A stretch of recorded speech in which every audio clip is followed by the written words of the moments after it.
Part 1, or How Hope Dies. What can be called light? Can you see what can be attributed to light? Can you feel the warmth of this light? Can you be blinded by this pleasant light? What can be called hope? Konoha, the best village in the opinion of ordinary people and shinobi. Naturally, they will think so. After all, how can you blame a village that was founded by two shinobi gods? How can you look at it askance because of these legends that show the will of fire? But even so, there are those who turned away from the village, because they know that behind this light of the will of fire lies true darkness, which frightens the weak and makes slaves of the people out of the strong. But Madara Uchiha, the one who immediately understood what course the village took and this must be stopped. His brother, killed by his own clan out of fear of the god of shinobi, those who should have supported him, turned away and left him in the darkness.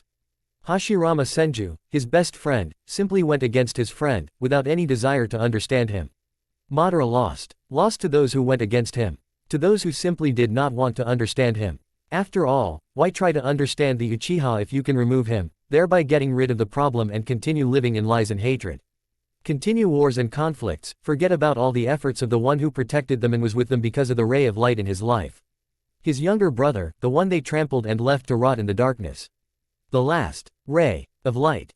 And now, a boy with scarlet hair and blue eyes, an energetic and cheerful boy, is beaten on that very fateful day. Victory over the nine-tailed demon fox, and the death of the third Hokage, who at the cost of his life sealed the demon into the children of the fourth. But which children? Hana Namikaze and Naruto Uzumaki. Why Uzumaki? The answer is simple: why would the fourth Hokage disgrace his famous family name? Why would someone who can't even make an illusory clone? And here we go again. The one who was made the scapegoat, the one who is hated by everyone, just because of rumors, the one who wasn't even worthy of his parents' attention. The one who was left in the darkness. This is for my brother. A blow to the ribs. This is for my wife. Another blow from another. For my family. And another blow from the Jonin. Suddenly, all the pain stopped, darkness covered his eyes. You can't hear anything. You can't see anything. You can't feel anything. Why are they doing this to me? What did I do to them? Why does everyone think I killed someone? What do you think? A voice rang out from behind the veil of all-consuming darkness. Who's there? A question immediately rang out in his thoughts. I am you, but without flaws. The answer puzzled the young boy, both by the answer itself and by reading the guest's thoughts. In what sense me, but without flaws? This was exactly the question expected from the boy. The one who absorbed your pain, hatred and malice. Such an answer frightened Uzumaki. But I don't know any of this. And it's true. What could a still weak boy know about this? And what could you know under the bookmarks? Suddenly something clicked in his head and his thoughts became confused, but bookmarks. A whistling pain in his ears sharply pierced his head, and the interlocutor fell silent, waiting for the boy's gaze to become clearer and more meaningful. Your parents betrayed you, making you the one on whom they could splash out for all the evil that you did not commit. The voice moved away from answering the boy's question. They did not abandon me and would not dare to do so. This answer was expected from such a boy. And if you look at all this without mental control, the boy did not understand why the voice would act like this. What are you even talking about? The boy could not stand it. The truth that is hidden in the darkness. The voice faded away. Everything suddenly turned white, the eyes gradually got used to everything. The smell of medicine, the white ceiling and walls. Everything immediately became clear, a hospital and he was in a ward. The ward itself was falling apart, the walls for some unknown reason had not been repaired and were covered with cracks and peeling paint. There was only one bed inside at all times and no one ever visited him. There was only an IV and equipment for one person and a nightstand covered in dust and cracks. This was the first step in self-awareness and the appearance of a crack in the boy's soul. The words spoken by the voice in his head echoed inside, like a roller on his ears. Have you recovered? Great. Get out of here and don't come back. The door slammed shut, and with it a new crack appeared in the boy's heart. What's going on? Who is that and what does he want? The boy said out loud and began to change his clothes. Coming out of the ward, Naruto immediately caught hateful glances and even after leaving the hospital he heard whispers behind his back about him being a demon, a spawn, a monster, a murderer, and so on.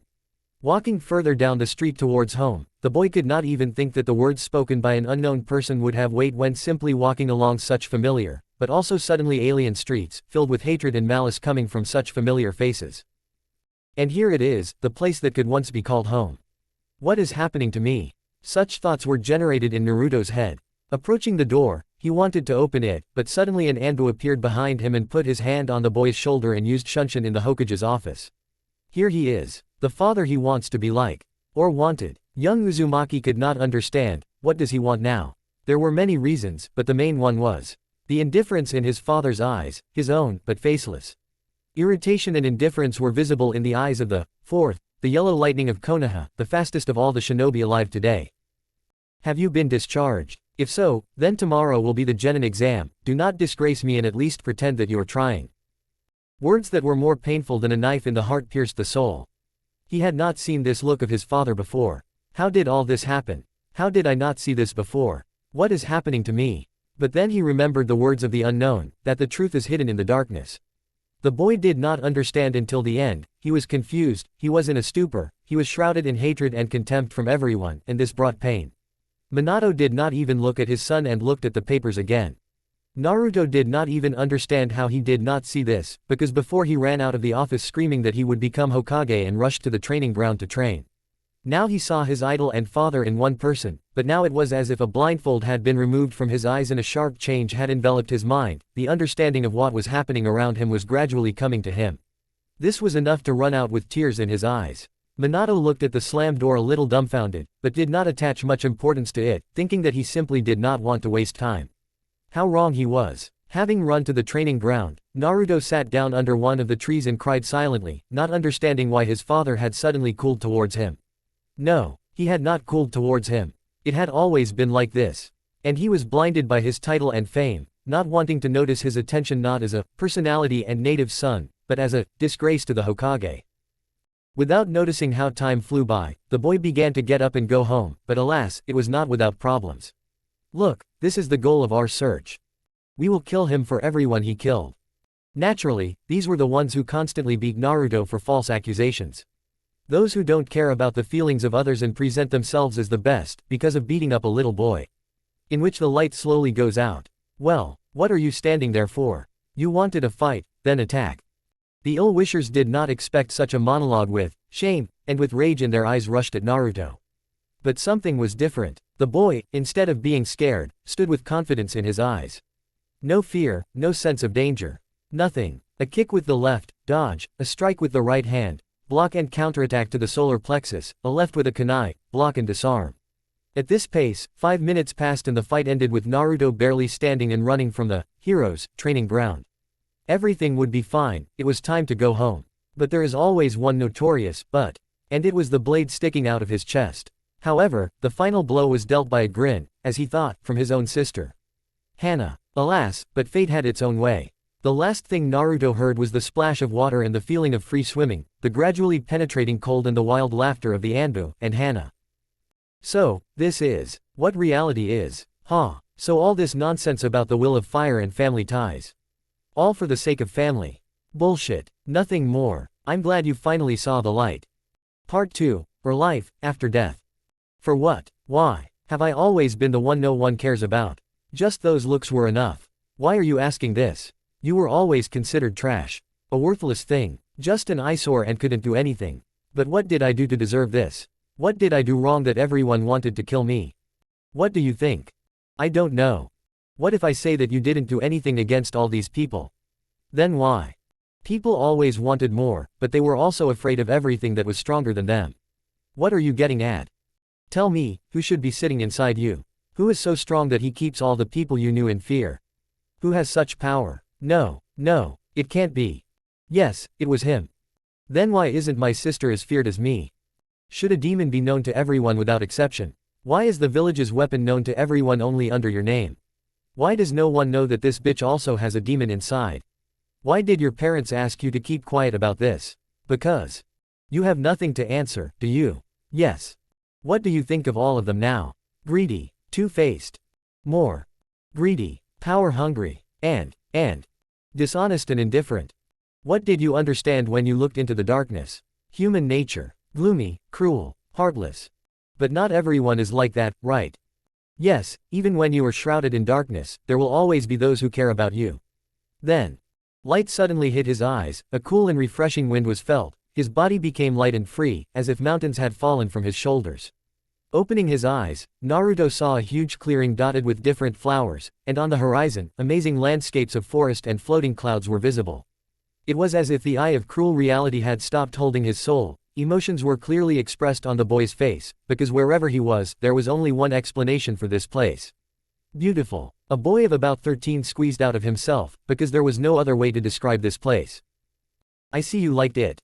As soon as Naruto heard this strict, but somehow calming voice, he turned to its source. A tall man of about 30, with white hair combed back, and in a blue cloak, decorated with beautiful patterns and rivets on the sleeves.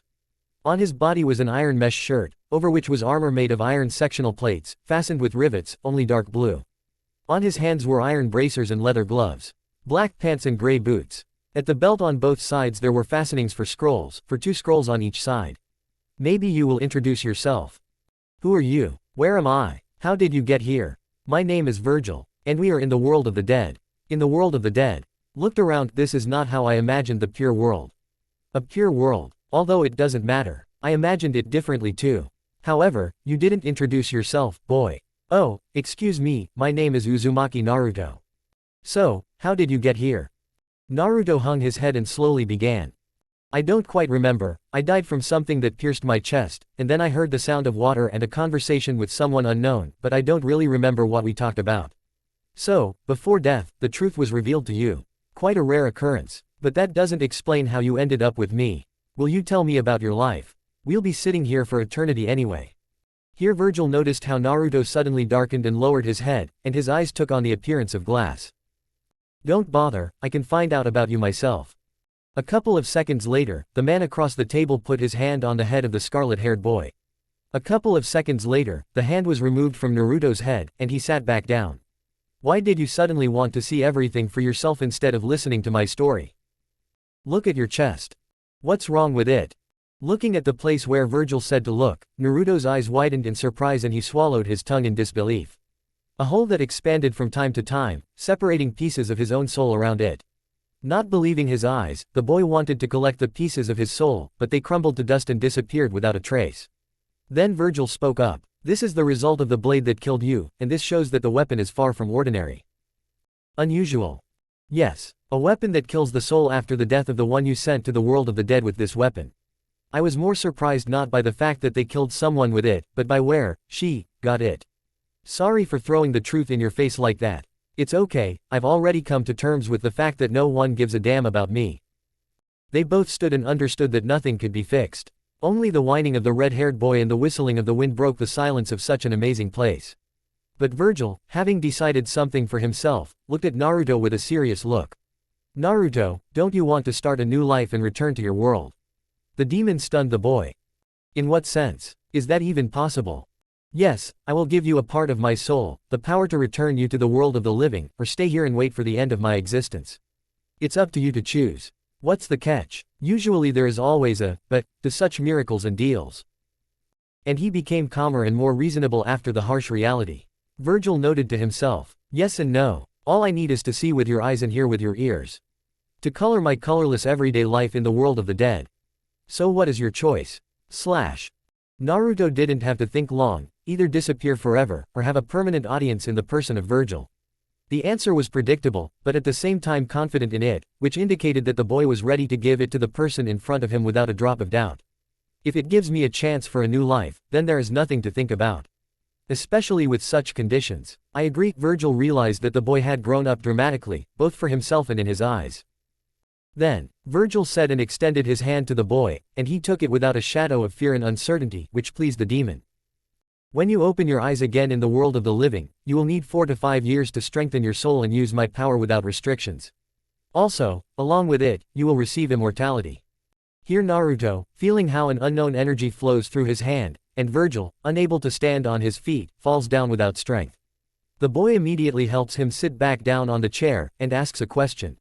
But why do I need to live forever? No, eternal life has always been a curse, but serious wounds in the form of blows to the heart or even the head are not scary for you. And lastly, find my sword, because now you can use it. The keyword is find. Now come here, I will give you knowledge of some of my techniques. Naruto obediently approached him. Virgil, putting his hand on his head, and making several seals with one hand, began to transfer information to him. After a few minutes, everything was finished. The demon, removing his hand, looked closely at the scarlet-haired man. After a while, Naruto grabbed his head and took a few steps back. When the pain passed after the transfer of information, he took a deep breath and stretched out his hand, forming a small, blue and transparent dagger on it. Virgil, seeing this, smiled, realizing that the transfer of skills was successful. I see that the transfer was successful. Seeing that Naruto began to disappear, the smile disappeared from his face. It seems that your body in the real world has begun to return to normal, and you will now return back. But do not worry, I will always watch over you and support you in any of your paths. Therefore, we are saying goodbye now, but someday we will meet again. Goodbye Uzumaki Naruto. Goodbye, Virgil-san. We will definitely see each other again. Definitely. After Naruto disappeared, Virgil looked at the place where the boy stood for a long time, watching him go. Then he slowly spoke to someone behind him. So this is him the sage told you about.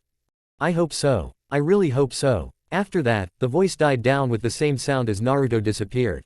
Me too, Kurama. At the bottom of the lake, the body of a boy who had just opened his purple eyes was trying to understand where he was. Scarlet hair in the shape of a hedgehog, fox whiskers with 3 stripes on each cheek, a white t-shirt, black pants, blue shinobi sandals. His face was bruised, his body was no better, his hair was singed, like his clothes. It was as if the boy had been mocked, and then killed, pierced through the heart and thrown into the river. Seeing how the fish in front of his eyes suddenly blurred, he realized with fear that he was underwater. Realizing this, he suddenly did not have enough air.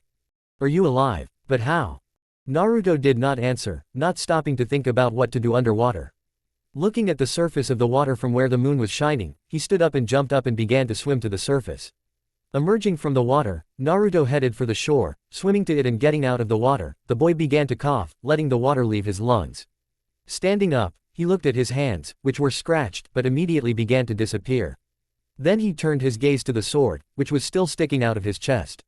Taking the sword by the hilt and pulling it out, he tried not to scream because the blade was cutting flesh. Finally pulling it out, Naruto threw the sword to the side and grabbed the wound, which quickly began to recover, evaporating, and closing again, and then feeling the beating of his heart. Maybe you will still tell how you stayed alive. Naruto, also with a glassy look, ignored the fox's question and went into the thicket of the forest.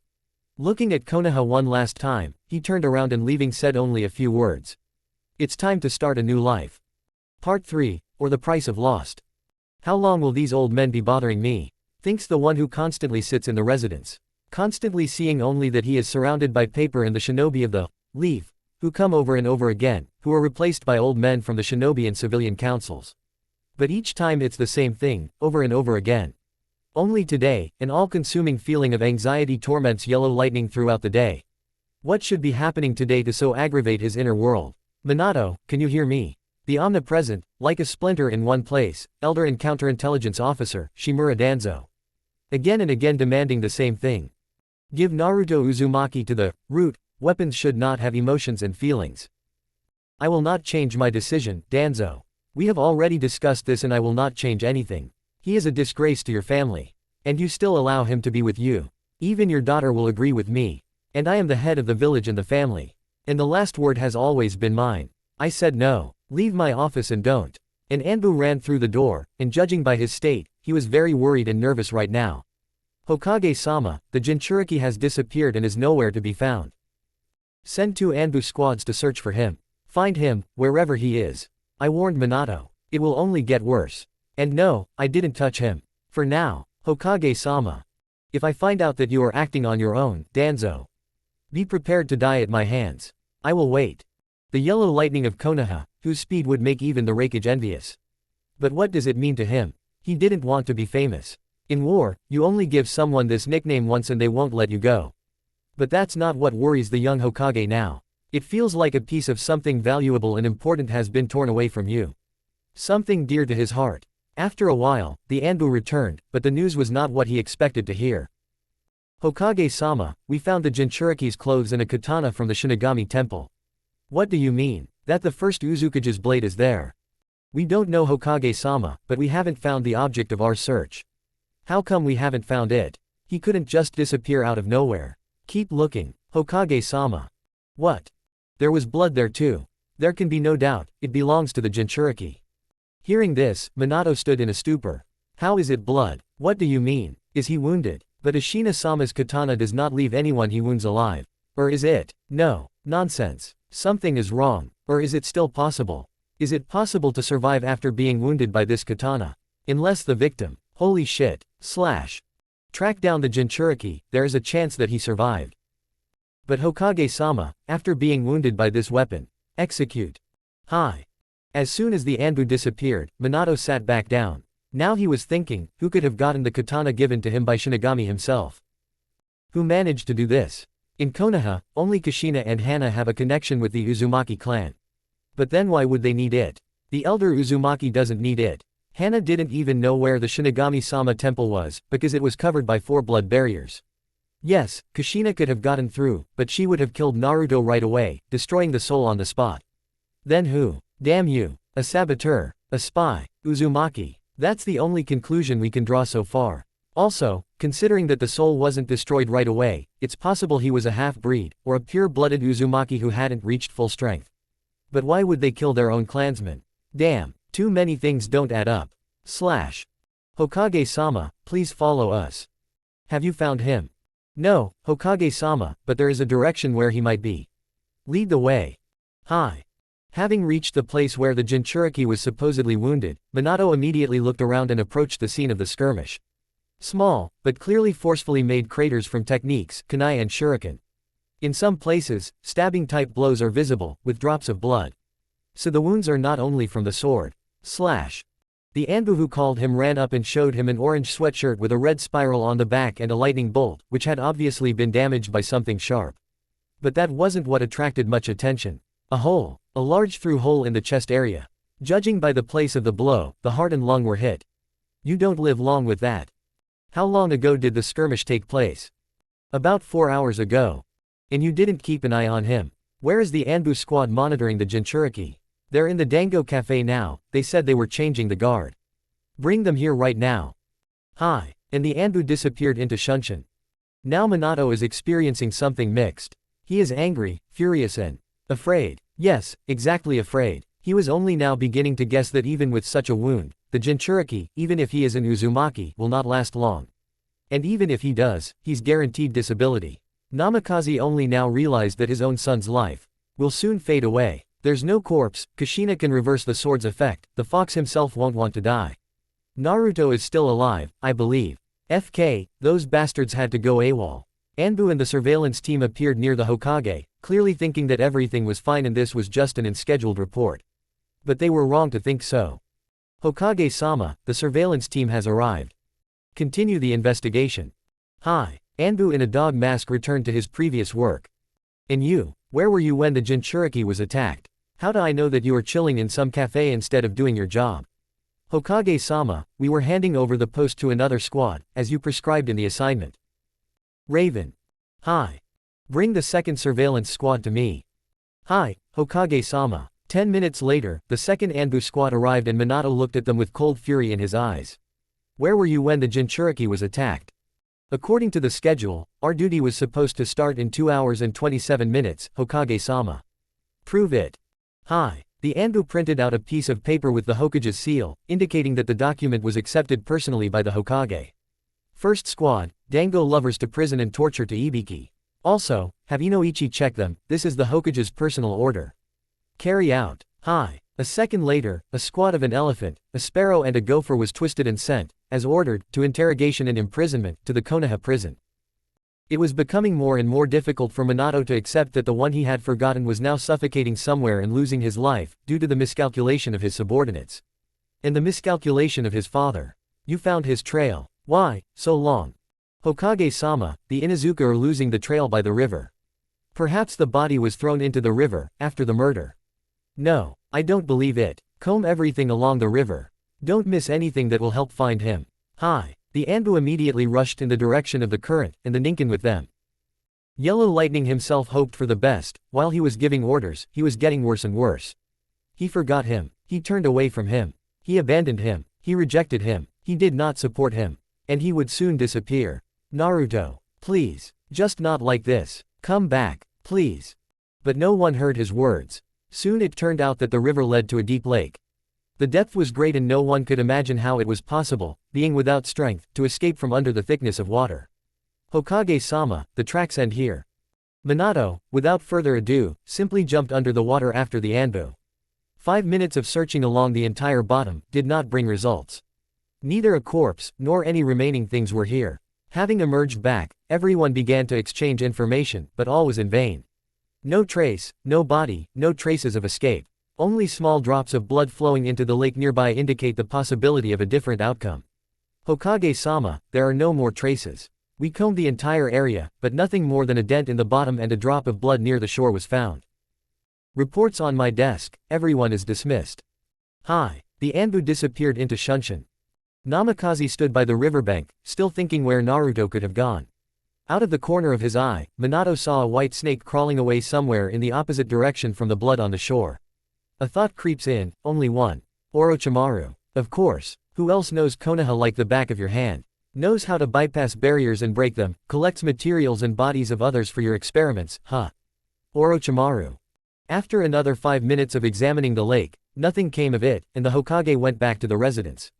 There, after reading the reports and closing the office, he went home with bad news. Using the flight of the Thunder God, Minato found himself at the threshold of his house. Today he came even earlier, so Kushina would not be right outside the door. Turning the handle of the front door, he opened the door and went inside. October 10th. His children's birthday, especially Naruto's. Henna immediately came down the stairs, with a smile on her face. Minato thought it was because of the holiday. Too bad the truth is much more bitter. Kushina came out of the kitchen, looked at him and said something that hurt his heart as a father. Darling, you're early, and where is the gift for Henna? She didn't even mention Naruto. Stop. Why am I noticing this only now? Why such indifference to her son? What was the reason? And why? Kushina isn't even waiting for Naruto. Why are you hanging around? Minato. Ah, yes. Let's go to the office, I'll tell you there. And Henna, what? Can't you? Kushina started to boil, but seeing her husband's gaze, she suddenly cooled down. No, you can't. Okay. Kushina didn't understand what was happening. Of course, who cared about Uzumaki, who was despised by everyone?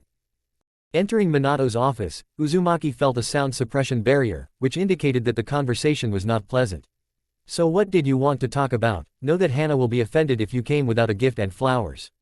They won't be needed today. What are you talking about? The atmosphere and the answer scared the bloody habanero, and such a tone indicated something clearly bad. Naruto. What about him? He was always hanging around the training ground. But why waste money on him? He was always training and did not celebrate October 10th.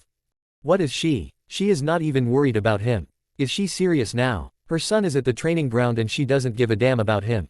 Okay, calm down. Pull yourself together. We need to tell you, and in one breath. Forgive Naruto. Naruto. Missing in action. Everything points to an attack in self-defense by our son. A blow to the heart area. But no body or traces of escape were found. Forgive me. He died. What can you say about a mother who heard such news? The answer is obvious. And Kushina is a clear example of this. She also forgot about him. Like Minato, she simply turned away and left him in the shadow of her title. Shame because of the Hokage's shame. What does it have to do with her? Everyone is talking about the Hokage, not her. Kushina, instead of simply training Henna because she really wanted to have a daughter, simply forgot about her son. Why did she just leave him? He is an Uzumaki, a pureblood, just like Kushina. Why did she forget? Minato, don't joke like that. You know that Anbu would never allow such a thing. Trying to justify herself as a mother only made the situation worse.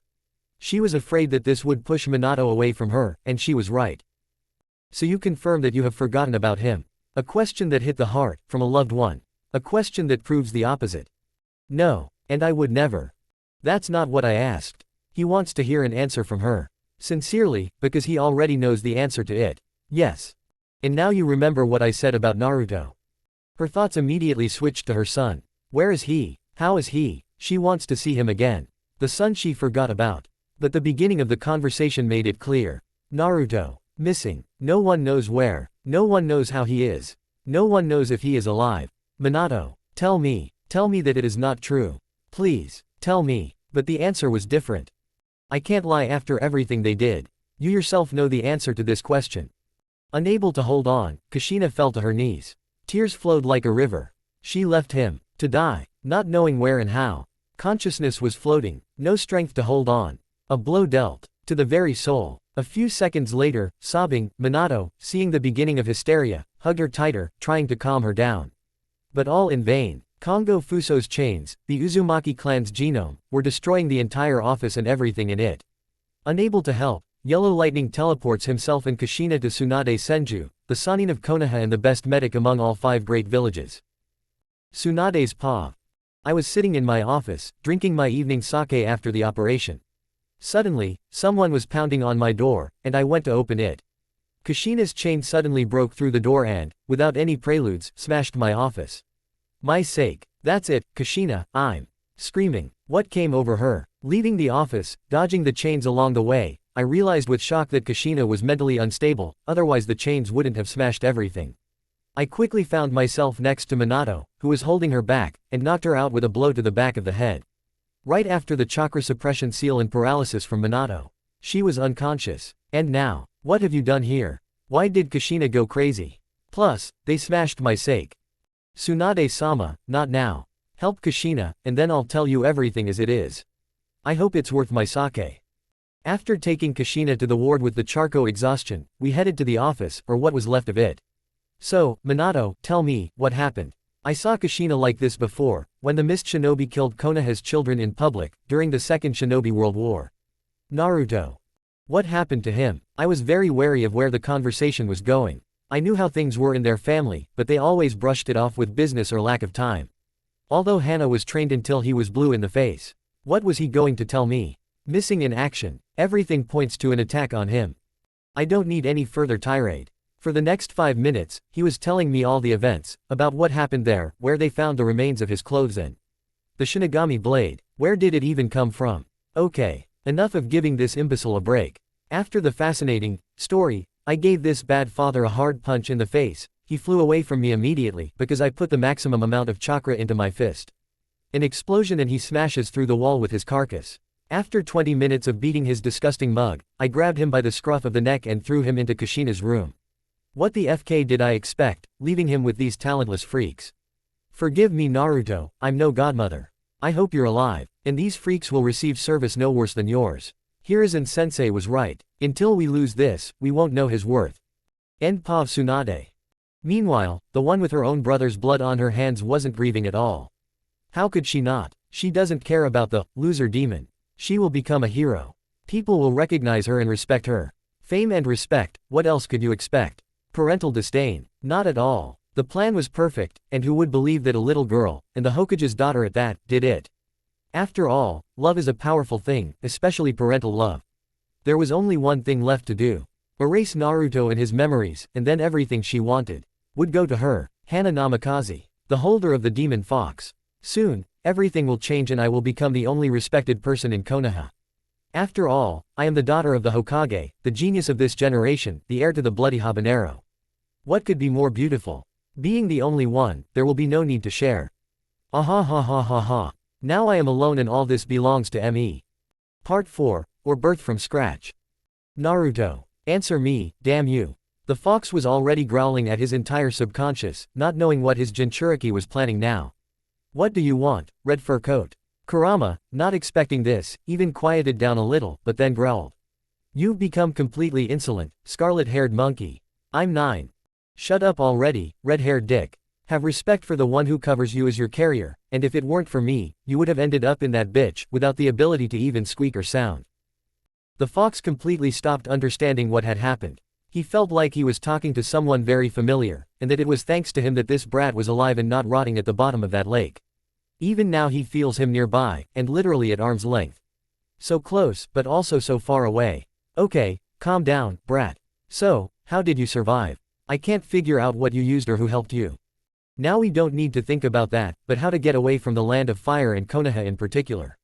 I'll tell you how we find a haven where we can hide. The prudence and calm in his voice calmed the strongest Biju, but it also made him wary, with a feeling that this is how it should be. This had never happened before. Now they were heading towards the land of demons. Kurama didn't understand what he was doing there. The most dangerous and merciless country that had never seen organization or a concept of humanity. Tell me, what are you doing in the land of demons?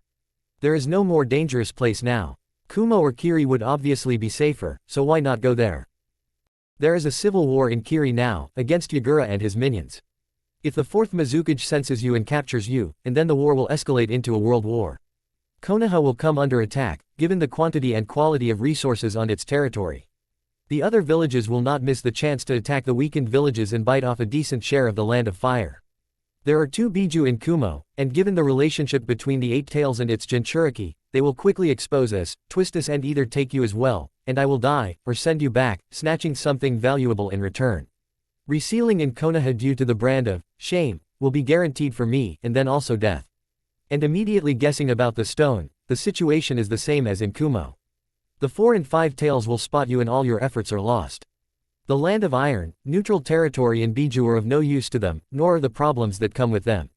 It's easier for them to send me back to Konoha, and the scenario will repeat itself there. You're gone, and I'm dead. Finally, the land of waves is now under the complete control of bandits and robbers. They simply won't give us peace there, and it's close to the leaf. Suna will squeeze everything out of me, just to spite other villages and grab more and juicier, and then there's war again. The same with the other countries, there are now the same as in the land of waves, constant conflicts and incessant military action. The last option was left. The land of demons, where there is no control, no mass clashes in the open fields, no organized state. An ideal option for hiding among the same vagabonds as us. Exactly. Now be quiet, you need to concentrate on your sensorics and not get caught by any shinobi, any of the villages. The fox had nothing to say to such conclusions. Nothing to even find fault with. Without even realizing it, he began to help Naruto with his case. He was also not impressed by being chained and God knows who to be sealed in again. His Jinchuriki now suited everyone. Having reached the cave and applied the initial seal of disguise, they settled down more comfortably. Having made clones, Naruto sent them to collect brushwood and materials for a place to spend the night, where he would spend one night and move on. A couple of minutes later, the clones returned and even brought 3 rabbits. Without further ado, 2 of the 5 clones went to cook the caught prey, which had wounds, clearly created with the help of chakra and knowledge received from their savior, and new idol to follow. After all, it was he who showed that no matter who a person was on the outside, inside he could always be both a demon and a benefactor. Having settled in at the place of lodging, Naruto and his clones began cooking and patrolling the area. 4 clones went out and, if possible, hide Uzumaki's location even better. The original and the 5th clone remained in the cave and finished the arrangement. Naruto was making a semblance of a futon, while the clone was finishing cooking the rabbits. As soon as the clone silently dispersed, Naruto realized that it was time to eat and go to bed before dawn, because the less time we spend on the ferry to the destination, the better it would be for him. After eating the rabbits and putting out the fire, Naruto went to bed, giving the clones a mental command to wake him up at the appointed time. The fox thought a little more whether to help Naruto on his way, or leave everything as is. Still, instead of constantly draining his strength, he simply left him inside himself. Never looked at him as a source of strength, like Kushina or Henna. He simply left him alone and did not demand help him. Didn't want to steal what was rightfully his. Never insulted him, until his death, and if he did, it was justified, because the fox sometimes went too far with his hatred and malice. In the end, having settled on helping Naruto, he lay down on his paws and fell asleep with his Jinchuriki, ceasing to interfere with him in controlling his own chakra, because their friendship had to start somewhere. The next day, Naruto was met by a clone shaking him, and an unwillingness to open his eyes. The light beating into the cave indicates that dawn is already entering its season. It's time to move on, to a new life, and new strength. Having removed all traces of his stay here, Naruto again checked the direction and went to the land of demons, a country that will help him awaken both his powers and temper his spirit, determination and motivation. It was time to move out, but then the fox took the floor. Naruto, I'll take over the sensorics, you can move at your usual speed, focusing on hiding your chakra. I'll also start expanding your chakra channels and upon arrival I'll start training you in the element of fire and control of my chakra. Why such sentimentality? And how will you prove my inviolability in your presence? The nearest settlement to the south from us is 3 kilometers away, have chakra no higher than Genin level and 1 Chunin level. Most likely a team from the last graduation. Also 1 Jonin 600 meters to the west of us. Okay, you convinced me, although I still have doubts about you. I think I won't have to explain to you why. No, I won't. When you're ready, let me know. Yeah. No more words needed. It's time to move forward. There is no turning back, and there shouldn't be. Naruto has decided everything for himself once and for all. All that remains is to find a tool to achieve his goals.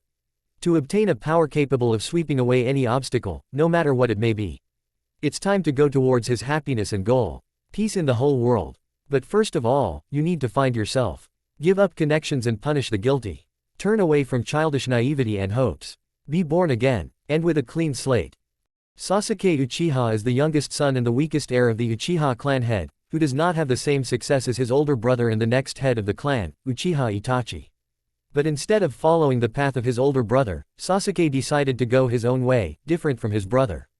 Instead of showing off his strength and having inflated attention and expectations, he chose a path where his own strength would become his support and personal achievement, which would help him preserve his personal happiness and future. After all, in the shinobi world, death will come from everywhere and it is never clear when it will come for you. The more you throw away your strength, the stronger the opponents will go against you, the reward will become higher, and the danger will only increase around you. Unlike Itachi, the boy understood that the position of the clan head not only puts you above your own, but also corrupts you with its sense of power. Makoto is the mother of both children, always knows her worth, and has always preferred a peaceful life not only to herself, but also to her children. She was not worried about Fugaku, because such strength and the support of the entire clan will always protect both her and their children. Itachi is listed in the ranks of Anbu, and Sasuke has become a genin and will soon get into his first team. Life goes on as usual. But sooner or later, something goes wrong. The disappearance of Uzumaki Naruto quickly spread throughout the village, and no one knows where he is. But this was enough for the civilian population and a large number of shinobi to declare him dead and fix this day as the expulsion and death of the demon fox. Only on this day, one brunette did not share their joy. Sasuke never saw a demon in Naruto. He saw in him a boy who, with his hard work and stubbornness, wanted recognition as an individual and a worthy shinobi, capable of surpassing his father and Hokage in one person. But alas, fate has its own plans. No one knows where he is and how he is. However, who will care? The fox is gone and that is a fact. Everyone will feel safe and will stop being afraid to be close to him, which they consider dangerous. Mom, why does everyone think that Naruto is dead? The question asked by Sasuke surprised Makoto a little, but she gave the answer to it. Honestly, I don't know, but if it's true, then he could be in great danger. Then, I will return him. Definitely and irrevocably. Sasuke's answer was full of confidence and determination in his words, and she liked it. After all, not everyone would dare to do this after such news, most of them were called traitors and did not even want to listen to them, not to mention understanding. I'm sure you can do it. Maybe no one knows what you are capable of, but you can't hide it from your mother. And the sweet smile after the words said showed that it would no longer be possible to hide it. Thank you for believing me, Mom. After these words, Sasuke stood up and approached Makoto, hugging her with love and tenderness. The only thing the younger Uchiha did not expect was a hand on his shoulder.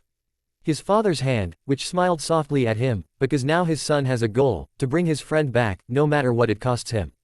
Now you have motivation and a clear goal. He was considered a demon and a disgrace to the Hokage, but not us. Become stronger and bring your friend back. The words of his father, who spent little time with him, because of work and responsibilities, always looked at Sasuke as his son, even if not a genius but still a son.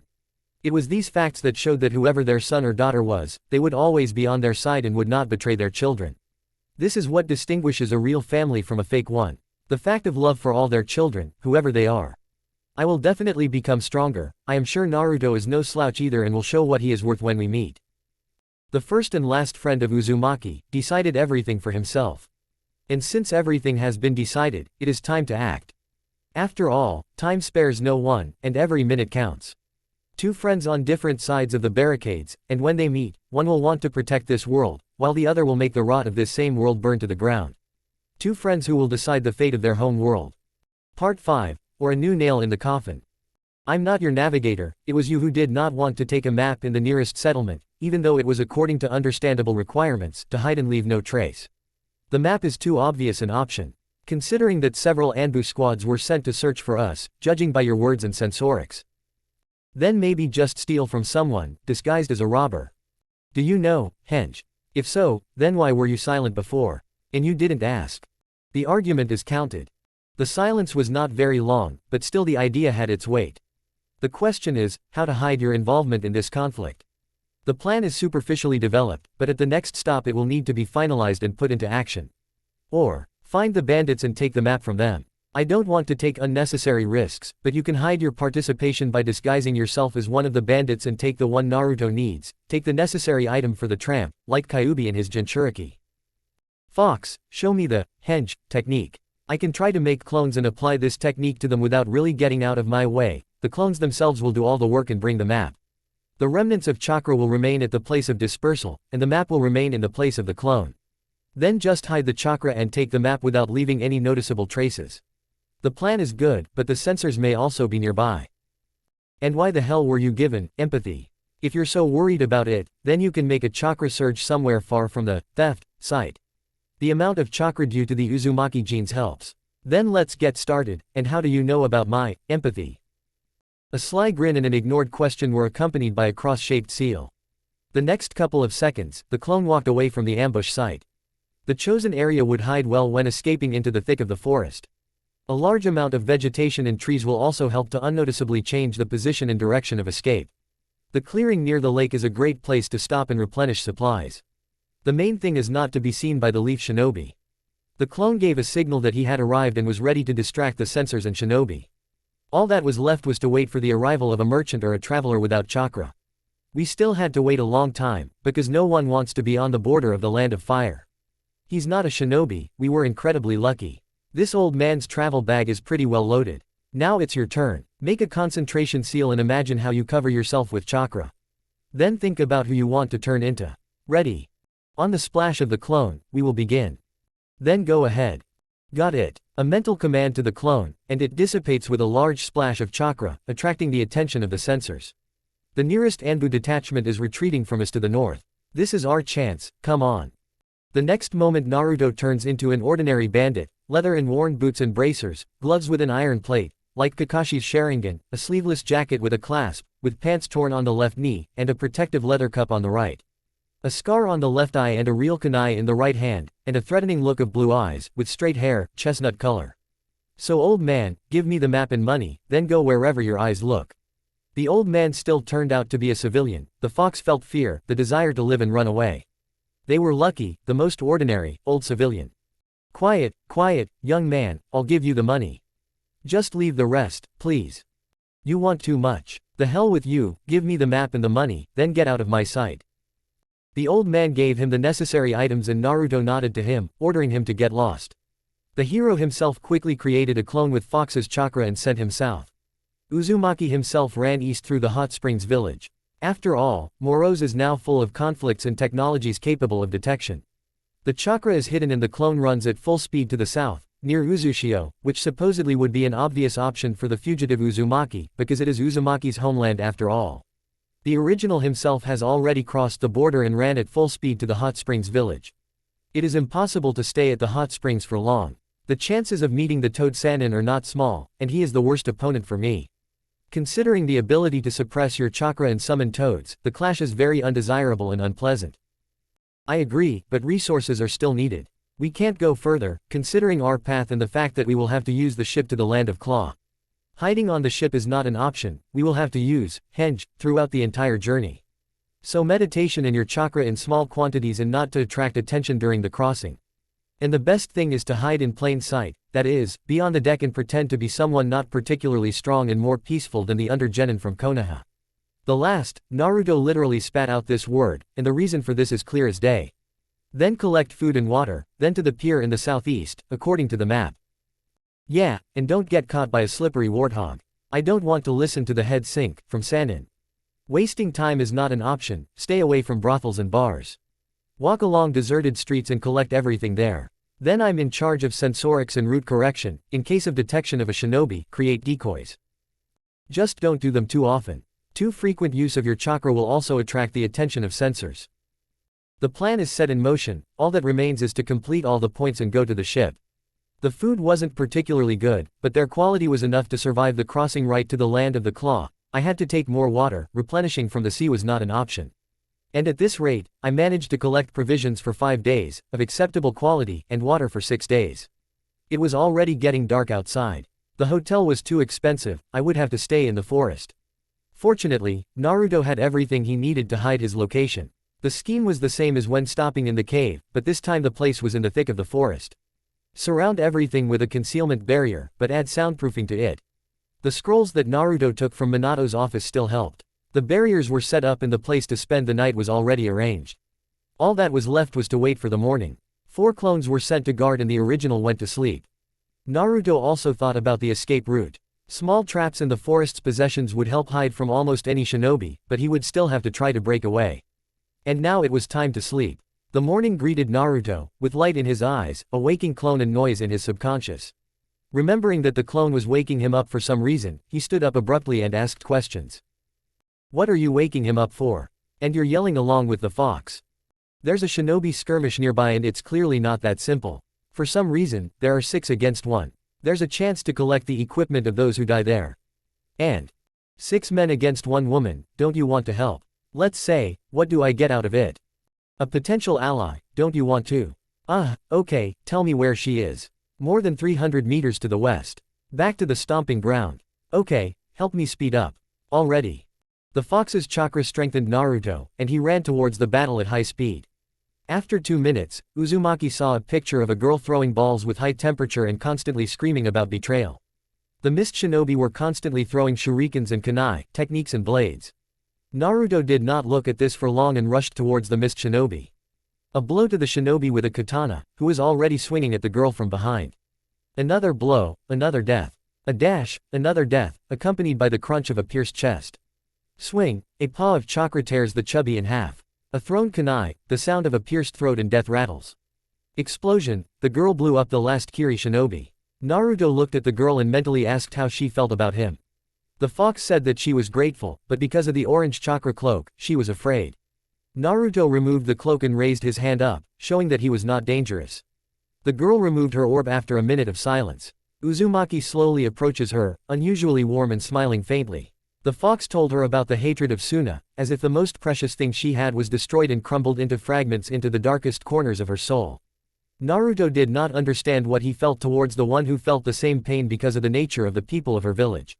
Nature, killing itself, for more pleasure and a feeling of monotony. People do not want to have anything to do with those who are not like them.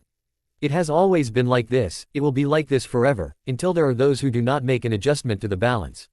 You are a Jinchuriki, and also an Uzumaki. What is your name? Asked the girl with a bun on the back of her head and green strands framing her face. Naruto Uzumaki, and just try to lie to me, your death will be faster than you can squeak a letter. No matter how you look at it, but in the shinobi world you need to ensure yourself and show that you are stronger than your opponent. Sorry, I did not want to seem hostile or rude towards you.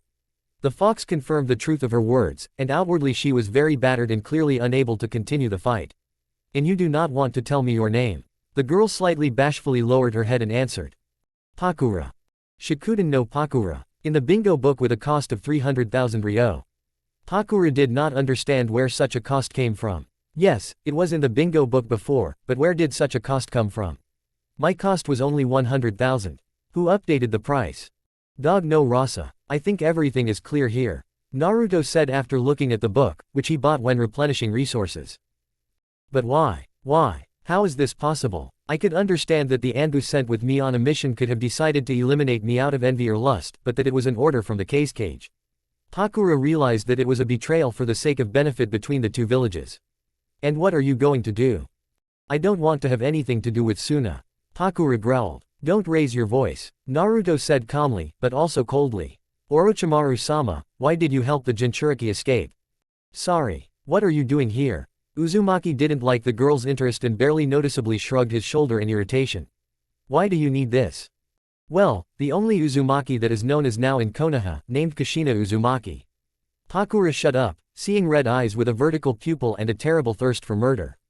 Don't you dare mention this whore and bitch in front of me. Naruto growled. Sorry. The girl quickly apologized and fell silent. Great. Now, what are you going to do? The question organized her thoughts and she answered. I want to get lost and try everything from the beginning. However, before that, I would like to kill Rasa. There is no forgiveness for someone who, for the sake of profit, simply threw away a person's life, for the sake of an illusory benefit. Of course, I heard that Kumo would want revenge, but why did Suna just give me away? Attention. The meeting place has been changed, and I have chosen near Kumo instead of the stone. Then let's help each other. A chance to enlist the support of a strong shinobi who is abroad on a mission. You can take advantage of this and attract less attention. Although after the two of them, they will start looking for us as missing nin. What do you want?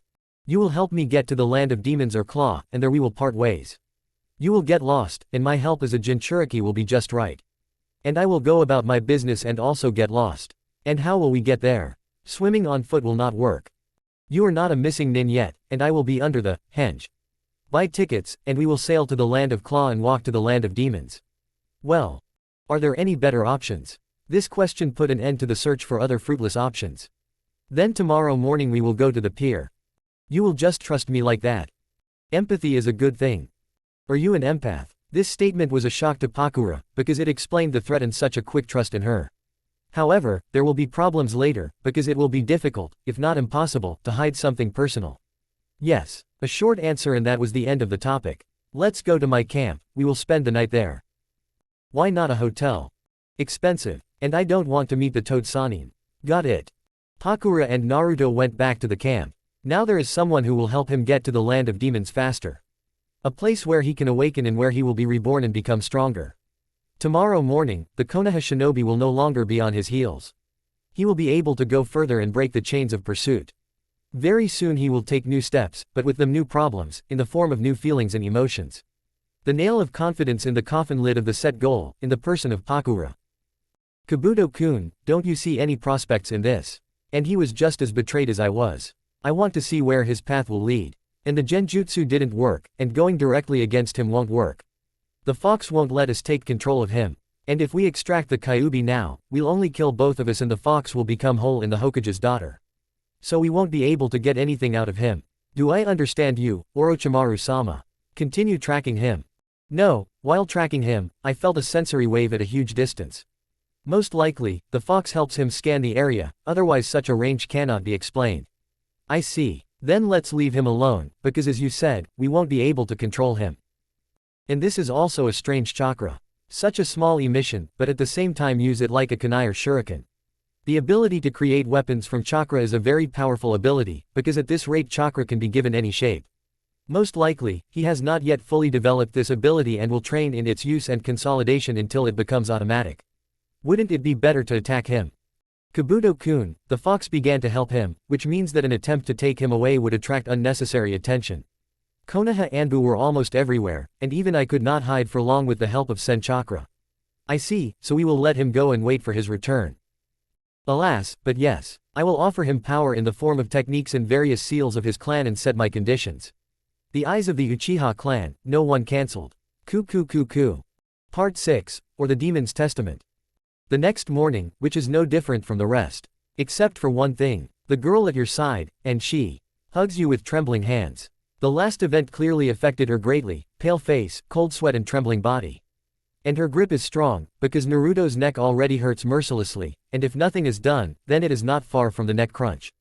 The fox, having woken up and felt Naruto's emotions, was already laughing at his entire subconscious and mocking Uzumaki to the fullest, without choosing his words.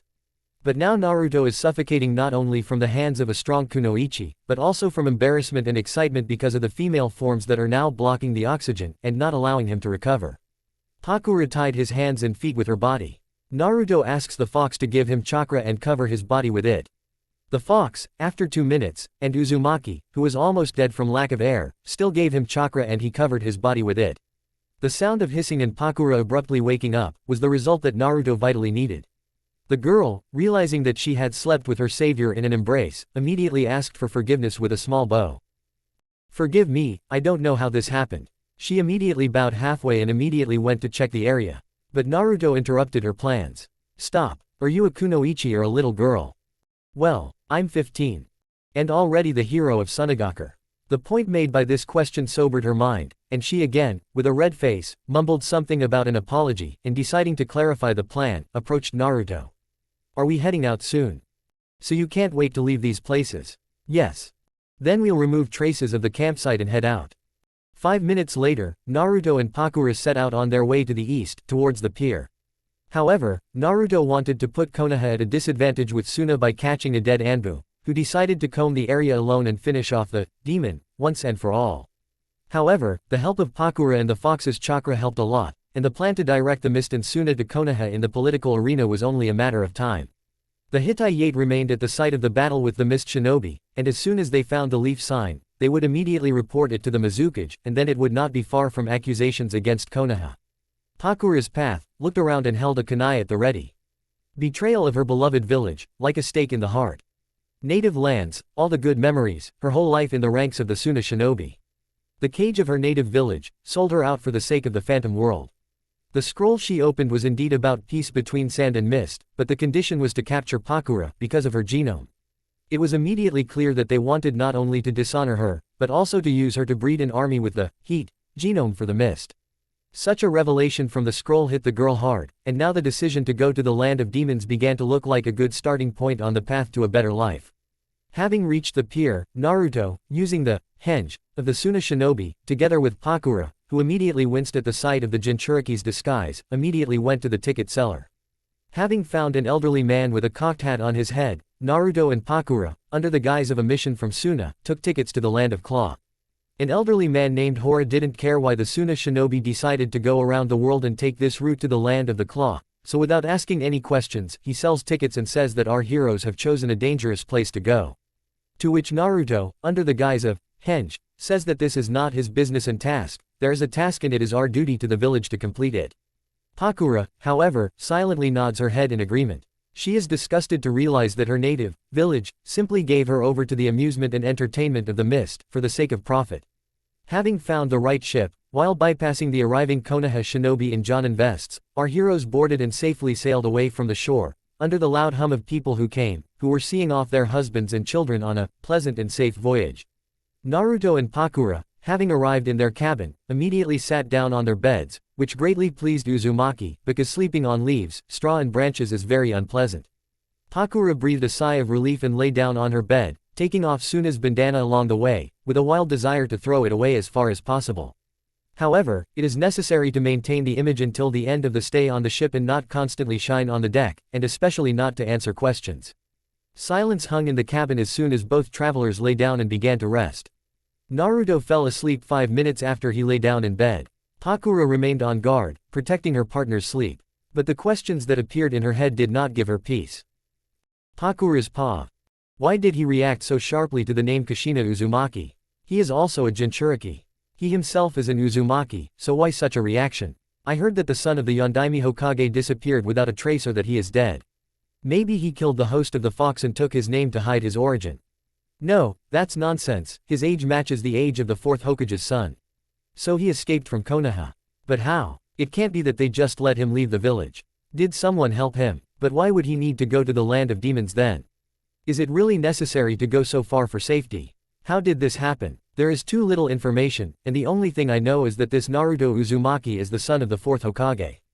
But why would he leave the village? Isn't Hana Namikaze treated with respect and reverence? Was he treated worse? I'll have to find out more about this. And now, sit on the lookout and wake up this Uzumaki at the right moment. End Pav Pakura. The 4th day of sailing has already passed, the navigator announces land right on course. People in a hurry begin all the preparations for the mooring and docking of the ship. Now the sails begin to roll up, the oars on the sides of the ship came out and under a friendly chorus began to row to the shore. The whole team, like a single organism, swam with the flow and always knew their task. The food for the time of sailing was tolerable, neither good nor bad, which was quite enough for living on this ship. Naruto still had some provisions left, but the following changes caused concern. Uzumaki's hair, from scarlet little by little began to sit and turn white, like snow, color. To the question, why did this happen, Naruto little by little, but guessed that the powers from Virgil had a side effect. Since part of the demon's soul and powers passed to Uzumaki, the changes are temporary. Endurance became more noticeable, the amount of chakra increased, but something new also appeared. Entering the subconscious during the swim, Naruto noticed that the pipes representing his chakra channels became larger and acquired a couple of new branches. Along the branches, as if new energy for him, it spread in the same way as chakra, but its color and sensations were different. It seemed to be somewhat similar to the fox's chakra, but did not try to devour or take over Uzumaki's body. It awakened rage that could be controlled, but at the same time it was still weak and did not pose a particular threat to life. In any case, this energy affected Naruto positively and did not create any discomfort from it, except for small tingling in the SCS. The fox was also surprised, he saw a lot, but this phenomenon also affected him positively. However, the surprises did not end there. The seal that kept the fox imprisoned broke into small fragments and small amounts of the Biju's chakra began to leak into Naruto's SCC. The fox took advantage of this and began to expand the Uzumaki's channels, thereby increasing its control over the chakra of the demon fox carrier. And now all that was left was to drop the anchor and set up a track for unloading the goods from the ship. Our company, being shinobi, simply jumped onto the pier and showed the ticket and passed the checkpoint. The Land of the Claw, a territory where the warriors of the Claws and Fangs feud with each other because of the conflicts of old farts. But what can you expect from these senile people, except for their love of drinks and women? The answer is surprising, but that's the truth. A series of short stories by the old pervert called, Come Come Paradise. Just some books, ignited this bloody comedy, where at the center of it all lies the ill-fated book of the toad old fart. Jiraiya is a toad sannin from Mount Mayuboku. One of the great three who participated in the mission to the Land of Rain in the Second Shinobi World War, and fought Hanzo the Salamander, whose enemy was the Great Three Sannin. Now Jiraiya is heading to the Land of Claw to get information in quotes. However, cotton and white smoke indicate the summoning of a toad, in whose mouth was a note and a scroll with a task from the Hokage. There were two tasks. First, to help end the war between the Land of Claw and Fang. This task is the easiest for Jiraiya, because his book is almost written and will soon be published. However, there are still 2 months before publication, which is enough to reconcile the two daimyo. Secondly, an S-rank task, to find Uzumaki Naruto or his body. The second task shocked Sannin, but this is only the beginning. Minato also writes that the possibility that Orochimaru is involved in the kidnapping of Naruto or his body, for the sake of Uzumaki's genes, since Kushina did not put protection on the Uzumaki genes so that no one would get them. The option of extracting and using the power of the demon fox is also being considered. All reports and additional information are attached to the seal from the scroll. Jiraiya looked at the scroll in mute shock and could not believe that his old friend would go so far for the sake of his research and thirst for power. Without further reading the scroll that the messenger toad brought him, he went to carry out his first task in the Land of Claw and Fang, namely to reconcile two old farts and immediately go in search of Naruto. The path will be long and exhausting, but for the sake of his godson, whom he did not protect, he is ready to run even the whole world for him. Seeing his aspirations and achievements, faith in the boy only grew stronger with each meeting. However, the snake wanted too much and he will pay for it in full. Arriving at the hotel, he immediately went up to his room, thinking at the same time how to quickly finish the book without falling face down in the dirt. After all, these two old men know his works by heart, and will clearly notice the raid and hackwork in the ending. However, the godson's life is under serious threat and this alone is enough to give Jiraiya the motivation and strength to write the book. Just be patient Naruto, I will tear you from the clutches of this snake. The second day passed, and the book was finished, and written according to all the standards of the great pervert. Jiraiya's personal signature and the book could be sent on behalf of the daimyo of the Land of Claw, straight to the gold border of the rival and enemy, the daimyo of the Land of Fangs. Completing the task was only a matter of time. Having immediately found the delivery ninja and paid for the parcel, Jiraiya wanted to go to the pier, but on the way he ran into the Suna shinobi, namely the unknown Jonin, and Shokuden no Pakura. Clearly noticing that they had arrived from the hot springs, the Sannin decided to see why they had come all this way, across the entire continent, when they could have left straight from the Land of Sand or Stone. From the conversation he overheard between the two, Jiraiya realized that they had arrived straight from another task. A scroll with a peace treaty between Suna and the Mist, a subsequent message via summoning and departure via hot springs. Jiraiya had enough information, which meant it was time to look for a ship to the Land of Fire, where Naruto was sensed for the last time.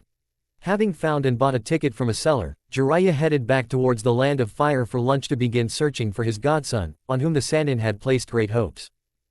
Just let Orochimaru get to me. I'll rip off all the skins you have. With these words, the ship with the toad hermit on board sailed away from the shore and went with provisions and resources to the Land of Fire. Naruto. The fox shouted this, as if they had fallen into a predator's lair. What is it, fur coat? A hint of sarcasm still slipped into Uzumaki's words. Not the time for this. Your godfather is near the port. By that time, in quotes, the pair from Suna had already jumped off the ship and landed on the shore.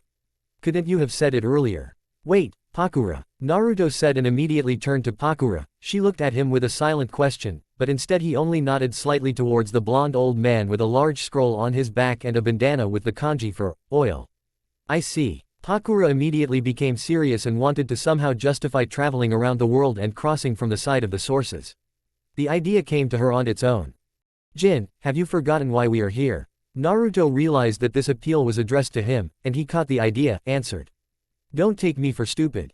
We just wanted to return from a mission under the peace treaty, and now they've already given us a new one. Stop complaining, and don't forget who's in charge on this mission. Yes, I get it. A blow to the side immediately flies, but the henge does not dissipate. Hi, Pakura-san. Although Naruto did not like this prospect, however, catching the eye of Jiraiya means that all the work will be in vain. 2 weeks of running away to the land of demons and losing everything like this was not in the plans of either Naruto or Pakura. That's great, we'll find a hotel and spend the night there. We'll leave for the mission tomorrow at lunchtime. Is everything clear? Pakura commanded in a cold, dispassionate and, in truth, tired voice for the sake of appearance.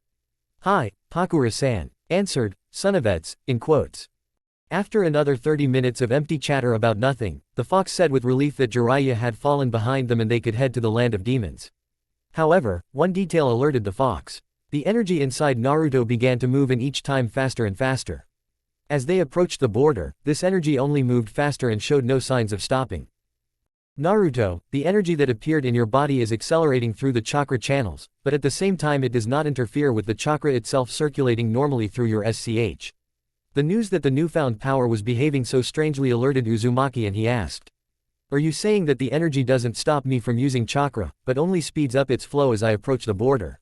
Naruto could roughly guess why. However, he needed to consult with the fox about this phenomenon. Remember what you told me about Virgil? Well, it seems to me that Yamato is somewhere in the land of demons, but it's hard to say where exactly.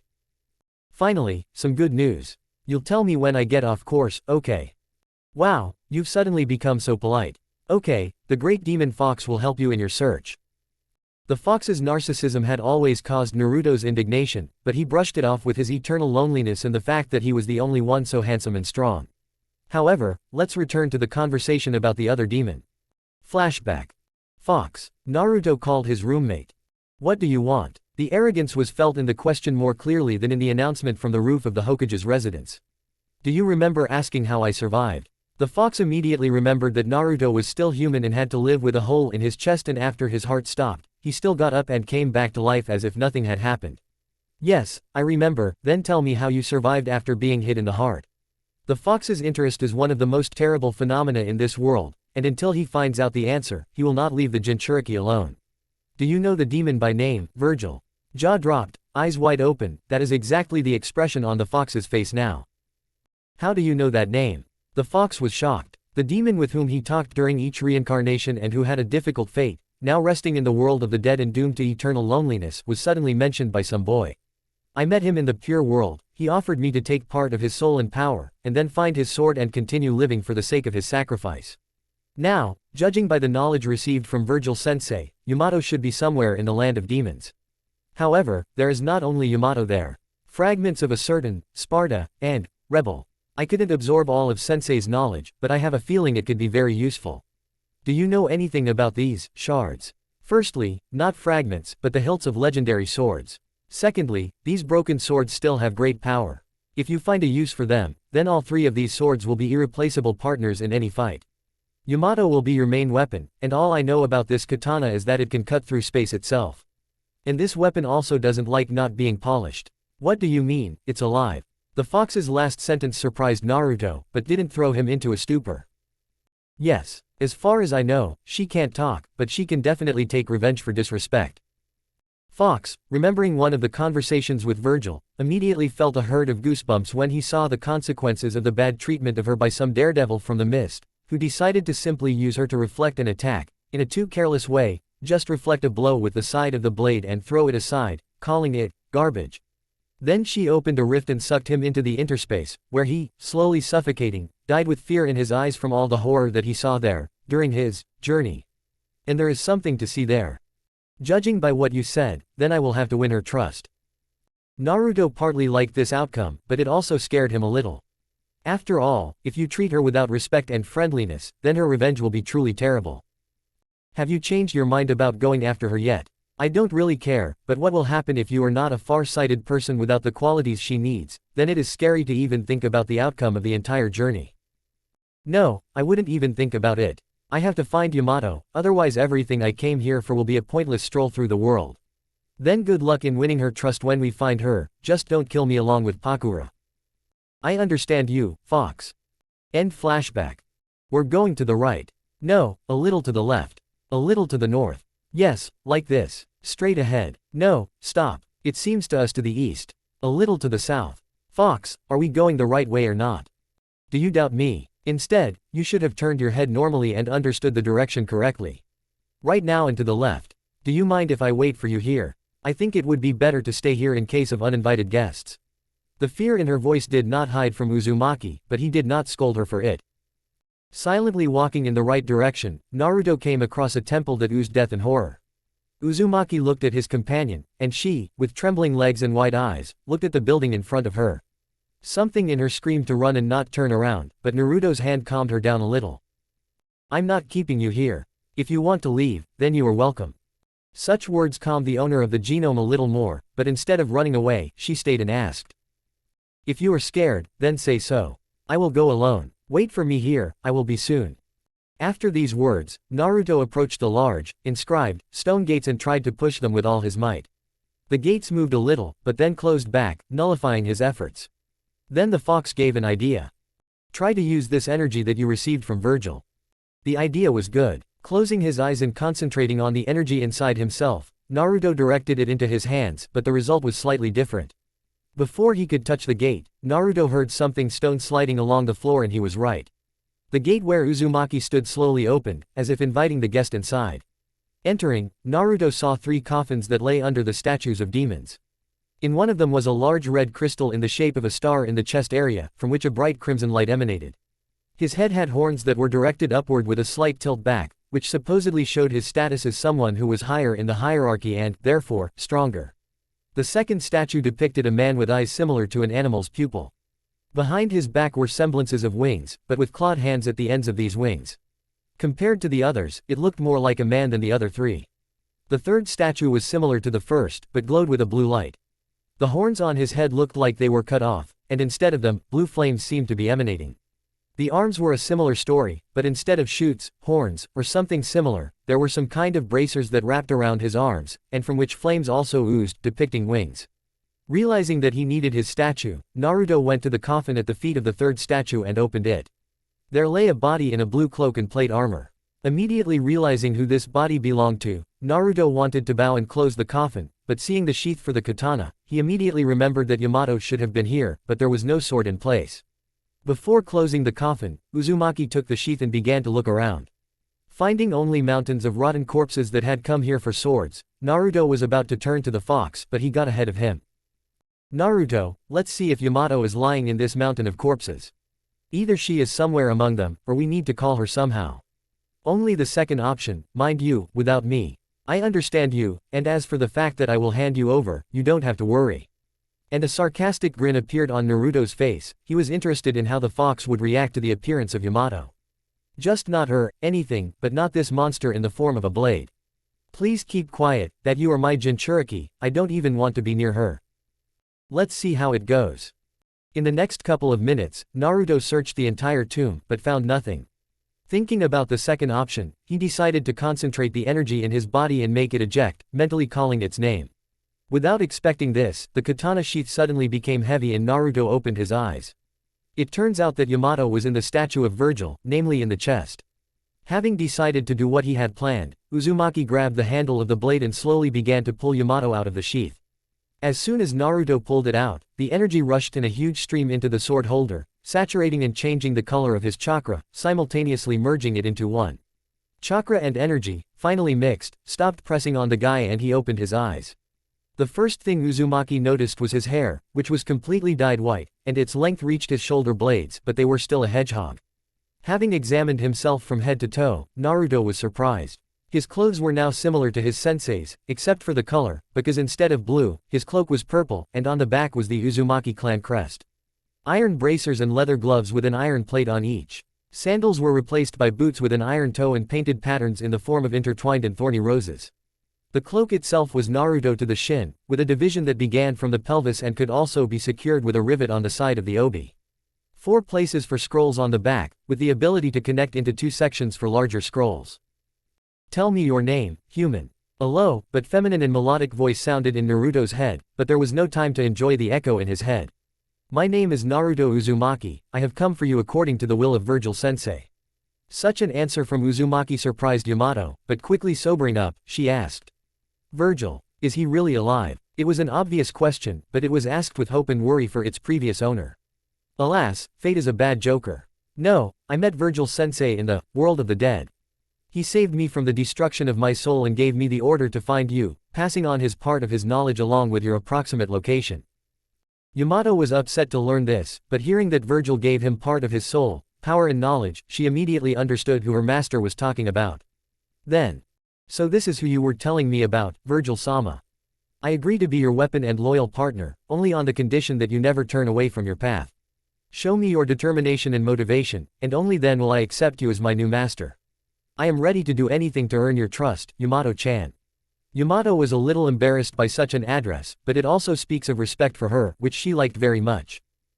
But why take them? They are broken and, stop. The fox said that if they could be used, they would be useful in battle. A loud slap of a paw was immediately heard in the subconscious. It was the fox who hit himself in the face and had already started yelling that Naruto was a damn traitor who had handed him over to Yamato. For the next couple of hours, Naruto spent time in a world of illusions, where he was subjected to a variety of psychological tortures. From his parents' confession in childhood, to Hana's seppuku, who tearfully begged him to forgive her and her parents in exchange for her own life, but Naruto was adamant until the very end. He understood that if you go to your goal, you can't turn off the path, no matter how much you want everything to be different. But the path has already been paved and the power is already in his hands.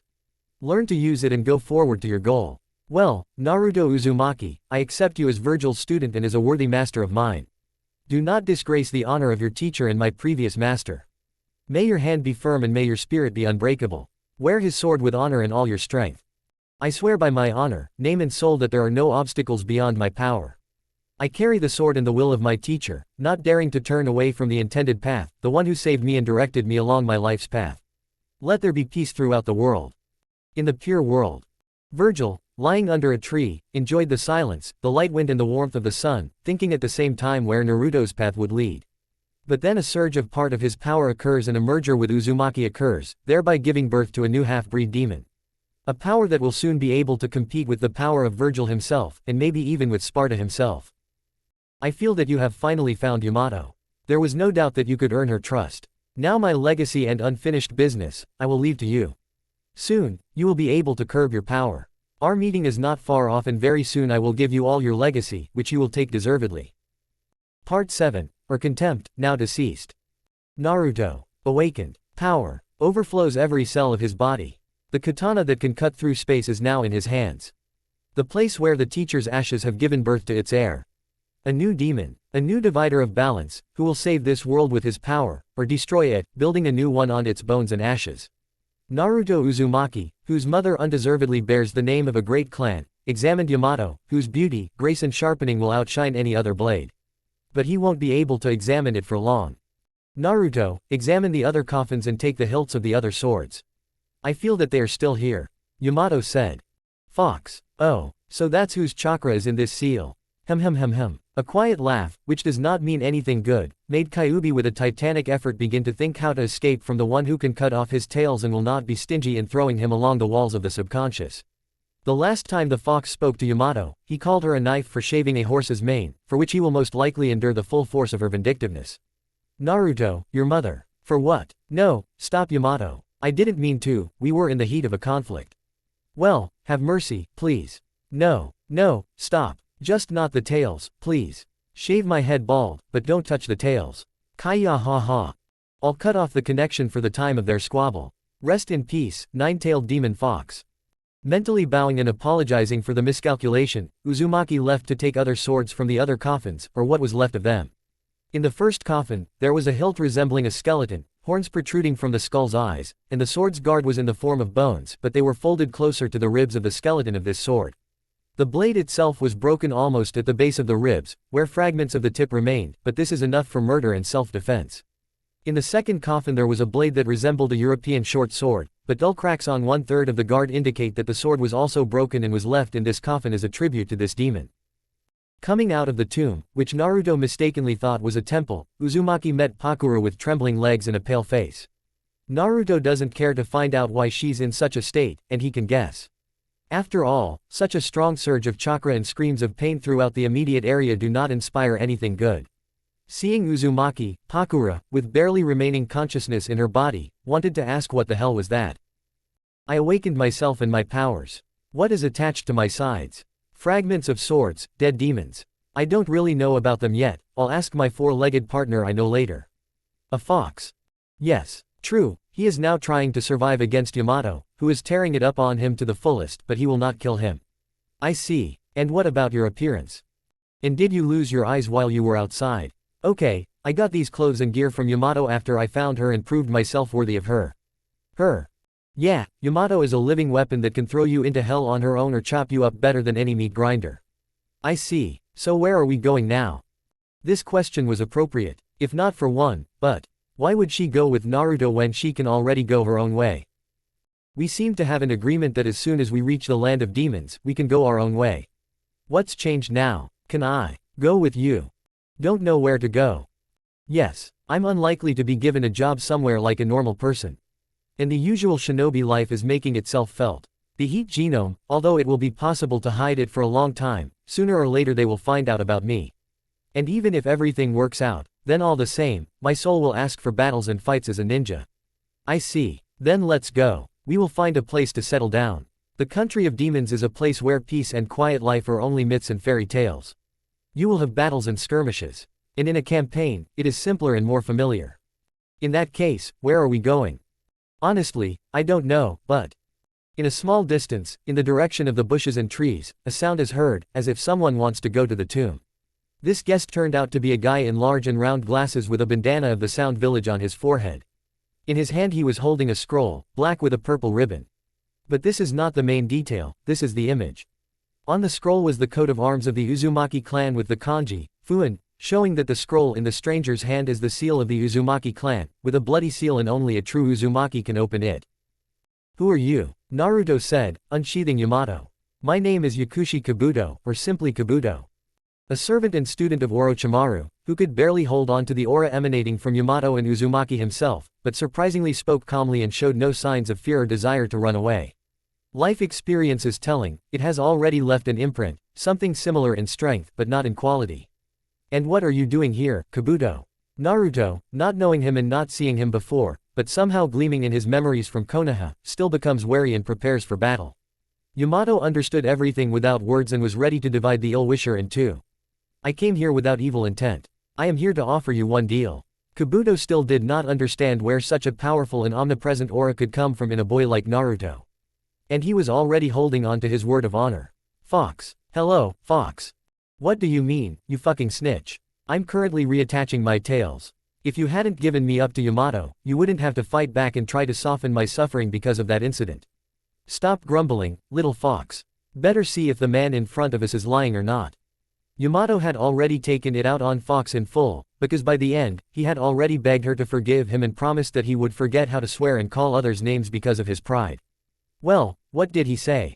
My tails. The last was a grumble, showing despair and atonement, to which Yamato demonstratively chuckled. Repeat your question, Naruto said in an almost commanding tone. I said that I came here without evil intent, but with an interesting deal for you. Kabuto repeated. I didn't feel anything negative. The fox said after checking with empathy. What kind of deal is this, and what do I get in return? Naruto asked. The power of your clan. Uzumaki techniques and seals, in exchange for eyes. What eyes? Byakugan, Sharingan, or something else I don't know about. The second option hit the nail on the head. The Uchiha clan's Sharingan, but not just tear out the eyes, but bring a living Uchiha. What we do with him is up to us. Kabuto answered. The fox immediately declared that he would help in killing the Uchiha. However, let them organize and implement the capture themselves. As for Naruto, giving one Uchiha in exchange for the valuables of his clan looked attractive, but Uzumaki did not want to bite so quickly. What's the catch? I won't allow you to experiment on me, Pakura the fox. And I absolutely refuse to give up the fox. If that's what you want, you can prepare to escape. This answer surprised Kabuto, but he immediately pulled himself together and wanted to answer. Only the new face, with purple marks around the eyes and a beastly pupil, decided to answer on his own, in order to enlist Naruto's support. There's no need to worry so much, Naruto-kun. Orochimaru said, hoping to see surprise in the little boy's eyes, but saw only determination and an even greater warning that one more attempt could be the last. I don't need to worry about this, Snake. I set my condition and I'm not going to give up the fox, Pakura or myself for experiments. Besides, you're bad at hiding your emotions, and it was only a matter of time before they found you. Orochimaru is genuinely surprised by this turn of events, and having decided to leave everything as is, agrees to Uzumaki's conditions. Then I give my word that Pakura, you and the fox will be untouchable and the terms of the deal will be met. Still, the snake understands that empathy is an impassable wall that cannot be bypassed during a conversation. I will think about your offer. However, get this into your head. I will not give Sasuke to you. Even being far from his friend, Naruto understood that for kindness, one must pay in the same coin. I was not going to touch him. Too young, and he does not have Mangekyo. I will need any Uchiha who has developed his eyes to an advanced level. The snake wants power for himself, in exchange for power for another. An equal exchange for Uzumaki would be just right, considering that Orochimaru would be able to hide them for the time he needed while he trained and mastered his legacy. In a day at the port of the Land of Claw, there is no need to delay our stay here for so long, and considering that we have already made a lot of noise, it would be better to get going in the near future. Again, on the run, Naruto gave his verdict and said the last thing with a goal, full of fatigue due to running from place to place. Then be ready, Uzumaki Naruto. After all, I have my own ship on which we can sail today. The snake, pleased with himself, also decided not to extend his stay in this place, and added fuel to the fire of Uzumaki's interest in order to leave this boring, in his opinion, place. Lead the way, snake, but know that I can stand up for myself and will watch your every move. Naruto's voice was extremely serious and did not express goodwill towards the snake. That's great, follow us. Orochimaru said and jumped onto a tree branch, towards the west. Having reached the rocky shore along the upper paths, the four-man company, not counting Yamato and Fox, saw a small ship that could hold a crew of 6. Orochimaru, Kabuto, Pakura and Naruto jumped onto the deck and the snakes, using seals, unmoored the ship, which was attached to a nearby boulder with FUNN, similar to ropes. It took 3 days to sail to the land of snow, due to the light and maneuverable ship, which was just right for a quick crossing. Having sailed into an unknown cave and opened massive doors that looked like 2 ladles of a motionless rock, the ship with passengers on board sailed inside, and 2 rocks with a characteristic sound slammed shut, leaving our heroes in pitch darkness. He didn't have to sit in the darkness for long, because in the next couple of seconds, torches lit up all over the hall, illuminating everything that was in this room, from the darkest corners to the very bottom of the water, on which stood a ship already moored by the FUNN. We need to get to Otogakure. I plan to attack Konoha during the Chunin exam. I hope you know about it, Naruto-kun. Now tell me, how was I supposed to know about it when I didn't even have time to become a genin? Sorry, I completely forgot that you were pierced in the chest with this crap. How did you know about it? Naruto said, already holding Yamato to the Sannin's throat. Impressive speed, Naruto-kun. But, the next second, Naruto felt the cold of iron on his throat and Uzumaki had to moderate his ardor. I'm faster. Ku. Orochimaru, pleased, watching Naruto calm down, puts Kusanagi back in his mouth and continues. But how do I know about that incident? It was I who helped you escape from Minato and his Anbu. Such a revelation surprised Naruto, because it was Orochimaru who saved him from pursuit and erased the tracks that could have led him to the trail of the dying, as they believed, Uzumaki. Fox, he is not lying. Naruto asked his schizophrenic. Surprised, but no, there is no lie or negativity in his words. The fox answered him. Then I must thank you for saving my skin, snake. I am also ready to carry out the assignment that you give me, but I will not allow you to violate the conditions. This is exactly what Orochimaru wanted, a hired, but still subordinate to him, demon who, for the sake of strength, is ready to take orders and carry them out in exchange for help provided at the right time. Agreed, Naruto-kun, and now it's time to go to Otto. That's where we will settle until the attack on Leaf. Ku. The snake grinned and laughed at the end. Well, it's time to master your powers and get stronger to fulfill your goal. In the meantime, we'll follow the deal. While Naruto and Pakura were leaving for Otogakure, plans were being discussed in Konoha to find and, in extreme cases, eliminate the Jinchuriki, in order to avoid problems from other villages that could put pressure while their weapon was missing. So, Minato, are you saying that you let the village's weapon slip away from your clutches in just 5 or 6 hours? Asked the head of counterintelligence, Shimura Danzo. Minato frowned when he heard the Konoha elder brand his son, but he couldn't answer. As Hokage and as a father, Minato let his son slip away, and as he thought, into the hands of a snake or left him somewhere to die and suffer endless pain. Perhaps his son now hates him with all his being, and Minato is not at all happy about it. I already said that the snake's involvement and the sabotage it caused have been confirmed. Kushina checked all the barriers and the contents of the temple. There is no doubt, Orochimaru was in the village and the Anbu were unable to catch him. Or they just ignored your order, Minato. Minato frowned and involuntarily released ki, causing the table to crack. Hearing the table crack, he quickly took control of his emotions and continued. I have already sent a message with the task to Jiraiya. Along with the task, he also received all the reports of Anbu and Konoha Jonin. Soon, we will receive information about his location. Minato retorted, as he thought. This does not change the fact that there are no weapons in the village, and the gossip of old women and farts has already spread throughout the land of fire and beyond. And you and your Anbu are to blame for all this.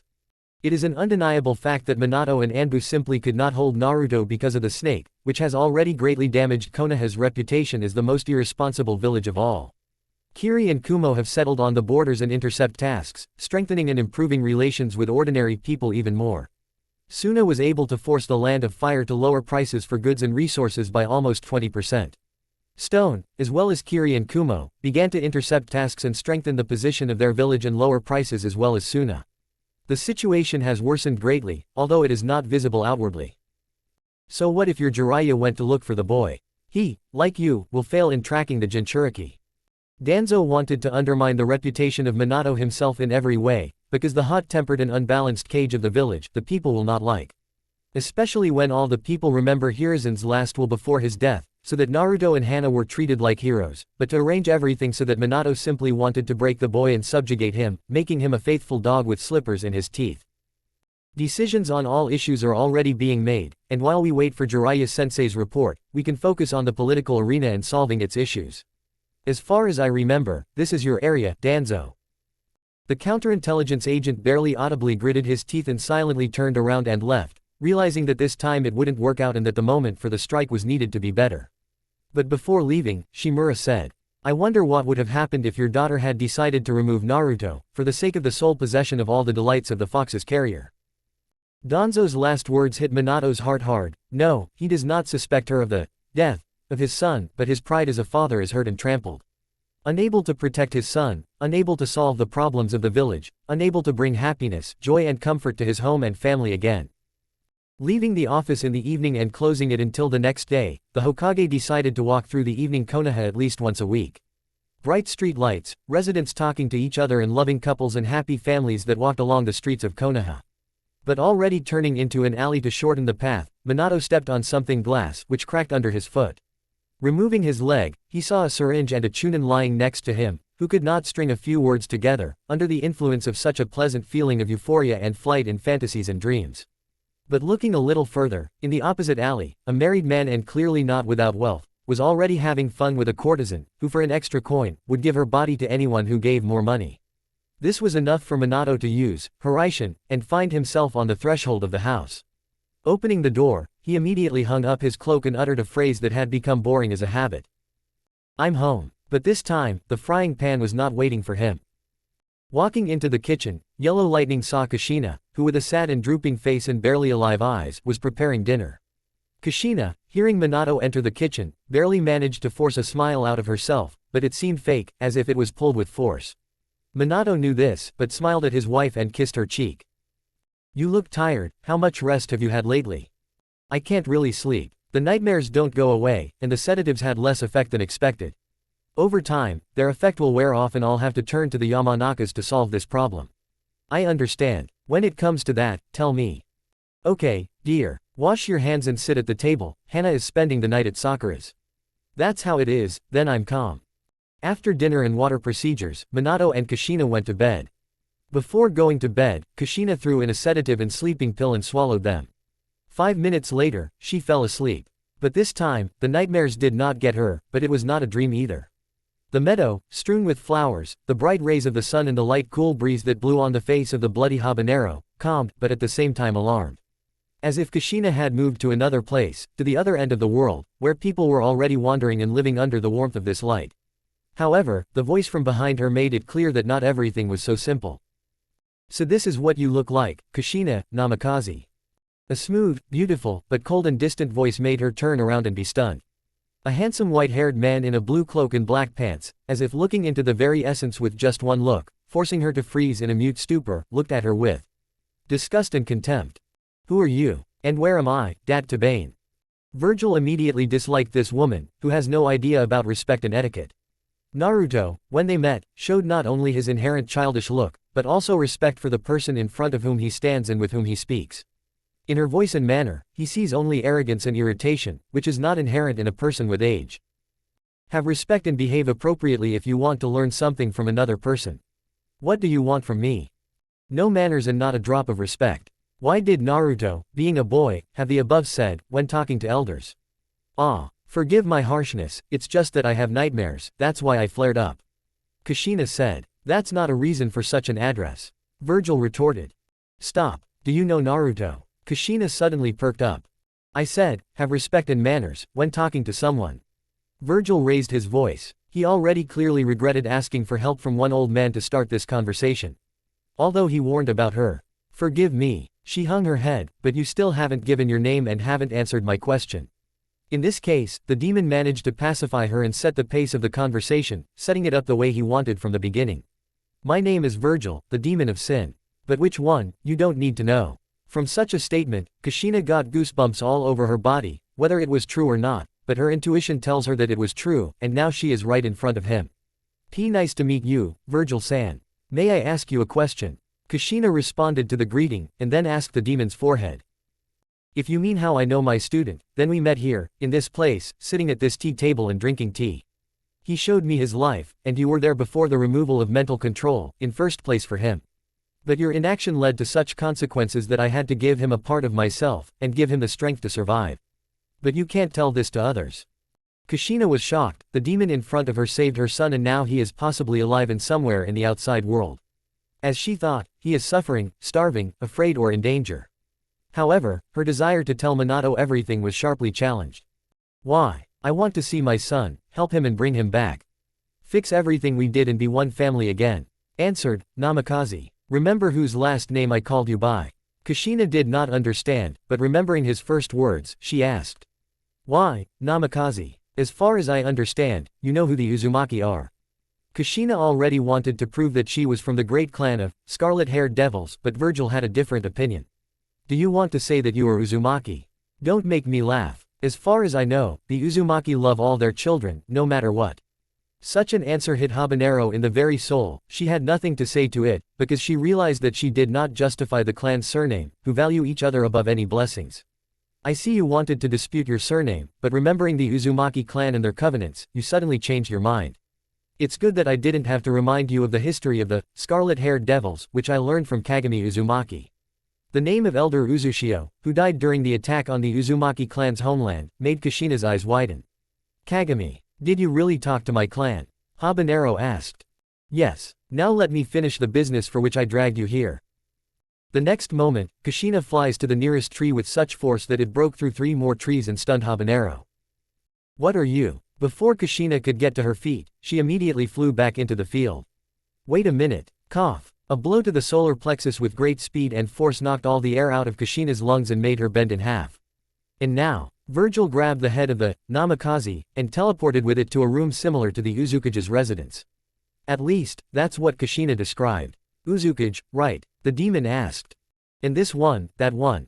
Asked the gray-haired old man with a goatee and in a kimono with the sign of the whirlpool. Yes, I myself will be interested in how you will conduct the trial and what your reprimand will be. Answered Virgil. Once again, thank you for saving my grandson, Virgil-san. Thanked him, Uzukage. I did this of my own free will and kindness, and now I ask you to begin. Answered him the demon and threw Kushina into the center of the Uzumaki clan crest, which was on the floor, and around there were many other Uzumaki, who were sitting in the stands and waiting for the trial to begin. Even in the world of the dead, we, scarlet-haired devils, cannot abandon the lawlessness and traditions of our clan. Today, we will hold a trial over the one who allowed her loved one to go to death, forgetting and not caring about the remnants of our clan.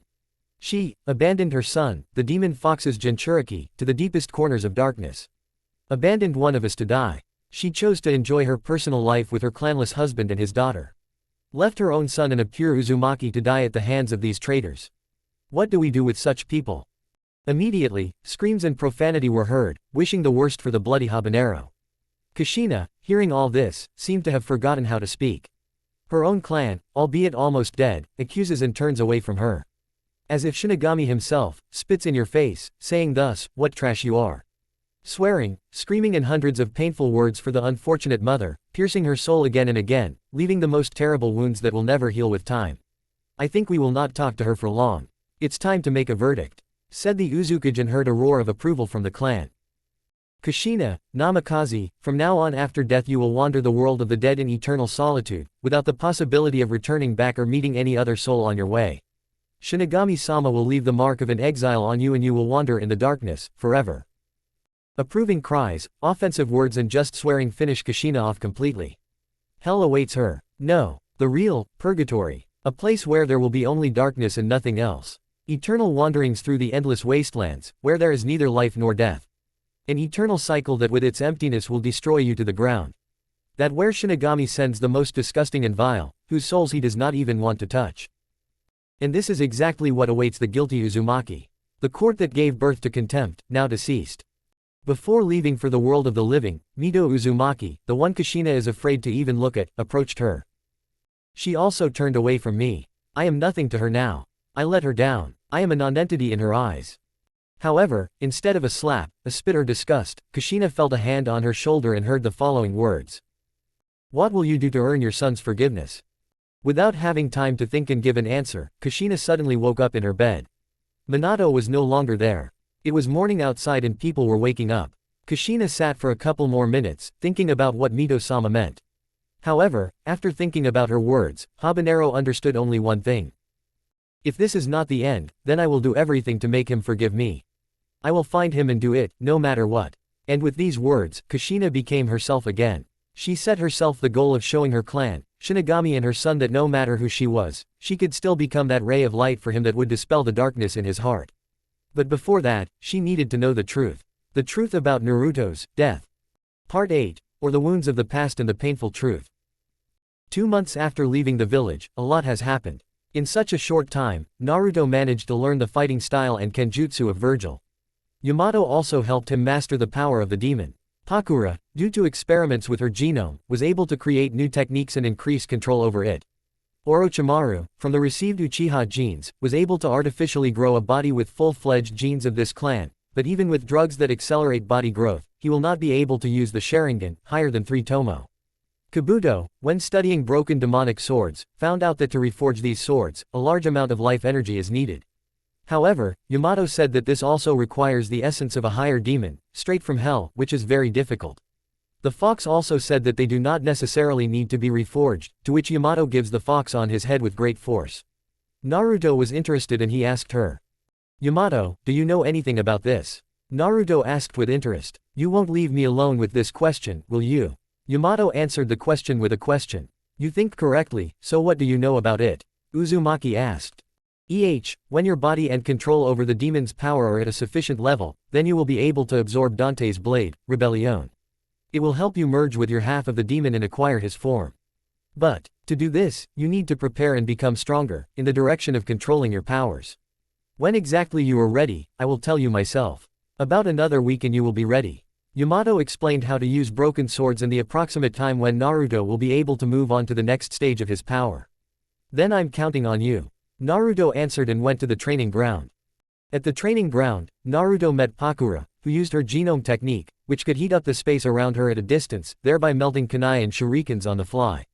Pakura spent almost all her chakra, since the control of space and chakra consumption of the technique is very high, but with this, the control of chakra and its reserve increased. Naruto, passing by, took the next training ground and unsealed Yamato, starting to practice all the poses and kata of the Virgil style. Having practiced everything, Naruto concentrated chakra in Yamato and its sheath. Sharply pulling out Yamato and putting it back in the sheath, Uzumaki released a barely noticeable clot of energy in the form of a ball and threw it at the dummies in front of him.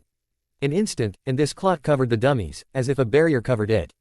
In an instant, the dummy was cut into small pieces and crumbled with a sound, as if many blades were cutting everything around them at once.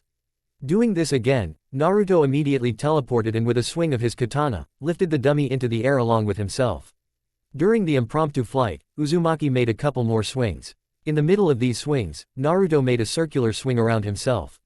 Before the end of the flight, the newborn demon teleported down and made a wide swing, leaving purple energy right before the landing of the dummy. Short blades of energy appear above the dummy, which immediately upon appearance, cover the entire area around the dummy and with all their strength drive the dummy into the ground, but do not attach it to the ground. The piece of wood bounces off the floor and flies up into the air again by inertia. Taking advantage of this, Naruto wanted to use the same space cut that was Virgil's strongest blow, but Yamato abruptly cuts off the energy flow and says to Uzumaki, "Naruto, you are not ready for such power yet. Your body will be torn apart by such speed. Physically, you are not ready for this technique yet," Yamato said, to which Naruto snorted and removed his hand from her hilt. "Okay, you know better," Uzumaki answered, calming down. Orochimaru, having come to the training ground, saw Pakura, who was able to advance in the power of her genome, to which the snake smiled and praised the girl. She responded with gratitude and continued training. Going to Naruto, the snake called him and began a dialogue. "Naruto-kun, there is something interesting for you." Orochimaru intrigued. "Speak." Naruto answered briefly. "Momochi Zabuza, the holder of Kubikiribocho, has appeared in the Land of Waves." Naruto frowned, because the 7 swords of the mist never belonged to them. The 7 swords of the whirlpool must return to the Uzumaki. "I see, and what is the benefit for you?" Naruto asked. "The properties of Kubikiribocho can help me create a replica of Kusanagi.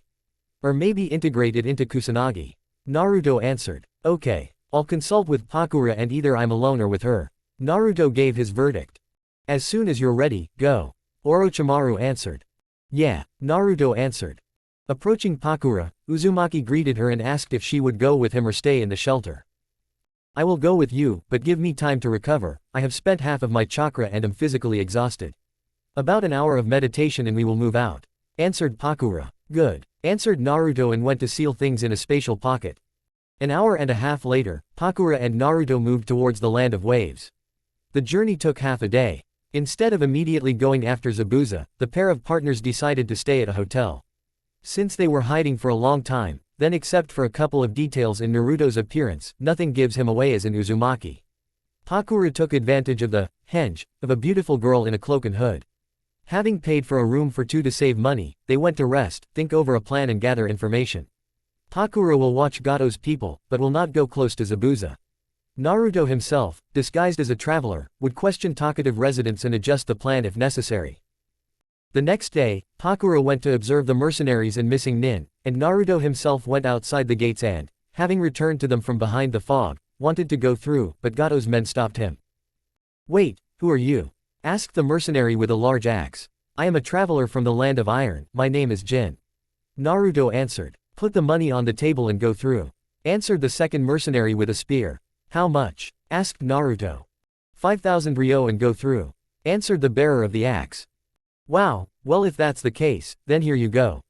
Naruto handed over 5,000 in bills and went through the gates into the settlement. Idiots. They didn't even notice the deception.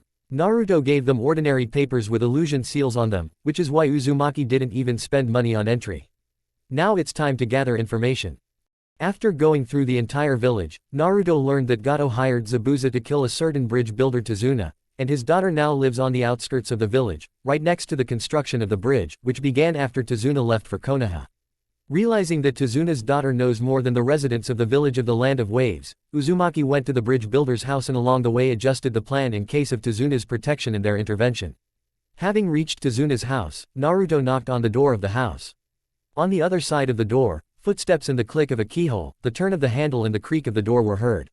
The girl introduced herself as Tsunami. Tsunami has long blue hair and black eyes. She wears a pink shirt with short sleeves, and the collar is painted red. She also wears a long blue skirt. "If you came to defeat Gato, then you will only die like everyone else." It was Inari, the son of Tsunami and the grandson of Tazuna. And Naruto did not like him from the start. "I'm not talking to you, brat. I came here for information about Zabuza, not Gato. I'm not interested in this idiot's business, and the Konoha shinobi are clearly already on their way. They'll help you." Naruto interrupted him, simultaneously shutting up and stunning Inari with such coldness in his voice. "Please forgive him, his father." Tsunami wanted to continue, but Naruto interrupted her again, but this time. "Forgive Tsunami-san, but as I said, my stay here is only for the sake of Zabuza's sword. I don't want to burden you even more and ask you to continue the story about Gato's plans, where Zabuza will be." Naruto said. "Then I will continue." Tsunami answered and continued the story. As a result, Naruto learned that the swordsman of the mist would oversee this mission, along with the brothers Gozu and Maizu. Tsunami herself did not know more. However, Uzumaki also learned from the builders that the brothers themselves had already passed the construction site that flashed before their eyes, along with Zabuza. Their self-confidence led to carelessness. Therefore, Naruto, having found Pakura, also went to watch the mercenaries. Having discussed the plan and adjusted it with the intervention of Gozu and Maizu, the couple wanted to head to the hotel, but Gato, from the balcony of his mansion, ordered them to prepare to go out to the bridge in a week to kill Zabuza and his partner under the guise of Anbu Mist. Such news did not particularly please the demon and the owner of the genome, so they decided to wait by the bridge and wait for the battle between Zabuza and the team from Konoha. Returning to the hotel, the couple went to rest and, having adjusted the plan again, went to bed. After 3 days, Naruto was a little surprised and at the same time in a cold rage. After all, not only did Sasuke, Kushina, Kakashi, Sakura and Henna arrive as guards, but Zabuza also disappeared somewhere while they were watching the bridge where the swordsman and the Konoha shinobi would clash. Pakura, sensing something was wrong, decided to step back and not show herself until he calmed down. 6 days have passed, the genin and jonin are now on the streets near Tazuna's house. The bridge builder himself, supervising with a bottle of sake, supervises the construction and listens to the builders, who shout over and over again that Gato and his mercenaries are about to come, destroy the half-bridge and kill everyone who is not pleasing to him, enslave the women and children of the builders, and hang them. Kushina teaches this, blockhead and bitch, to make Uzumaki clan seals and improves chakra control. Henna herself is oozing with arrogance and irritation, along with the desire to kill the elder, Namikaze. Here's more detail, Naruto said to himself. Kushina herself exudes sadness, melancholy, a desire to find someone and disgust for herself. So Kushina thought it all over and wanted to find Naruto. Then let her prepare for revenge and the destruction of her own life. What could be more terrible for a shinobi than the deprivation of chakra and clan traits? That's right, nothing. After all, only another clansman can deprive a clan's traits and chakra, and since Kushina carries the Uzumaki genes like Naruto, taking them away won't be a problem. You just need to wait for the moment of triumph and take what belongs to the Uzumaki clan. The clan is unlikely to be against it. Returning to Hana's emotions, Naruto felt indignation, rage, malice, hatred and irritation. Apparently, after the death of her brother, she never received universal adoration, or is this not what she needs? Kill Kushina. Wants to take something from her. Hates because my death did not bring her soul love, in relation to herself. We need to find out more about this and put pressure on it. Tomorrow, none of you will go unpunished. Except Sasuke. The 7th day of surveillance, Pakura reported the approach of Zabuza and the man in the Anbu mask. Well, it's time to get ready to go on stage. Here is the fog, which is like a curtain on a theater stage, blocking the view for the genin and jonin.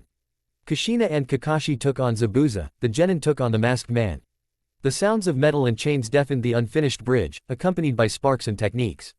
Here Kakashi calls his dogs, and they from under the thickness of the water, grab Zabuza, thereby immobilizing him. Here Kushina and Kakashi rush with chains and Reikiri at the ready, to end his life. But not this time. Naruto teleported, appeared in front of Zabuza and wounded Kakashi's hand with the already naked Yamato, but not killing him immediately. The chains had to be cut right at the swordsman's heart. Not understanding who came to intervene, Zabuza scatters the ninkin and turns to the swordsman who saved him from death. And who are you, swordsman? Is it possible that a samurai from the land of iron decided to join the renegade? Zabuza asked and joked. You talk too much, demon of the bloody mist. I'm here because of your blade. But before you answer, I would like to get even with them. And pointed at Kushina and Kakashi. I only need a bridge builder, the rest are just an obstacle in the way. Zabuza answered. And you know that Gato wants to finish you off. I walked along the upper paths and saw how the mercenaries and Gato discussed how they would divide you by 0. Naruto asked him from under the hood and cloak. Don't try to fool me, you fucking dwarf. The swordsman wanted to continue, but Naruto interrupted him. If you don't believe me, then let's wait until he gets here. In the meantime, let me see what you're worth against me. Zabuza thought about what the boy said for half a minute, but then simply jumped onto the bridge and nodded, indicating that he was ready to accept his condition and challenge. Naruto also signaled Pakura to stay aside and intervene only if necessary. She, having understood the signal, hid and sat down in a convenient place for an attack. Shall we begin? Asked Naruto, who was already standing in front of his opponent. Haku, come back and give the signal to begin, shouted Zabuza to his partner. Hi, Zabuza-san, answered Haku and stood to the side with his hand raised. Naruto, seeing Sasuke all in Senbons and how he was simply thrown away by Henna, whom the Uchiha protected with his body, fell into a cold and silent rage, simultaneously releasing the key fox and the demon. Yamato in his hands glowed purple and clinked menacingly in the hands of Uzumaki. Zabuza swallowed as did Haku, because he realized that Naruto was not as simple as he seemed at first glance and that much could be expected from him. Let's not linger, Zabuza. After these words, both stood up. Let's begin our dance, Zabuza shouted, and Haku waved his hand, giving the signal to begin. After the start, Naruto approached the swordsman and crossed blades with him. Immediately jumping back from Yamato, Zabuza wanted to swing from the right side and cause damage, folding Naruto in half. To this, Uzumaki jumped up and put his foot on the blade of the sword and wanted to swing at Zabuza's head. The swordsman bent down and wanted to strike from the bottom up, in an attempt to cut the white-haired man in half. Yamato was put in a block and shifted the course of the blade to the left of Naruto. Immediately after, Naruto created an ethereal blade and launched it at Zabuza's chest, but the swordsman dodged the dagger due to experience and reaction. Zabuza retreated and began to form seals for the water bullet, because the swordsman wanted to increase the distance between the enemy in order to use the water dragon. Naruto realized that Zabuza wanted to buy himself time for the technique, so he created 3 more ethereal daggers and tried to occupy Zabuza with another task, in the form of an urgent dodge. The swordsman did a backflip, interrupting the formation of seals and getting into a stance with Kubikiribocho. Naruto did not make him wait long, and with Yamato and 4 more blades behind his back, he ran at the swordsman. A blow from left to right was blocked by Zabuza, but a dagger from the right limited the room for maneuver for the swordsman. Realizing what Naruto wants, Zabuza forcefully throws his opponent back with the side of his sword, thereby giving himself a short respite and regrouping. Uzumaki wanted to use speed, pressure on the space against the clumsy opponent, but Zabuza understood his tactics and that is why he threw it aside. Naruto sheathed his sword, concentrating his strength and chakra in the blade. Yamato was about to perform Justice Slash, but Haku immediately stood between them, stopping the fight between the 2 swordsmen. What does this mean, Haku? Zabuza did not know why he stood between them. Zabuza-san, Gato has arrived. Naruto and Zabuza looked at the other end of the bridge, where a gang of mercenaries and Nukenin of the Chunin level stood. Uzumaki looked at Zabuza and nodded towards Gato, as if asking, is that him? To which the swordsman nodded back. I knew you were useless, Zabuza. You couldn't kill Tazuna and the brat guards and a couple of Jonin. A dwarf with glasses and a stupid hairstyle for him and a stupid grin. Naruto immediately hated this Gato, that barely visible dwarf on the balcony, standing in front of you. It doesn't matter. The main thing is the next thing that Zabuza will do to betray the customer. Hey kid, what's your name? Asked Zabuza. Naruto Uzumaki. Answered Naruto. Wow, purple demon of sin, I didn't immediately understand who you were. I ran into one plagiarist who introduced himself as you. And how do you know my name? A purple cloak with the Uzumaki crest, white hedgehog hair and ethereal daggers on arms. Too bad Haku is not an opponent for your partner. The Sun Maiden, clearly the best opponent against the Ice Genome. I see, and we're the plagiarists with scarlet hair. Yeah, like an idiot I couldn't understand that you have white hair and a katana with elegant ornaments made of gold. All coincidences are obvious. Gato, hearing this conversation, was in shock. A Nukenin who appeared recently, but has already caused a great stir in different parts of the world, and his partner, the Maiden of the Sun, who can melt or burn anyone with just his presence, with just one touch. And now back to business. I saved your life from the dogs of Konoha and warned you about Gato's betrayal. As I said before, I came for your sword. Now you go deal with Gato, and I'll go to those scum from the Leaf. Do you have your own scores to settle with them? Yes, personal and very big ones. I see. Haku, let's begin. Haku immediately created Senbons and sent them to the mercenaries and, together with Zabuza, began to cut and kill everyone in a row, making their way to Gato. Naruto turned around and, without walking long to Sasuke, teleported to him. After examining him and removing all the needles, he calmed down, because nothing threatened the Uchiha's life. However, he was not the only one who came here. Standing up and examining the Konoha team, Naruto released Ki and the demon's aura towards Henna, Kushina and Kakashi. Henna, as if having lost the rest of her mind due to fear, shouted at Naruto. Who are you, damn freak? Bend your knee before me and maybe I will spare you. Shouted, bitch, and you are still such a monster, Henna. Naruto answered coldly. It is you, right? It is you, Naruto. Asked Kushina, intervening in the conversation. What are you talking about, Kushina-san? Asked Kakashi and Sakura together. Take a closer look at him and you will understand for yourself. Answered Kushina with tears in her eyes. Kakashi looked closely and his eyes widened to the limit and asked with disbelief. Naruto. Is it really you? Asked the dumbfounded Kakashi. Yes, it's a pity Sasuke is unconscious now. Uzumaki answered him in the same way. But why did you have to interfere in our fight with Zabuza? Are you really in cahoots with him? Asked the ash-haired man. No, I don't work with him. But why did you put my friend at mortal risk? I can't understand. Answered the white-haired man. Our team decided to continue the mission despite his rank. The customer lowered it due to money problems. Sakura answered. I see, so money and power in exchange for my friend's life seemed like a good deal to you. Naruto answered with cold fury. That can't be. Naruto is dead and rotting in Orochimaru's labs. Hana screamed with fury and disbelief. What if that's true? Naruto made 3 stripes with his ether blade, in the form of fox whiskers, which he used to have. Hana looked closely and realized with horror that everything he said earlier was true, and now in front of her was the one she thought she had killed with her own hands. Found out. Great. Now let me tell you the truth about my death, Naruto said, interesting everyone else.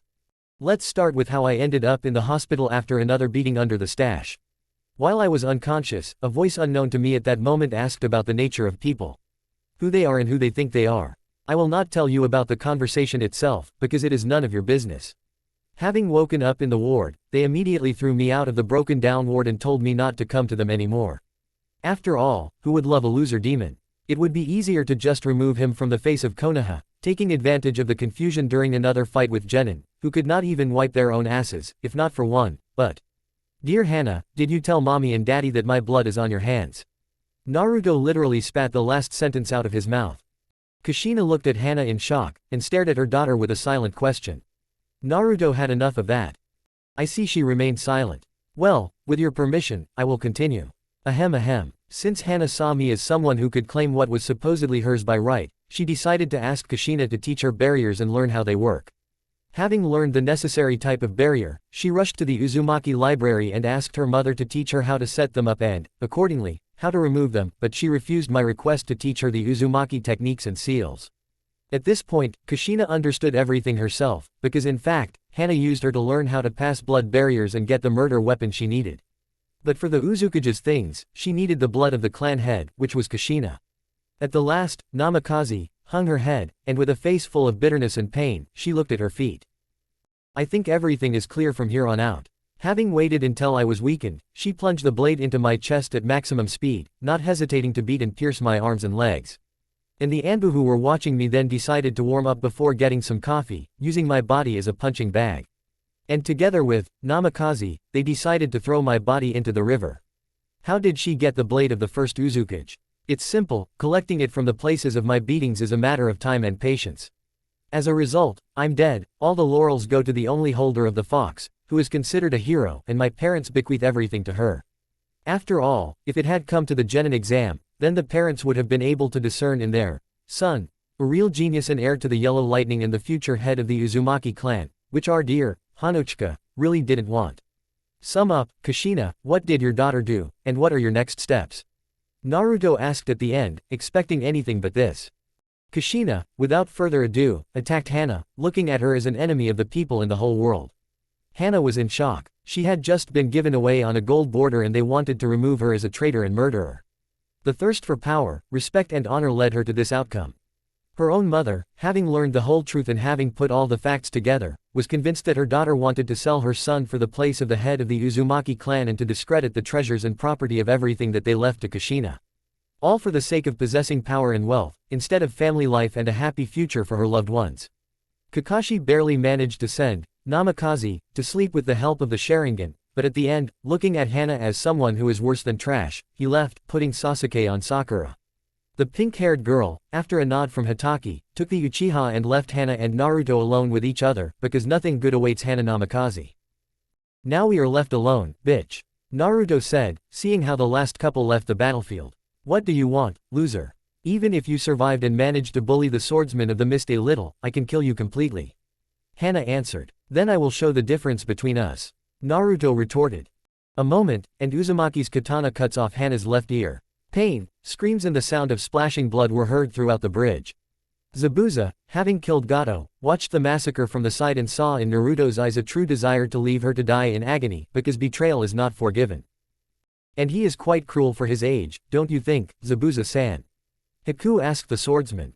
Life is full of disappointments. The sister, having hit him in the back, thought only about the warmth of her ass and did not appreciate what she had. For which she is paying. Momochi answered. Yes, so that you. Before she could shout anything in Naruto's direction, she immediately received a wound on her entire face, starting from the lower right chin and ending with the left eye.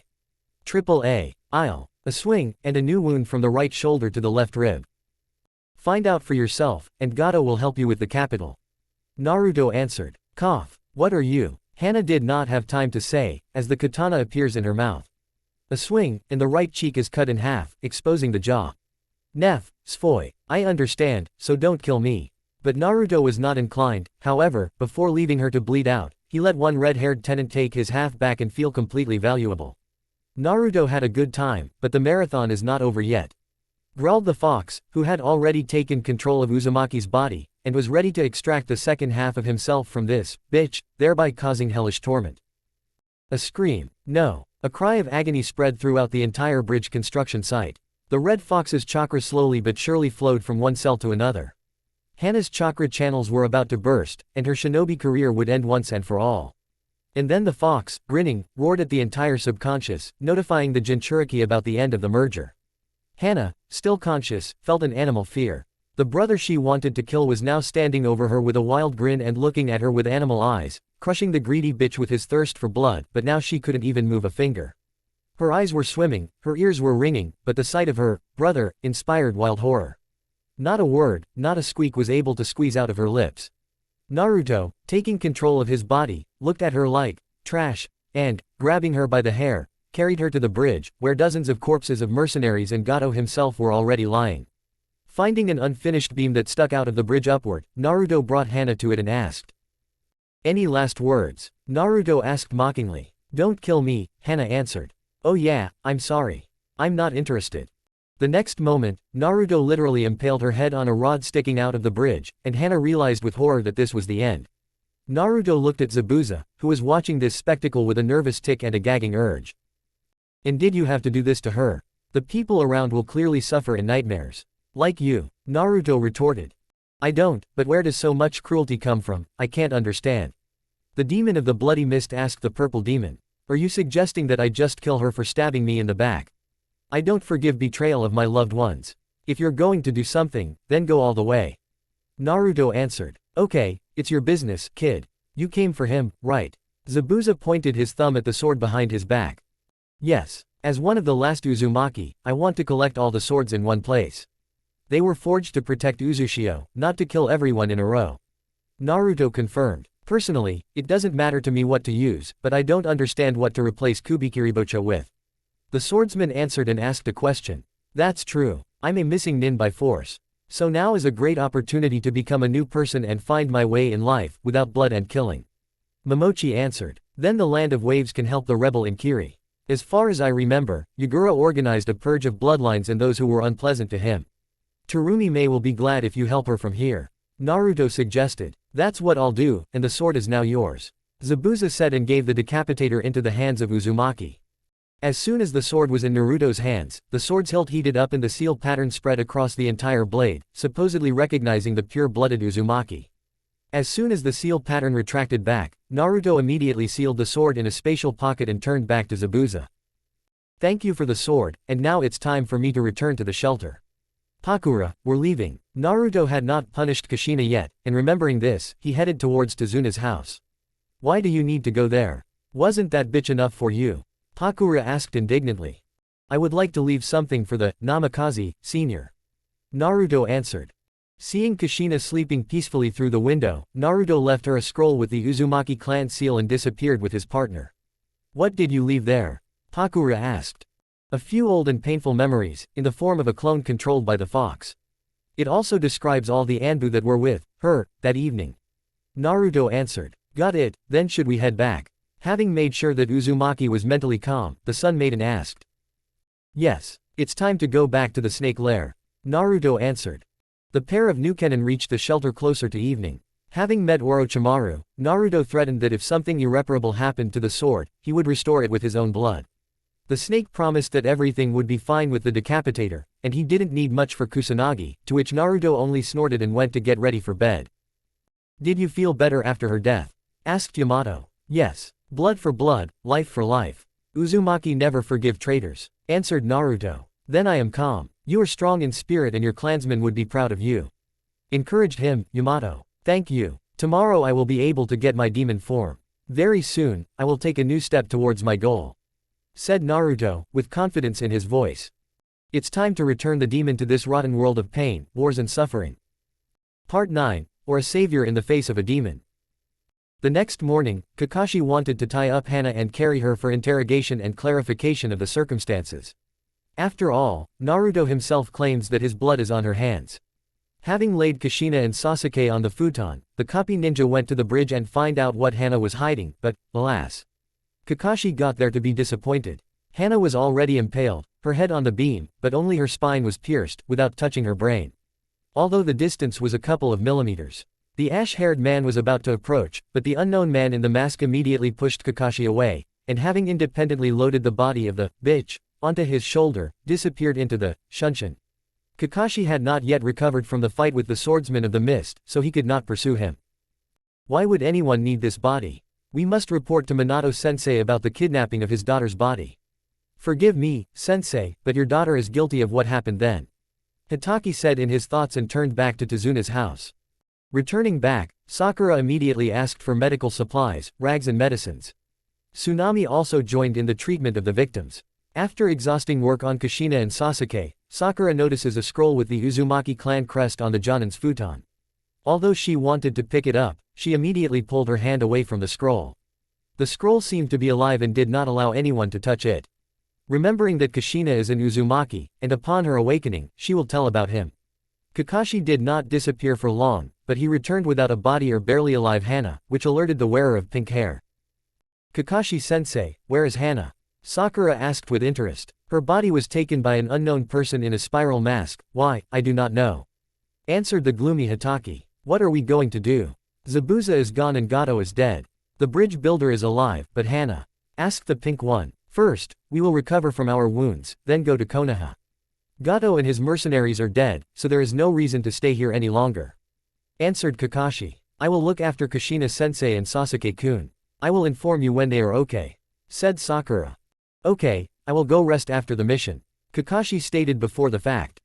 Got it, answered Sakura, leaving for the casualty room, where Tsunami remained. Sasuke, after receiving a large number of senbon all over his body, covered Henna, and fell to his knees. Before losing consciousness, the Uchiha felt himself simply thrown aside with the words, out of the way, trash. The red-eyed man realized that Henna had allowed herself too much, and after his eyes almost went dark, Sasuke saw a blurry figure, purple in color, emitting a huge amount of ki and an aura of something cold, so much so that it burns the skin no worse than fire. There was no more strength to remain conscious, and Sasuke fell into the darkness. So another enemy has arrived. Kakashi and Kushina are very exhausted, and Henna is too arrogant to see the situation clearly. Sakura is AC rank medic, although she is smart. I shouldn't have covered that fool with my body. I should have stepped aside and tried to get out of those mirrors. Well, most likely I'll die on the bridge. Damn that, Namikaze, and Kushina-san. If I hadn't died and was getting stronger, I would have brought Naruto back, become the head of the clan and lived with my friend like a brother. Cheerful, energetic, funny and purposeful Uzumaki.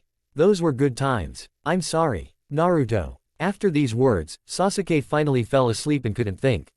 The next day, Sasuke woke up and looked around, and realized that he was alive and, almost, healthy, not including the pain throughout his body from the wounds he had received. Trying to get up, Uchiha realized that his legs would not hold him. Still, having directed chakra to his legs, Sasuke managed to get up, but the door had already opened and Tsunami wanted to put him back down. You can't move yet, lie back down. Breakfast will be ready soon. And all this was accompanied by a menacing look and a strong ki from the mistress of the bridge builder's house. Good. Did not resist, boy. That's good, answered Tsunami. And where are the others? Asked Sasuke. So far, only Kakashi-san, Kushina-san and Sakura-chan returned from that battle. As for the blonde, I don't know. Only Kushina-san looks bad after that skirmish, answered Tsunami. I see. After that, Sasuke lay back down, thinking about everything that happened. About 10 minutes later, Sakura, Kakashi and Kushina entered the room and immediately asked about his well-being. Kushina, her face full of bitterness, brought breakfast, which she prepared together with the hostess, Uzumaki. I understand that we will be moving soon. And where is Henna? Asked Sasuke. She is dead, but her body was taken by an unknown person in a mask. He did not have time to get a good look at him, because he moved too fast. answered Hitaki. I see. Sasuke became sad, but remembering what she called him, he immediately snorted and forgot about her. We will move by lunch. By that time, Sasuke should have restored his chakra and be able to move independently. Kushina said, examining Sasuke. Hi. The others answered. Everyone was ready by lunch. Sasuke was already able to go to Konoha on his own, along the upper paths. Closer to evening, the team passed the main gate of the village and went to report to the Hokage. Arriving there, the Jonins began a report, because of which Minato felt bad, but Kushina said that after the explanations, he would feel better. Namikaze did not understand Kushina's words, and continued to listen to the report. After the report, the genin went home, and the Jonins stayed to explain how Henna died. It was Naruto, saying that it was she who pierced his chest with a blade. Kushina said right away. What do you mean? How is it Henna? Minato asked, not believing it. That's right, Minato-sensei. She admitted it herself when she called him a loser demon. Hitaki answered. At home, in front of us, she was white and fluffy, and out of our sight, Henna did everything to ruin Naruto's life. She even asked me to teach her blood barriers and how to use them. I thought she wanted to worry about her womanhood, but she used this knowledge to bypass the barriers and collected Naruto's blood from the place of beatings in order to get into the temple and take Shinigami-sama's blade. What happened next, you know yourself. Only there is one more thing. Kushina, having given the scroll to Minato, began to wait for his reaction, which did not take long. Tit, Raven, Weasel. Minato growled. We have arrived, Hokage-sama. The Raven answered. Here is your scroll. To find these scumbags and execute them publicly for betraying the village and beating up a villager. Also tell all the residents of Konoha that from now on, all crimes will be twice as hard as before. I've had enough of being kind to these pigs. Minato growled with quiet rage. Hi, Hokage-sama. The Anbu disappeared to carry out assignments and notify the residents. And you are free to go, a written report to me tomorrow. A week's vacation, Minato answered, lowering his head. Hi. And Kakashi and Kushina left the office. As soon as they left, Minato began to smash the entire office and destroy everything that came to hand. Of course, because his daughter, out of greed, wanted to kill Naruto, and also deceived him and Kushina in order to pull off all this. Minato no longer knows Henna as his daughter, he knows her as a rotten bitch who, for the sake of her own well-being, went to kill her family. Sasuke had already reached the house by this time. Having greeted his family, Uchiha went to wash his hands and prepare for dinner.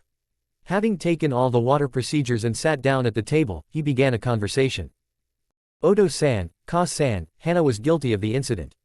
It was she who deceived them into learning how to bypass the Uzumaki blood barriers and used Naruto's blood to bypass these barriers. I think you can guess the rest. Sasuke said. I see. Fugaku answered, gritting his teeth, because selling out your family for your own goals is unforgivable. I just have no words. Makoto answered. Itachi, I think, already knows. Fugaku confirmed. Yes. He is the Hokage's personal guard. Sasuke answered. So, what about Naruto? Makoto asked. He is alive and they call him the Purple Demon or the Demon of Purple Lightning. He has a speed close to the fourth and leaves behind small lightning discharges. Sasuke answered. Wow, so it was he who in just 2 months managed to piss off the Tsuchikage so much when he sent his worms to Uzushio for the Uzumaki scrolls. Fugaku asked with interest. It turns out, yes. Naruto is not the type to leave the wealth of his clan to some rats. Makoto answered, and Sasuke nodded. So I'm far behind him, I need to step it up. We have a week off, it's time to start training, starting tomorrow. Sasuke said. You think correctly, my son. Fugaku answered, looking at him with pride. Yeah, but only tomorrow. Today, you all go to bed and take a bath. Makoto answered with a squint. Hi. Fugaku and Sasuke said in a joking manner. After a day of revelations, all family members went to the bath and got ready for bed. The next day in the snake's lair. Naruto, you are ready to open the next stage of demonic power. The first key will be, Rebellion. Yamato said, after practicing her fighting style in the morning. I understand you, Yamato. So I need Dante's first sword. Naruto answered. Yes, but be prepared for hellish pain. Your body will change and transform greatly. Also, the energy will be denser after awakening the demon form. Yamato said. Then let's not hesitate and move on to the transition.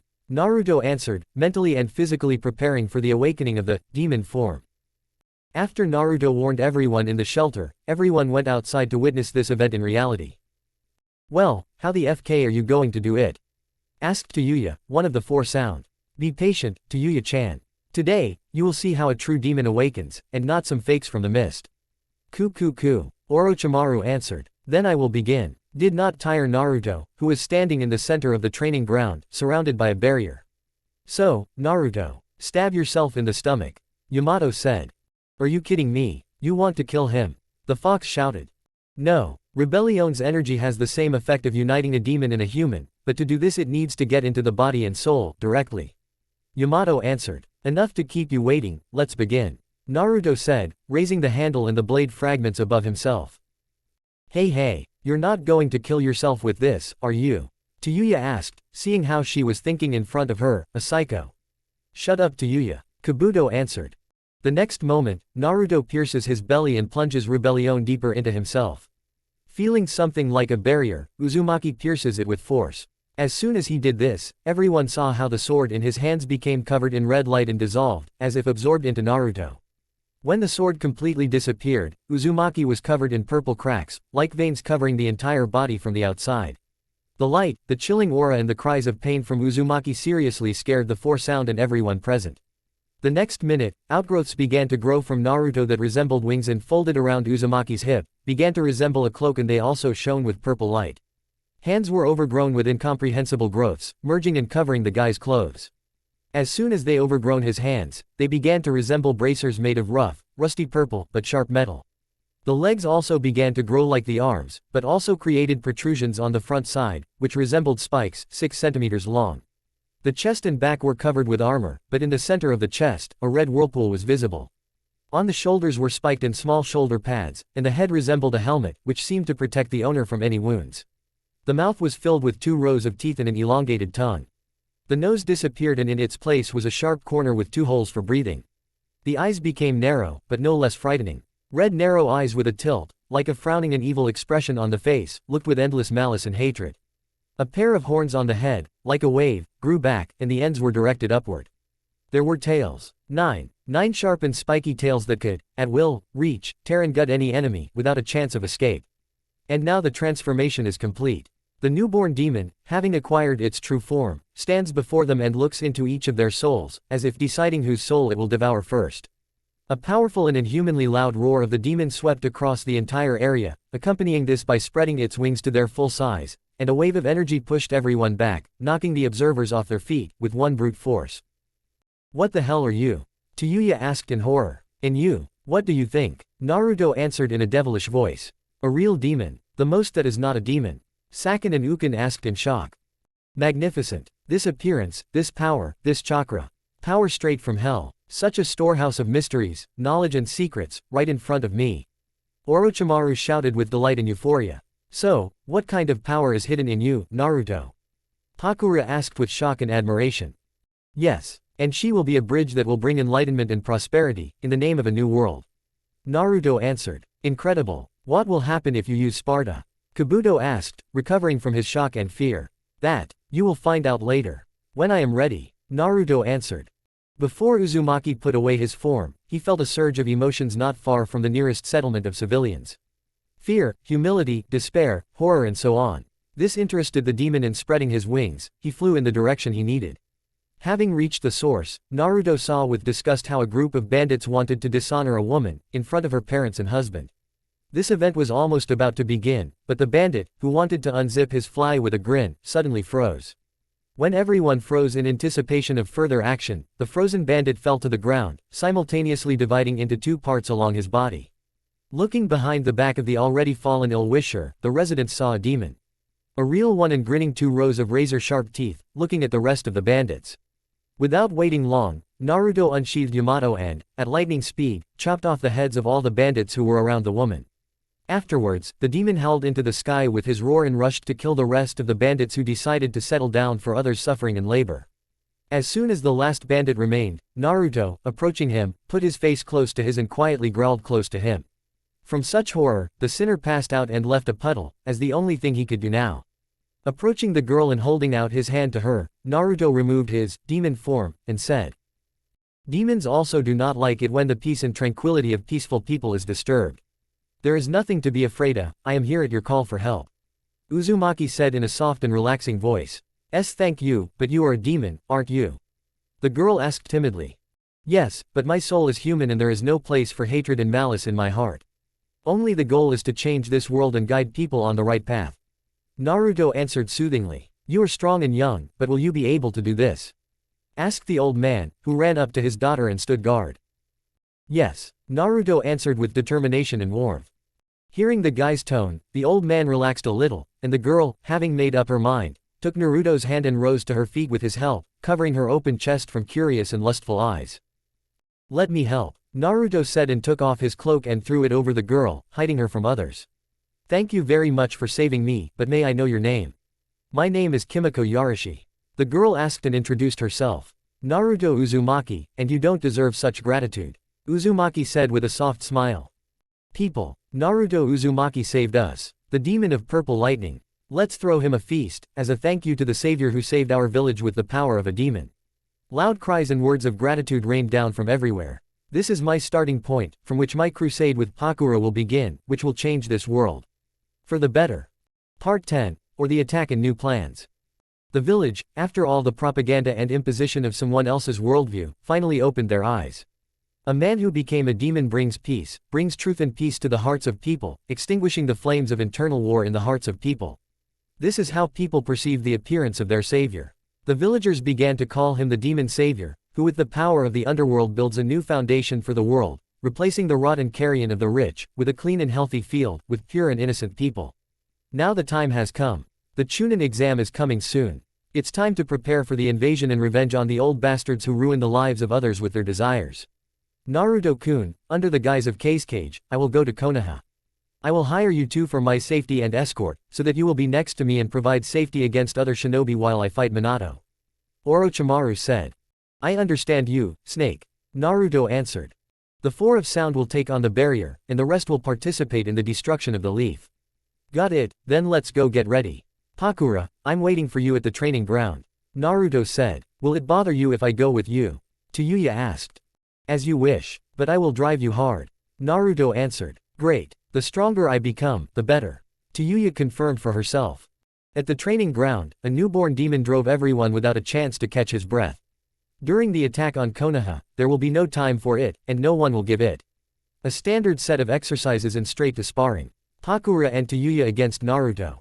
Everywhere swings of a katana, purple flashes, the sound of a flute, explosions of a genome and much more. As soon as the training ground was destroyed and Naruto's opponents fell to the ground without the ability to get up, Uzumaki put Yamato back in its sheath and gave the command to rest. That's all for today. Get ready to move out tomorrow. Naruto said. Hi. The girls answered. Having dispersed, the team went to their rooms to tidy themselves up. The next day. Everyone ready? Asked the snake. Yes. The four of sound, the demon and maiden pair answered, and Otto's shinobi stood in the background. Then let's move out. Orochimaru gave the order, flashing his Sharingan. And I forgot that I brought you a Sharingan. Naruto said to himself. Of course, this is not Shisui or Itachi's Sharingan, but even so, I'm still happy. Said the snake Sanin. Flashback. Naruto. Pakura addressed. I know, it's time to hunt for eyes. Simple ones won't do for us. We need to take the eyes from the Mangekyo.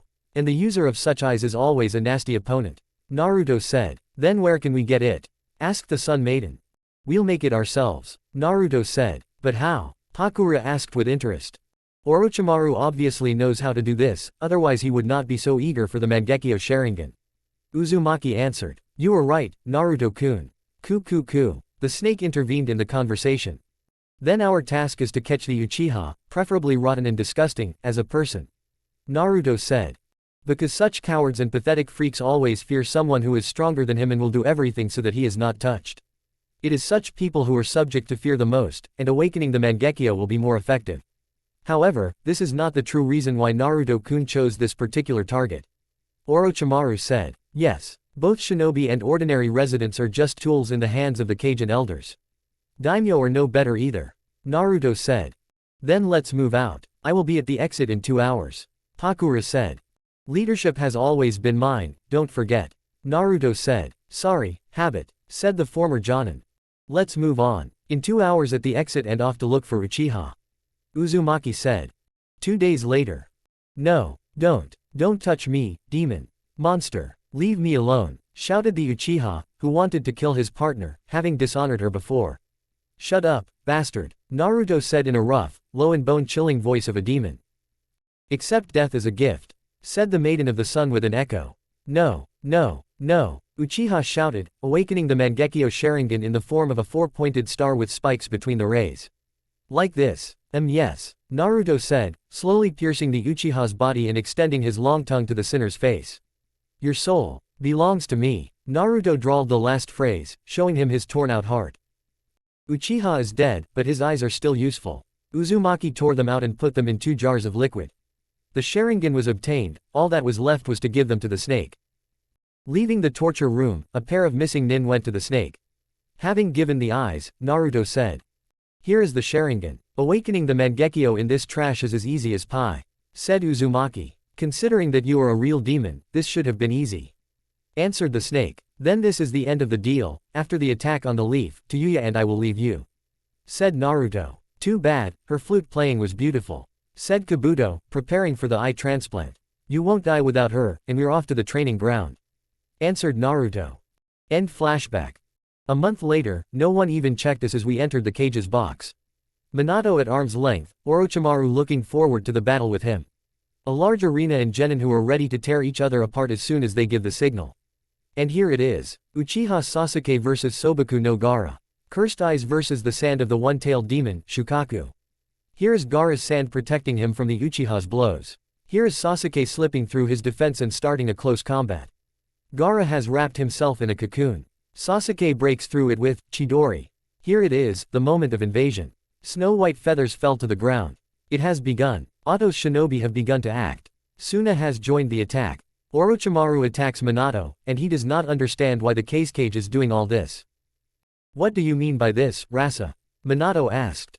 Ku, you still don't get it, Minato. Orochimaru asked in a hissing voice, removing his disguise. Orochimaru, what are you doing here? Wasn't it enough for you to set Naruto on Henna, but you also attacked the leaf? The Hokage asked furiously. Ku. Minato-kun, I had nothing against Naruto-kun. He had his own scores to settle with your daughter. After all, I was the one who witnessed Henna trying to kill the young Uzumaki. The snake replied. I don't believe it. I won't believe that Henna did all this of her own free will. Minato denied. Kushina-chan understood everything right away, and knowing your daughter well, she understood from half a word. Orochimaru retorted. Enough. I'll kill you and get your son back. Minato shouted. Then look to your left, Minato-kun. Orochimaru said. Minato looked in the direction the snake said and was shocked. Naruto, along with Pakura, were killing all the clan shinobi, while the clanless ones were knocked out, because they only want to protect their home, not striving for power for the sake of destroying other people's lives. Minato could not believe that the one whom he did not consider someone who could become a genius, was now killing all the clan shinobi, from Chunin to Jonin and Anbu. And so, Naruto began to glow purple and was preparing for some technique. Now you will see how a real demon is born. Meanwhile, Kushina jumped up from the stands and rushed towards the barrier. Clearing the enemy shinobi out of the way, Habanero ran to the barrier, but stopped when she saw the purple light. Tears flowed from her eyes. Naruto killed all the clan shinobi and did not spare any of them. But this was not what made her fall into despair. Naruto, after a flash of light, turned into a demon. A real one, not because of the nickname or the fox inside, but because of his own power. The fox's chakra was not felt, and Naruto's chakra literally boiled and froze everything it touched. A horned monster, 2 rows of sharp teeth, wings like a dragon, 9 sharp tails, a whirlpool that seemed to merge and grow into the chest, glowed scarlet, hands with sharp claws and a katana that cut through space and left fragments after swings, as if destroying the world around itself. I can't believe it. What have I done to you, Naruto? Kushina asked, but no one heard her. Kushina, destroy the barrier, then we'll stop Naruto. Minato shouted. Why? Yes. Kushina answered quietly. Naruto, seeing how Kushina wanted to remove the barrier, wanted to rush at full speed and interrupt the destruction of the barrier wall, but Pakura had already entered into a fight with her, thereby fencing her off from the barrier. You will not go further, bloody habanero. Pakura said, heating up the space around her and melting all the kunai and shuriken flying at her, and also pushing other shinobi away from herself because of the heat. Get out of the way. Kushina shouted and wanted to use the water element, but after releasing a water projectile, she realized that it was useless. No, and you will never get close to Naruto or Orochimaru. Pakura answered and formed 3 balls, without moving her hands or seals. The genome of heat. Shokuden no Pakura, Kushina asked. Yes, only now I am the Maiden of the Sun, an S-class missing nin, and now into battle. Explosions and water techniques clashed in a dance, where victory would either go to the hot sun or the raging sea of water. Damn, Kushina can't help me, but I still have the strength and trump cards to continue the fight, thought Minato. And now, they enter the scene. 3 coffins appeared in front of Orochimaru, but one of them went back underground. So I can't resurrect him. Too bad, Orochimaru said out loud. This is it. Yes, Minato-kun. The 2 previous cage, the snake answered. From the first coffin came Hashirama Senju, the first Hokage and one of the founders of Konoha. From the second came Tobirama Senju, the second Hokage and the god of water and techniques. Where are we? Asked Hashirama. It looks like we're in Konoha and we've been resurrected, answered Tobirama. But who? Me, answered Orochimaru. Who are you? Asked Tobirama. A Sannin forced to hide and wander the world because of Konoha and a poorly chosen student. The last snake, looking at Tobirama, said with strong anger and disgust. What are you talking about? Asked the second Hokage with interest. Shimura Danzo, a lover of making emotional slaves out of people and removing those he doesn't like. Answered the snake with cold rage and contempt for Tobirama and his student. So I didn't become the one who left worthy heirs of the will of fire and defenders of the village. The second said with disappointment. And now the entire village will fall, because of your mistake and idiocy, which gave birth to such a disgusting technique as Edo Tensai, or unholy resurrection. Said Orochimaru and inserted kunai into the heads of the former cage to control them. Inhumane and low, snake! Shouted Minato. Naruto thinks differently. Orochimaru answered angrily. The last words hit Minato, but as a cage, he is obliged to save the village and its inhabitants, even if they are not as holy as he thought. That's for me, it's just a pity that I can't go out and destroy this whole village, to hell. The fox growled. Enjoy the show, fox. This village does not deserve the right to exist, even though the first Hokage was the one who could unite all the peoples. Yamato answered. Peef. The Biju snorted. Don't whine, the cage will soon break on its own, but for now enjoy and be glad that you are not sitting in a bitch. Naruto said. Yes, I know, I would be under eternal torture with her. The fox answered. Focus Naruto. Soon the demon form will wear off and your efficiency will decrease. How much more do I have? 5 minutes. That's enough. Sasuke, seeing the demon in the flesh, rushed towards him, as Tsunade went after the one-tailed one. The Uchiha folded the seals and blew out a fireball measuring 6 by 6. The demon saw this and with a wave of the katana, split the ball in half and created a ceiling of many ethereal daggers above the remaining Jonin, which immediately descended on them and killed them on the spot, simultaneously nailing them to the surface. Here you are, my friend. Naruto said and surprised Sasuke. Who are you? I've heard this voice before and my friend had it. Uchiha answered. Don't you recognize your old friend? Maybe so. Naruto removed his demon form due to the rapid depletion of the form. Naruto? Uchiha asked in shock. Yes, Sasuke, it's me. Naruto answered. But how? How did you get to this? Sasuke asked. You mean my power? This is a gift I received from my teacher. Naruto answered. Orochimaru? Sasuke asked. No, not him. After awakening my power, he was drooling. Uzumaki answered. So this is what you keep inside you? Uchiha asked. No, it is my own power. Then where is the Biju? Where is the fox? I didn't let him out, because the cage is still there. Go back to the village, Naruto. No, I don't need this village, and especially your spoli.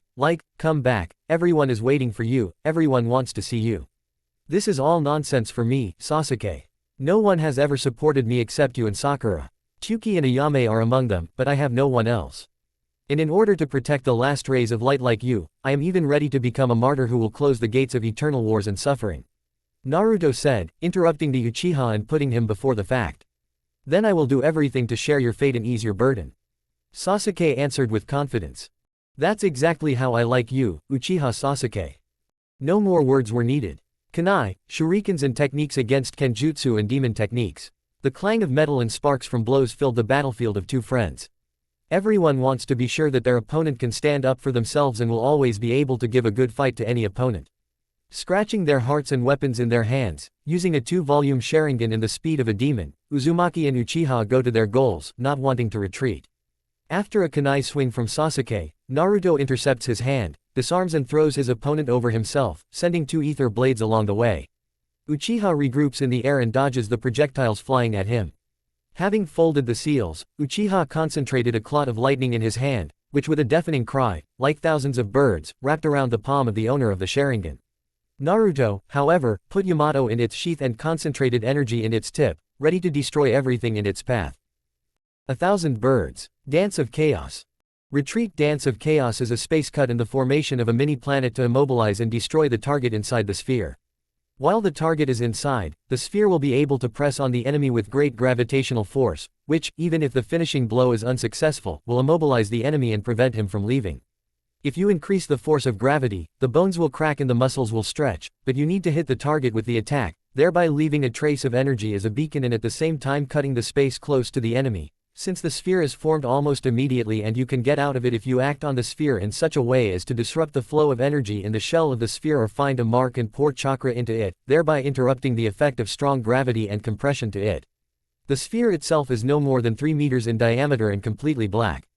If the enemy is caught, all that's left is to attack with Yamato and shred it, or pour chakra into your fist and hit the sphere to split the space, thereby splitting the target inside the sphere. If there are other ideas, I'm waiting for the reviews. Two teenagers collided with their techniques at great speed. The screeching of metal and the singing of 1,000 birds. That was the only thing that could be heard in the area now. Naruto and Sasuke, without holding back, pressed each other and did not want to retreat. But nothing lasts forever and there is only one winner. Sasuke's Chidori dissipated and almost lost his hand, but Naruto, noticing this, removed Yamato and caught the falling Uchiha and put him on the ground. Still, I am stronger, Sasuke. Naruto said. It turns out so, but I am not far behind you. The Uchiha answered. Then you need to try harder and gain experience in real fights. Haha, it looks like that. Just know that I am always glad to see you, no matter what conditions we meet in. Thank you for the kind words. It's time for you to go. The barrier dissipated, and I can't move a finger. It looks like that. See you later, Sasuke. Orochimaru retreats, Pakura with chakra exhaustion leaves after. The four of sound are badly battered. Otto and Suna's forces are almost defeated and hastily retreat to their villages. Konoha has suffered greatly and will not recover soon. Neither victory nor defeat. Neither Suna, nor Otto, nor Konoha were able to destroy each other. The demon, having looked at Sasuke for the last time, was about to leave and soon go on his own way, but a familiar voice called out to him. Naruto. Minato, barely standing, responded. Heal your wounds, Hokage. Become stronger. After that, we will settle our differences. Naruto answered, not wanting to listen to the unfortunate father any longer. Naruto was disappointed, revealing his demon form. Uzumaki flew away towards Otto. He allowed the snake to fight Minato, but he only hoped for the walking corpses and the barrier for privacy. The Sound Four could have made strong adjustments to the attack towards Otto and Suna, but instead, they simply forced them to stand and hold this box, which did not harm either the Hokage or Konoha. In short, Naruto does not intend to count on the snake, and soon he, Pakura and Tayuya will go free. Having flown to the shelter, Naruto was met by his new team of the scarlet-haired girl and the Maiden of the Sun. We will move to the land of snow. In Otto, we set people's brains straight, now the occupied country and the death of the tyrant Dodo are on the line. He allows himself too much, but there are those who go against him, and not a few. The resistance will be able to help us well and will secretly maintain an alliance with us. Naruto said. What other alliance? With whom? Asked Tayuya. With Uzushio-kage, answered Uzumaki. With a destroyed village. Are you out of your mind? The scarlet-haired girl answered. Firstly, there are about 200 living Uzumaki in the land of snow, and almost all of them are on the resistance side. Secondly, the princess of that country will soon be leaving for her native lands, and after the overthrow of Dodo, she will provide any support and give the Uzumaki under our wing, but gathering them immediately in Uzushio is a hopeless idea. Thirdly, the technologies of the land of snow will be very useful in rebuilding our homeland, and if they maintain an alliance with us, then weapons based on them will help in eliminating all the daimyo and uniting all countries and villages into one single people. Enough already, spilling blood because of other people's desires and thirst for power. Naruto explained. Have you forgotten about your revenge, Naruto? Asked the fox. No, although they do not deserve death, but it cannot be left unpunished. Find a way to make them ordinary people or send them into exile. When a shinobi loses the ability to generate chakra, they can forget about their special features, because chakra has become so ingrained in their lives and everyday life that they can't even imagine life without it. They can forget about the shinobi craft, and leave them as ordinary people and lower them in the eyes of others. That's what I want to do. Uzumaki answered. Deprive them of the business of their entire life and leave them with nothing. Fair enough, but would you do the same with Henna then? The nine-tailed asked. No, she's mired in her desires, forgetting what her parents and I did for her. I always helped her, even if she hated me. Naruto said. So joining Akatsuki? Yamato asked. Yes. But first, we need to raise Toyuya's authority among the missing nin and attract the attention of their god, or angel. Naruto answered. So we're going to the land of snow, where the missing nin from Hot Springs and Kumo are holed up.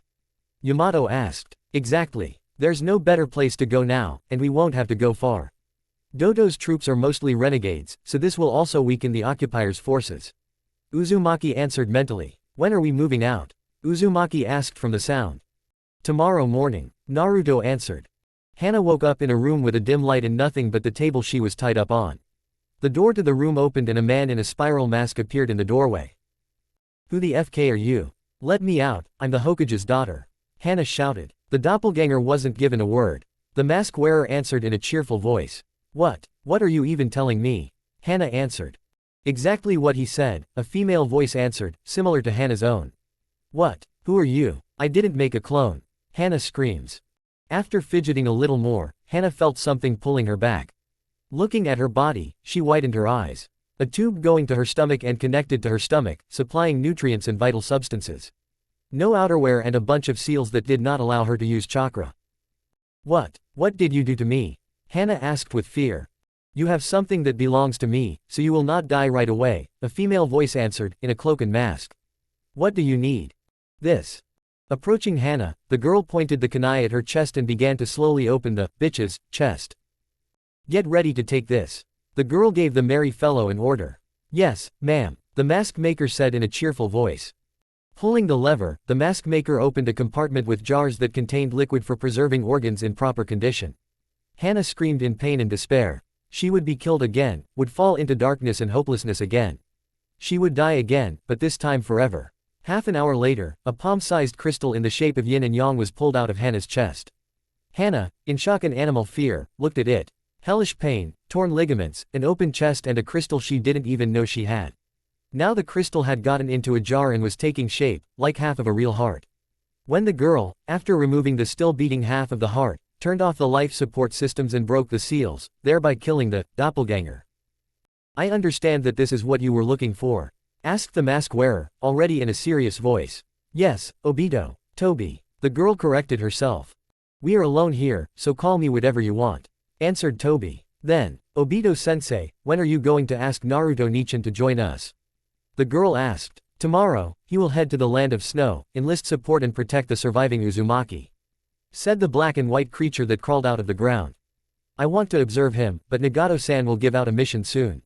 The girl answered with a dejected voice. Yeah, go get ready to go out. The three tails won't wait, the mask wearer said. The mask wearer left the room with the plant-like creature. We'll see each other soon, brother. You'll soon find out, because of whose desires you were made to suffer. After all, Hanane-chan will never abandon you. Part 11, or a new country, from the ashes of the old. Orochimaru, our deal is over. Toyuya and Pakura are going to the land of snow, Naruto said. I understand, Naruto-kun. However, I would like to form an alliance with you, the snake hissed. What kind? Otto and Uzushio will be allies, and our cooperation will also continue. Considering that the head of the alliance against the 5 villages, it will be very useful. Otto, Snow, Uzushio and aim with Akatsuki. As for me, this is very beneficial and allies are never superfluous. Only allies must be chosen wisely. However, I agree. Let's make a blood pact that neither side will go against the other. I agree. Reliability never hurts. Naruto cut his palm and drew a seal on himself and Orochimaru, after which they both shook hands and the seal, glowing, disappeared in a veil of steam. The pact is concluded, now Otto is included in the alliance of the New World, Naruto said. Excellent, we will discuss the rest after the destruction of the great villages, Orochimaru answered.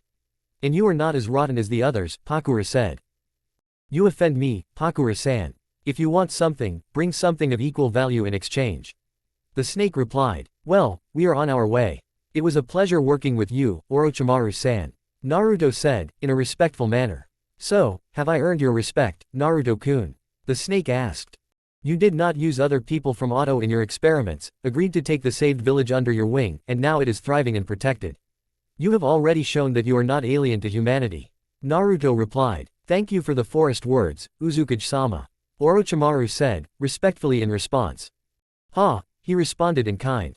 I like that. To Yuya, Pakura, we are heading to the land of snow, it's time to declare ourselves and find a new ally. Naruto said. Hi. The girls answered and all headed towards the exit together. As soon as the team left, Orochimaru asked. Where will your wind send you, Uzumaki Naruto? Orochimaru asked into the void. Team number 7, for you the task of protecting an actress from the land of snow and her protection, until the end of the filming of the new movie. Minato said. Sasuke, Sakura and Sai, the new team number 7, will have to go to the land of snow to protect Koyuki Kazahana. Wow, we will be escorting an actress. Who is she? Sakura asked impatiently. Koyuki Kazahana, and please be patient. The Hokage said. The recent events greatly affected Minato. He saw how his son became a demon. Not a demon fox, but a new demon that was no worse, and maybe even superior to the fox in some aspects, although he had not yet entered into full force. Kushina, however, cooled towards everyone. Minato was no exception. She constantly visits Makoto, who constantly supports her and tries to do everything so that Namikaze does not break. The death of her daughter, who tried to kill Naruto. The son who became a real demon and without a fox inside. Now Kushina stood at the head of team number 7, along with Kakashi Hatake. Excuse me, Hokage-sama. Sakura apologized. When should we start the mission?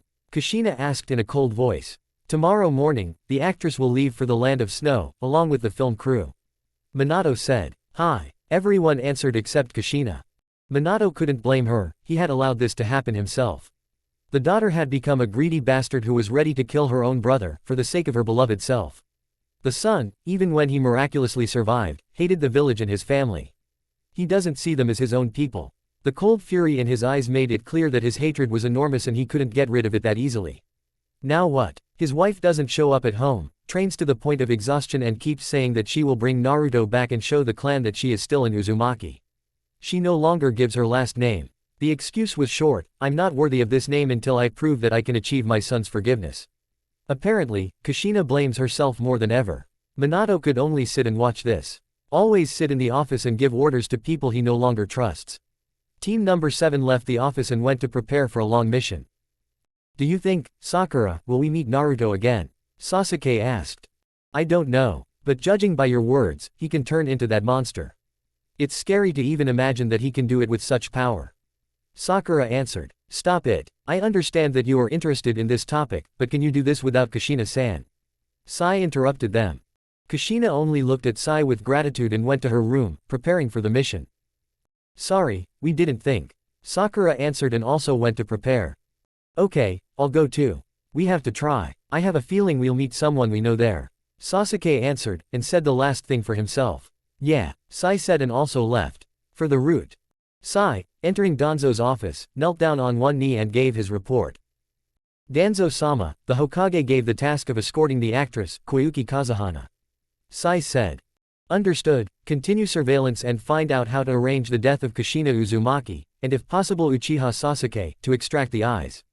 That idiot's wife is seriously interfering with my plans. Danzo gave the order. Hi, Danzo-sama, may I deviate? Sai answered and asked. Go, I'll wait for the results upon arrival. Danzo said. Sai went to his room to prepare for the task. Mundus-sama's doppelganger was kidnapped after the massacre. What should I do? The fox is gone, as is the agent in this hedgehog's family. Okay, I'll think about it later. If Kushina is killed and the eyes of the Uchiha head's son are in my possession, then that will be enough to take power in Konoha. Everything I wish for will soon be fulfilled. Danzo said into the deceptive silence. The next day, Team 7 met the film crew and the actors themselves, and soon everyone was on their way. Kushina with cold eyes, bandages on her arms and legs, bags under her eyes and slightly disheveled hair.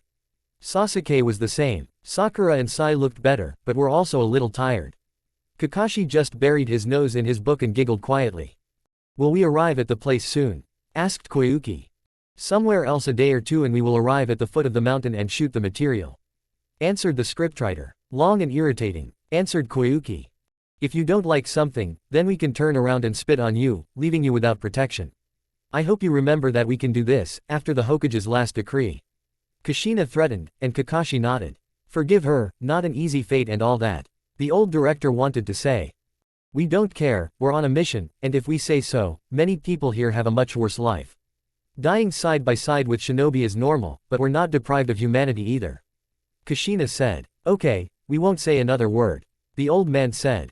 Koyuki remained silent. Here is the border of the land of snow. Immediately go in search of the resistance and join them. Tayuya was able to master Raiden and improved her flute skills and genjutsu based on it. So, approaching the tunnel, Naruto poured the fox's chakra into his eyes and understood. Traps in a bunch of weapons, disguised as a pile of rocks and snow. Pakura used the heat genome and illuminated the room. Immediately, resistance soldiers came out from around the corner, pointing their weapons at us and preparing to attack the uninvited guests. Who are you? The commander-in-chief among them clearly said.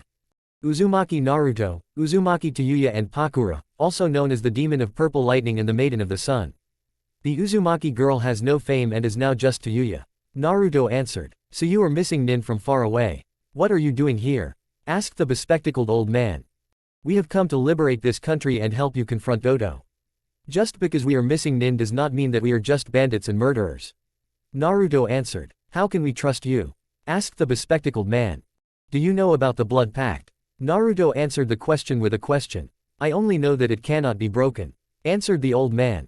Then let's do it this way, I will make a pact or use the truth seal on myself. That way you can make sure that you can trust me. Naruto said. Give me the truth seal, but show me how it works. Said the old man. Okay, Tayuya, go ahead. If I put the seal on, it won't work. Naruto said. Yeah, Tayuya answered irritably. When the seal was cast, Uzumaki immediately asked. Do you want to slaughter everyone here? Keep in mind that lying won't work, although who am I explaining? Tayuya said. Yes. Naruto lied and got electrocuted. So that's why you came here. No, you only get electrocuted when you lie and don't tell the truth.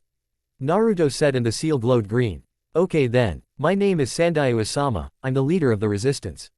Asama said. Nice to meet you, Asama-san. I've come not only to help you get rid of Dodo, but also to glorify her. Naruto said, pointing at Tayuya. I see, you want to be in the thick of things. Asama asked. Yes, but if there are any particularly recognizable subordinates of Dodo, I'd like you to report them. Naruto said. I agree with that. I'll say right away that these are special shinobi with chakra armor, the protector of the snow village. Their names are Fubuki Kakuyoku, Nadare Ruga, Mizor Fuyukuma. The leader among them is Ruga and he is the owner of the ice genome. Osamu conveyed the information. I see, so he could be from the Yuki clan. Maybe we can send him to the land of waves. Naruto said. Why there? The old man asked. There is an acquaintance there with the same genome and he is from the Yuki clan. So strengthening the alliance after liberation from the tyranny of Dodo would be very useful. Naruto said. We haven't even scratched the tyrant yet, and you're already thinking about the future. The old man reproached. If I were afraid of Dodo, I wouldn't have come here. I'm clearly stronger than this idiot who can only talk and cover himself in chakra armor. Naruto retorted. I see. If you think so, then his minions are not scary to you. I would like to say so, but I won't believe it unless I show it in action. Asama said. I didn't think you would believe it. It's even better this way than if you just believed me. Naruto said. I'm glad you're thinking clearly. Asama said. And I'm glad to cooperate with you, Asama-san. Naruto answered and extended his hand, which the old man shook. By the end of the day, the entire resistance already knew that the S-class missing Nin had arrived to help in the form of the Demon of Purple Lightning, the Maiden of the Sun, and the future, Witch of the Cursed Sound. Pakura's paw. I wonder what Naruto thinks of me. His appearance, his strength, his eyes, his warmth, his voice. So stop. Where am I going? Why did I start thinking about him so often? If Tayuya is with him so often in the thick of things, then they will be able to advance in their relationship further than I can. What's wrong with me? I'm jealous of my partner for the new girl. Calm down, Pakura, sooner or later he will notice everything that you think about him. I want to be with him more often and not let him go far from me. End of Pakura. Tayuya immediately realized that she would be the one to take part in the main events of Dodo's destruction. Training, training and more training. That's how her days passed. Before the ambush near the rails and the destruction of the Dodo train, which had a lot of technological weapons and artillery, would soon begin. Tayuya would be in the main roles of our theater, upon the birth of a new Nukenin. She would be in an ambush and infiltrate the train and throw everyone into genjutsu and give the order for the train to self-destruct. While she would keep control over the weak and average Nukenin and mercenaries, the rest would hold stronger opponents and, if possible, destroy them and would play for accuracy and attack. Jonin-level Nukenin would not allow you to simply use control through hearing, and it was pointless to stand in defense against them, they would simply kill ordinary people. But in an attack, they would be able to occupy them and fence them off from which. And so the attack began. Tayuya began playing the flute and took control of 2/3 of the entire crew, while Naruto and Pakura went to destroy the Jonin-level opponents. Dodo, not expecting that there would be famous Nukenin and a master of genjutsu through hearing, gave the order to open fire on ordinary people in armor. Pakura heated the space around her and melted all the flying projectiles and sent small balls of heat in response to the dense fire from the train. The balls of heat spoiled the train's weapons and forced the shinobi inside to move away from them. Tayuya changed the tone and notes of her flute, and the shinobi, having succumbed to control, took out kunai and attacked each other. Here the melody and cries of pain mixed into one composition, but ordinary people of the resistance looked at this with fear and said that she was a witch, who cursed everyone who heard her melody. Naruto, having heard this, came up with a new nickname for her. "What did you call her?" Naruto asked. "Witch," answered the bravest militiaman. "I see. And that's an idea. How about, Witch of the Cursed Sound? Since we are missing Nin, why not give her such a nickname?" Naruto asked them, watching the snow shinobi kill each other. "This is the most suitable nickname for her," Asama answered. "So it's decided. A new missing Nin was born, Witch of the Cursed Sound." Naruto said. "Right, and why did they call you a demon?" asked the militiaman. "Maybe because I'm a real demon," Naruto said, and took on the form of a demon. "Demon," shouted the weakest of the militia. "Calm down. I'm not one of those demons that can only cut everyone in a row and destroy everything in sight," Naruto said, simultaneously putting away his uniform. "I understand," answered the militiaman. "I see Tayuya is going all out. She even managed to take control of a couple of Jonin," Uzumaki said, seeing how the Jonin was killing his own with screams and no desire to kill his own. "Are you all that strong?" Asama asked. "I am the strongest of our entire team, followed by Pakura, and after her comes Tayuya," Naruto answered. "I see. With your help, we can eliminate this tyrant," Asama said. "And by the way, few outsiders should know about us until we publicly kill Dodo," Naruto warned. "What is the point?" the old man asked. "It is better for them to know about us after the triumph than before the effective end of our performance. The effect will be better, and there will be less information to counter us," Naruto answered. "I see, to protect ourselves and gain glory at the same time. Smart," Asama noted.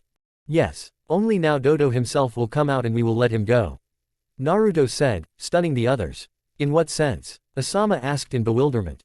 "He will run away towards his mansion, and there will be a more spectacular scene, where the spirit of the opponents after their defeat will be greatly undermined and trampled. Then we will show that Dodo was a tyrant and strengthen the faith of the country's residents in the militia," Naruto answered, simultaneously thinking about the benefit of snow towards the alliance against the 5 villages. "Are you sure about this plan? It is too risky and we do not have a backup, in case the main one fails," Asama said. "There is Tayuya for that.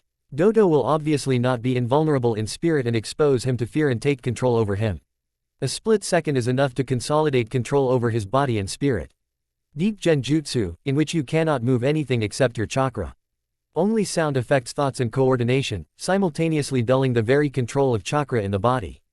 Therefore, Chunins cannot simply dispel control and take self-control into their own hands," Naruto answered. "So precision of execution and subtle control, instead of brute force and destruction. Honestly, you amaze me with your intelligence, being such a young youth," Asama said. "Age in our world does not matter," Naruto retorted. "That's right, here he is," Asama said. Dodo, realizing that he would not be able to resist this melody for long, wanted to retreat towards his mansion to regroup his remaining forces and mobilize the mercenaries. Tayuya, Pakura and Naruto followed. The militia went in tail, using the train, which according to the plan should be capable of moving along the rails directly to Dodo's mansion. Dodo himself, after escaping, immediately ordered the mobilization of all available forces and warned the Snow 3 to deal with the shinobi with a flute, the heat genome and the kenjutsu master with ether blades and high speed. Naruto, Pakura and Tayuya infiltrated the mansion and began searching for Dodo, but Uzumaki remembered the Snow 3 close to the tyrant. "Hi," the girls replied and went forward. "Tayuya, you and Pakura go to Dodo. I'll deal with the Snow 3. I'll prepare a retreat along the way," Naruto gave the order, not tolerating any objections. "Are you sure we can handle Dodo?" Pakura asked. "The main thing is for Tayuya to execute him and make herself known as a strong missing nin. If you can't handle it, use the communication seal," Naruto answered. "Illness?" Naruto asked and hit the nail on the head, which was confirmed by Ruga's twitching shoulder. Uzumaki himself began to riot and destroy everything in the nearest hangar. Supposedly they came to disarm Dodo's army. The 3 took the bait. They arrived a minute later, after the noise, and got caught in a barrier fueled by the fox's chakra. What am I to you, a tool for particularly expensive techniques and barriers? Asked the fox, grumbling. Are you whining again, little fox? Asked Yamato. I'm not talking about that. Naruto has enough of his own chakra, he's AF King Uzumaki. The fox growled at the last. I need the meat. Naruto shut the fox up, receiving a purr from his furry partner in response. How docile you've become, little fox. Yamato said sarcastically. Go away. I'll get payment for my efforts in return. So back off, Yamato. Retorted the Biju. Well, answered Yamato. Enough, the enemy is already here. Naruto said. The Snow Three arrived in their chakra armor, preparing for battle. There was a ghostly superiority and arrogance in their eyes, clearly indicating their ignorance. Just a brat, a katana and a cloak, that's all you have. And the katana is beautiful by the way. Selling it or keeping it in your collection would be the most p. Fubuki didn't have time to say anything before she was cut in two. You are too weak, and your power is a genetic modification and without armor you will be useless. Naruto said, after analyzing her body through sensorics. Where did such speed come from? Stop. A purple cloak, a katana decorated with gold and a carved guard, speed that is close to the speed of the yellow lightning, purple lightning that remains after moving. It can't be, Roga said, realizing that the demon of purple lightning was in front of them. He is just a boy, Roga. We just need to. Here Mizore Fuyukuma couldn't finish because his throat was cut. You smell like semen and your empathy is curled up in a tube. There's no point in leaving you alive. Naruto said with disgust. Stop. Don't. I'm ready to surrender, just don't touch me and my sister. At the last, he covered his mouth, afraid that his secret would be revealed. My sister? Naruto asked with interest. No, I can't retreat here. Here Naruto teleported to Rogue and put his hand on his shoulder. You were exposed to fear and therefore stopped monitoring the situation. But this fear was not for yourself, but for another person. What about my sister? Uzumaki said and asked. How can I trust you? And even if I tell you, you still won't be able to help her. Rogue said, saddened at the last.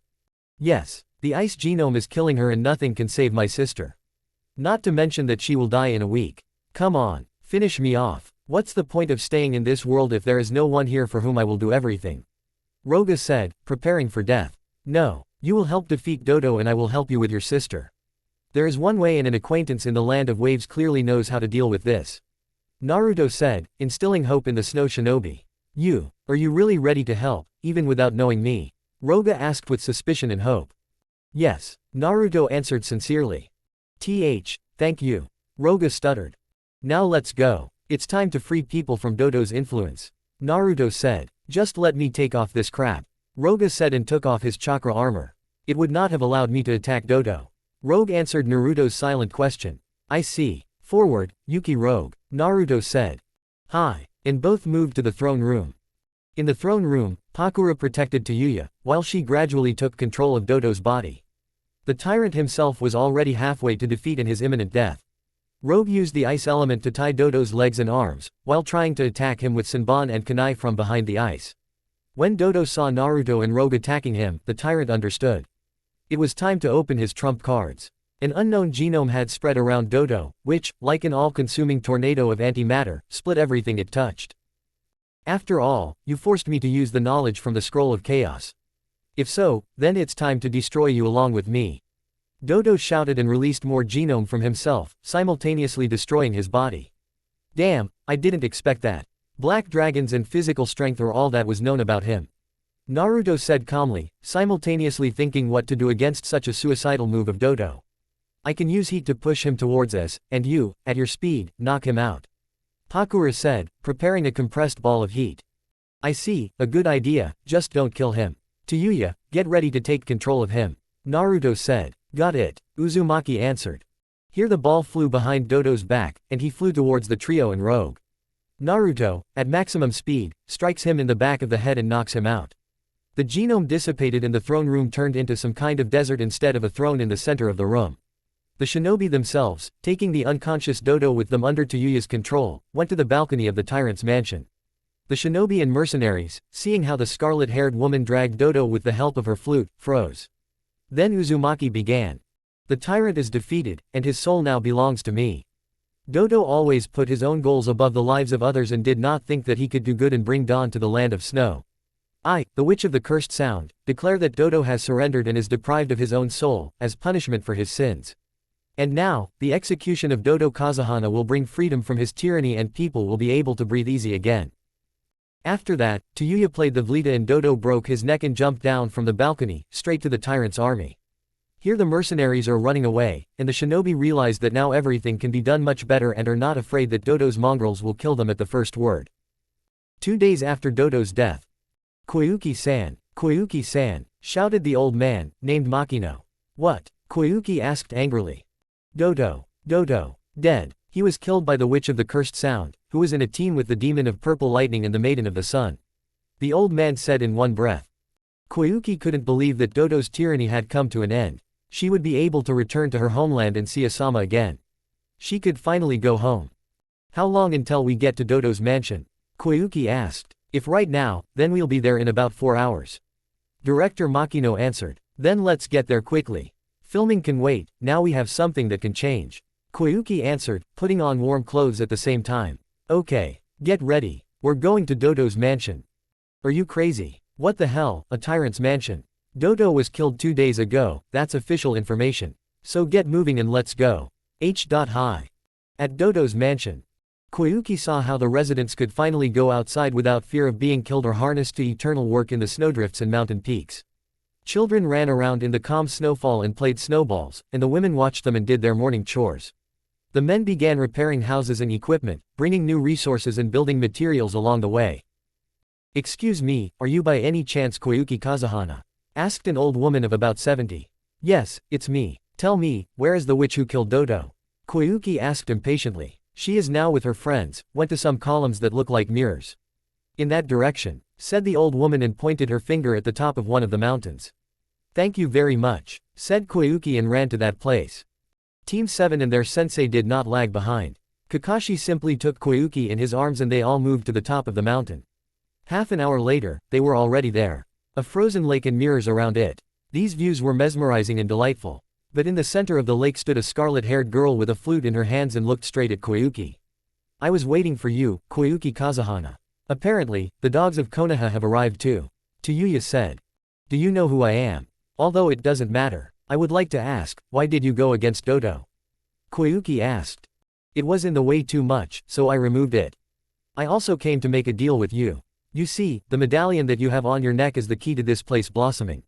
There will be no more snow and all the greenery around will spread throughout the land of snow. You just need to insert it here and turn. I would also like to take the Uzumaki that Dodo kept here as tools for Fuinjutsu. Tayuya said. Are you an Uzumaki? Tell me, will you come with me to Konoha too? Kushina wanted to say, but Tayuya just looked at her with disdain. And you are not an Uzumaki. You stink of a traitor to the clan. I have nothing to talk about with you. Tayuya said angrily. So even the living consider me an exile. Kushina said with tears in her eyes, realizing that she would not even listen to her. So I need to activate this installation. Koyuki asked. Yes, let the Uzumaki stay here for now. It is too dangerous to move them somewhere else, where there is no protection and trust. Tayuya said confidently. Okay, I will fulfill your conditions. After these words, Koyuki went to the terminal and activated all the mirrors. Tayuya stood to the side and watched all this. As soon as the ice cracked and fell from the mirrors, the entire area immediately blossomed, showing beautiful views of a blooming meadow and a large lake. The hologram that appeared immediately after gave Koyuki the final push to make a final decision. She would become daimyo of her country. It was time to fix everything that Dodo and his dogs had done. It was time to melt the land of snow and become a land of eternal spring. The land of spring appears on the world map. How can I thank you? Koyuki asked with tears in her eyes. Only the safety of my clan and the conclusion of an alliance with Uzushio. We plan to return our village to order and for this we are gathering and the safe Uzumaki need to settle where they will be welcomed. Tayuya said, confident in Naruto's soundproof barrier. When did you have time? Kushina asked. I don't know, but there is no aggression from this Uzumaki. Said Kakashi, ready to rush to save the princess of the land of spring at any moment. I agree, convey to the demon of purple lightning my gratitude and consent to the alliance. Said Koyuki. Certainly. With this, my team and I are leaving the land of Snee. Ahem, spring. Tayuya corrected herself. I dare not detain you any longer. The princess and new daimyo of the land of spring said with a smile. I'm finished. We can. Tayuya did not have time to finish speaking, as Anbu appeared around them.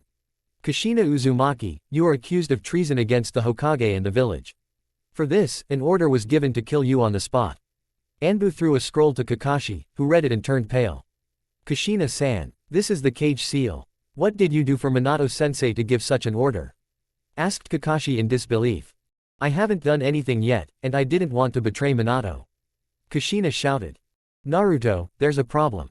Should I intervene? Tayuya asked mentally through the seal. I'll handle it myself, retreat to the rally point and wait for me there with Pakura. Naruto answered. Got it, Tayuya answered. You didn't have any orders for me, so I'm out. Figure it out yourselves, Tayuya said and calmly walked past the Anbu, who were seeing Uzumaki off with a wary look. You're going to abandon your clanmate. Uzumaki has no sense of honor or affection at all. Sakura shouted. If she were one of us, she would have intervened. But as it is, she is an outcast and a disgrace to our clan. I have nothing more to talk about with you, Tayuya said, disappearing into the shunshin. You're damn, Sai, get up. Kakashi did not have time to give the command, as he saw him raising the tanto to kill Kushina. Suddenly, the tanto stops with a screech of metal. Naruto was already holding Yamato in the way of Sai's tanto, and he, not seeing its speed, tried to jump away from Uzumaki. A swing and Sai lies on the ground without a right leg. Anbu immediately attacked and wanted to kill the entire team. Naruto created a double from energy and went with him to cut out the elimination team. As soon as the Anbu were killed, Naruto approached Sai and pierced his shoulder with his katana and lifted him up by the same wound. A cry of pain and groans from the root were heard throughout the field around. Kushina looked at her son and couldn't believe his cruelty at such a young age. Sakura was silent with shock on her face. Sasuke guarded Koyuki and didn't let anyone close to her, watching his friend deal with the traitor. You see, Kushina, even your dear Minato wanted her to die. Why would he need a morally broken fool who is disgusting to even touch? Naruto said, watching the reaction of his biological mother. This is not true. I don't believe it. Are you a kunoichi or a brainless woman? Face the truth. I hold Danzo's root, and Minato knows it very well. What else do you need for you to understand that I left the village in the first place because of Minato? This fucking scum who only wants power. Naruto said with contempt. I don't. Open your eyes, Kushina. Look around. Why does it become so peaceful and cozy wherever a demon goes? Why should a demon be the one to fix the state of affairs in the world, and not the same Kage or daimyo? Tell me, what do you see? Naruto said furiously. I see a prosperous country. And exactly. Prosperous in every sense. People themselves began to arrange their corner. They do not need much for happiness and a happy life. All you need to do is give them a place to live and not involve them in the troubles of the shinobi world. They are not warriors, not ninja. They are people, the most ordinary.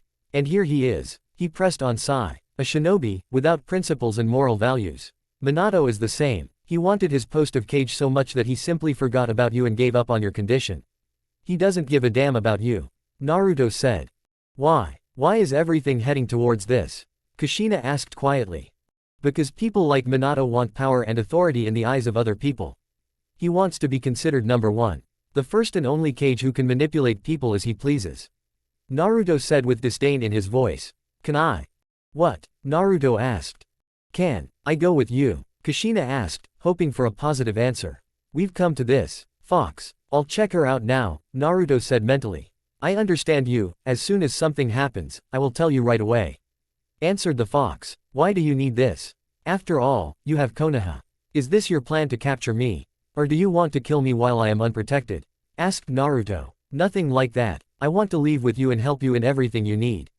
Said Kushina confidently. Fox. Asked Naruto. She is not lying. Her desires are pure and without lies and negativity. What to do next, decide for yourself. Said the fox. Let's meet here. In this piece of paper there are coordinates that only Uzumaki can open.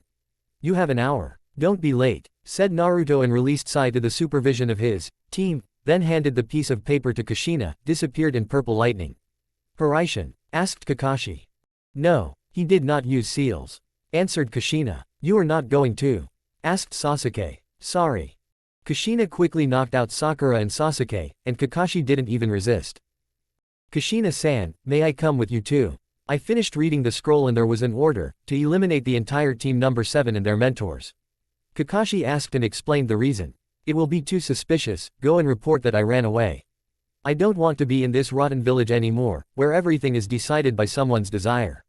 Kushina refused. Got it. Along the way, I'll find out whether Minato-sensei really wanted to kill us, or if it was someone's plan. If he is not involved, then I will tell you that you are with Naruto. Hitaki answered. I will be grateful, and now protect the genin and remove this trash. Kushina said, pointing at Sai, as if he were the freak of the whole world. As you say, Kushina-san.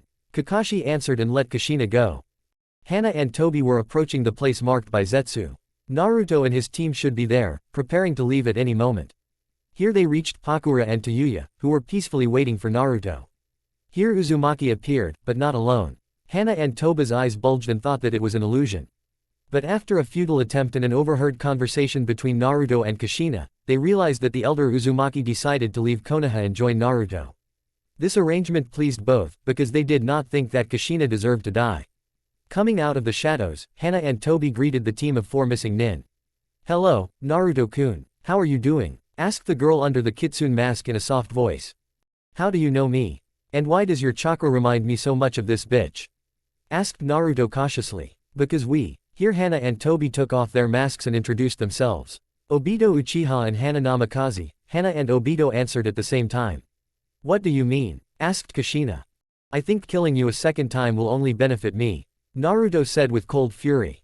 Before you attack us, I want to tell you that I saved Hana 4 years ago. Obito said in his own voice. The fox was extracted from me and resealed into a doppelganger. How exactly they did it, we do not really know. However, the copy was powered by half of my heart, which was turned into a source of power and chakra. Hana said, simultaneously revealing a surgical scar on her chest. Do you think I will believe you so easily? Naruto asked. I did not expect it, Naruto-ni-san. Hana said. Before you continue, I want to offer you something. Uzumaki Naruto, Uzumaki Tayuya, Pakura and Uzumaki Kushina, I propose that you join the Akatsuki, for the sake of achieving a higher goal. Part 12. Or truth and change of course. Naruto thought about it, but he did not want the prospect of being a resource in the end, for the sake of some illusion. Then Uzumaki decided to take a risk and reason with this fool. It is better to risk and open his eyes than to simply die later, for the sake of a ghostly and perfect world. So you want us to join Akatsuki as a team?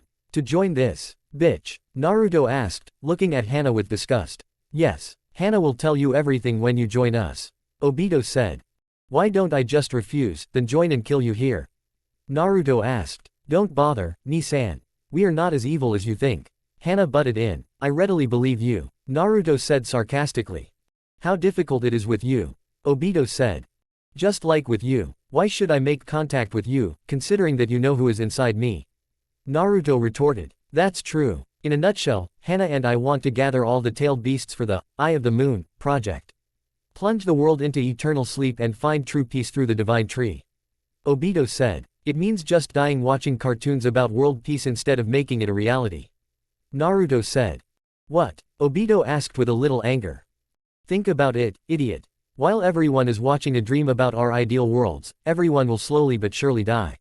How are you going to keep people alive while they are in the world of illusions? The divine tree is the same tailed beast, but without a soul, mind, feelings and emotions. How are you going to entrust all living things to the control of a soulless and unreasonable creature that will slowly devour us and then throw us away like a fruit core? Tell me, Obito. Maybe I'm wrong about something and this is exactly what we need. Naruto asked. I don't know. Obito said honestly after 5 minutes of silence. Same here. Now look at it from my side. Small and oppressed countries and inhabitants of small settlements will turn into a raging storm that will destroy the current order and set new values. And unite all people under one banner. Moral values, such as soul, love, feelings and devotion will become what people consider the highest values, when the rest of the bastards and arrogant senile and freaks will choke on the fact that they will lose everyone who obeyed them. People do not want wars, but no one has the strength to unite and maintain peace. Akatsuki, having this power and opportunity, is on the path of chaos and destruction. There is not a single one who has not thought about the purpose of the organization. Everyone silently carries out the order and goes about their business, forgetting about the mountain of corpses that they left behind.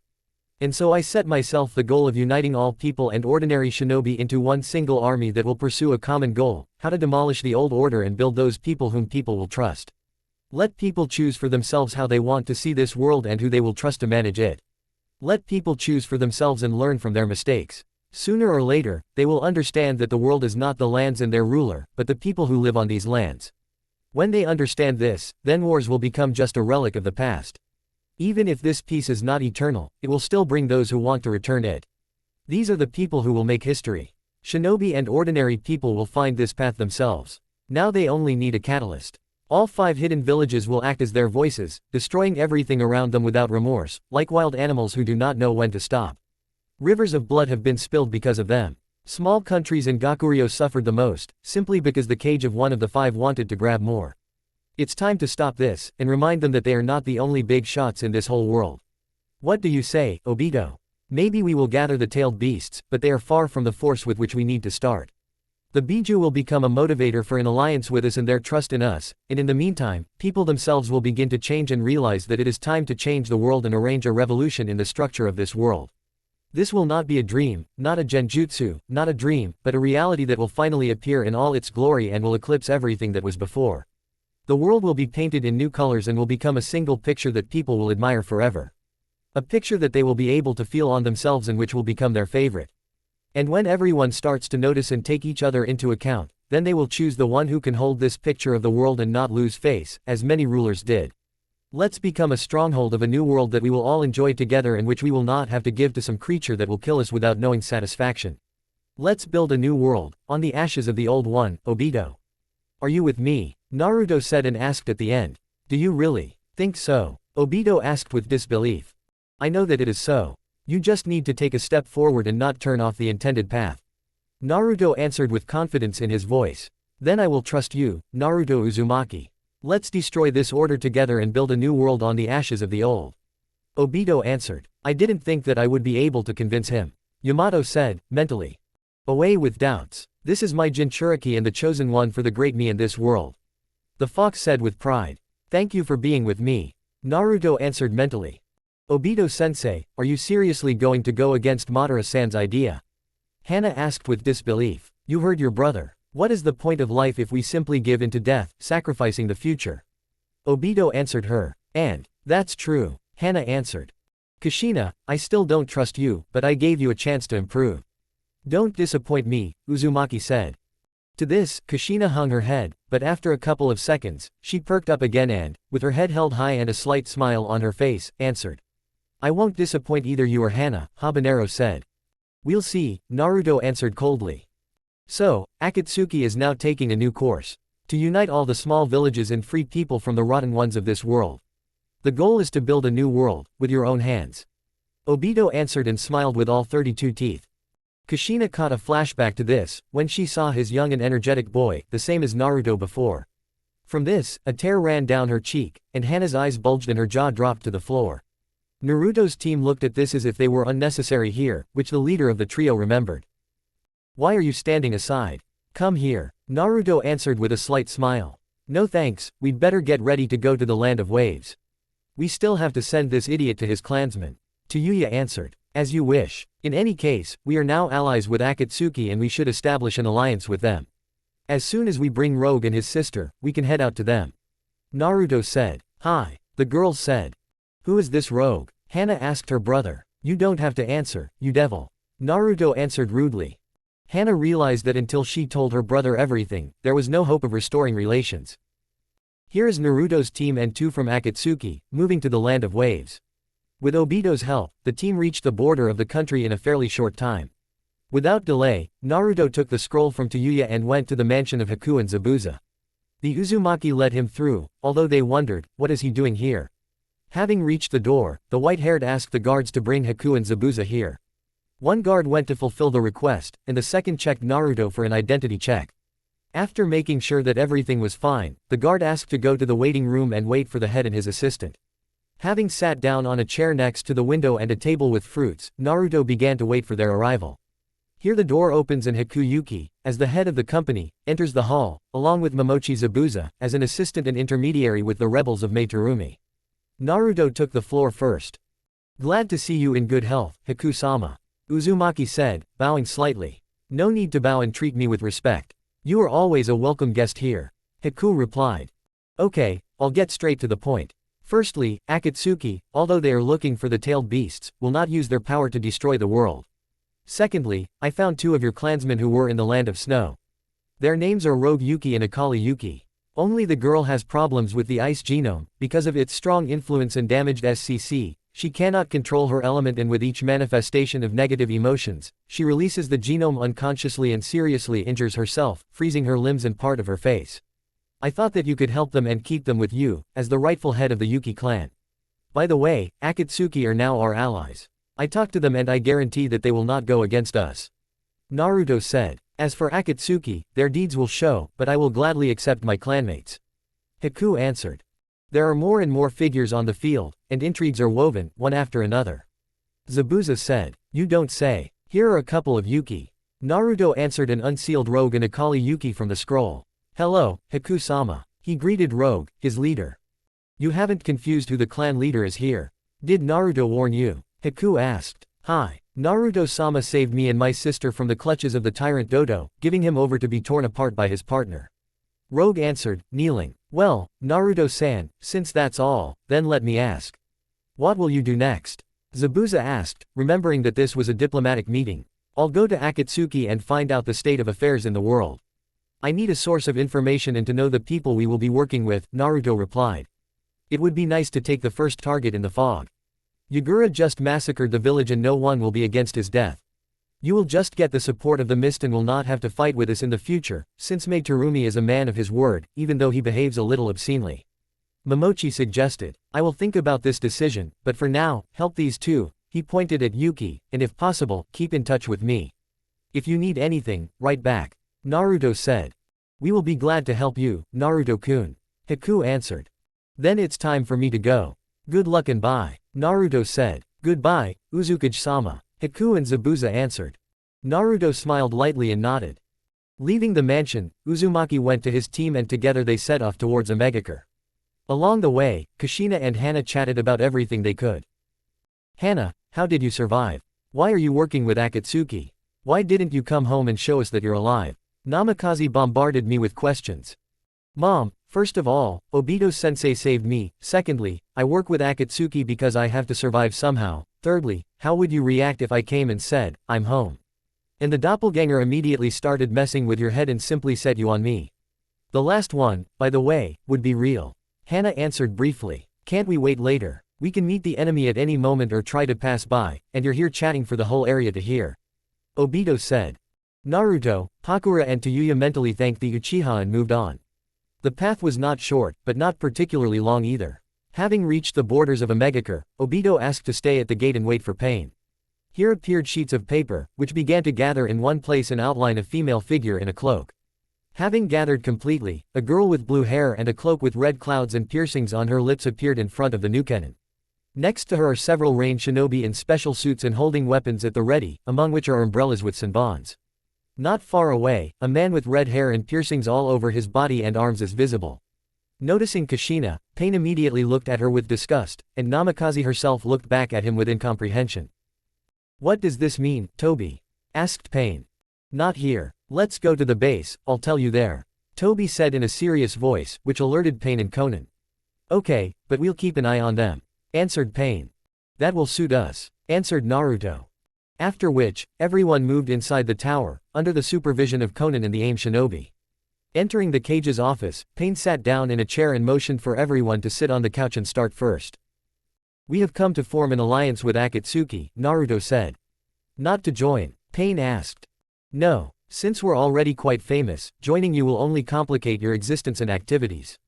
That's why we'll become an even bigger threat and attract too much attention.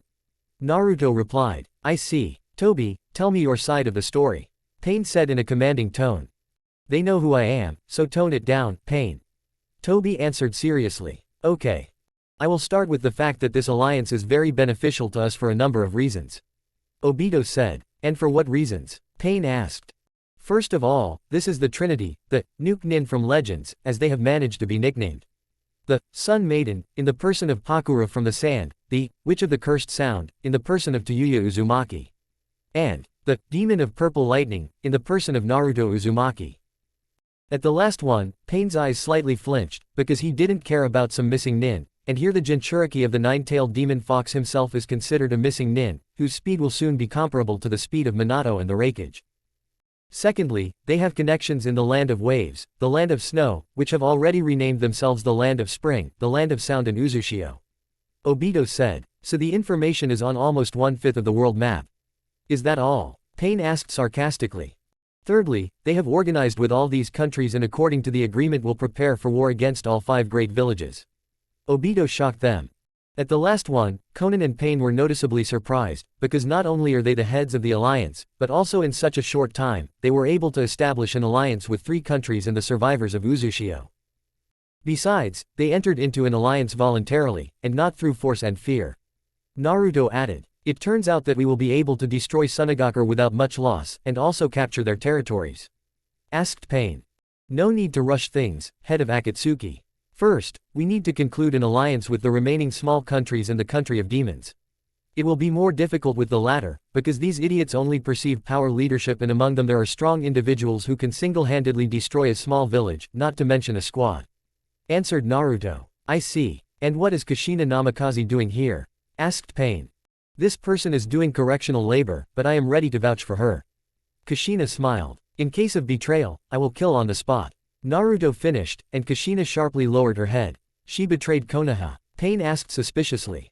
"Ask her yourself. I don't know what's going on in that traitor's head," Naruto replied. "Then let her, as proof, cross out her protector and commit to following orders and reporting everything about Konoha." Pain replied. Good," Kushina replied.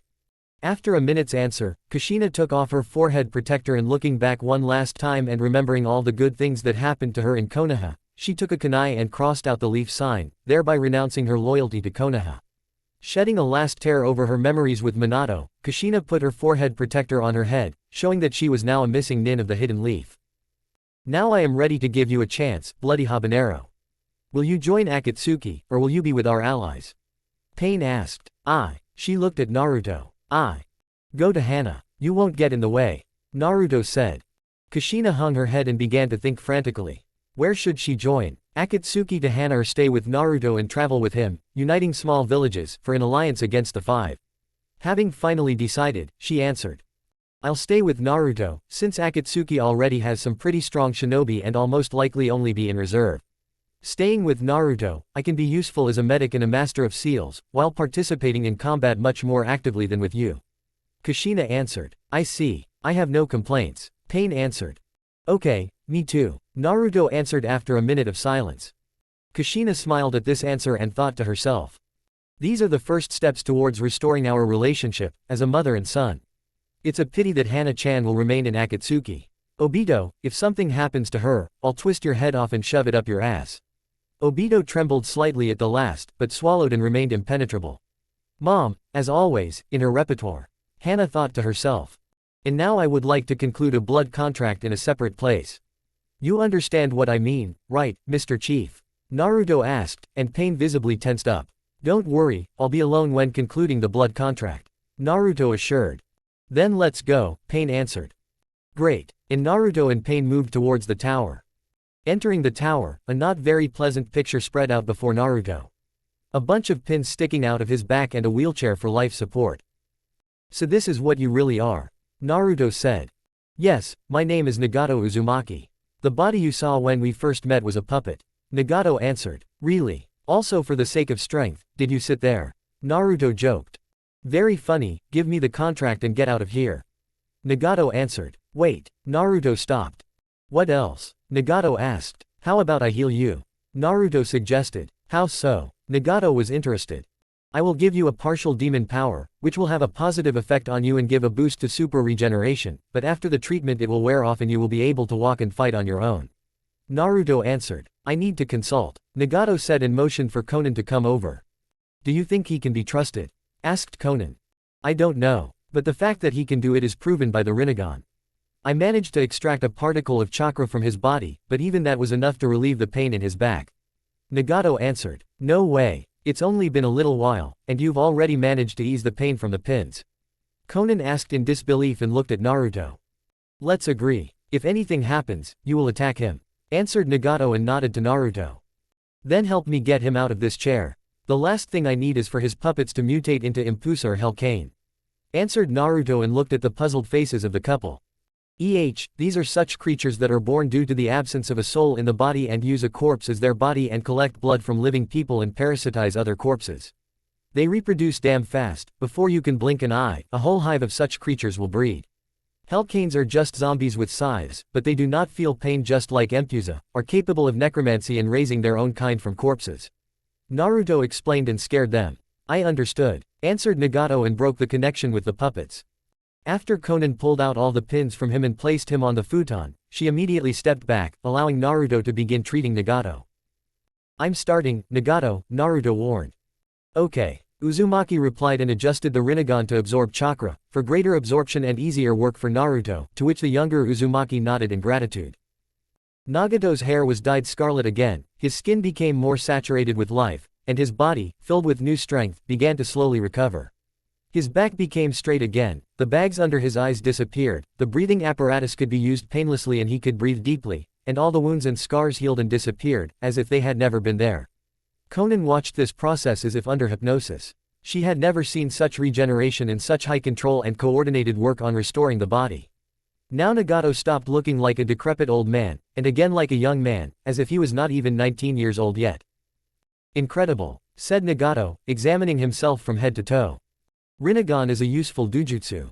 It accelerated the absorption and adaptation, while removing the side effects, preventing demonic energy from rebuilding your body for a demon. Answered Naruto. And could I become a demon? Asked Nagato.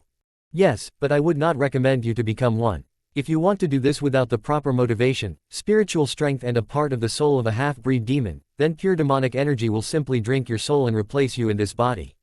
Answered Naruto. I see. Nagato answered with a bit of fear. Since you are now healthy, then maybe you will already conclude a blood contract with me. Asked Naruto. Of course. Answered Nagato. Uzumaki Jr. bit his thumb and drew a symbol with the kanji for union on his hand, and the kanji for acceptance on Nagato's hand. After the contract was concluded and the terms were clarified, Nagato and Konan went to introduce all the Akatsuki members to the real body of the organization's leader. What the hell is this? Hidan asked, screaming. Shut up, Hidan. Everything will be explained now. Kakuzu answered. All members of Akatsuki, I was known to you as Pain, but before you is my real body and my name, Nagato Uzumaki. Nagato announced. So it turns out you were in Pain's mask? Sasori asked. Yes. Nagato answered briefly and coldly, like Pain. I recognize our leader. Deidara answered. And who are they? Asked Kisame. The three missing in Legends, Naruto Uzumaki, Pakura, Tayuya Uzumaki, and a newcomer to their ranks, Kushina Namikaze, who recently became a missing in of Konoha. Nagato stunned him with the last one. Are you saying that we are in an alliance with them, and the bloody habanero just up and left Konoha? Asked Kakuzu. She has her own reasons, and yes, we are in an alliance. Now the territories of the Land of Waves, Spring, Sound, and Uzushio are considered allied to Akatsuki. Omegakure is now also in this alliance. The hunt for Jinchuriki continues, but we will not seal them. Instead, the oppressed Jinchuriki will be on our side and join the alliance against the Great Five Cage. Nagato said, so we won't have to suffer with this crap in the form of this bug-eyed statue. Deidara said with relief. That's for sure, Obito answered. Now that we've clarified everything, it's time to disperse. Tomorrow, everyone will receive a mission in the Mist Village. If everything works out, the Mist will be excluded from the list of targets for destruction in the coming war. Nagato said, dismissing everyone to their business. Then we will also deviate. Naruto said and headed for the exit with his team. Hana remembered that she wanted to tell Naruto the whole truth about Danzo and a certain Mundus, who recruited the head of counterintelligence. Immediately running after him, she called out to her brother.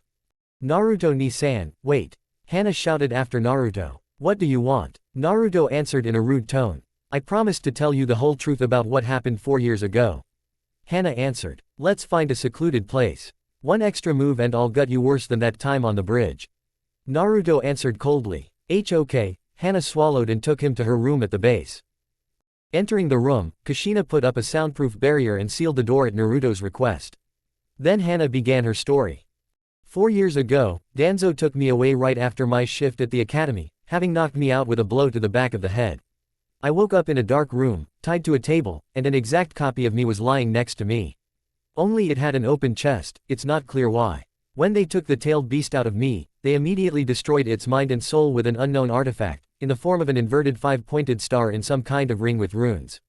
It didn't end there. They cut open my chest and took out my heart, tore it in half with their bare hands, turned it into a crystal and put it in a doppelganger, having programmed it in advance for all eventualities. They closed my chest and, using Nara techniques, forced me to jump into a cliff with spikes. Obito-sensei was just nearby and, with the help of Kamui, saved me from kissing the ground and spikes. When I woke up, I was already healed and lying in bandages and chained to a soft bed. Obito-sensei explained that I wouldn't be able to go back just like that, since the doppelganger had partial control over my parents' minds, and you were made a scapegoat. Allegedly, you couldn't handle restraining the tailed beast and became half-demon, and the scars and tendrils showed as proof. That's how it was, I ended up in Akatsuki, and you were made a scapegoat. Well, and then you know what happened. Yeah, I know. Danzo wanted the second half of the tailed beast for himself and to do the same with it. But there's no point in making another fake, and why bother, when you can either break me or just extract the tailed beast and remove Minato from the post of cage. Naruto answered. It turns out like this. Henna answered with tears. Fox, she didn't lie to me. Naruto asked mentally. No kid, she didn't lie. I'm sorry that I put you in this situation, the fox replied.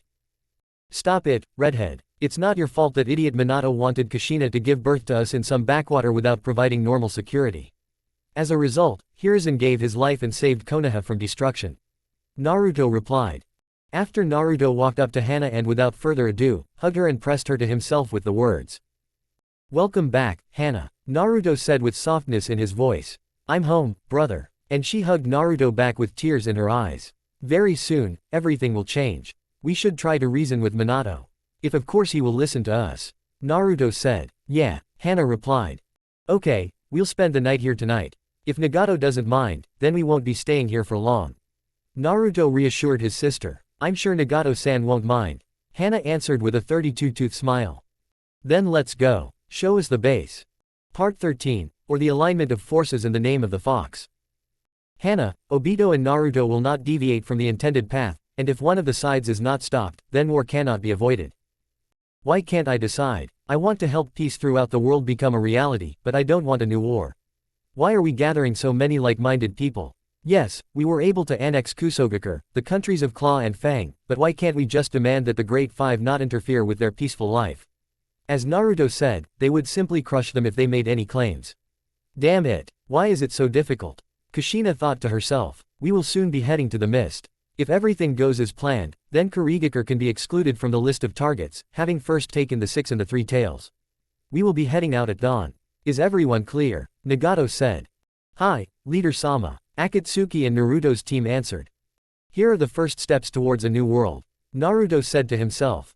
In Konoha, the elders in the Hokage's office seemed to have settled in permanently. Every day Minato listened to their insanity that Kushina was a traitor, but the Hokage was not a fool and officially gave her this task. Unfortunately, the order to eliminate Namikaze did not come from Danzo. It was one of the civilian council, who had the courage to hire Anbu to eliminate Kushina, only the truth is different. Minato knew that Danzo had done it, but he couldn't do anything about it, because there was no proof.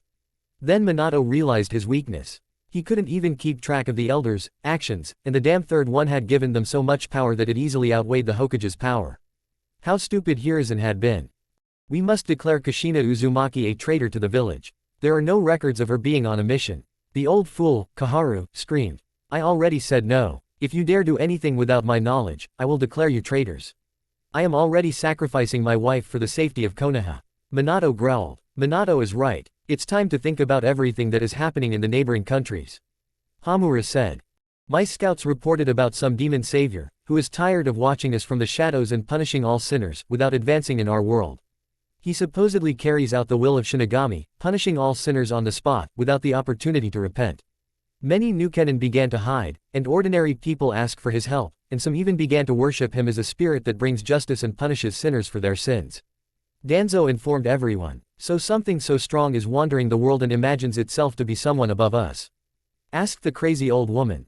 Watch your language. This Nukenin is strong and according to reports he can literally turn into a demon. Minato shouted. We must announce a reward for his head and notify the other villages. Said Danzo. That's the problem, said Hamura. Why is that? Asked Koharu in response. Many people support him and do not want to give him up and consider him to be something higher than a human. They will not give up someone who saved them, especially when he gave them his so-called blessing. Some, passing the test of mind and soul, could use chakra, and the demon left them scrolls for self-study of chakra control and many techniques. Dark times have come for mercenaries without chakra. Small villages and settlements necessarily have at least 3 to 6 shinobi of the chunin rank. Also, those who have risen to the level of jonin, constantly exchange information with each other and form more populated settlements in order to be more grouped in united forces. Conflicts, if there are among them, then they pass literally in a couple of minutes and always compromise. The latest that is known, on all shinobi of these settlements there is a seal of the contract, and a strong one. All we could find out from studying it is that if a shinobi breaks a certain code and uses his powers against his own, or is captured or betrayed, he loses the ability to speak and use chakra, and his memory is completely blocked and a seal of silence appears on his tongue, which will not allow him to say anything until the one who put it on removes the seal and puts a new one on. Yamanakas are also useless against this seal, we've already checked. Danzo said. Again, you're using someone for your own purposes and not caring about the well-being of the prisoner's family and friends. Minato said. Konoha's safety is above all else. As Hokage, you should know this better than ever. He even sent Kushina Uzumaki on a mission to a dangerous organization. Danzo retorted. Minato nodded at this, gritting his teeth. Then there was a discussion about the Land of Spring, Fang and Claw, since they had stopped any contact with the Land of Fire, which the Fire Daimyo did not like. When all this was over, Minato went home on his own 2 feet. As before, moans of excitement and pleasure could be heard from the alleys along the way, but for different reasons. Someone was injecting, someone was drinking, someone had forgotten all the rules of decency. Further down the street, Namikaze noticed how an Uchiha from the police accepted a bribe from a resident who was simply beating a woman in an alley, supposedly she was tired of him. This was enough for Minato to twist the Uchiha's arm and take the woman to the hospital. Leaving her there and giving the order to help her, he teleported back. Here is the Uchiha writhing and screaming in pain, and the merchant is yelling at him for not protecting him after payment. But upon seeing the Hokage, he immediately fell silent and began his tirade. Hokage-sama, how may I be of service? The fat idiot asked fearfully. You will both be sent to the Konoha police prison and, under my personal order, will be in custody for half your lives. Minato answered coldly. But Hokage-sama, the Uchiha tried to object. Shut up. You just took a bribe and forgot that you are a policeman and why you became a shinobi in the first place. I am ready to simply kill you for this, but Fugaku will deal with this. Minato growled. No, not like that. The Uchiha tried to plead, but he was teleported along with the merchant to the Konoha prison. Fugaku here, quickly. Minato gave the order to the policeman. Hi, said the Uchiha and went after the head of the clan. 5 minutes later, Fugaku appeared and, looking at his friend, was surprised. Why did you call me so late, Hokage-sama? Uchiha asked respectfully. This freak, kicked the bribe taker, just took a bribe from a merchant behind my back, while he was beating up a Konoha resident. I think you know what to do with him now. Minato said. Yes. Fugaku answered confidently. Uchiha was deprived of chakra and put in a cell with the merchant, and after all the paperwork, they went home. Minato couldn't get these faces and these actions out of his head. Did they really like this? Do all these people really like to mock each other? Why do ordinary people suffer because of pigs like him? The rich oppress the poor. The strong kill the weak. And no one sees the true value of life. Why did they suffer? Why, even after everything I've done for them, did they continue to just rampage under my nose? Did they not care at all about the lives around them? How are ordinary people worse? Why does everything turn out like this? Damn, maybe it's time for me to step down as Cage. Why did I even take the Hokage post? Because of him, my son became a demon, my daughter tried to lay hands on her brother, and my wife even became a missing nin, even though she asked me not to worry. Okay, time to go home and hit the sack. Entering the house, Minato immediately felt an unknown chakra. There was someone in the house and they clearly didn't just come to say hello. Minato began. Come out, I sense your chakra, said Minato, taking out a 3-bladed kunai. And you're as good as always, Minato, said the unknown person and turned on the light in the kitchen. Please sit down at the table, said a heavily distorted voice. Minato entered the kitchen and saw the same demon from the Chunin Shiken at the table. Swinging to strike, Namikaze wanted to injure and move him outside the village, but he couldn't move, literally. He just stood there in a stupor, and the sensory system showed that everything was normal and there was no control. What the hell? Minato asked himself out loud. Just body control. Any of the higher demons and spirits can do that. The distorted voice answered his question. So it's you, the demon of purple lightning? Minato asked him, trying to get out of control. And I made a lot of noise. My miscalculation. Although protecting good people in exchange is not bad either. The demon answered. You captured my son's body. I have nothing to talk about with you, demon. Free him and go away. Minato growled. It's a pity, but I did not capture his body. The demon answered. Don't lie to me. He may have died, but that doesn't mean you can use his body. Free him and go away. Minato answered louder. Looks like I'll have to take off this form. The demon said and appeared. Naruto decided to put pressure on me, forcing me to look at his body. Minato asked rudely. You're still as stupid and thick-headed, bad dad. Naruto answered. Naruto. The Hokage asked hopefully. Yes, kamikaze. Naruto joked. Kamikaze. Did you decide to make fun of? Minato was about to accuse him, but he was interrupted. No, you really are kamikaze if you decided to butt heads with the old men, and not just get rid of them. Honestly, you are a real ram. How did I ever see a sane person in you? Naruto asked. Son, you. No, I am not your son. Since I was a demon to everyone, then I will be one. Now sit down and let's talk, because there is only my copy here. Naruto interrupted him. Fine. Minato answered sadly. I don't like to beat around the bush, so let's get straight to the point. Are you ready to resign from the post of Kage, having killed Danzo before that? Naruto shocked him. What are you talking about, Naruto? Just go and kill them, leaving the inhabitants to these senile people. Minato asked. So you haven't gone crazy yet? That's good. Then let's make a deal. I'll report everything about Kushina and give you hope about one person, and in return you'll try to remove the elders and restore order everywhere, rein in all the Konoha clans and, if possible, acquire allies in the ranks of the clans. After which you'll resolve the issue with the elders and remove them from power, with the help of the clan heads. All those who disagree will be tribunaled and suspected of collaborating with traitors. I'll keep my goals to myself, but after that, you'll help me against Cloud, Rock, Sand and the Fire Daimyo. They've gotten too carried away playing rulers and it's time to clean up their ranks. The enemy villages won't cooperate with us, but you, as a Kage, will be able to remove the daimyo and his retinue, freeing everyone from his tyranny. I know that in the area of the village everything is more peaceful and calm, but as soon as the night comes to these streets, all the carrion and rot of this sacred place immediately blooms. There is an underground, bribes, violence and prostitution everywhere. I hope I don't need to explain to you that everything has gone too far. When you deal with everything, you will say that you are tired of watching the suffering of the innocent and all this is in order to improve the lives of ordinary people and honestly serving shinobi in the village, and all dissenters will face trial and investigation. You will start a purge, like under the second Hokage. He distributed shinobi and anbu to all the idiots who let their hands go, who wanted more and would not stop. Naruto said. But why so radically? Is it really necessary to go against other villages like that? Why is the mist not on the list of targets? Minato asked the most important questions. The mist will soon do the same as I suggested to you above. The main thing is not to deviate from the plan. Radical methods were already in place during the time of the first Hokage and he did not disdain to use them, for which he was respected, as was the second. Tobirama was even able to calm Hyuga with just a couple of phrases, and the police harshly pressed everyone who was against observing fair laws.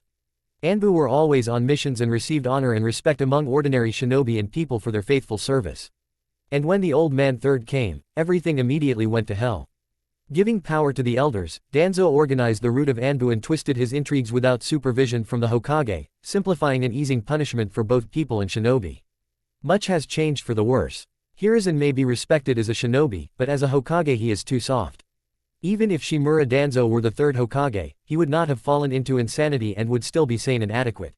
Naruto said. Let's say I do this, but what will happen next? A new world war or diplomatic travels around the world? Minato asked.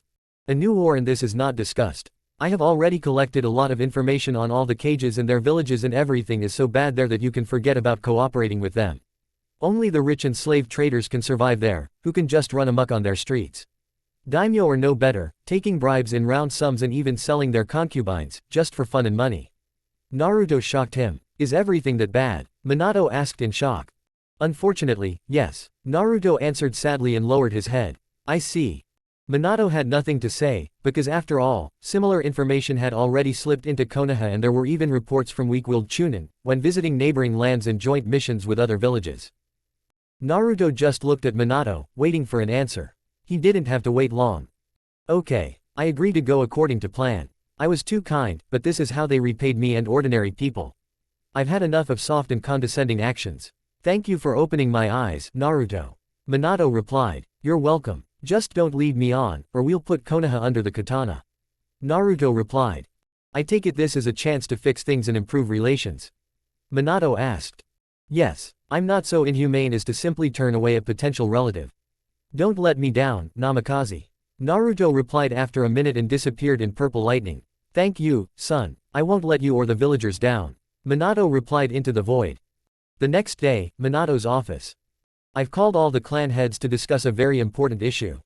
The Hokage intrigued everyone. What's the problem? Hana Inuzuka asked.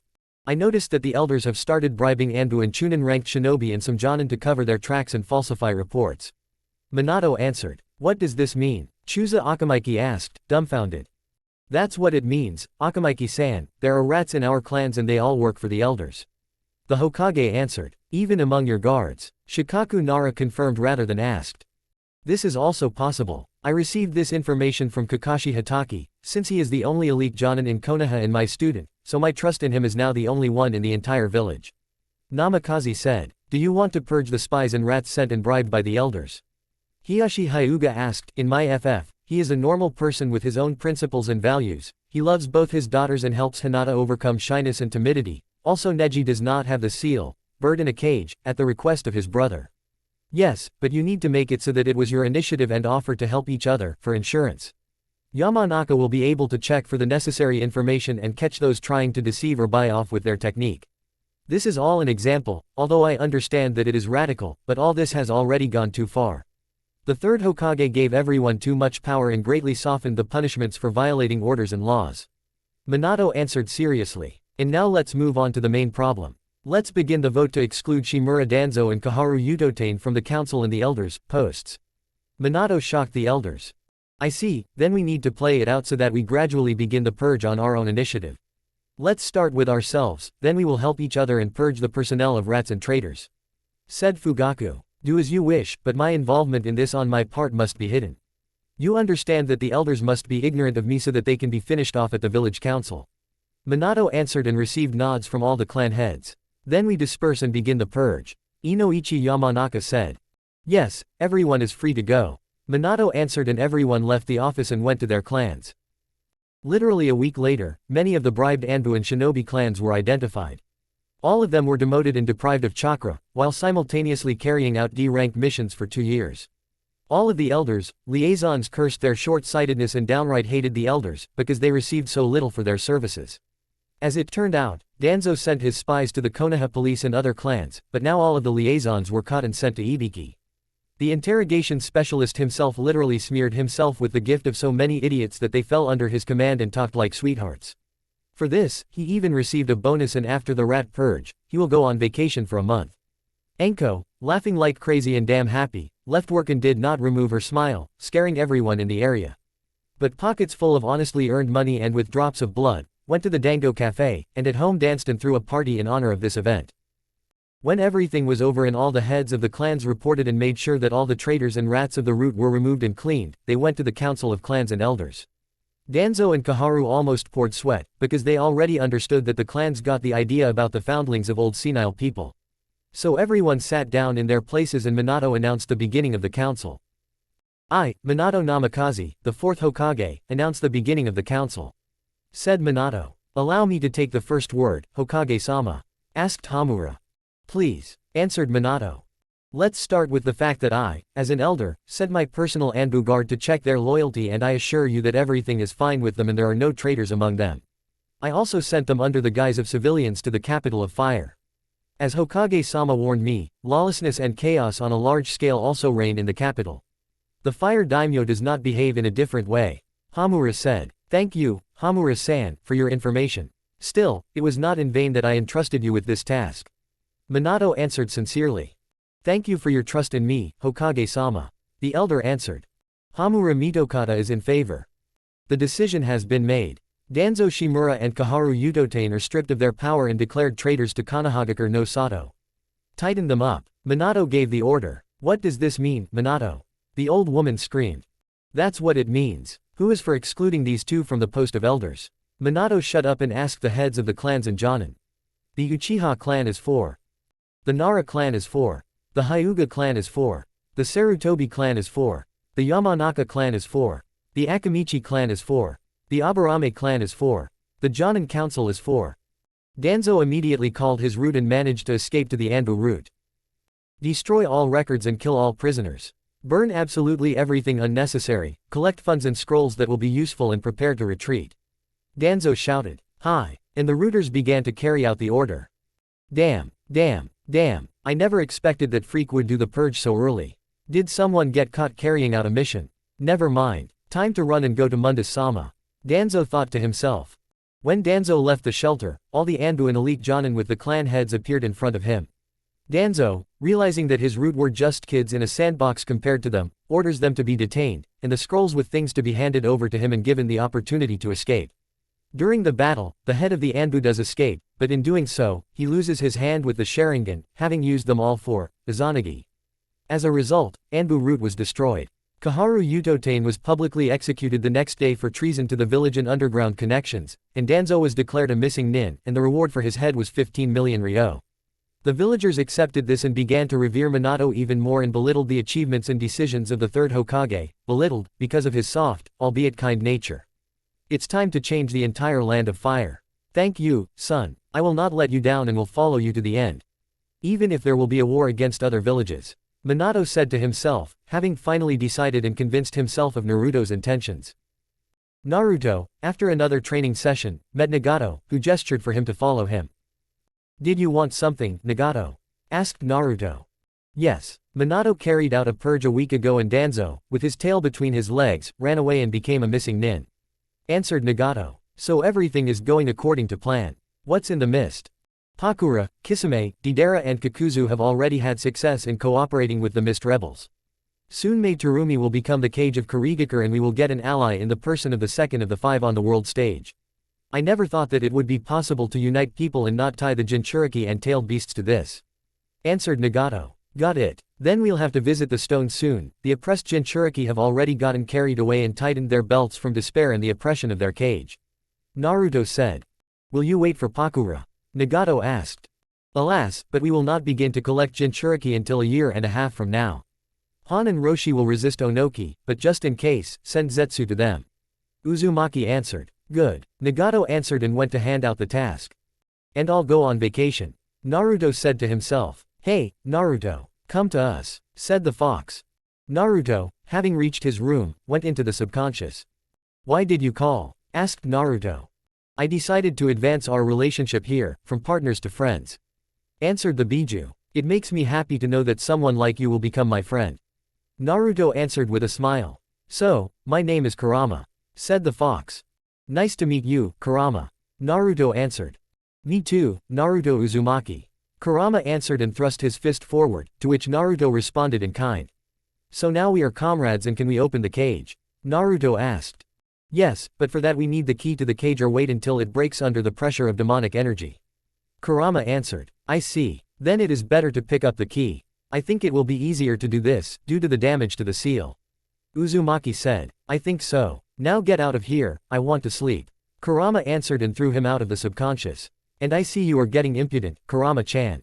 Yamato said and unobtrusively hinted that this should not happen again. Ah, okay, I won't do it again. Kurama answered, sweating. That's good, little fox. Yamato answered. By the way, how much more training and development of my spiritual energy do I need to do to advance to the next level? Naruto asked Yamato. Another year and you will be able to easily absorb Sparta and strengthen the surviving Uzumaki to prepare for war. In addition, you have 2 years to prepare, mobilize and establish relations between all the allies. Yamato answered. That's right. Okay, time to take a bath and sleep. Soon to the mist to reinforce the allies, after fixing the problems in the village of stars and solving the problems with the artifact. But I did get a strong stone. Naruto said and went to his place. Don't forget to polish me before going to bed. Yamato said in a tone that did not tolerate objections. Good. Naruto answered. By the way, Yamato, where did you get your mind from? Kurama asked. This. I'll tell you later. Yamato answered, and the fox realized that it was difficult for her to talk about it. Then when you're ready, you can tell both of them. Uzumaki answered for the fox. Thank you for understanding, Yamato said, and Naruto left her on the counter and went to take a bath. After leaving the bath, Naruto went for the tools for polishing the katana, which Yamato liked. A stick with a soft bag filled with powder and pure oil for the blade from the land of iron. After polishing and for some unknown reason caused by Yamato's groans, Naruto went to bed. We'll have to return Kushina and Henna to Konoha later, to strengthen our relationship with Minato. Naruto thought and fell asleep completely. Damn, but why isn't Naruto-kun with us? Pakura complained. This is starting to get annoying. Kisame answered. We'll have to leave for the final push to Kurigakure soon. We'll start in 2 days. Mei said. Why are we waiting? Why don't we leave tomorrow? Ao asked.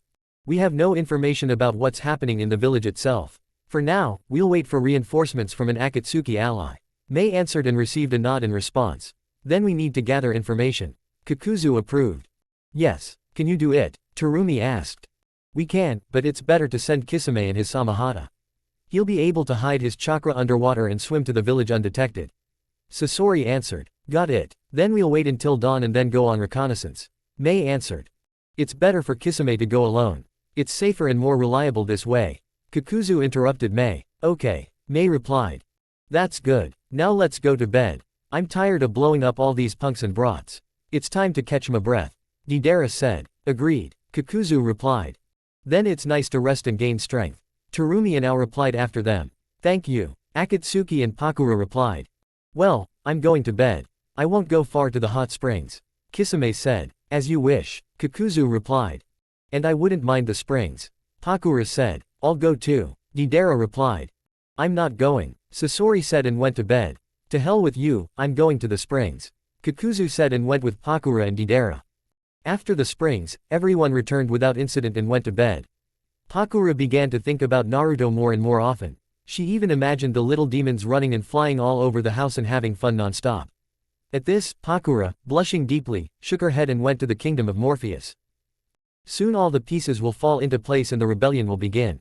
Part 14, or Preparation for the Meeting and Confession. Naruto, you have until dawn tomorrow to reach the borders of Kurigakure. Nagato said. Got it, let's not make them wait. Naruto answered. Then Hidan will go with you, if of course you take him away on your wings. Nagato said. I'm not your transportation, Nagato. I understand it's nice, but I'm a demon, not a taxi driver. Naruto snapped, but still grabbed Hidan by the scruff of the neck. Asterisk, not so fast. Bitch, slow down, here, I've already caught the 5th crow with my FCK. Hidan screamed, hanging on Naruto's arm. Shut up, you fucking swearer. Don't yell in my ears, NY. Naruto responded in the same tone, for which he received a mental slap from Yamato. How can I not scream, huh? Hidan answered, catching another flying body in the face, thereby filling his mouth with feathers. Ha ha ha ha. Naruto laughed in a demonic voice. What are you laughing at, BCH? Hidan continued to scream. At this pace, Naruto and Hidan flew to the borders of Kiri and went towards the resistance, where they were met by Akatsuki and Pakura with Mei. As soon as Akatsuki saw Hidan's mouth full of feathers, everyone started laughing, and Deidara even rolled on the ground and punched the ground with his fist. Beat, now your mouth stinks of excrement. I'll sacrifice you to Jashin-sama, UK. Hidan screamed. Okay, enough laughing, let's discuss the plan and begin the assault on Kiri. Naruto interrupted everyone. Yeah, Mei replied, quietly laughing at such a performance. Follow us, said Ao, barely restraining himself.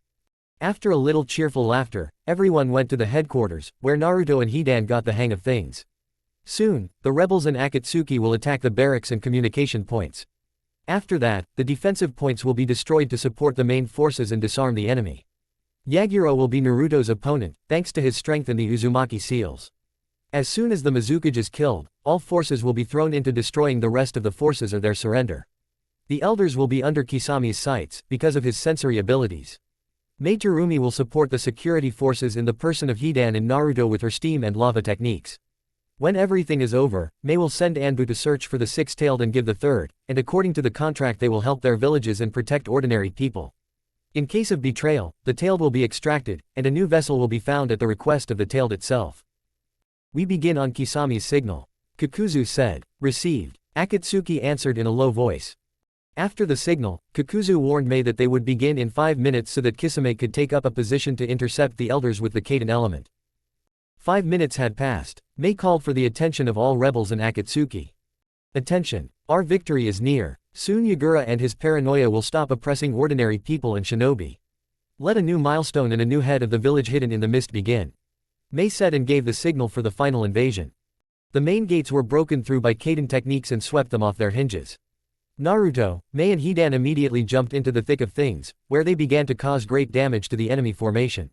Kakuzu, Pakura and Deidara worked over the area, not giving the enemy a chance to maneuver and counter moves, destroying all cover and neutralizing the enemy's techniques. Sasori distracted and, if possible, destroyed the Jonin and especially strong shinobi, cutting them off from the main forces without the ability to help them. When Naruto, during 3 minutes of destruction of shinobi supporting the regime of the military concentration camp, finally sensed the chakra of the target he needed. Yaguro himself appeared on the battlefield. Immediately switching to him, Naruto attacked him with overdrive cross to cross. Although Yaguro dodged, he still switched his attention to the demon, which is what Uzumaki needed. Are you also a Jinchuriki? Excellent. You and your animal will serve me as a strong 6. Said Yaguro. He's completely lost his mind. Answered Kurama. He didn't have to say it. Yamato said mentally. Did you decide to chat in front of this psycho? Naruto asked reproachfully. We're already helping, both roommates answered. Yaguro released a water dragon, which Naruto dispersed with a blow along the water body, interrupting the flow of the dragon's chakra with his own. The Mizukage continued his attack with water techniques in close combat, but the demon fought him off with only Yamato and a sword woven from energy. Naruto was fed up with all this and, pushing Yaguro away from himself, gathered energy and activated his demon form. Yaguro looked at this with wide open eyes in disbelief but asked. So it is you, the demon of purple lightning? The Mizukage asked with fear. Yes. Naruto answered in a demonic voice, drawing out the answer. The demon suddenly made a dash towards the Mizukage and with a blow from below upwards, lifted him into the air. 3 energy blades pierced Yaguro's back and held the enemy in the air. After putting the katana into its sheath and swinging sharply, Yaguro fell into the sphere, receiving several strong cuts, some of which hit the tendons. Gloves and greaves with claws appeared on Naruto's arms and legs. Without waiting, the demon immediately carried out a series of blows to the Mizukage's face and chest, with the sound of bones breaking. Since Akatsuki and Naruto needed the third-tailed one, the demon simply kicked him in the head, thereby driving him into the ground. Naruto took out the chakra suppression and paralysis seal, immediately sticking them on Yaguro. I'm done, what about the others? Naruto asked through the FUNN connection. Almost done. Take the Mizukage away from here and go to the base, we'll be there soon too. Kakuzu answered. Understood. Naruto said, taking Yaguro and heading towards the base. At the same time, the others. Pakura, destroy everything around the center of the village, but don't touch the residents. Kakuzu said. Accepted. Pakura answered. The Sun Maiden heated the air around her and created balls of heat, immediately releasing them around herself and blowing up the nearest buildings. The enemy shinobi not busy with the fight rushed there, while Kakuzu used the Doden technique and created crevices with spikes under the smoke, where inattentive shinobi fell and died. Half of Yagura's army remained, but after a show of force, they all surrendered and ceased military action against the rebels. Kakuzu and Mei ordered everyone to gather in front of the residence and give a report on the losses and wounded. No more than 1/5 of all the rebels suffered from Mei's army. When all the squads gave their report and all Akatsuki gathered in front of the residence and began to listen to Mei. The Hidden Mist village was desecrated by a psycho in the person of Yagura, but we finally freed all the residents and shinobi who were forced to follow the tyrant's dictatorship. However, today we will be able to rebuild the village and start a new page in the history of Kurigakure. Finally, we will be able to start all over again and cleanse our mist of blood. Yes, shouted the shinobi of Kurigakure and recognized the new Mizukage. Long live the new Mizukage, shouted the people of Kiri. Okay, all members of Akatsuki and the Mystic team, prepare to leave for base. The demon of purple lightning and the head of Akatsuki will handle the negotiations. Kakuzu said. Accepted. All Akatsuki and Mystic team responded. When everyone listened to Mei's speech and made her Mizukage, they went to restore the village and help the wounded and sick. Mei herself, Akatsuki and the Mystic team went to the Mizukage's office, from where they carried out the covered body of an unknown girl. Everyone winced at this, because they understood what Yagura had been doing before the invasion. Mei burned the table and chair in the office along with other furniture and asked to bring new ones, to which they nodded with a smile and went to the warehouse. Everyone who arrived in the office went to the roof of the residence and began negotiations. Do you want to become allies of Kurigakure? If so, then I would like to know under what conditions. Mei said. You are insightful Mizukage-sama. The conditions are simple, trade and military alliances. Said Naruto, who arrived immediately after arriving on the roof of the residence. Boy, I'm not talking to you. Mei answered, but her face immediately changed, seeing half of the demonic face and dense energy around the demon. I am the Uzukage of the Hidden Whirlpool village and the head of the Mystic team. In my squad there is the Maiden of the Sun and the Witch of the Cursed Sound. So before you talk to me like that, I ask you to think about what you are saying. Naruto said reproachfully. Forgive me Uzukage-sama, Mei answered, after Kakuzu nodded, as a confirmation of Naruto's words. It's okay, but take note in the future. Don't worry, I'm not Yagura, who will cut out entire clans for the sake of her power. And I myself am an Uzumaki. Naruto said, reassuring Mei, who was looking at the demon with apprehension. I apologize, I just took up the position. Mei replied with a slight smile. It's not a problem. So, my conditions are simple. In case of military and political conflict, we will come to your aid, and as a trade, we will start with light but unique Uzumaki seals. In case of development of relations, you will be added to the alliance, which already includes such countries as the country of spring, waves, rice fields with its village of hidden sound, a megakure and other small villages and shinobi defenders who protect small villages, uniting into one single shinobi village.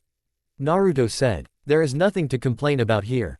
If you said that we would immediately get into the alliance, with the introduction of forces into my territory, then I would refuse to join, but you appointed a probationary period and the paper in my hands speaks of the FUNN seal of the contract, which cannot be violated by either side. I agree with these conditions and am ready to enter into an alliance. Mei answered and put the cage seal on the original and the copy, keeping an identical copy for herself. Then let's begin the contract, Naruto said and cut his hand, holding it out to Mei, who shook it and made a concentration sign with one hand. The contract is signed. Well, it's time to head back to our place. Naruto said and looked at Kakuzu, who nodded in response. All Akatsuki, let's head to base. Kakuzu said and everyone headed back. When Akatsuki and Team Mystique left, Mei called out and started asking him. Do you think they can be trusted? Asked the Mizukage.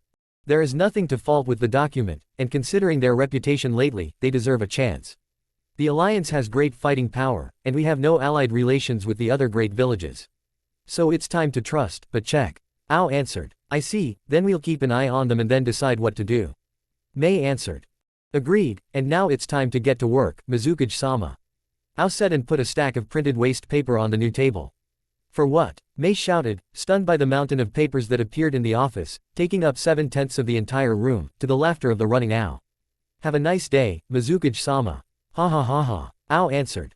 Mei, with a displeased expression and a suffering face, began to rake the papers, putting aside and sealing the contract with the alliance, began to rake the most terrible and inevitable torture of all cage, paper waste. Why did this psycho forget about paperwork? Mizukage screamed after 10 documents. Akatsuki and Team Mystica were on the road for about 2 days. Naruto constantly caught Pakura's gaze on his body, who even managed to delve into herself and almost undress the demon with her gaze. Just look at how she undresses you with her gaze. Wow, what a surge of lust from her. Maybe you should do something, mister, otherwise she'll spill it all here right now and other shinobi will follow us to find out what the hell is going on with the unknown lady. Fox sneered and laughed. Damn pervert. Yamato, please shut him up with something. Naruto asked mentally. Of course, I understand everything, but this is not my problem, and the fox is right, confess to her and tell her how you feel about her. Yamato answered. FCK. Okay, we'll figure this out later. Whistle, these are the emotions and feelings coming out of her. We're expecting a brutal hentai with a demon in the lead role.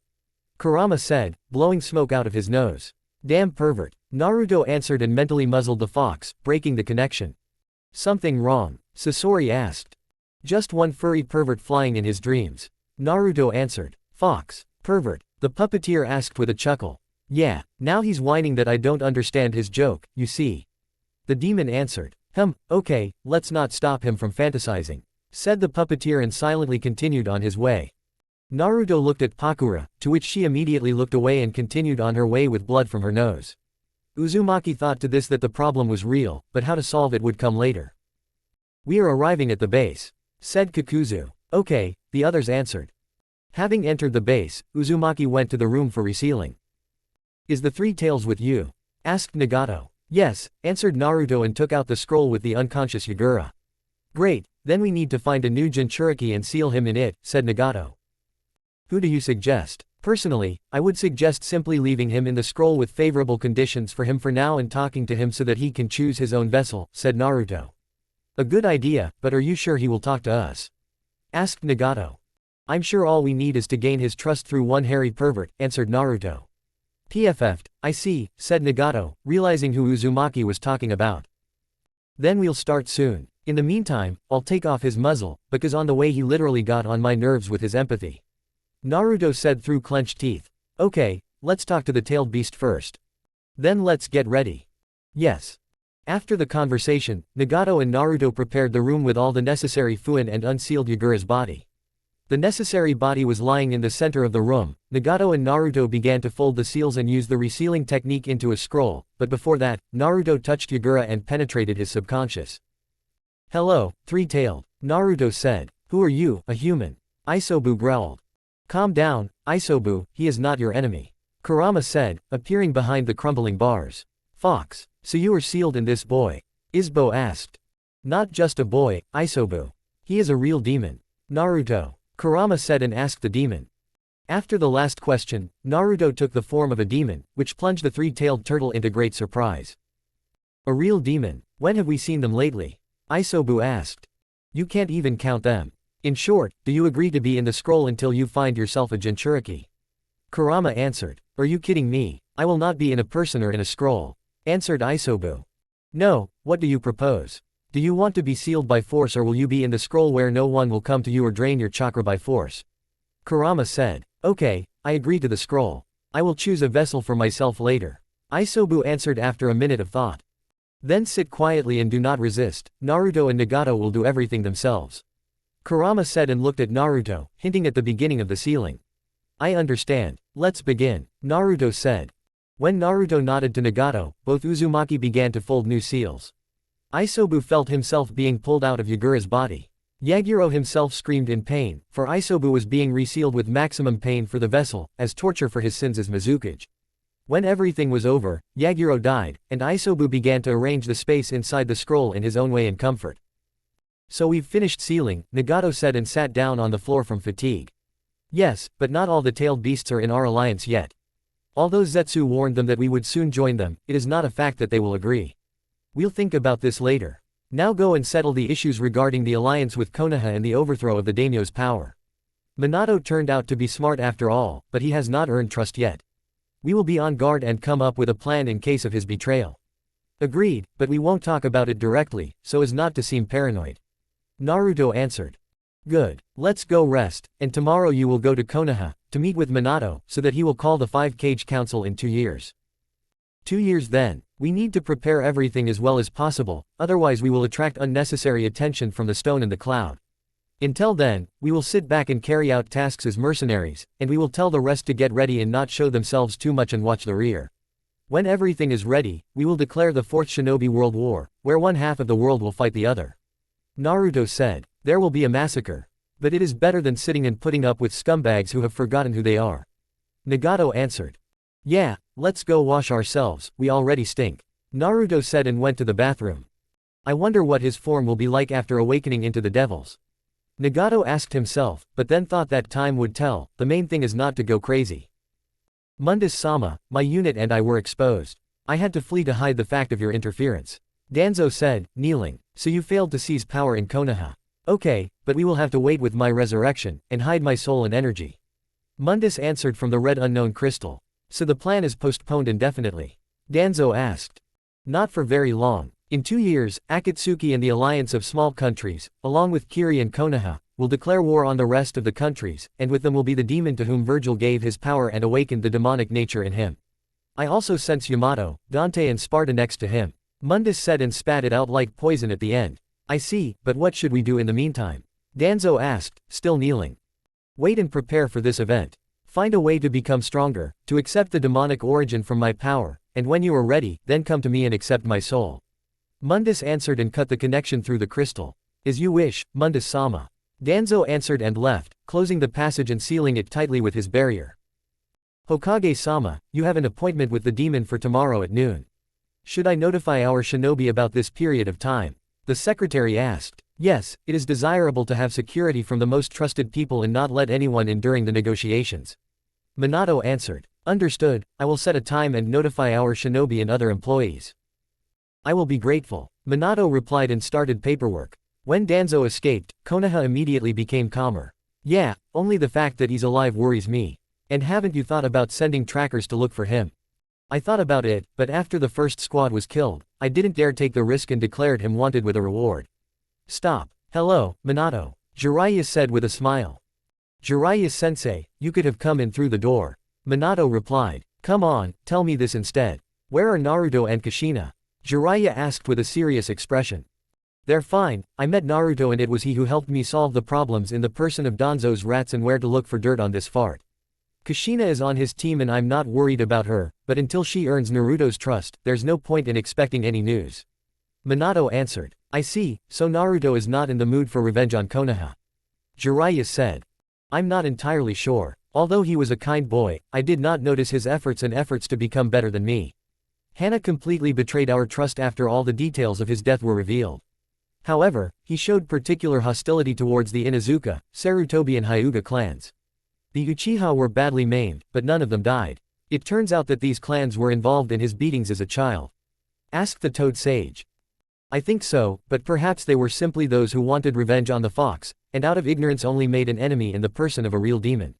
Perhaps. Okay, I'll go rest and set off in 2 days.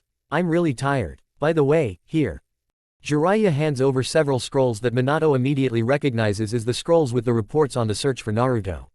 Thank you, Jiraiya-sensei. You're welcome. Okay, I'm going, Jiraiya said and went to the springs. You don't change, sensei. Minato said with a smile and continued working. Zetsu, are you here? Naruto asked into space. Yes, I'm here. You wanted something? Zetsu asked in a raspy, ear-piercing voice. You do have your own goals, right? Tell me, will they hinder us or do you want to bring someone back? You keep looking at the moon, as if there is someone there waiting for something. Naruto said, shocking Zetsu. I suppose there's no point in hiding it, but.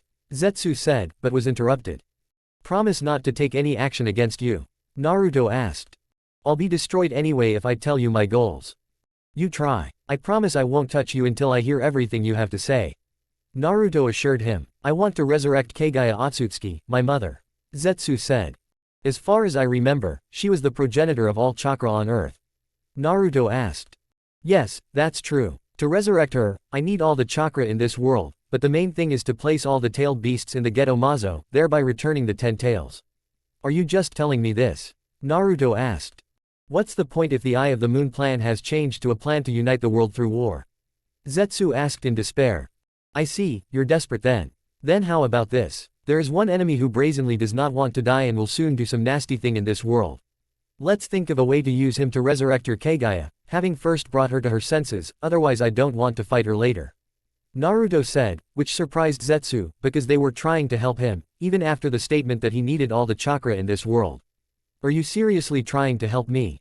Zetsu asked. Yes, I am. My motives are also present here a little. You see, she was unlikely to be so cruel and create armies of white Zetsu just for herself, when she herself can destroy anyone in this world, and even Madara and Hashirama will seem like children with sticks in front of her. Naruto answered, which surprised Zetsu even more. Yes, you're right. She wanted to protect the world she liked from her clansmen, who wanted to use this world as a fruit of their immortality. Zetsu said. Still, the second option was true. She wanted to send the rotten of this world to an army of obedient dolls, for the sake of preserving the world. Okay, as I said, we will look for a way to resurrect her, through one bastard, using him as expendable material and finally killing this bastard. Naruto said, which caused a question from Zetsu. Who is this bastard that you are ready to give him up for sacrifice, for the sake of my goal? Zetsu asked. Mundus. This pain in the ass somehow survived and Virgil-sensei knew this, but how is unknown. Only in the memories of my teacher there was a special spell that helps to recognize a demonic aura, wherever it is located within the same world. When I used it, I felt it in Konoha, but after Danzo escaped, there was no trace of it left there.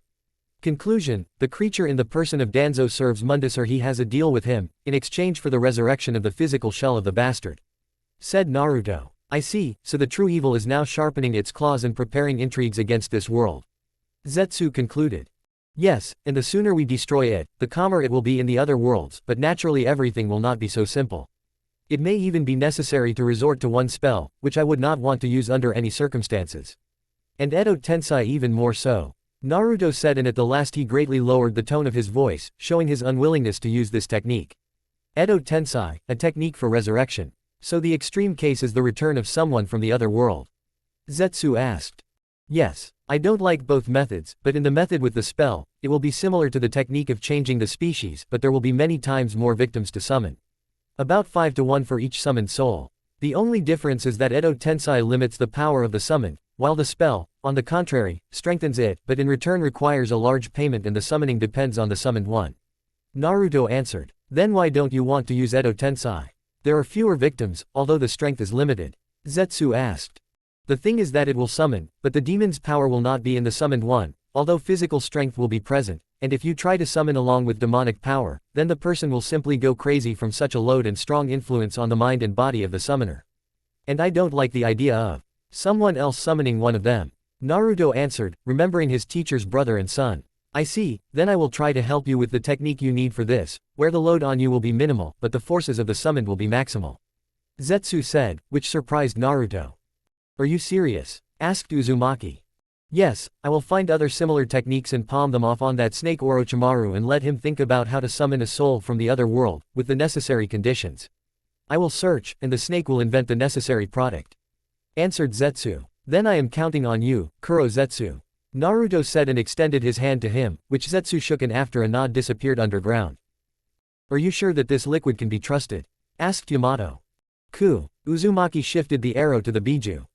He did not lie, and what is surprising is that he carefully hides his emotions.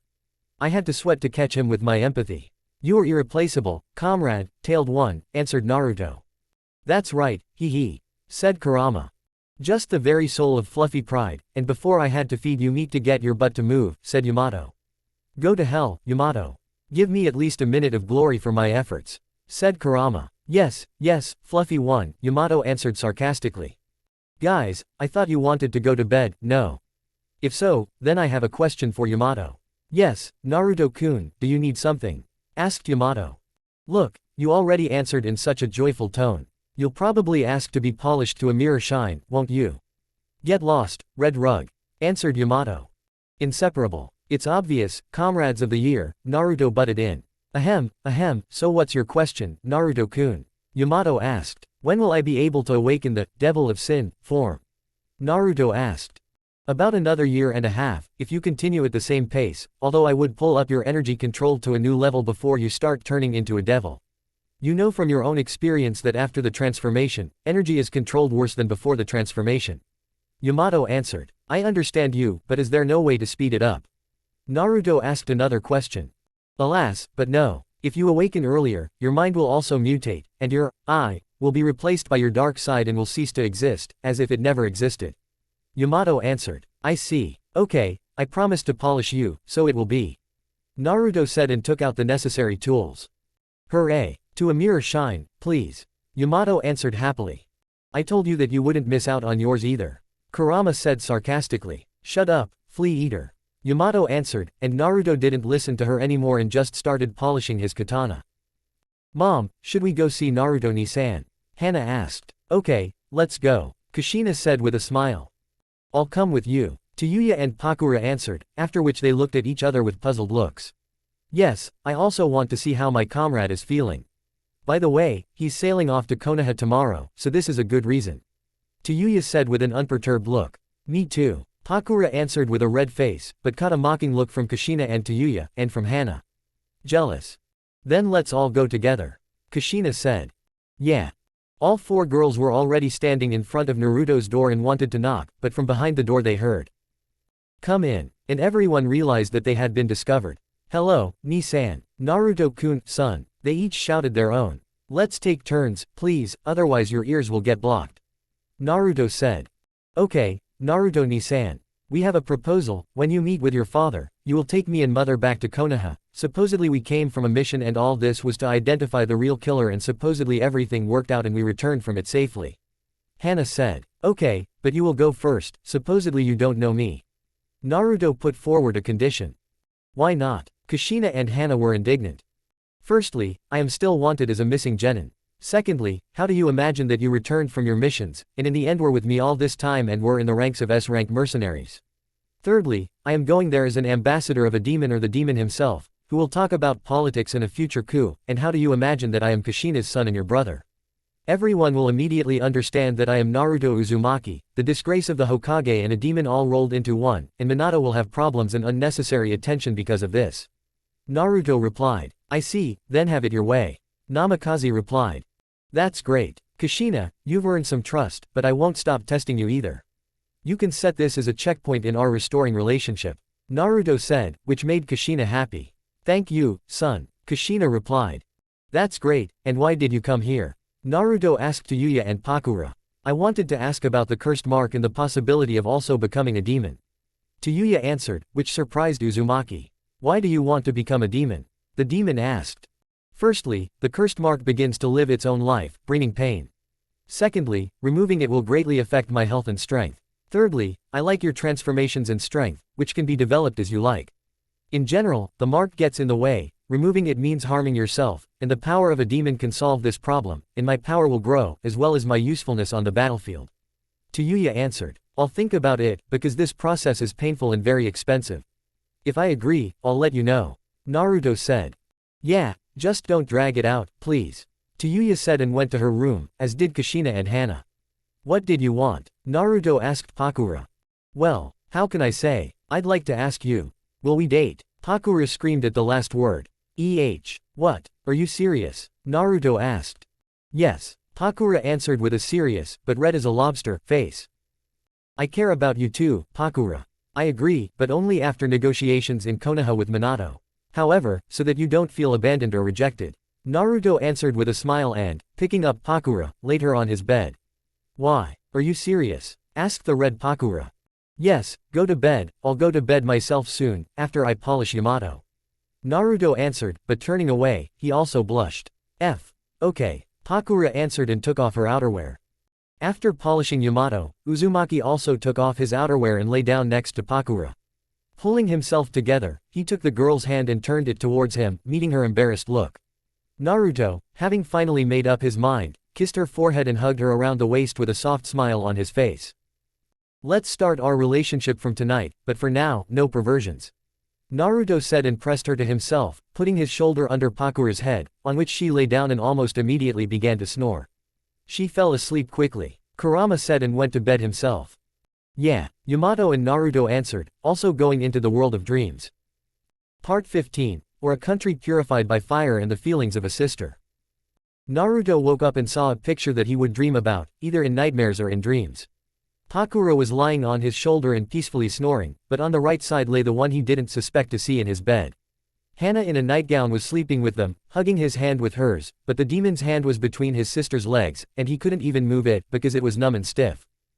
Kurama, Yamato, what is Henna doing here? The stunned demon asked. Don't scream. How would I know? We were all asleep and didn't pay attention to our surroundings. Kurama answered. Yamato. Naruto asked suspiciously. Really? Yamato asked uncertainly. Repent. You knew and didn't warn me that Henna was sleeping in the same bed with me. Uzumaki asked. Yes, but I didn't feel any danger from her and just fell asleep in your subconscious without paying much attention to her. Yamato answered. Well, yeah, how? Okay, what time is it? The alarm didn't ring, so I woke up earlier than I wanted. Naruto said, closing the topic about his sister. Then get up and go get ready to meet Minato. Kurama said. Yeah, Naruto answered lazily. Naruto created a clone, separating the chakra from the demon's energy and wanted to replace himself with it, but in the end he changed his mind and sent it to make breakfast in bed, under the fox's stunned gaze. What are you thinking? Kurama asked. I don't want to wake them up, and leaving a clone seems wrong to me. And I care about my sister.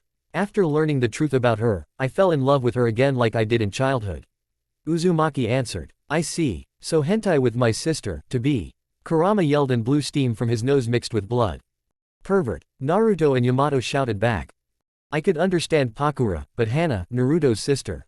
Don't you think that's too much? Yamato asked. Not at all. The Uzumaki are children of incest and that's the purest truth. You can ask Kushina, she was born from the union of a brother and sister, who were her parents. Kurama answered calmly at the end. I see. Pervert. Uzumaki and Yamato said together, as if it was a sentence. Hey, she loves him as a man, so what does this have to do with me? As if I encouraged her to spend the night with her brother for the sake of vulgarity. Some comrades. Kurama said and turned away, showing his offense.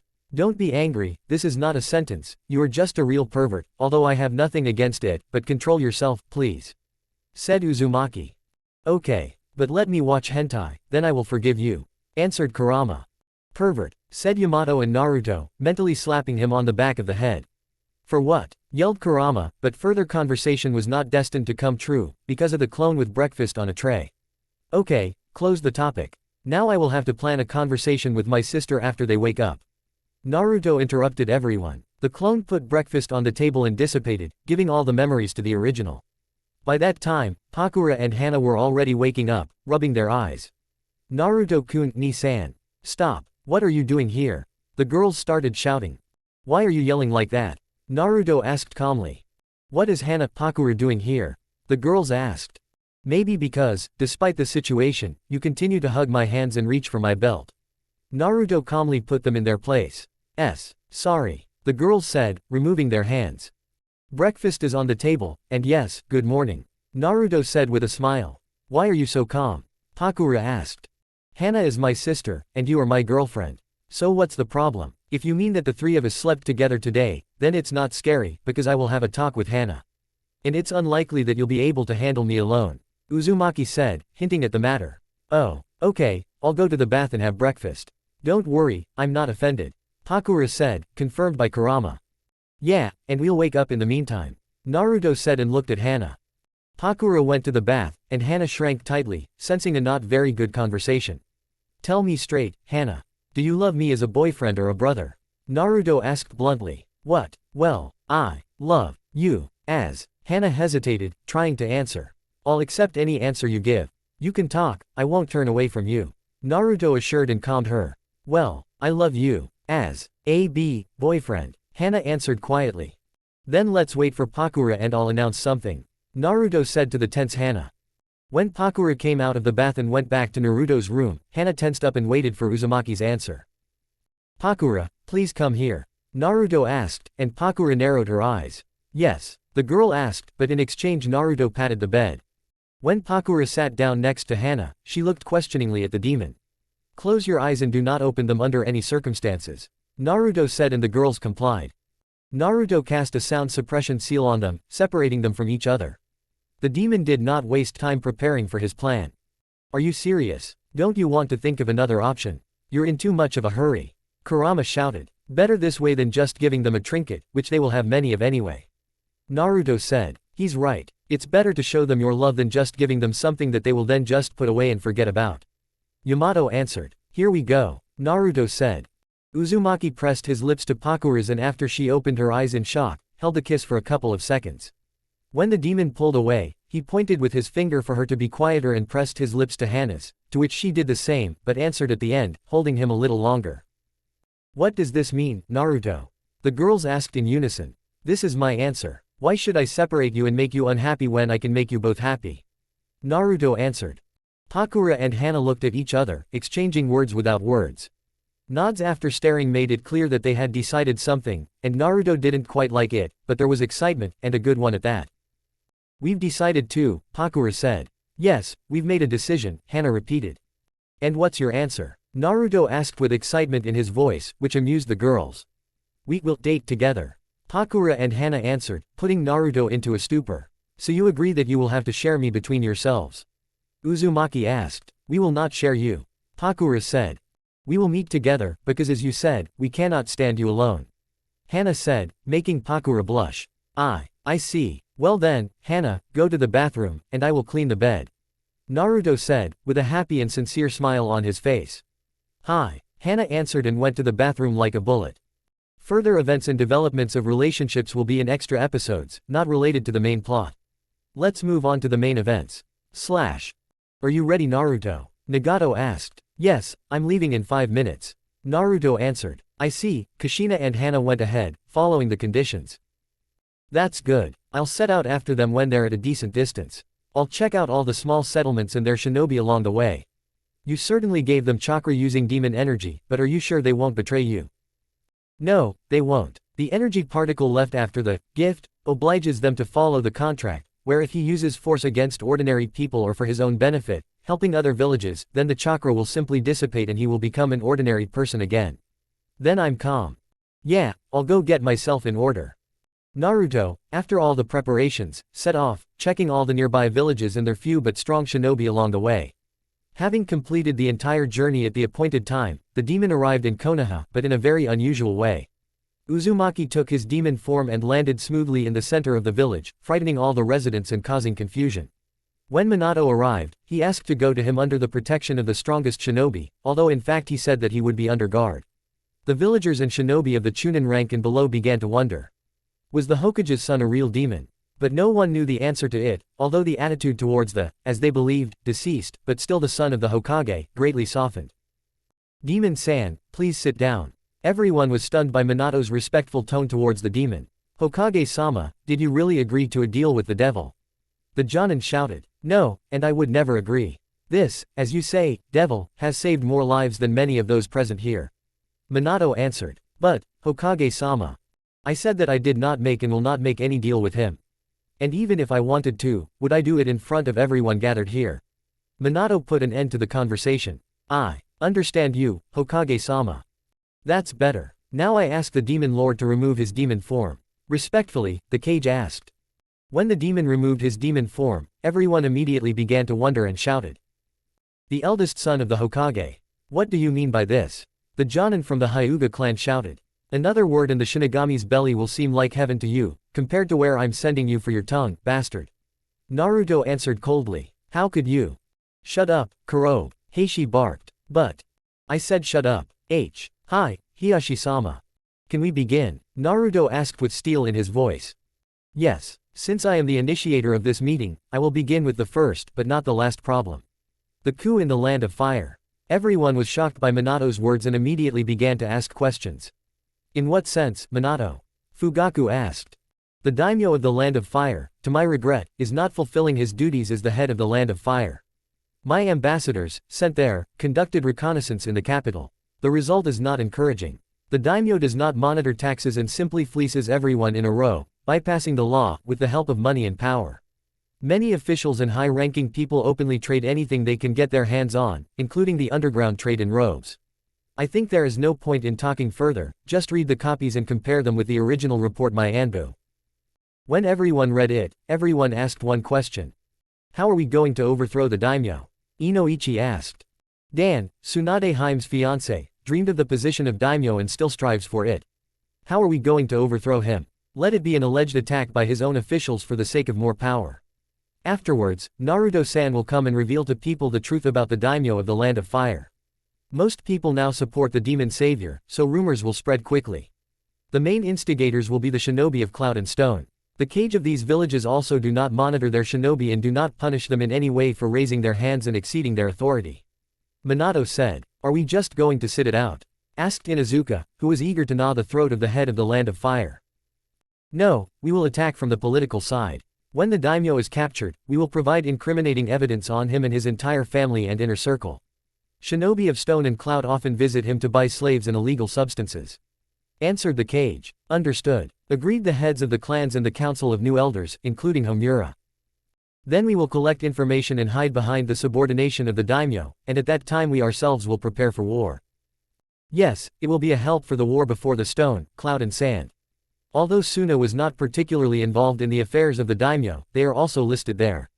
However, their orders themselves are the most disgusting. Biological weapons from the hands of the daimyo's scientists and his retinue. They also want a war, but they themselves want to sit on the sidelines. Answered Naruto. The first problem is solved, I suppose. Said Minato, after a 5-minute break of thought. Then here is the second. Naruto interrupted Minato. Which one? Asked Chuza. Can you be included in the alliance in our war? Answered Naruto. Do you doubt us, Naruto-san? Asked Fugaku. Partially. Given the recent events and the sending of Kushina Namikaze herself, I am forced to place the seal of the soul contract on all of you. It will read as follows: whoever dares to break the contract will be stripped of their power. Whoever betrays the alliance or their allies will lose their powers and be cursed forever with the mark of Shinigami-sama. Whoever goes to war for personal gain and does not disdain to betray their own will lose their powers and be eaten alive by demons. Such a contract is now on me. And showed a mark on his chest in the form of a skull, with an evil slit for the eyes and bony hands around it, symbolizing the essence of this pact everywhere. Will this contract be removed after the war? Asked Minato. Mundus. The strongest devil, but now he is without his physical shell. Danzo worked with him or made a deal with him, but I do not know what kind. However, the doppelganger with the guise of Henna Namikaze says that he wanted power in Konoha in exchange for a vessel for Mundus. Naruto answered. So, Henna Namikaze was replaced. Minato asked. Yes, when this contract is removed, your soul will be free from the shackles of the pact. This is the basis of demonology and its energy. If the demon himself does not keep the pact, Then his soul will be forever blackened and he will turn into an undead or zombie without a soul and mind, but with filth and a strong curse that does not allow him to be resurrected and returned back. Although only one demon lord can do this and he must be destroyed. Naruto said to himself, but he was heard. And who is this demon lord? Asked Shikaku. Yes, and quite skillfully. Obviously the work of this degenerate. Naruto snorted. Further conversations were about clarifying many small details that did not concern the main actions. When everyone left, Minato asked Naruto to follow him. Having entered the cage's office, Minato put up a barrier from eavesdropping and began. Naruto, please tell me. You did not become a demon by selling your soul to this Mundus, did you? Asked Minato. No, I became a demon thanks to Virgil-sensei. Answered Naruto. And who is he? Minato did not lag behind his son. I will tell you now, but only after the pact is concluded. Said Naruto. Naruto told everything that happened to him in the pure world and concluded the pact, adding a non-disclosure clause. I see. Forgive me for everything I did. Said Minato, his voice drooping. I do not need your snot and tears. Prove everything with your deeds. Naruto answered. Yes. Minato said and looked at Naruto. Anything else? Uzumaki asked with his eyes closed. Will you return to your family? Minato asked hopefully. It all depends on you. If you dare to betray, half the world will turn against you. Naruto answered. Good. Then I have nothing more to say. Namikaze said. Then in 2 years, the Jinchuriki will begin gathering and declaring war under the pretext of work and trade with the daimyo. Naruto said and headed for the exit. Good luck to you and see you on the battlefield. Minato said and began his duties as Kage. Yeah, Naruto answered and left the residence. When Naruto left the building, in front of the villagers, he took the form of a demon and flew towards aim. So it's time to gain strength, huh? Yamato asked. Yes, you need to become a devil and break Kurama's seal. Naruto answered. Finally, a couple of years of peaceful sleep. Kurama said. Yeah, sleep forever, so you can let me down when the time comes. Naruto answered. Don't bother me here, I'm still stronger than you, so don't get cocky. Kurama growled from not being appreciated enough. Okay, just don't strain my head. You're screaming like crazy. Uzumaki answered. Yeah, Fox snorted. Then it's time to gain strength and deal with the problems of Uzumaki, small villages and their shinobi, a spell using chakra and much more. Yamato said, and Naruto howled to himself. Don't be a wimp, you have 2 whole years. So forward. To victory. Kurama answered. Yes. It's time to burn out all the rot and heal the wounds of this world. Also, banish one freak, once and for all. Part 2.1, or a spark of fire in the old world. How many Jinchuriki are ready to come over to our side? 1, 2, 3, 4, 6 and 7 tails are ready to come to our side. Let's not delay. Zetsu, is everything ready? Yes, everything is ready and we can start at any moment. Excellent. Start the substitution, we will go to the capital of the Land of Fire. Got it, I will start immediately. Let's go. Naruto and his team went to the capital, while Zetsu went to help the Jinchuriki. Having reached the gate, Pakura and Tayuya passed through the gate under the lustful glances of the guards. Without wasting time, they went to the daimyo's palace. Minato and the heads of the clans with the elders are already ready to declare war, because of the affairs of the daimyo himself. The Mist and Konoha have already mobilized their shinobi, ready to begin hostilities at any moment. Ready? Asked the witch. Yes, answered the virgin. Then, said Tayuya, starting to play the flute. The guards, involuntarily, began to chop each other, not understanding what was happening. When the personal Anbu released control from themselves, they began to search for Tayuya. An explosion from the other side forces the Anbu to split up and act blindly. Smoke, explosions, and melodies that make it impossible to determine the enemy and their location played a cruel joke on them. All the guards managed to see was the demon's face with a katana under purple lightning. The Anbu, however, were not so simple and immediately entered the fight, pushing him out into the street with fire techniques. And you didn't gather brats here. The daimyo is a rich prick after all. Said Kurama. Let's get to work, Kurama. You'll waste your time later. Naruto answered mentally. Capture the demon. His head will serve the daimyo well. Shouted the Anbu. I'll rip your tongue off after I cut off your arms and legs. Answered the demon. Forward. A kick with a stone-covered foot, from top to bottom. Dodge to the left from Naruto. A fireball from behind. A short teleport through the ball and energy blades above the Anbu. The first one is dead, Yamato said.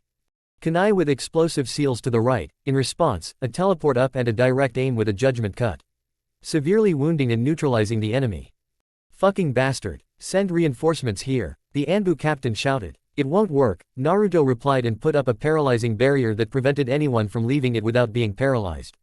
XO. Kill him. And this is the Anbu Captain Daimyo? Kurama asked. What did I say, about your tongue? Naruto replied. Okay, Kurama said. Fireballs, water bullets, and earthen spikes rushed at the demon, forcing him to jump and act blindly under the influence of the fog. The Anbu used air and rock bullets, hoping to wound the Uzumaki, but the demon himself was no longer there. Blindly teleporting was risky and unjustified, Yamato scolded. Otherwise they would have riddled me with bullets, Naruto replied. They cleared the fog, Kurama said. The fog after clearing showed only cracked and wet ground, with elements of fire.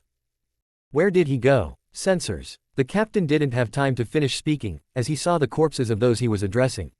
What the? And the captain's head fell from his shoulders. Captain, disperse, he's still here, said the Anbu. Too late. The demonic voice answered and cut off the enemy's hands.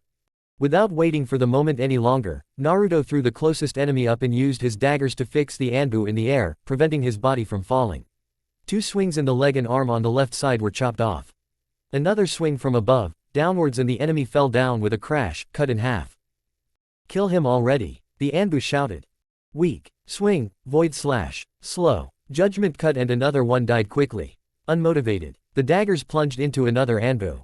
Dirty and weak-willed freaks. The last teleport and the enemy cut in half loses the upper part of his body. Are they really that disgusting to you? Asked the fox. Can't you see it yourself? They didn't even think about their path, answered Naruto with steel in his voice. Got it, let's go to the main freak of this capital, said Kurama with disgust. Yeah, answered the demon. A flap of his wings and Uzumaki at high speed knocks down all the opponents in his path, breaking through to the daimyo's office. I see Naruto had a good time, said Yuya. Rather, they really pissed him off, answered Pakura. Let's finish with these assholes and go to the demon, said the witch. Let's do it together, asked the virgin. Let's go. The next moments, the Anbu considered real hell. The heat burned and scorched absolutely everything it reached. The witch, playing her most powerful melody, forced everyone to come closer to them, unable to free themselves from the control of this flute and its owner. When all the opponents turned into burning piles of meat and bones, Pakura and Yuya went to Naruto to finish the job and carry out the plan. Meanwhile, Naruto. What a meeting, Mr. Bastard, Daimyo, said Uzumaki, bursting into his office. Who do you think you are? I am the head of all. Before he could finish, Naruto threw the head of the Anbu Captain Daimyo at him. Do you recognize me? Now listen here, weakness. I will not chat with you for long. Either you tell me everything about your affairs and where they are carried out, or I will pull it out of you using another method. Believe me, it's only to my advantage that you choose the second option. The demon said, in a sepulchral voice. I won't tell you anything, pathetic. Interrupted by Naruto, who pulled out a couple of his teeth in a second, not letting him finish the verbal altercation. Didn't you hear me? I think I clearly said what was required of you, Naruto said and extended his long tongue, lightly touching the daimyo's cheek. Stop. I'll tell you everything. Just spare me, please. Take everything, but leave me alive. The daimyo screamed. Even your family, if you have one. Naruto shocked him. Don't you dare touch them. The daimyo said quietly. I didn't hear you. What are you mumbling? Said the demon. Don't you dare touch my family, demon. The daimyo said clearly, suppressing the fear in his voice, but not on his face and hands. Wow, you have a wife, maybe even children. Then let's bring them here. Let them listen to your repentance, Naruto said and gave a sign to the girls who came up. When they understood from the conversation what they needed, they immediately went to look for his family. They didn't have to wait long, and after a minute of agonizing anticipation for the daimyo, they arrived in his office. No, don't you dare, the daimyo shouted. Then tell me the following. Where are all your illegal enterprises and the main suppliers to cloud, sand and stone? Naruto said. When Dame told Naruto and his team everything they needed, the demon looked meaningfully at the daimyo family, who were trembling in fear, but the woman stood like a wall in front of him and her daughter.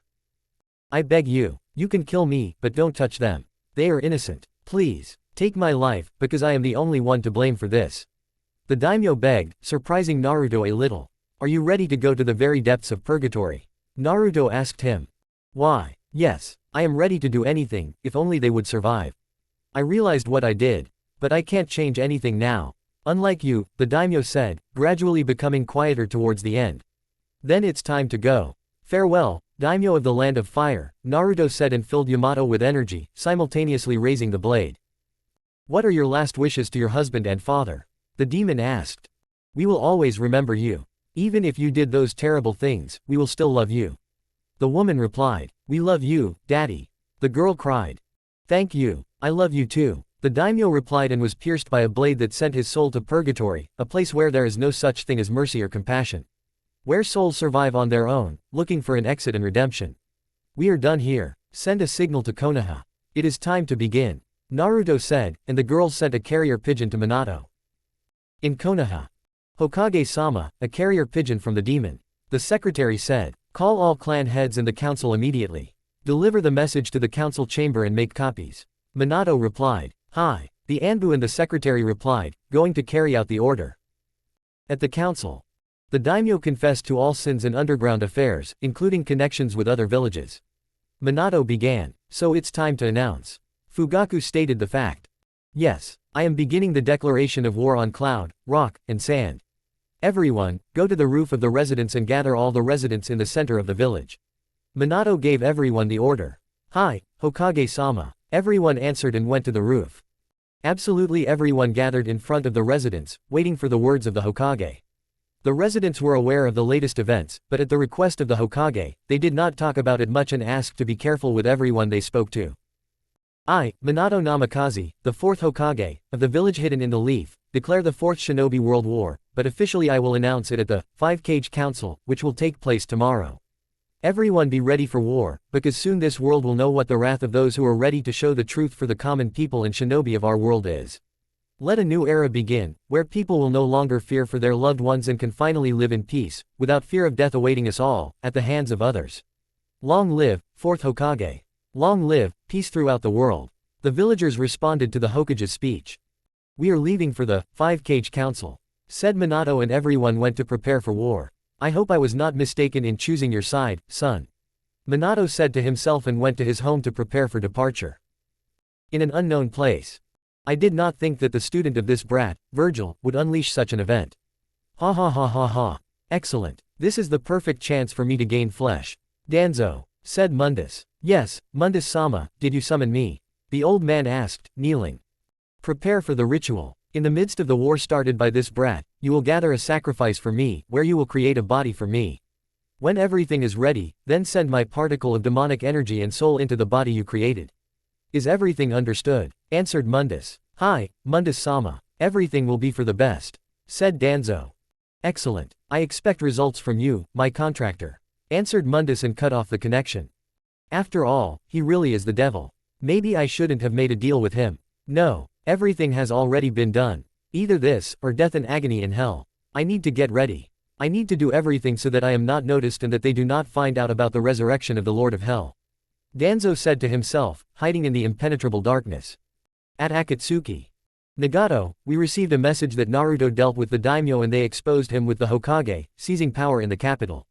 Now the new daimyo has been appointed Dan, the beloved of Tsunade Hime," said Konan. "Great, all the Jinchuriki who are ready to join us are already on their way." Zetsu replaced them and went to report to Naruto. Nagato answered. "So it's time to chop up everyone who is inconvenient to Jashin-sama.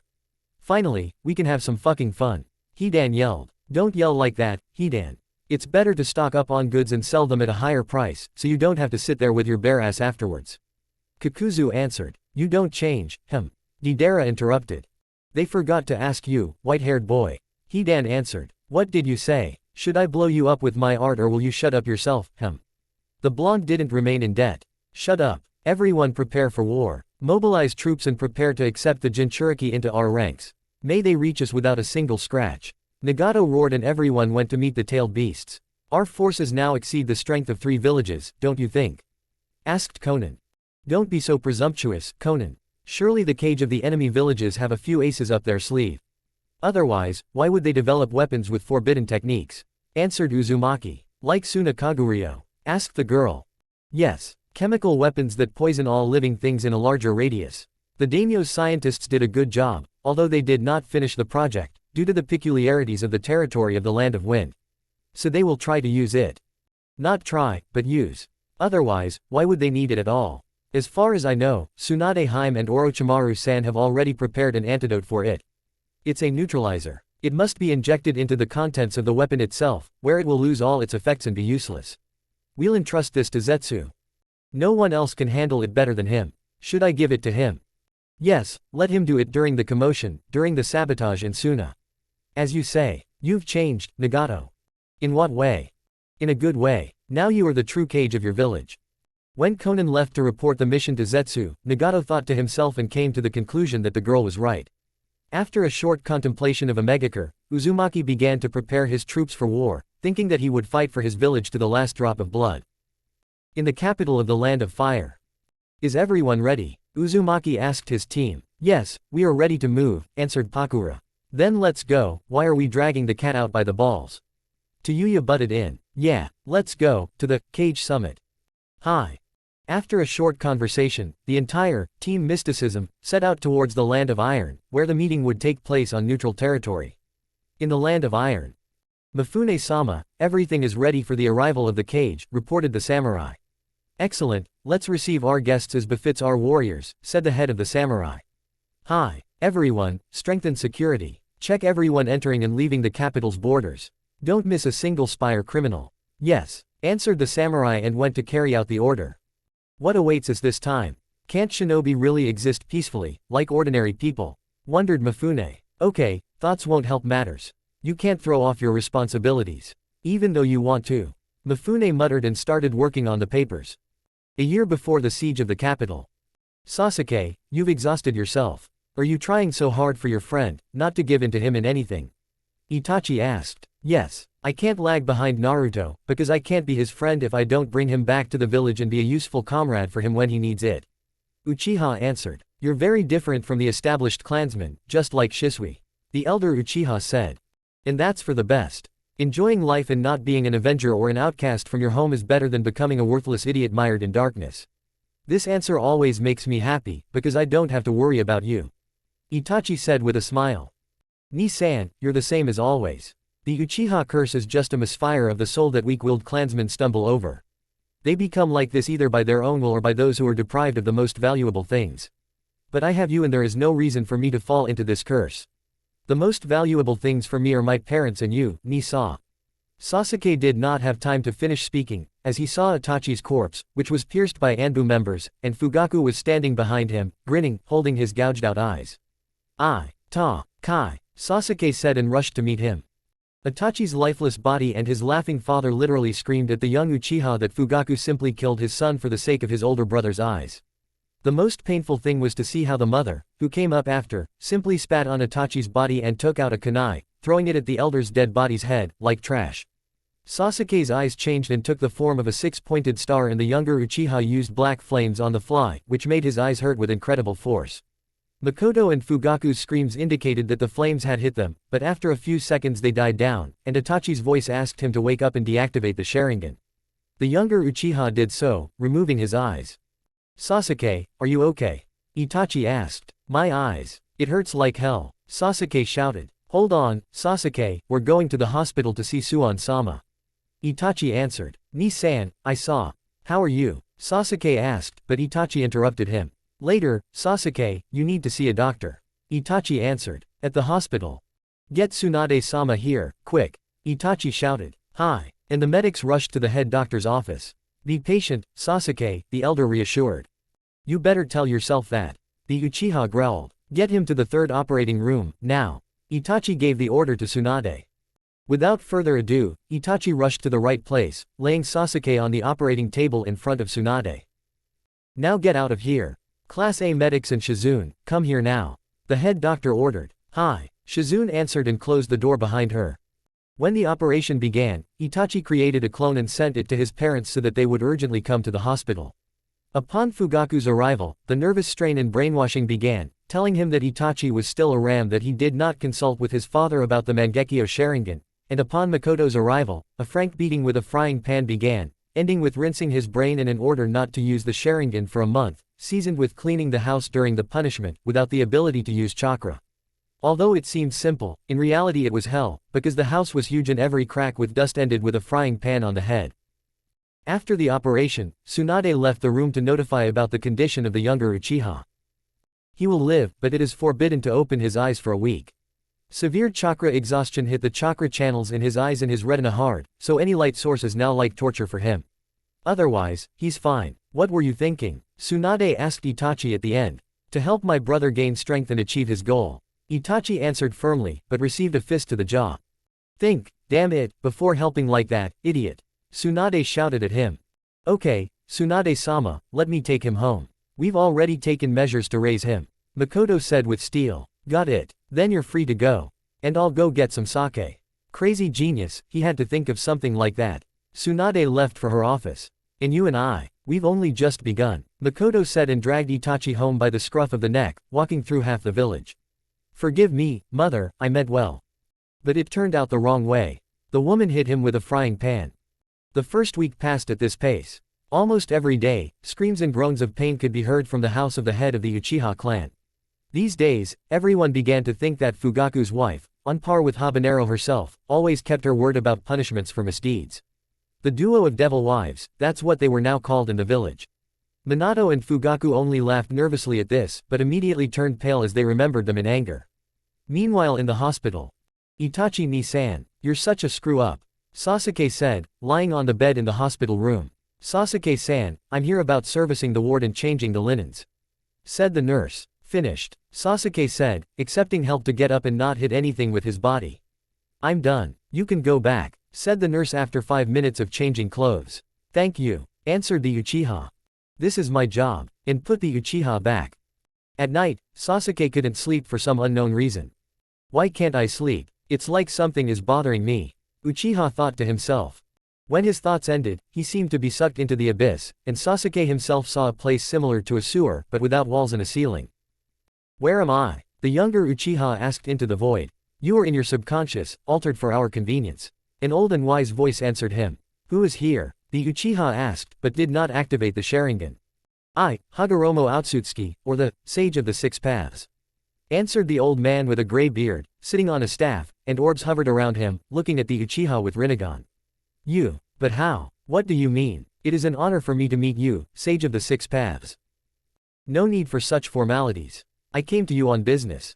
Otsutsuki answered. And what did the sage himself require of me? Sasuke asked. You are the reincarnation of Indra, my eldest son. But after one incident, Ashura's chakra and soul also passed to you. I would like to know what happened to the reincarnation of my youngest son. Hagoromo wondered. Perhaps you meant Naruto Uzumaki. Sasuke asked after 10 minutes of thought. That youth who met the devil in the pure world. The sage clarified. What do you mean, met the devil? Sasuke was shocked. Don't worry, he's alive and fine. He was an unusual devil. Let's say, a rebel and a traitor among his own, who, for the sake of protecting people, went against his brothers and sisters, along with his brother and son. Hagoromo reassured the Uchiha. Then it's clear why he changed so much. He used to be optimistic and naive, but he was a very stubborn and strong fool, who is still my friend to this day. Tell me, this is not all, why did you come to me, Hagoromo-san? Sasuke asked. You were right, my boy, I came to give you knowledge that will help you in mastering your powers. After all, you are now the reincarnation of both my sons, which means the power that flows within you must be curbed. Hagoromo answered and touched the Uchiha's forehead. A huge influx of information, like a raging and endless stream of disasters, poured into Sasuke's memory. After briefly writhing in pain in his head, the Uchiha was able to stand up and say the following. So this knowledge, this is what will help me in the future to help Naruto. Sasuke asked. Not just help, but in the future to equal him and help this world, to gain what I could not alone. The sage answered and began to evaporate. Thank you very much, Hagoromo-san, I will not let you down. Sasuke said and the sage finally left. After talking with Hagoromo, Uchiha began to recover and was about to be discharged earlier than expected, but Tsunade insisted on further examination and treatment in order to avoid further problems with his vision. How are you feeling, Sasuke? Makoto asked, who came to Uchiha for lunch. Okay, thank you, Mom. The younger one answered.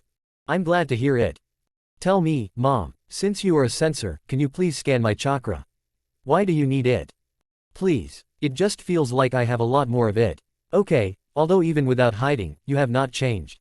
After scanning Sasuke's chakra, Makoto's jaw literally dropped. What is it? Is everything bad? Sasuke became worried. No, everything is fine, it's just. Where did you get so much chakra? The Uchiha's mother asked in shock. How would I know? Sasuke lied. Come on, don't lie.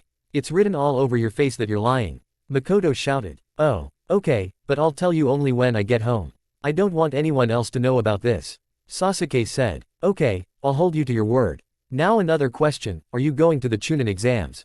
Don't worry, it will be in Konoha. Makoto asked. Of course. This is a great chance to learn the limits of your power. Uchiha answered. Excellent. Makoto said and wanted to continue, but Tsunade came. Alas, but visiting time is ending. Of course, I understand that you have just arrived, but soon everyone visiting will have to leave.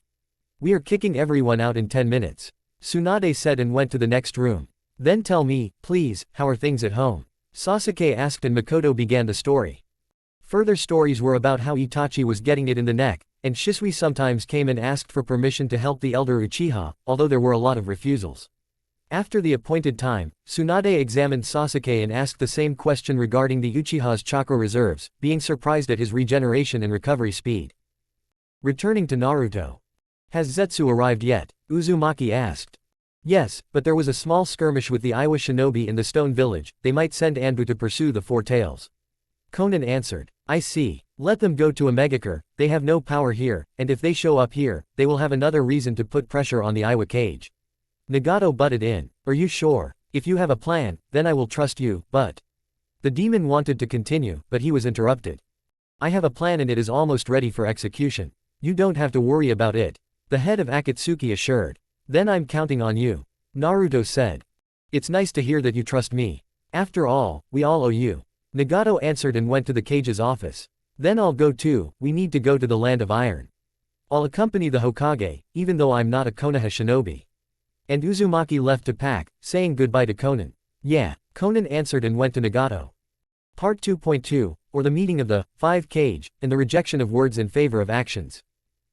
The meeting will begin in the cage building in 10 minutes, Minato said to Naruto, who had arrived. I understand, then let's not keep them waiting. I can't wait to see their faces from the sudden declaration of war, Uzumaki answered. When Minato, Kakashi and Naruto arrived at the meeting hall, Mifune, Onoki, Terumi and Rasa were already there. Having sat down at the round table, Namikaze put his Hokage hat, showing his refusal to conduct military operations on the territory of the Land of Iron. The Raikage entered as usual, knocking the door off its hinges. Having sat down in his place, took off his hat and looked questioningly at Mifune. As a representative of a neutral country and the head of the samurai, I declare the Five Cage Summit open. As the initiator of the meeting, I will take the floor first, said Minato. If this is something serious, then please say it briefly, said Onoki. That's what I will do. Konoha, Mist, Ain, Kusa and Uzushiogakure will declare war on rock, sand and cloud. Minato answered coldly, keeping silent about the alliance in order to increase the chances of victory. What does this mean, Minato? Roared the Raikage. For you, I am Hokage Dono, Raikage. Minato did not remain in debt. Please explain, Hokage Dono. Rasa intervened. Let's start with the fact that the borders and many agreements were violated a long time ago and more than once, the daimyo of the Land of Fire was killed during the uprising. When it ended, we learned a lot of intimate details about the capital of fire. Here is the evidence, straight from his safe and the testimony of the shinobi of the Mist and Konoha. After which he printed out a stack of incriminating evidence on all the opponents and cage against whom the alliance will go to war. Nonsense. I don't believe that my shinobi could buy slaves in the capital of the Land of Fire. Said the Raikage. Then here's more, but others will read them. Answered Minato and handed over a couple of folders with incriminating evidence, but this time on their villages, with each other's affairs. Raikage, how dare you encroach on my granddaughter? Shouted Onoki, having read the case of the kidnapping. So you sent spies to the top of my government. Rasa did not stand aside. And you dared to touch Yugito ni, for the sake of the two-tailed cat. Answered the Raikage. So, I can still give everyone incriminating evidence, but it would be better if you prepare for war. At the moment, you are not equal to Konoha, or Mist, or even Rain. How much time you have left, I will also keep silent. After all, why prepare the enemy for war if you want to leave it as a winner? Minato said and wanted to leave the cage summit, but the Raikage's attack did not let him do so. Damn bastard, how am I supposed to understand all this? Understand it as you read it. Namikaze answered calmly. Then, the Raikage wanted to attack, but he was thrown out of the building where the meeting was being held. Who dared? The Raikage stopped in his tracks, seeing the demon standing in front of the Hokage with his leg raised. Everything went according to plan. They obviously won't trust each other, especially after such revelations and fake tracks, about the kidnapping of their Jinchuriki. Naruto said, take your hands off, you worthless wretch who dares to call yourself a human. Uzumaki said in a sepulchral and demonic voice. You are. The demon of purple lightning. What is someone like you doing here? The Raikage asked, shouting. This should not concern you, animal. Naruto answered him, preparing Yamato for a skirmish, but Mifune intervened in this confrontation. You are on the territory of the Land of Iron. Quickly stop your squabbles and enter the assembly hall. Hokage Dono, I would like to see if there is anything about my country, regarding any security holes. Mifune asked. There are a couple, but not many. And how serious are they? Deplorable, there are 2 or 3 major ones, the rest are not only about petty robbery and ransom from imprisonment. I will be grateful if you give me the information I need. Naturally, the samurai will not remain in debt. Then here you go. Minato, having given the documents to Mifune, went back to the table, taking off his hat again, and as if expecting something, looked at Mifune. As I understand it, the ransom was also for the Konoha shinobi, but looking at the reports, I realized that you still punished them, after a long time. I am grateful to you for your honesty and good intentions regarding our country. After which, Mifune bowed. It is not necessary, Mifune Dono. All I need is not to interfere in the conflict until we ourselves have settled our differences. I hope that in case of a critical point, you will come to resolve the conflict as a neutral party. Minato asked, which infuriated the other Kage, except for Mist. You think too much of yourself, Hokage. Onoki growled. What are you saying? Should I remind you that Cloud or Sand participated in almost everything in the incriminating evidence? You have the reports and evidence of our innocence in your hands. Minato answered. Or maybe you decided to set us up to make us fight against each other. Rasa asked. Then why should I and other countries declare war on you? You can see perfectly well that we have suffered no less than you have from the Raikage's actions. Minato answered, leaving all his opponents stunned. I think we can end the 5-Kage summit here, does everyone agree? Mifune asked. I agree with Mifune Dono. Terumi spoke up.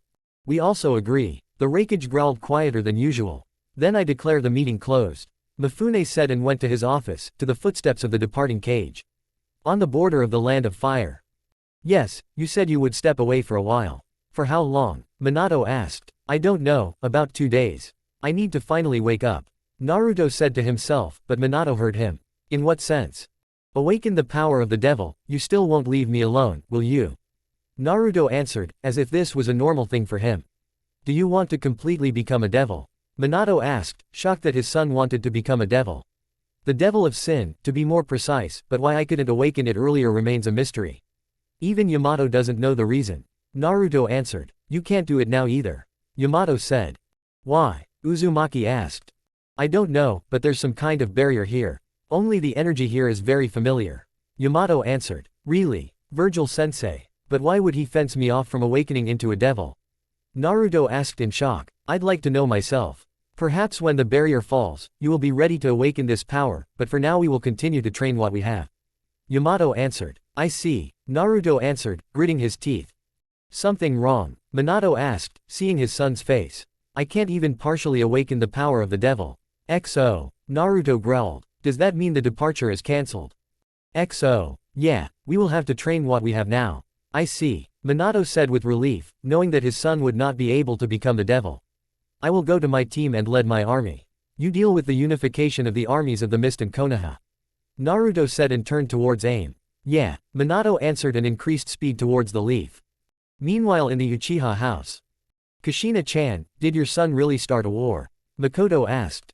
Yes, Makoto-chan, I won't be able to convince him, even if I try, because there's a lot going on in the world right now, and everyone who calls themselves shinobi is just scum, without any personal qualities. As Naruto told me, only in suffering, pain, lack and hatred, a person begins to realize himself as a personal and intelligent being. Until we lose this, then we won't know his value. Kushina repeated the phrase of the late third Hokage. I can't understand this, and I hope that I won't have to understand this. I myself don't want to lose Itachi or Sasuke in the coming chaos, for the right to exist. Makoto said, but then Fugaku intervened. In war, the truth is always sacrificed first. Fugaku said. What are you talking about, dear? Makoto asked. Tell me, Makoto, who determines what is truth? Fugaku asked a counter question. I don't quite understand. Uchiha hesitated. Then here's the question, what will the Cage of Cloud, Rock and Sand write if they win? The head of the Uchiha asked. That they defeated the enemy, for the sake of their citizens and. Kushina began to answer, but during the answer she immediately understood what Fugaku was talking about. Exactly, Kushina-san, it really depends on your point of view. A shinobi's duty is to protect ordinary people, and sometimes, for that, you have to lie about war being a fight between good and evil, and not natural selection on a particularly large scale. Fugaku said with a smart look. Then what could be the true and only truth? Itachi and Sasuke asked after their training.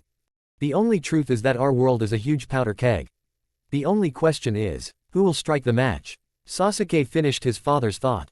Well done, Sasuke, my genius is evident. The head of the clan praised the younger Uchiha. So that's how it is. Naruto was the one who struck the match, being prepared for the consequences of a big explosion. Namikaze said. Exactly, and judging by recent events, he won't rush into battle just like that. And he clearly had a plan in which the whole good half of the world would participate, against the other. It would be the most massive massacre in the history of the shinobi world, but at the same time its goal is noble and humane. However, even it has its drawbacks. Not all people want war, for the sake of building a new world, cleansing all the injustice of the old one. Many have already gotten used to our time, and they clearly do not want to change anything. In addition, old grievances and wounds will make themselves known when everything begins. There is no full guarantee that everything will end before it even begins. After all, as we understand, many Kage, drunk with their power, simply ignored all the claims and complaints of the garage, starting a terror over them, thereby provoking the appearance of a figure thirsty for justice and peace, albeit not eternal. But the enemy of the three Kage, this time very serious. Fugaku finished the story, hinting at Naruto at the end. Indeed, everyone agreed with the words of the head of the Uchiha clan. Let's move back to Naruto. Yamato, Kurama, does anyone know how to remove the seal? Uzumaki asked. No, zero ideas, the fox replied. Nothing either. Virgil did not create seals that could block the devil's power from you. Yamato also answered. I see, if only I had all of Virgil sensei's memories. Naruto said a little sadly. That's true. For a moment, Uzumaki thought that Yamato was not telling her everything. Deciding to ask her without putting it off, Naruto asked with emphasis. Yamato. Yes. How long are you going to hide the truth from me? Naruto asked, shocking the fox. Naruto, it's unlikely to. I'll tell you, but promise me that you won't use this method. Yamato said, putting Kurama into a stupor. Depends on the method itself. Uzumaki answered. Ah, okay, you have to separate yourself into a human and a demon. With my help, Yamato said heavily. Your mother, don't even dare to use this method, Naruto. Do you hear me? Don't you dare. The fox intervened with fear. I understand you, then we will also try to use Rebel or Sparta, which unite the two halves of my soul. But as I understand it, because of Virgil sensei's energy as a basis, the most effective method would be Yamato. But now we do not have enough time to awaken the devil form. XO. How complicated it all is. In order for me to become myself after separation, my human half must defeat the demonic one. Uzumaki asked his blade. Yes, but there is one catch. When Virgil-kun was able to return his self, he was helped by Dante Dono, his twin brother and also the one who helped him defeat Mundus when they went to the underworld to defeat him in an unequal battle.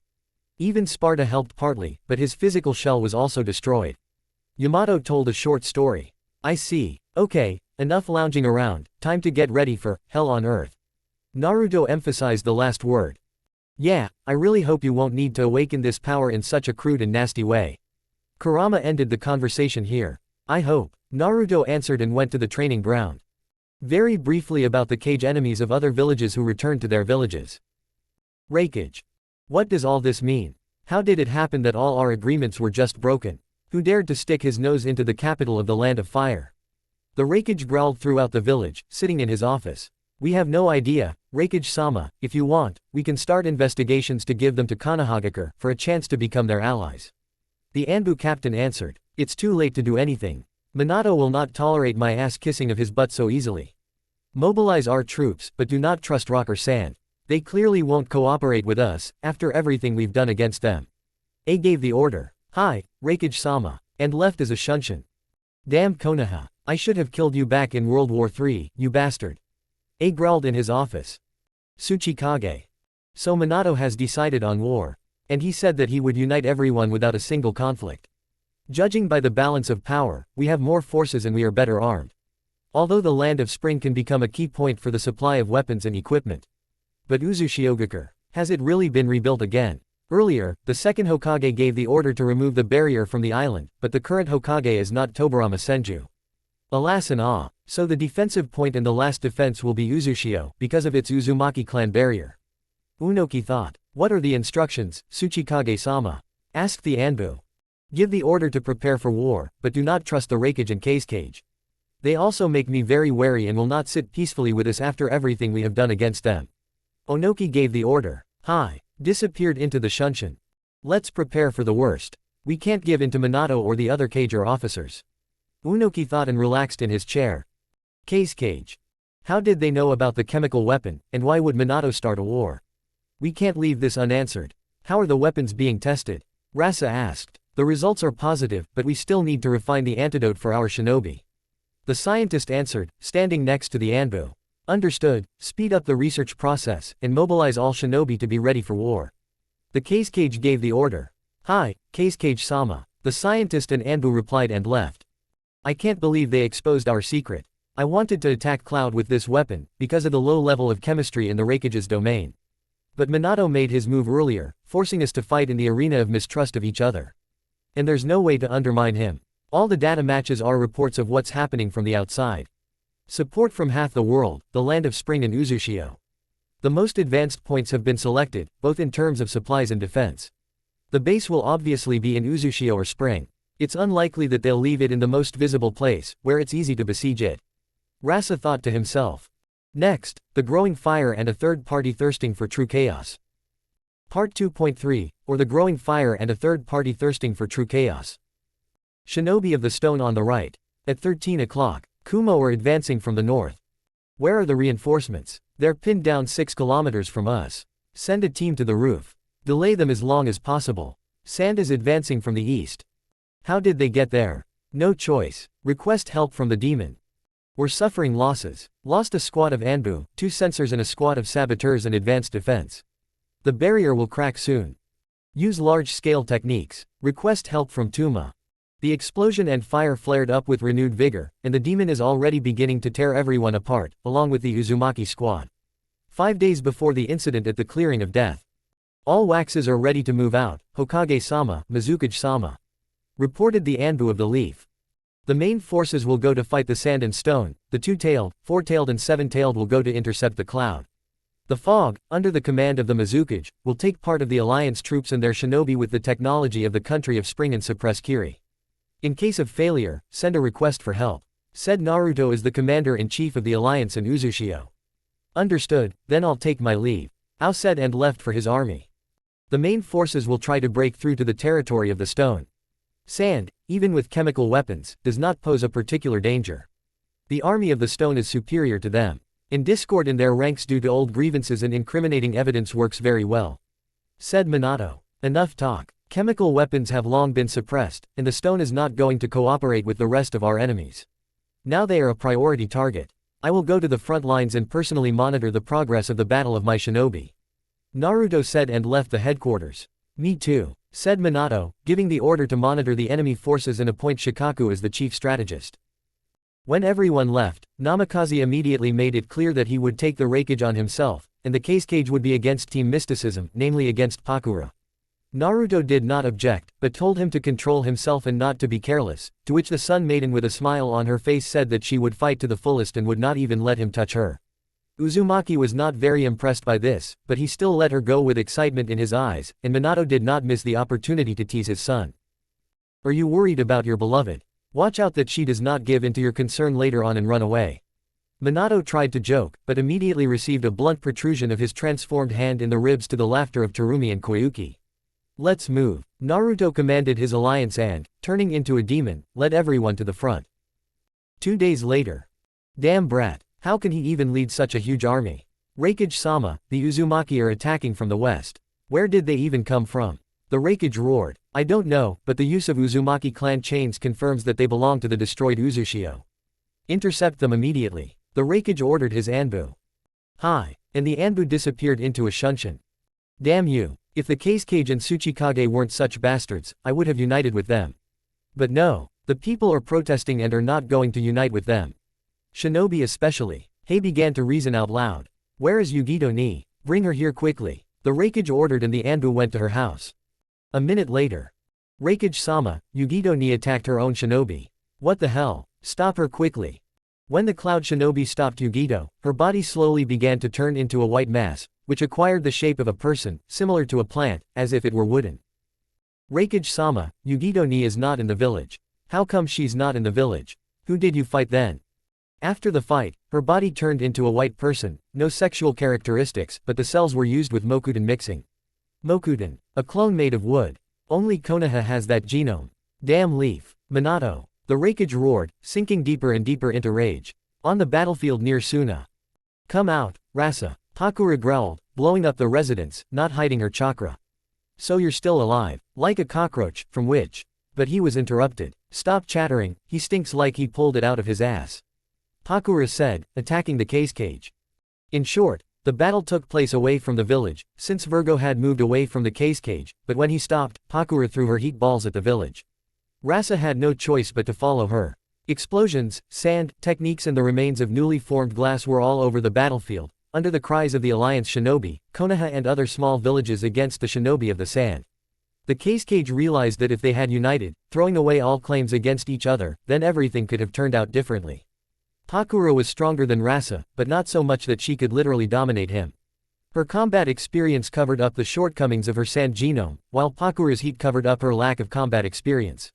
Evening had come. The Leaf and Alliance shinobi had firmly entrenched themselves in the sand village and forced all the sand shinobi to surrender.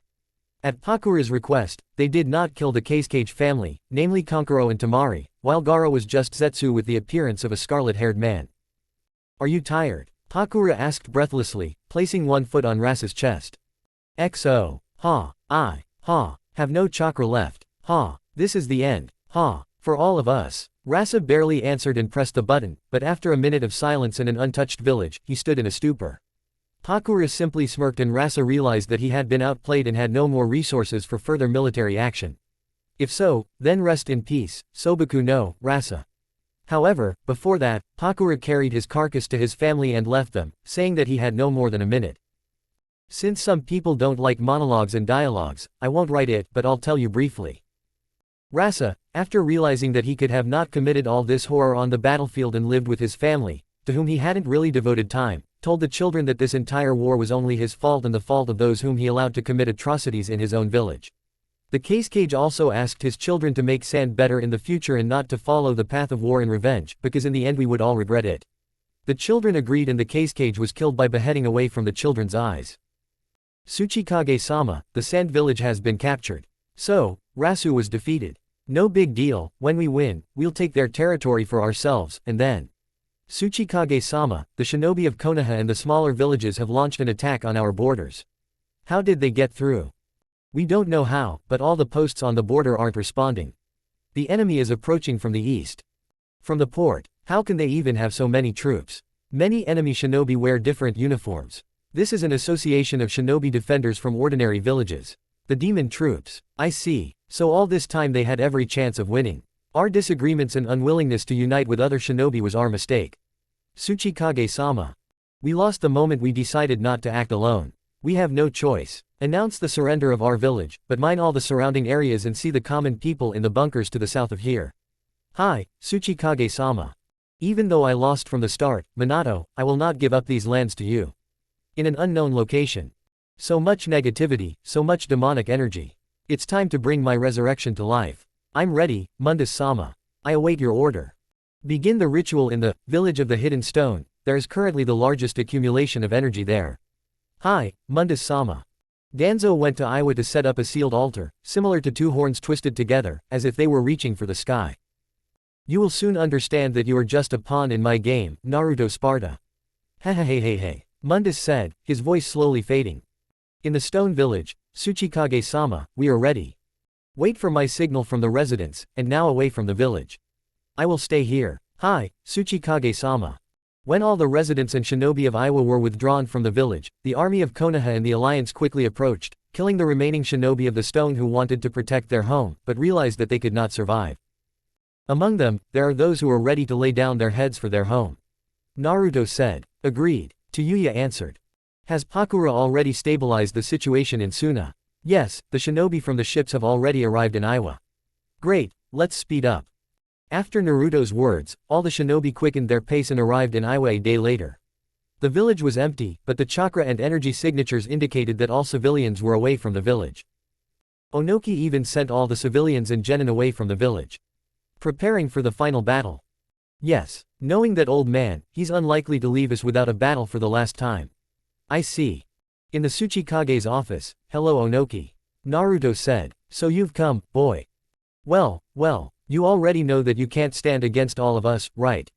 So let's do it this way. What do you want? You sign the surrender paper and hand over the village to the Alliance and the One World. You yourself are resigning with your chakra blocked forever. Naruto set the conditions. One World. It is a political organization consisting of trusted persons wearing a special seal that does not allow even thinking about war and actions against ordinary people. But the people themselves will not be able to act against the council. Too colorful and like a fairy tale.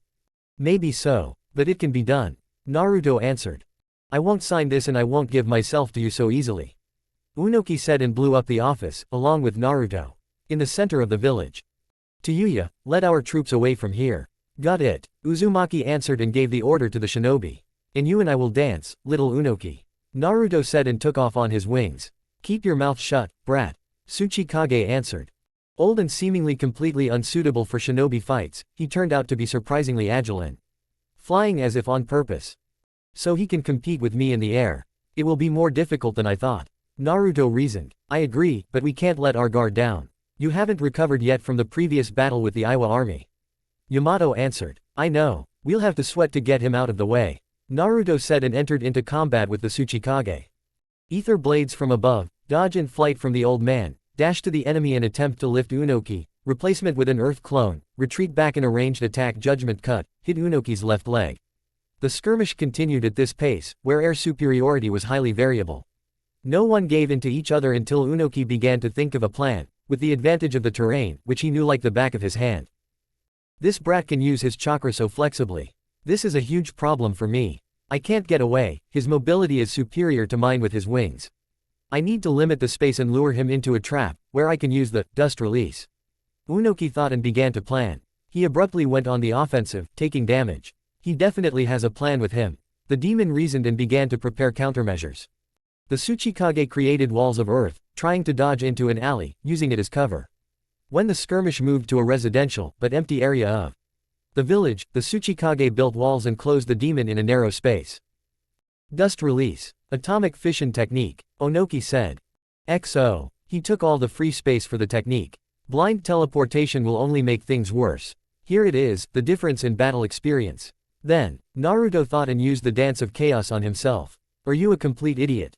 You yourself will be crushed like a cockroach by your own technique. Don't you dare, the fox growled. Do you want us to be split, and Kurama? Naruto snapped and used the dance. When Naruto fell into the modified gravity dome, Onoki's technique began to be randomly sucked into the technique, thereby going out of the control of the Tsuchikage using it. What a brat. I don't know what it is, but my technique is out of control. How is this possible? The old man asked himself. In the dome. Dispel the technique. Now, I can't heal you while your own technique is tearing you apart. Kurama shouted. I'm trying. Yamato, release energy into the mark on your chest. Naruto growled in pain. Now, Yamato answered and released energy onto the mark. The technique dispelled, and Onoki saw a badly battered Naruto, who was standing on one knee and breathing heavily. Naruto himself directed energy to heal torn muscles and stop the bleeding of internal organs. I see that this technique was not intended for defense. Onoki said, looking at the demon with a smirk. Shut up, old man. You won't be flying on your shoulders for long without your sclerosis. Naruto answered in a hoarse voice. The brat has a character. Then get up, runt, and show me how you can do it. Onoki said and prepared the same technique. Now, Naruto thought and teleported to the Tsuchikage on demonic energy. How did you? Unoki didn't have time to say when his right hand was cut off. That's better, Naruto said, whose plan was to deprive the old man of his techniques. XO. What a kid. I didn't expect that he would be able to move in such a state, not to mention my hand. Unoki thought and tried to get up, but nothing happened. Why can't I get up? The old man asked in shock. Take a closer look at yourself. The demon lying on his back answered.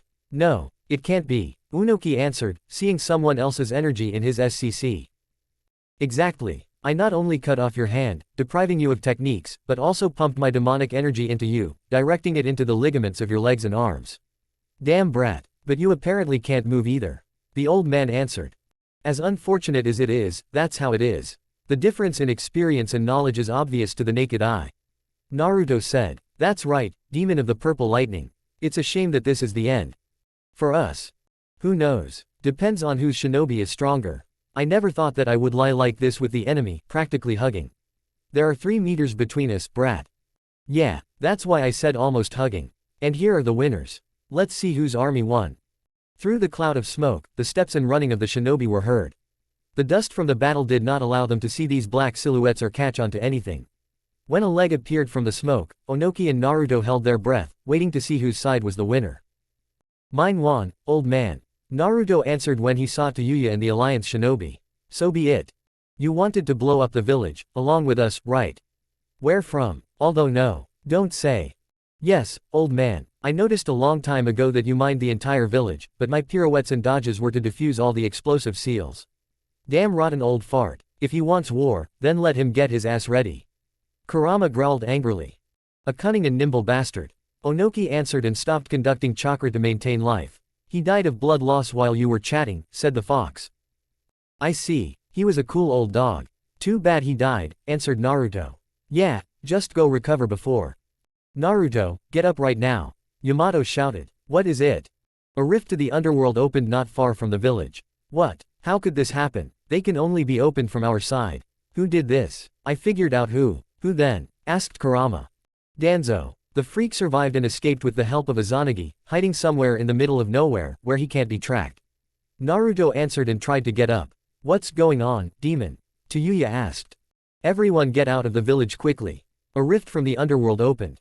Naruto shouted and everyone hurriedly left the stone village. "Even for a rift, you need a lot of victims. Where did he get them?" Yamato asked. "The villagers who remained in the bunker. I can no longer sense their chakra and life energy." Naruto answered, and the fox confirmed this guess. "A moral degenerate," the fox said and began to heal Naruto with redoubled strength. "Naruto Uzumaki, long time no see," Danzo said, appearing from the side of the rift with a changed appearance, similar to a demon with 2 rows of teeth and a third eye on the forehead. The image ended on an intact arm, where there were 3 more Sharingan, which seemed to writhe in pain, being in Danzo's power. 2 black wings with red veins on them, which menacingly slowly straightened out, at the sight of an enemy. Mundus's suction has finally come out of its test tube for castrating everything human. "What a disappointment to see you here, freak," Naruto answered, under the slight influence of Kurama's chakra. "Sharp tongue and not a drop of respect. Everything is as usual, trash with a toothpick. As you say, only I haven't performed the operation to remove life from your body yet. We'll fix that now." "Oh no, runt. I'm here to give you an invitation to Mundus-sama's feast," Danzo said and threw a stone with a piece of paper with the coordinates. "Then be there, one-eyed degenerate. You'll go to the opening of the table, your parasite," Naruto answered, and Danzo left in the teleportation circle. "What are we going to do, Naruto?" Yamato asked.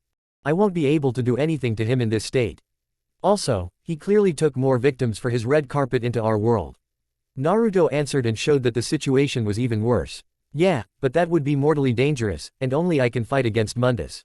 You understand that we can't just leave him like that. We'll have to take extreme measures. Besides, I don't have the power of the devil of sin," Naruto said. "XO. So what do we do now?" "We can't just sit here," answered the fox. "We'll have to accept the fight and go to the death. We'll have to go out of our way to finish off this creature and return it to where it came from. Since there is no other way out, then we are with you," said the fox. "We will always go to the end, wherever we are and wherever we fight," added Yamato. "Then we will heal and recover and go beat the face of the Horned One and his cattle," said Naruto and went to the Alliance to explain the situation as a whole. Part 2.4, or the last fairy tale of the old world. "Naruto, you have suffered greatly, so let us fight this disaster," said Minato, to the nods of the other Kajin captains. "You do not know what you are dealing with. The Lord of Hell himself came for your asses, and you just tell me to trust you," Naruto growled. "Then how do we deal with him?" asked the Mizukage. "Don't interfere and defend yourself from the brainless creatures that have already begun their march and are simply sending everyone up the cliff oath tree, or as you call it, the 10-tailed. Naruto said. "He's just a legend. A fairy tale to scare the little ones." Jonin was indignant. "Then how the FCK are you going to explain this chaos around and all the creatures that are mowing everyone down left and right?" Naruto answered, forcing the Jonin to shut up. "Naruto, tell me, what should we do?" Kushina asked. "Fight off all the creatures that will come out of the stone village. You are not capable of more," Naruto answered. "And what about me?" Tayuya asked. Mundus will be able to take a sample of your energy and after manipulation, simply take control of you. Virgil, sensei has already fallen into such a technique, turning into Nello Angelo. Then his brother, Dante, saved him, but even so, he could still fall under the control and influence of Mundus. That horned bastard always knows how to approach our brains. I'm not surprised that Danzo got hooked, for the sake of power and authority, in exchange for a new body for that bastard. Then we will cordon off all the adjacent territories of Iwagakure and try to keep them within its borders. Minato said and received approval from the others. Then carry out. Hi, the shinobi answered and went to detach the perimeter. And you heal and gain strength. Now only you can stand against this Mundus. Minato said, and Kushina approached her son and clearly made it clear that he would not even be able to breathe without permission. You're damn. Naruto groaned and fell asleep. In the stone village. Danzo, I will entrust you with my troops from several squads. Ensure my safety and be prepared for an invasion. Mundus said in a resonant voice. Hi, Mundus-sama. Danzo answered and took control of a small army and distributed it along the border of the stone. Soon, I will take your power, boy. And you will die in the most sophisticated way that only I have. Mundus said, and Danzo's hearing caught it. And what should I do? XO. I still doubt that the deal was the best idea. Danzo thought to himself, but still continued to obey Mundus. In Konoha. We are losing shinobi in droves, but the enemy is not moving further than the borders of Iwa. Reported Anbu. I see, then let everyone hold the defense beyond the border of the stone. In case of emergency, retreat and unite with other units. Minato gave the order. Hi, said Anbu and disappeared into Shunshin. How is Naruto? The Hokage asked Kushina. He is lying down for now, but the treatment has been accelerated with the help of his katana and the fox. Answered Kushina. Can a katana really help with healing? Minato asked, not believing it. It seems to be intelligent, but it can't be drawn from its sheath. Habanero answered. I see. Let's not be disappointed by the speed of healing for long. We need to concentrate and wait for him to wake up. Minato said. You don't have to wait long for me. Naruto said. Why did you get out of bed? Kushina shouted. Stop yelling. Naruto barked, emitting ki. So, Naruto, are you ready? Minato asked, having recovered. Ready. The demon answered and left the hospital. Naruto turned into a demon and soared into the air, raising dust and accelerating towards Iwa. Kushina approached the place where Naruto had flown from and was horrified. Minato. Naruto. Him. Kushina was worried. What is it? Minato asked, but turned pale when he saw drops of blood on the spot where the demon took off. I can't believe he just went to fight that monster. Hannah screamed, realizing that her brother had done something incredibly stupid. We can only hope that he comes back alive. Minato said, realizing that he might not come back. When Minato said this, they began to have strong doubts that Naruto would come back alive at all. In Iwa. This brat is even ready for eternal torment. What courage. We should free her from her mortal shackles. Mundus said, and Danzo realized that Uzumaki was flying towards them at full speed. I will prepare for the enemy's appearance. Danzo said under the nod of the Lord of Hell. Soon Virgil's power will be mine, and his soul and the soul of this brat will be mine. That's when I will tear myself away on them for all these millennia of imprisonment and without a body. I'm waiting for you, Blue Freak student. I'm waiting for you and your pathetic teacher to beg me for oblivion. Mundus growled, and the demons around him shouted in support of the Lord. Danzo stood on the border and waited for his opponent, surrounded by guards from hell.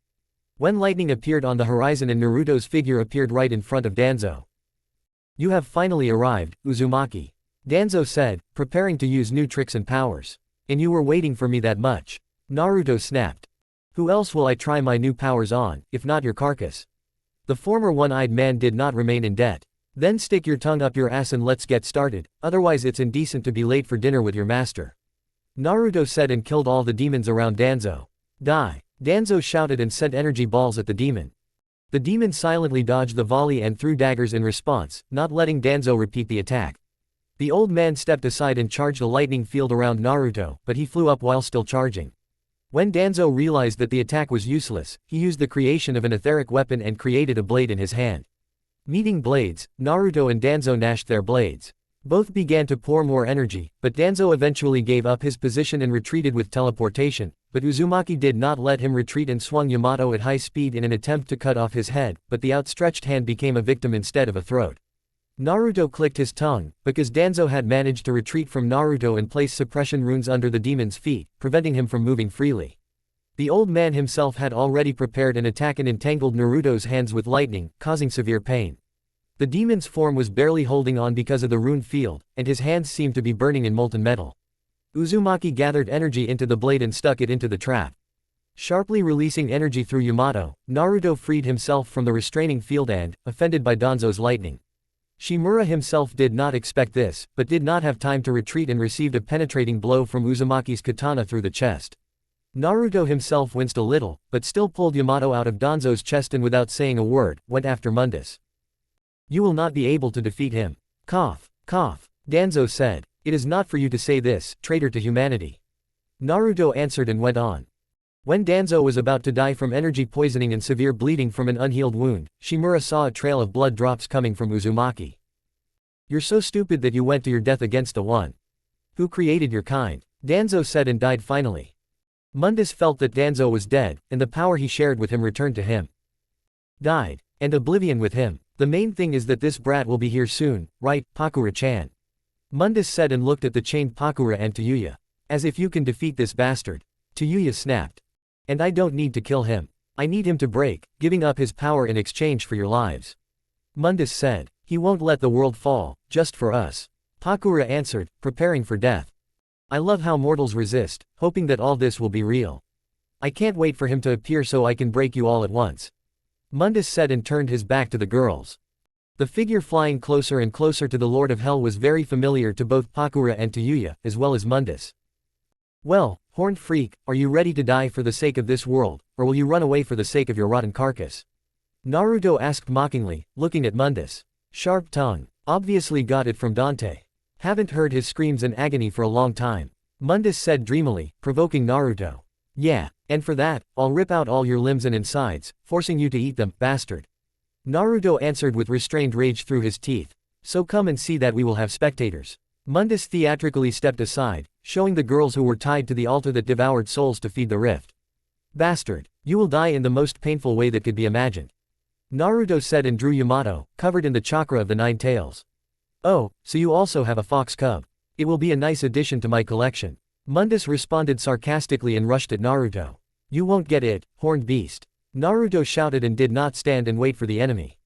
The battle was initially on Mundus's side, because Uzumaki had not recovered from the last wounds inflicted by demonic energy. The Lord of Hell dominated in close combat, so Naruto used long-range attacks, everything he had in his arsenal. There were both high-ranking shinobi techniques and spells from demonic energy that literally destroyed everything they could touch.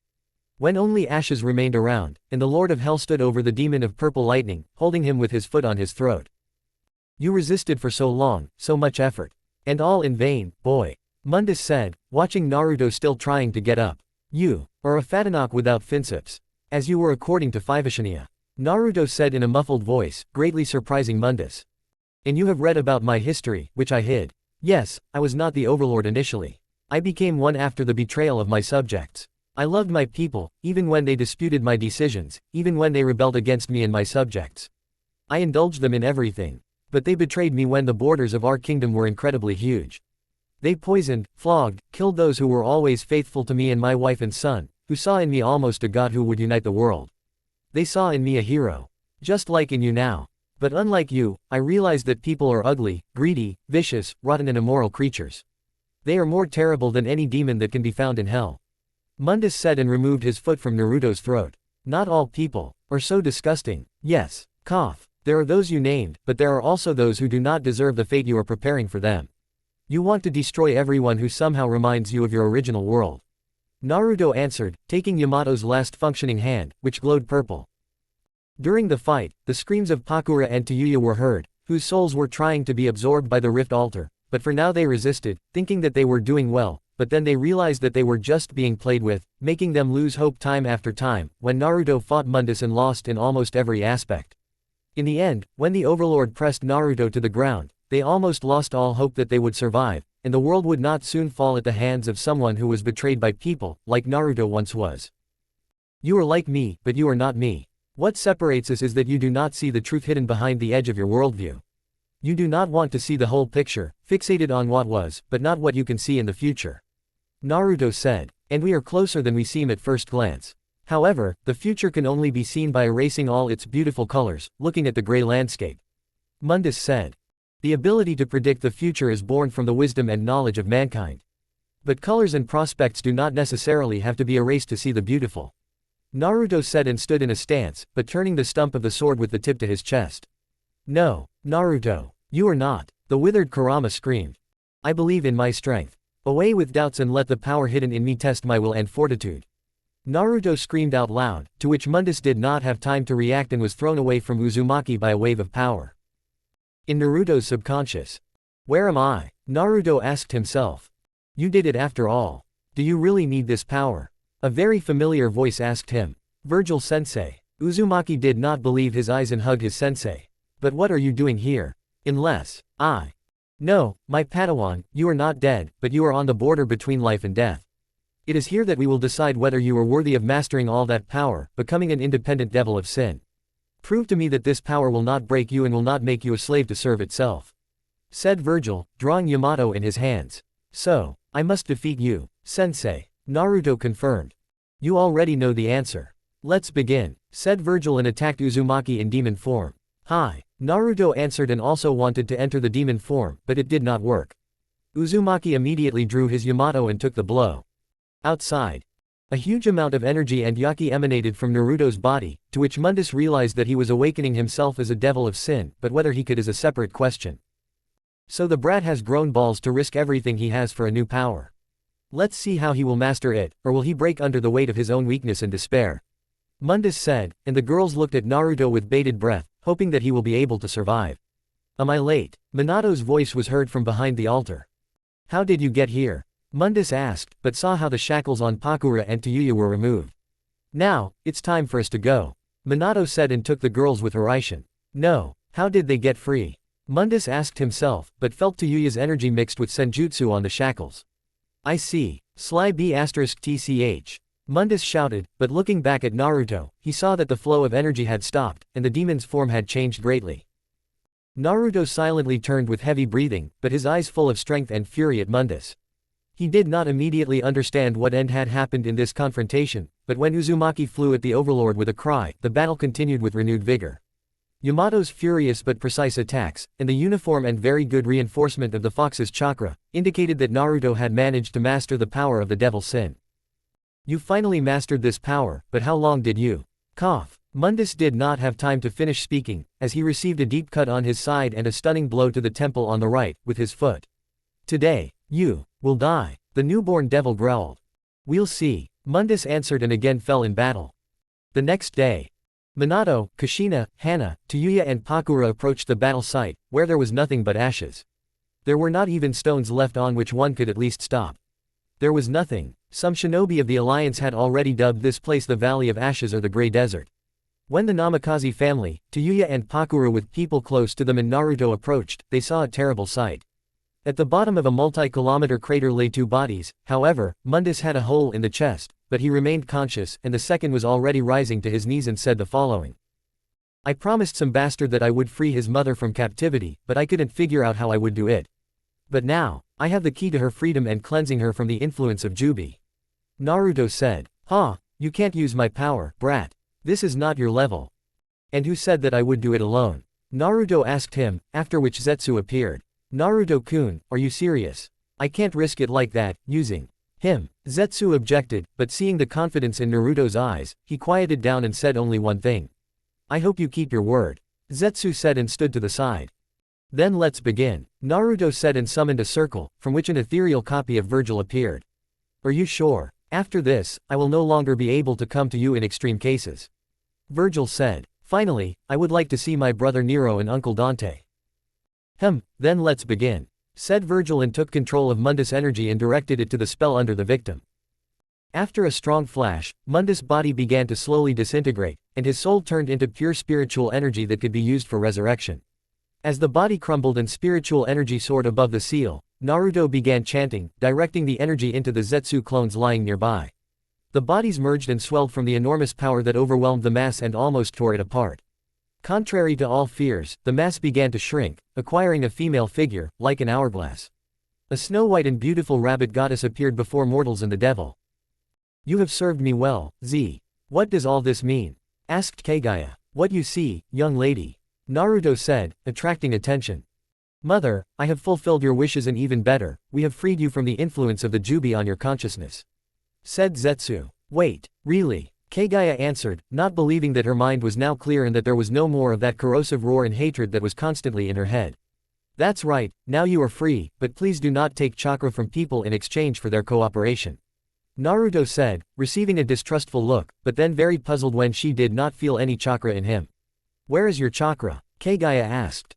"I gave it as a sacrifice, in exchange for the power of the devil sin," Uzumaki answered, scaring Kagaya. "Don't worry, Mom. He recently saved the world from a more powerful, but very nasty whiner who came straight from hell," Zetsu said. "Straight from hell? I don't believe it," the rabbit answered. "And like that?" Naruto asked and spread his wings and showed 9 spiky tails from behind his back. "The devil? So you really are the devil?" Kagaya asked in shock. "Yes, but I don't want anything from you in return, lady. So you can relax," the devil reassured her. Then, the goddess flew up and kissed Naruto on the lips, shocking everyone. "This is my gratitude for everything you've done for me." Kagaya smiled. "Mom, can we step aside for a minute, it's urgent," Zetsu said. "Okay. Mom, I'm offering you." "Whisper, are you serious?" Kagaya almost shouted. "Yes, I think he's worth a chance," Zetsu said enthusiastically, his face clearly pleased with the offer. "I don't even know. Trust me, Mom, I know that he can be trusted. And hasn't the peace in the whole world convinced you?" Zetsu answered and looked at the reddened face of the goddess. "Then I've decided. Naruto Uzumaki, now we," Kagaya said after everyone returned to Konoha. "Will we live happily ever after?" exclaimed a 3-year-old girl with snow-white hair and stripes on her cheeks. "Of course, Setsuko, and now," Kagaya did not have time to say, as she was interrupted by Setsuko again. "Are we going to Aunt Pakura and Aunt Hannah and all of us will sleep together under the open sky by the fire?" Setsuko asked. "Then why are you sitting there? Get ready and run to the exit, otherwise everyone will leave without us." Kagaya exclaimed a little and smiled, watching her daughter. "Let's go to Dad and the aunts, to the countryside," exclaimed the girl who had gathered and ran to the exit, where the rest of the children and Naruto stood surrounded by Pakura and Hannah. "Is everyone ready?" Naruto asked everyone. "Yes." "Then let's go," Naruto said and led everyone outside. And so ended the last fairy tale of the old world. Part 3.1, The Overlord is dead, long live the Overlord. "Mom, what happened next?" Setsuko asked impatiently. "A new time, where all the villages with new rulers stood guard over ordinary people and little ninjas, who in the future will replace the old ones on the path of shinobi," Kagaya answered. "But that's not all, right?" Setsuko couldn't stand it. "Exactly, because there are other people who will want strength again, for the sake of the thirst to return a person dear to them," Otsutsuki answered. "And who is this villain?" "This is rather the story of an unfortunate man, whose attachment to his family is so great that he was able to break the laws of the world for himself and gain power that drove him crazy. However, the thoughts of the villain were noble, although madness was no less better." Kagaya answered her daughter. Tell me, please," Setsuko begged her mother. "Well," Kagaya pulled with a slight mockery and joy in her voice. "Well, Mom," the girl whined, and the woman only laughed with her hamster face. "Okay, just promise to go to bed later." The goddess agreed. "Okay.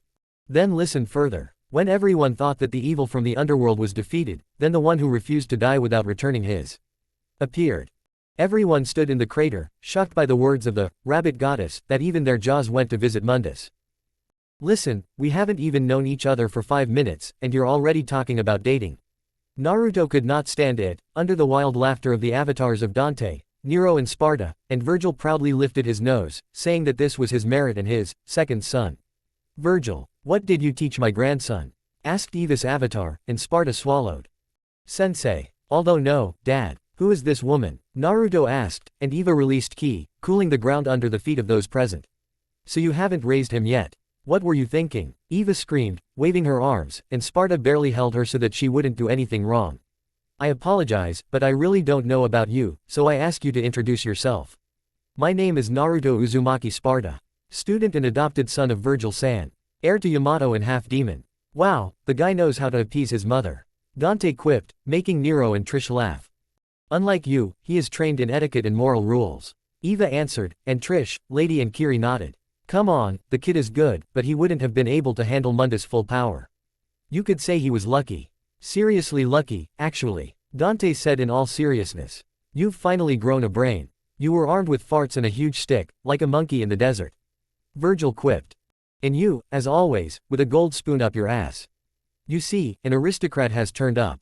Dante didn't remain in debt. Shut up. Naruto, grandson, I hope you'll be a new addition to our big family. Eva embarrassed Naruto's entire team and himself. Ba-chan, please don't embarrass me. Even though I'm in a relationship, I won't do it that fast. Naruto raised his voice. Don't worry, grandson, I still have all of eternity ahead of me. Eva answered.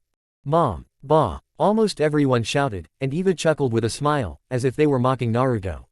Okay, meet Naruto's parents. Virgil said and turned his attention to the Namikaze Uzumaki family. While the two families were getting acquainted, Virgil called Naruto and Kagaya to him, nodding for them to follow him. Sensei, what's the matter? Naruto asked. It's not over yet, Virgil answered, which confused both interlocutors and Kurama, who he thought was quietly eavesdropping.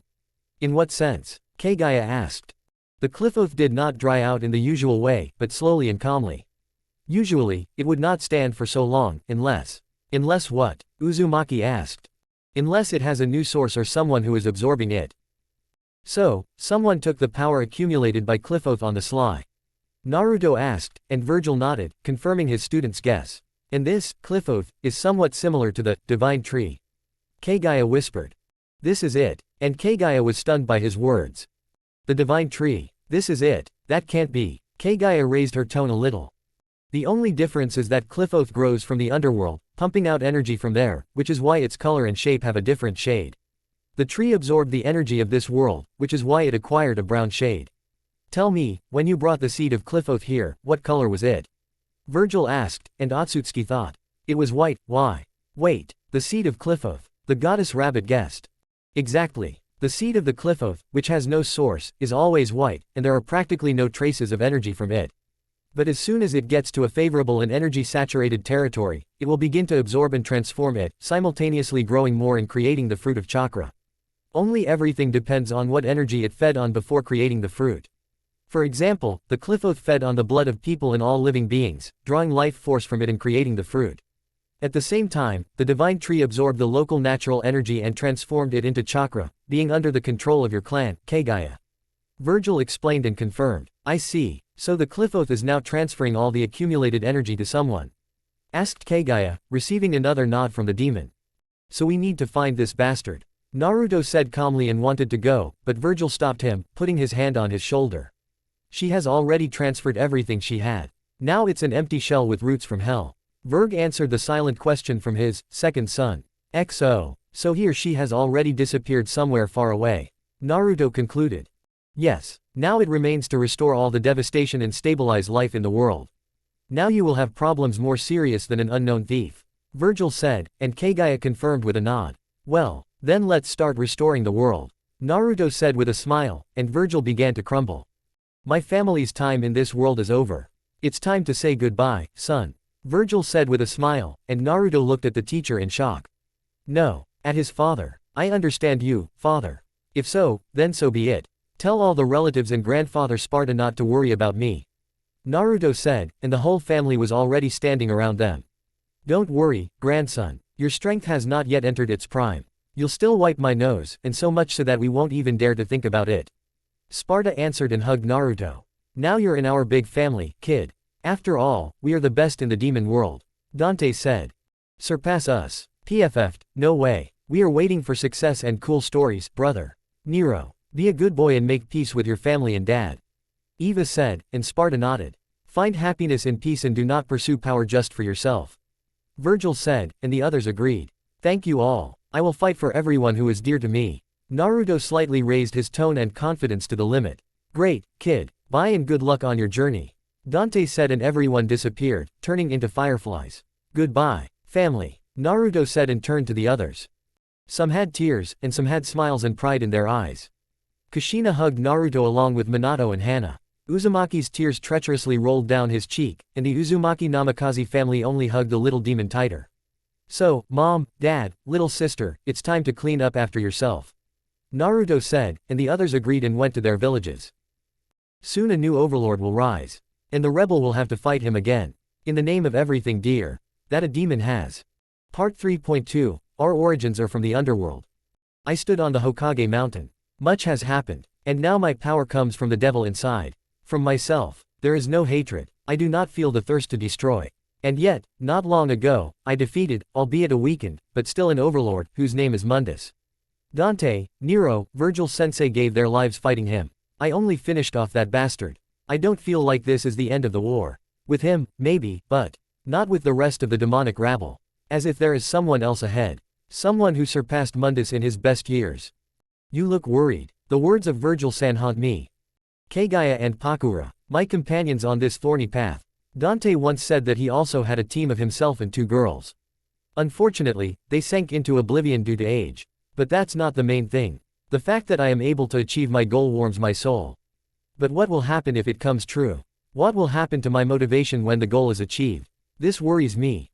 Nothing of the sort. Virgil Sensei said that someone swallowed the tree, which means he has no strength for battles now. Of course, it's a convenient moment, but there is a great turmoil in hell right now. Mundus has been erased and the Lord of the Underworld is no longer there.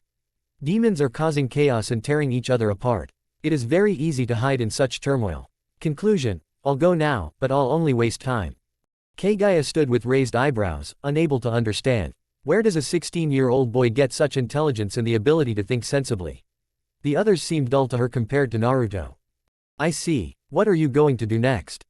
Pakura asked a general question for everyone. The hope that the fight was over was crushed even after Utsutsuki's question about his tension. Evolve. Although I was able to evolve to the Devil of Sin, but I won't be able to use it for more than 30 seconds. I awakened this power too early. Although it worked, but... Naruto turned around and bared his chest, showing purple veins coming from his heart. The feedback is too powerful for my body. Even though I managed to contain the separation effect back then, my soul was almost torn apart by the same effect. This is a refill, can this be cured at all? Asked Kagaya. My body. Until I find a way to reverse the effect, it would be unwise to get into battle. Can't the doctors help you with this? Pakura asked and immediately lowered her head. She realized what a stupid thing she had said. Of course not. The body might be able to, but it's not about it. My soul suffered first, and then my body. Naruto looked again at the swelling from Yamato and the subsequent transformation. After all, the thirst for power kills. Only if I become stronger. I need to get stronger and prepare. Although I can use Yamato now, the demon's power will have to be limited. I see. Well, we'll go. We still need to arrange a new house. What, already? Asked Pakura. Yes, the paperwork has already been completed, so let's go. Kagaya shared the information. Then let's go buy furniture. And we'll need to unpack our things. The girls left, leaving Naruto, crippled by power, who was thinking about the fastest way to return his strength and body to normal. Yamato, maybe you know how to fix our situation. The fastest option is to let the effect of the separation of the human and the demon end. Then allow the human part to reunite with the demon. The demon will become stronger during the separation, just like a human, but the chances of this happening are very small. Perhaps even Kagaya won't be able to cope, because the desecration of demonic energy in this case is very strong. Nothing will stop pure power from destroying everything and everyone. Is there another option? Yamato suddenly fell silent and only answered after a minute. Absorb Sparta. Absolutely not. He can't fit his own power in himself, so you're asking him to absorb even more. Kurama was furious. It's clear that Sparta can stabilize the power and cure the disease. However, the problem is that this power will have to be absorbed. If Naruto tries to absorb more, he can turn into a shapeless piece of meat that can explode at any second. If not to flee to another world, then at least come to terms with death and the subsequent transformation into empty blood-sucking creatures. First, we'll try to cope without everything. On our own. Then we'll think about which option is better. To be cured, you simply need to grow up. Yamato cooled Naruto's motivation with just one phrase. Age. The body is too young and immature. The spirit may be in this body, but the vessel itself is already overflowing. The problem is age. If earlier he believed that the problem was in the strength and soul itself, then Yamato turned him around 180 degrees and pointed her finger at the real problem. Age. Damn, 15 years. How long will it take for the problem to resolve itself? Asked Naruto. By the age of 18, the energy will stop crowding the vessel. The body will recover and the energy will stabilize. Answered Yamato. I see. Too long. During this time, the one who absorbed the cliff oath can already use its power to the fullest. We need more information. Perhaps there is an option to age the body to the required limit. Do you want to artificially age? Asked Kurama, thinking about where he could have heard of such techniques. Exactly. We can't hesitate, because every month counts for us. Look in the library of scrolls. Perhaps there will be a technique there that can influence age. And even if it is a rejuvenation technique, then it won't be a problem to reproduce the opposite effect. Brilliant, Fox. Yamato finished and praised her. How good I am. The fox's pride was overflowing. Although Naruto didn't care, because the main thing was that there was a plan. There must be a technique, because some S-class Nukenin could extend their lives by at least a year. I already even know where to get it, Yamato proudly declared. And you kept quiet. The fox was indignant. A technique for changing species. You can use it to change the shape of your body. All you need is additional biomaterial for absorption. Although your body has become stronger and gained mass, with additional raw materials you can avoid the unpleasant effect of muscle and organ drying. Your physical strength will not be used for the transformation. Good. Where can we get it? There is a scroll with the technique in the land of demons. This is a certain temple with a priestess who is obliged to hold a seal that restrains some kind of creature. First, we'll set up the house and rest, then we'll move out. We only finished with the mess after Mundus a week ago. You said yourself that we couldn't delay, and now you're going to rest. Where's my meat? Again.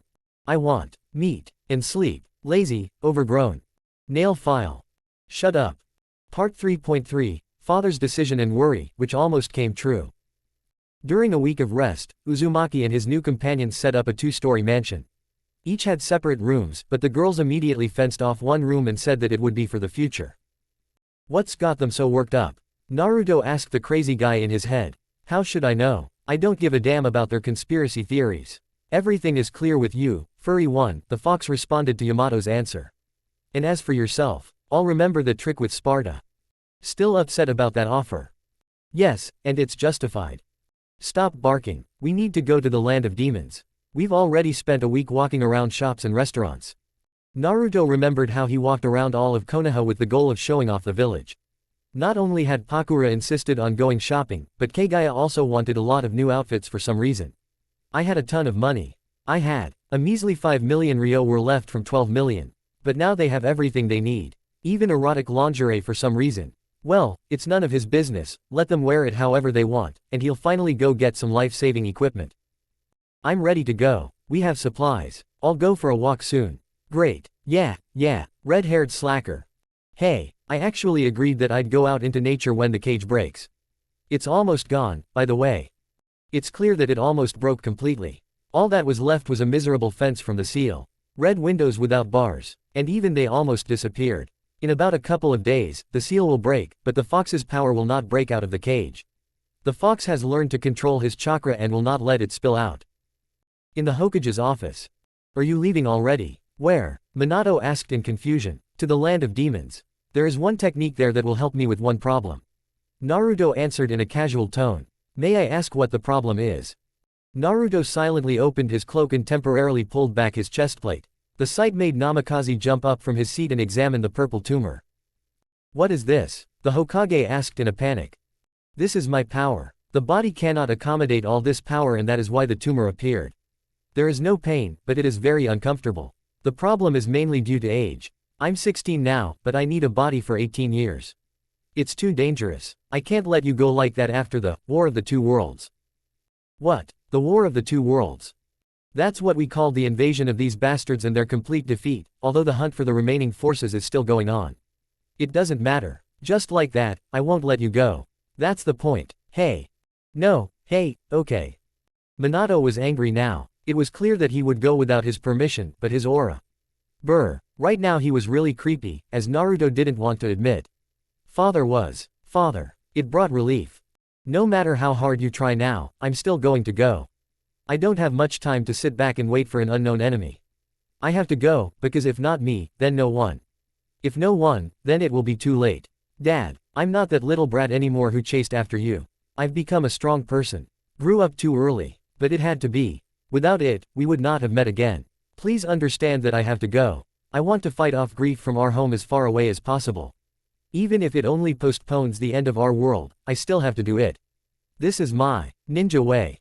Namikaze stood and looked at his son. His eyes were wet with tears. For the first time since his disappearance and departure, he called him father. A picture of when Naruto was still very small and looked at him with admiration and pride. However, the speech he gave him further made it clear that his son had matured. Early, but irreversibly. Time was lost. He would no longer pounce on him shouting, "Daddy, He would not play pranks like before and would not ask him to train him. But on the other hand, he had become strong in his own way. He had become a man who was puzzled by the question of the future. He was not tormented by doubts, despair. He was not a toy kunai, of which he had many. He was a masterfully forged blade, whose tempering would never break. Minato approached his son and silently hugged him. Promise me that everything will be fine. I will never forgive myself if you get hurt again. I couldn't give you a good childhood, but I can help you ensure a future life. Promise me that you'll return unharmed.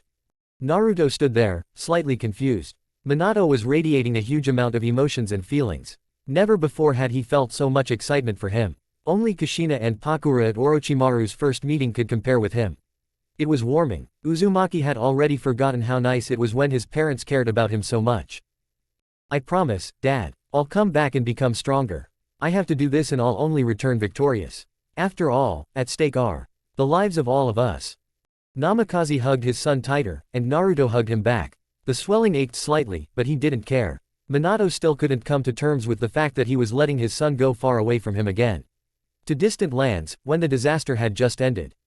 Talk to the others. I'll write this down as a secret mission to search for the remnants of demonic forces.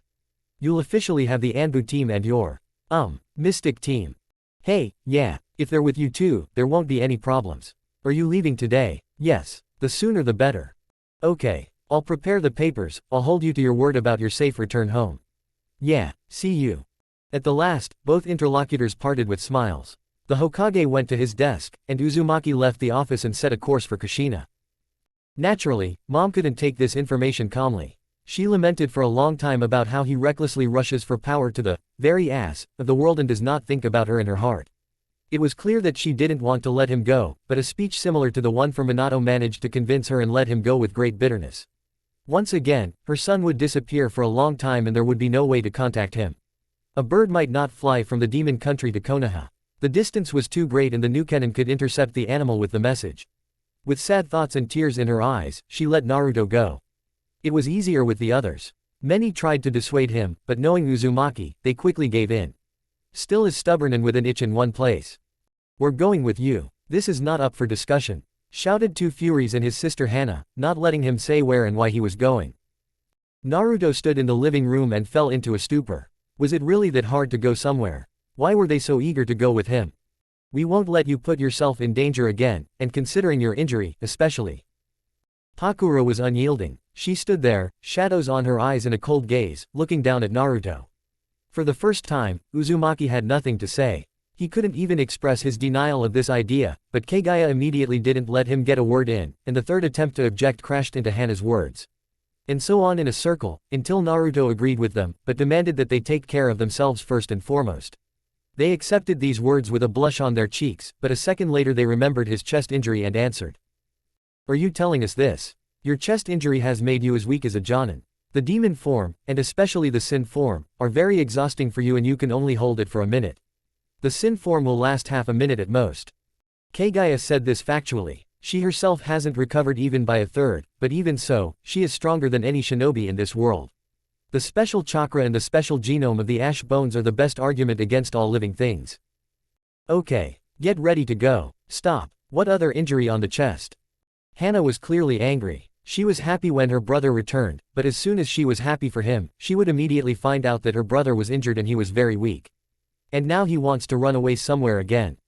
Explain to her briefly, and I will prepare a couple of things for the trip. Okay, but we are going with you and that's the point. Kagaya was adamant. I'm going too. Don't you dare dissuade me, brother. Henna mumbled and, without giving the floor, demanded to explain Naruto's problem.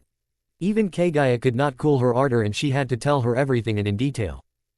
By evening, Uzumaki, Pakura, Kagaya and Henna stood at the gates of Konoha, who were seen off by all their acquaintances, friends and the Namikaze family. Well, it's time to go. Naruto said and wanted to leave, but, you didn't think I'd let my friend go that easily, did you? Uzumaki turned back to the gate and looked up. Black hair with a duck-ass hairstyle, Mangekyo Sharingan, dark pants and a Chunin vest with the Uchiha crest on the back. A katana on his belt completed the look. Sasuke, do you want to come with us too? Naruto wasn't very surprised, and the Uchiha grinned and, disappearing for a moment, appeared next to his friend. I won't stand aside and worry about how he's doing. And you won't get away from me. I'll follow, but I won't let you go. Naruto felt inferior. Everyone who could go with him was faced with the fact that they would go with him. Sasuke, tell me, how were you able to awaken the Mangekyo? It's a gift from an old man. The fox definitely knows him. Kurama rolled over 3 times. The eyes were similar to Indra's and had the same level of power as Hagoromo, but her control was weak. The old man gave him these eyes. No fucking way. Fox, aren't you taking too much liberty? Go fuck yourself. That brat has Rinnegan. Naruto muted the connection and continued. Do you have, they? Uzumaki asked, hinting at those very eyes. Yes, but it's too early for me to use them. Age does not allow it. And how old do you need for, they? Well, 18 years old minimum. Naruto smiled slyly and said. Then you and I are on the same path. Ready? Yes. Then Fugaku landed from above, dispersing his hawk and, smiling softly, said. Go, son, help your friend and become stronger. For the sake of everyone dear to you. All those seeing Fugaku off looked at Fugaku in shock. Uchiha Fugaku, smiling. Today the day of upheaval should have already ended, but it continues to escalate and haunt. Editing papers again. For what? Whined Minato and continued to look at the friendly helping hand for his son. Get ready, Sasuke. The path is not short. Naruto said. All the more interesting. Uchiha answered energetically and moved forward with the others. The unknown man in the unknown world was completely pale. He was wearing a cloak with a tomo on the back, a short collar, horns on his head. His eyes were ringed in purple, and his black hands held the staff of the Sage of the Six Paths. I still have not recovered. The energy is too alien for me, and its assimilation is difficult. But nothing, it's only a matter of time. Soon I will return to the world of shinobi and the world of eternal Tsukuyomi will be even better than before. The man with platinum hair sat on one knee and breathed heavily. Adaptation is difficult for him, and with the hostile flora and fauna of this, hell, he has to fight back and spend more energy to keep his body safe and sound. I'll bring you back, Izuna. Wait a little, just a little, I just need a little time. And the man, getting up, went into the cave, which he cleared of evil spirits. A new ruler from an alien world will soon take the throne of the underworld. Soon the storm of disasters will rise again. Part 3.4, No rest from the creatures of darkness. Naruto and his team set off with a new team to the land of demons. The journey from Konoha to the nearest port with access to the sea will not be short. His childhood friend Sasuke has become stronger since their last meeting. Rinnegan, the power of the Six Paths and the ability to use Susanoo, but Naruto was not sure about this. However, if you believe Kurama, then having these eyes, you can easily use the powers of the eternal Mangekyo Sharingan. Simply put, Sasuke definitely has Susanoo, but to what stage he can use it is already a question. Kagaya, having changed her clothes to standard shinobi uniform, can levitate, so moving is not a problem for her. Pakura has learned to have a slightly extended flight time between jumps from branch to branch with the help of the heat genome. This allows her to better respond to sudden attacks from the side by using the genome in a pre-prepared state. Henna and Sasuke move standardly. About 2 days and we will be at the port. Keep in mind that there will only be delays for needs and replenishment of supplies. Not everyone has recovered from the War of the Two Worlds. By the way, I came up with this. Isn't it great? Henna interrupted. Now I understand why the name is so. Kagaya began to speak. Cool. Pretentious. Henna, I appreciate your contribution to all this nonsense, but why give this event such a name? I mean overly pretentious. It could have been, for example, the Great Demonic Invasion. The goddess objected. Maybe that's enough already. We were damn lucky to survive this war and invasion. Let's think about the future instead. Sasuke butted in. I agree. The battle with the underworld is not over yet and we need to recover and become stronger. If we don't make it in time, we're finished. Pakura supported him, and Uzumaki silently thanked his companions. Although Uzumaki could move along the upper paths, the tumor could not let him go. The aching pain from using even parts of his power did not subside. The chest was threatening to burst into pieces, it was worth slightly increasing the supplied power from the source. Kagaya was still thinking about the recent events, after being released. Demons. Are there really other creatures in the universe that are not inferior in strength to Otsutsuki? Or maybe they are stronger than her native clan. Zetsu, who was sent to the root dimension, helped Kagaya restore the lost reserves of chakra. She simply left a small portal in her pocket and transformed the chakra into small balls of chakra of high concentration and compression, after which she absorbed it. Zetsu will not be able to accumulate a large amount of chakra, so she sends them in portions so as not to overload herself and not self-destruct. Kagaya, tell me one thing. Can you use techniques in our understanding? Naruto asked and looked at Otsutsuki. Hand gestures. It's not difficult, although I can. The goddess pouted a little. Excellent. Then there will be no problems with technology. Actually, I can open portals through space and worlds. Kagaya said, and Naruto was simply stunned by this news. Couldn't you tell me earlier? Uzumaki said a little indignantly. And you didn't ask. And I can only open portals where I was. This limitation is removed by Rinne Sharingan, but I have very little chakra for this. Kagaya waved it off and continued to levitate. I see, Naruto said thoughtfully and quickened his pace, to which the swelling pricked slightly. A little later, after another rest stop, the team set off again. Sasuke was constantly receiving lessons from Kagaya on how to use the Rinnegan, and Uchiha eagerly absorbed every word and memorized it. The desire to keep up with his friend, who had already managed to become famous in the War of the Two Worlds, motivated him best of all to achieve his goal and future dream. A quiet life where he could protect everyone dear to him. Kagaya shared this goal with him, but before that she wanted to start all over again, so she helped Sasuke with mastering his new power. Much remains incomprehensible to him, but soon he will be able to use those brains that he has already remembered and which only need to be practiced. Pakura also did not lag behind and continued to improve her genome. The title of the Maiden of the Sun is not the limit for her. She missed Tayuya and her imperturbable, mixed with violent, character.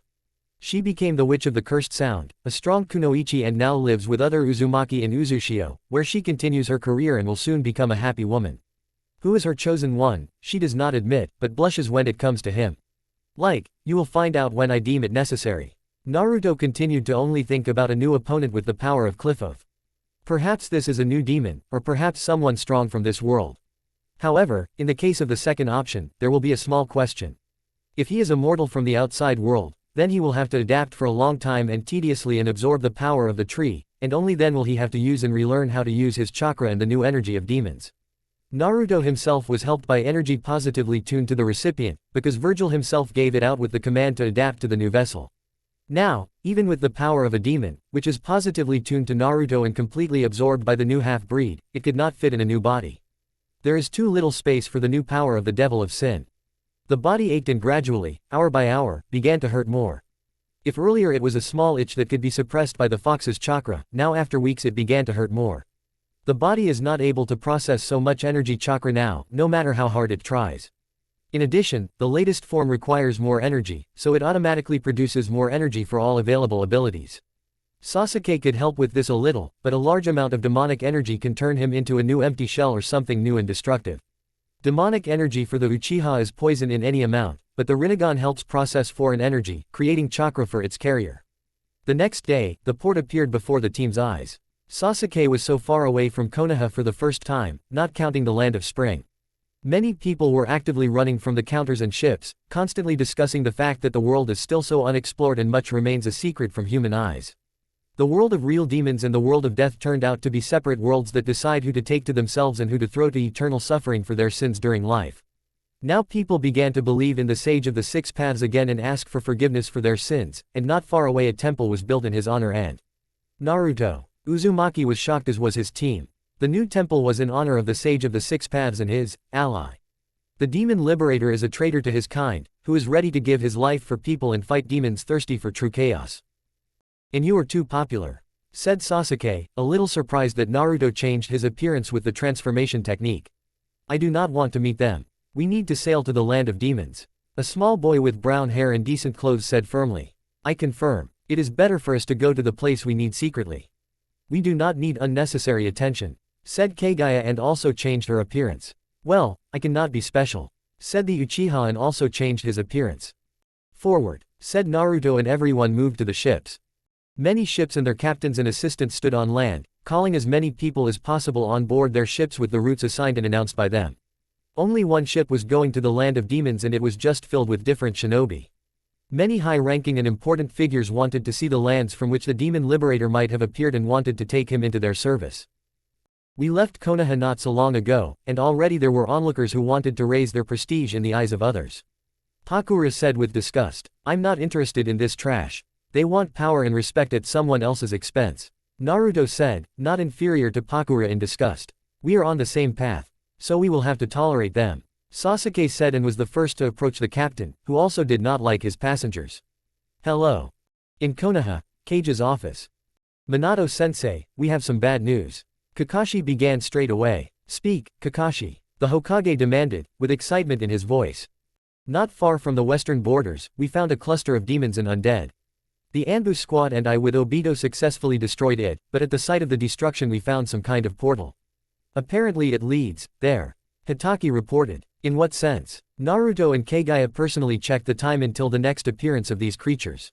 The Hokage voiced his thought out loud, but then remembered Naruto's words. Flashback. Father, I have something to talk about. Naruto said, leading Minato away from the place where the remains of the battle against Mundus were being destroyed.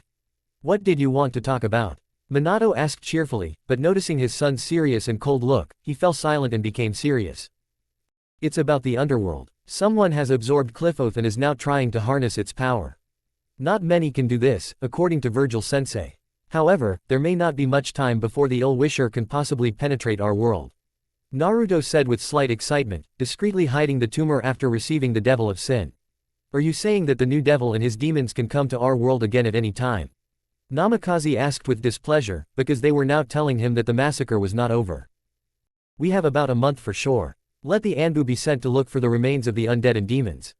Now they may well try to escape back. Shinobi and mystical beasts have a huge difference in power and adaptation in battle. They will probably miss a few jerks. The beasts will use this to escape. There is a chance that they have already been given the command to settle in this world and prepare for an invasion by opening a rift. Naruto said and called Kagaya. Did you want something, Naruto? Kagaya asked, enjoying the freedom from the influence of the Jubi on her mind. There is one problem and we need to know the exact result of the enemy's appearance. Do you have a way to find out? Naruto asked. Now, Utsutsuki said and opened the Rinne Sharingan for a couple of seconds. End flashback. It started much earlier than Naruto and Kagaya thought. Kakashi, gather a council of Jonin and Konoha clan heads. The civilian will come separately. I will talk to them later. Minato gave the order and Kakashi disappeared with a nod. Secretary, I need Obito Uchiha. Immediately. Minato ordered and the secretary disappeared with a shunshin from the cage building. Not far from the port of the hot springs country. Naruto, said Kagaya and called Uzumaki Sparta into her cabin. What is it? Asked Uzumaki and closed the door to the cabin behind him. It has begun.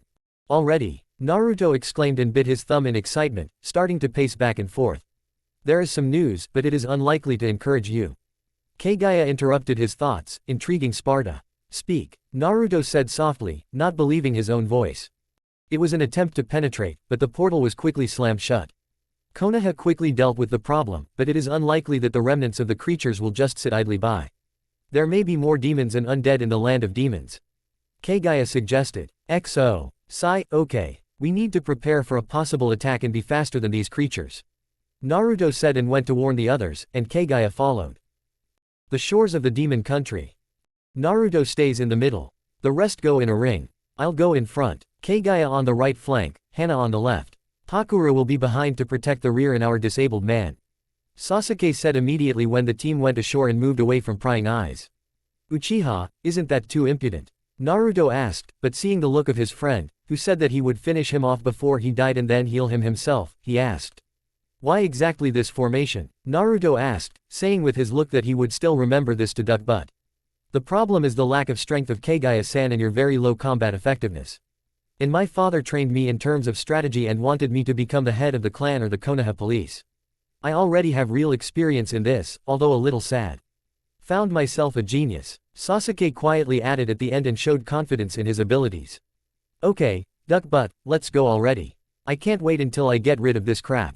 Naruto pointed at the tumor and everyone moved along the upper tracks in the right direction. A little later. Kagaya-san, can I talk to you for a second? Sasuke asked and the goddess stepped forward a little, catching up with the Uchiha. Did you want something? Asked Otsutsuki, a little displeased. Did you notice? Sasuke said and turned slightly to Naruto. About the tumor. Kagaya asked briefly, and Sasuke nodded. It doesn't give him peace. He has barely noticeable bags under his eyes. The tumor causes him a lot of pain, and over time it only gets worse. Uchiha said, and Otsutsuki mentally praised the mortal. Not bad for a mortal with Rinnegan. It sounded like an insult, Kagaya-san. Sasuke answered quietly, to which Kagaya chuckled slightly and returned to the formation. The temple is not far. Henna said and folded the map into her pouch. Okay, everyone prepare for a potential enemy. Naruto commanded, looking at Sasuke, telling him not to interfere with the command of the squad. Sasuke only exhaled and chuckled in an Uchiha manner. And here he is, Pakura said as the temple of the land of demons appeared on the horizon. We need to finish this quickly. The demons began to move earlier than expected. Naruto said, and everyone acquired seriousness on their faces. The demons did not keep us waiting long, trying to break into the temple. Out of the way, trash, Sasuke said, and the others silently agreed with him. Part 3.5, Help from Technology and Subsequent Madness. Mistress, are you sure everything will work out? Asked the girl with brown hair and blue eyes, looking at the woman with dark red horns and slightly bluish skin. Ayami, I've been sure since the moment he showed up here. Luckily, we managed to banish him back before he could hurt anyone. Madam, should I receive guests? Asked the brown-haired girl. Be kind, they are not as bad as you think. You'll see. A girl of about 19 years old left the central hall of the temple, while the woman took off the hood from her head, revealing her demonic image. Soon, the devils will leave this world. Only a half-breed will remain, who will end this eternal slaughter of two worlds. The new false overlord must fall. Heihachi, I'm sorry I couldn't protect you from my devil gene back then. I wonder how Kazuya is. At the gates of the temple, the land of demons. Naruto was on the edge. It was not visible from the outside, but his vision began to deteriorate, his heart was breaking, his bones were cracking, and his mind was darkening. It was immediately clear that no more than an hour was left to get out of this situation. If we don't make it in time, Sparta will begin to crumble into dust. Kagaya-san, Naruto is on the edge. We don't have much time. Sasuke said. I see. Help me a little. The rabbit goddess answered. What do you need? Put him to sleep. Sasuke approached Naruto and asked him to look at him, and when he turned around, the Uchiha put his friend to sleep using the Rinnegan. Excellent. When I'm done, I'll need a strong vessel to pump out energy. Preferably reinforced with FUNN, Kagaya asked, and the team unfolded their things. Maybe we can try an empty scroll. Henna asked. Yes, but the FUNN must be improved. Otsutsuki answered, and Henna immediately unfolded the scroll to the back and began to write symbols with blood and strengthen the FUNN. Until we figure out how to help Naruto in an emergency, we can use my Rinnegan to absorb and assimilate his chakra. Sasuke said, but Kagaya shook her head in protest. His chakra has long since turned into demon energy. Yes, he is a half-breed, but the discovery of the devil of sin form made his body quickly adapt. Simply put, the chakra completely mixed with his energy, but was then blown out of his body. Perhaps the center is still trying to produce chakra, but the energy has completely taken over all the space in the chakra channels. Kagaya said, examining Naruto with the Byakugan. I see. We must hurry then. Sasuke answered and lifted Naruto onto his back. We are almost there. We extended his condition for about half a day. Kagaya said, and Pakura and Henna bit their lips. The central hall of the temple. They are in the temple, mistress. The girl said. Let them pass. I have already prepared a place for his complete recovery. The blue-skinned woman spoke out. As you wish, the girl said with displeasure and disappeared into the shunshin. Am I doing the right thing? Heihachi, I hope our boy has not been subjected to your hatred. The woman whispered and opened a huge door with many seats and liquid in them. With Uzumaki's escort. Wait, we have guests. Not a demon, Henna said, and Kagaya noted that she surpassed her in sensorics, even in her state, and smiled slightly. Please follow me, women and comrade of the devil. The girl landed from the ceiling and turned 180 degrees. Who are you? Sasuke asked with a calm face and without alerting the escort. I am here on the orders of the priestess. All other information will be provided by the head of this place. The girl answered. I see. Let's speed up. Pakura butted in impatience and worry for Naruto. Good. To the surprise of the escort, the girl said and rushed forward. Keep up, Henna ordered, and Sasuke and Kagaya were in a little shock from their commanding voice. Amazing and scary sisters you have in marriage, Sasuke said, and Kagaya nodded. When the girl stopped in front of a huge arch for doors, they saw a woman sitting in front of a huge and dark descent down. The woman had red horns, snow-white hair and blue skin. When Kagaya looked at her with the Byakugan, she found similarities with Sparta's energy, but in a highly diluted form. You brought him. His condition is greatly undermined. The woman said in a melodic but firm voice. Who are you? Your energy is similar to our comrade. Sasuke spoke with a brick face, but with the voice of a true mission leader. My name is Mishima Kazumi. I am the owner of the devil genome. The woman said, smoothly standing up and turning to the guests. Uchiha Sasuke. Kagaya Otsutsuki. Henna Namikaze. Pakura. When everyone introduced themselves, the woman nodded and slowly approached the descent down the stairs. Please follow me, Kazumi said and went down the stairs. Be on guard. Hakura ordered with an ominous aura, and the others swallowed and followed the priestess. A huge laboratory. Lots of technology and huge test tubes with many creatures in them. From the most terrible to those similar to people. Looks a lot like Orochimaru. Naruto said, sharply jumping back from his friend's back. You're awake. Sasuke confirmed after receiving a blow to the face from his friend's right. Yes, I'm awake. Thank you for your help, but I didn't ask for it. Sparta confirmed and approached the priestess.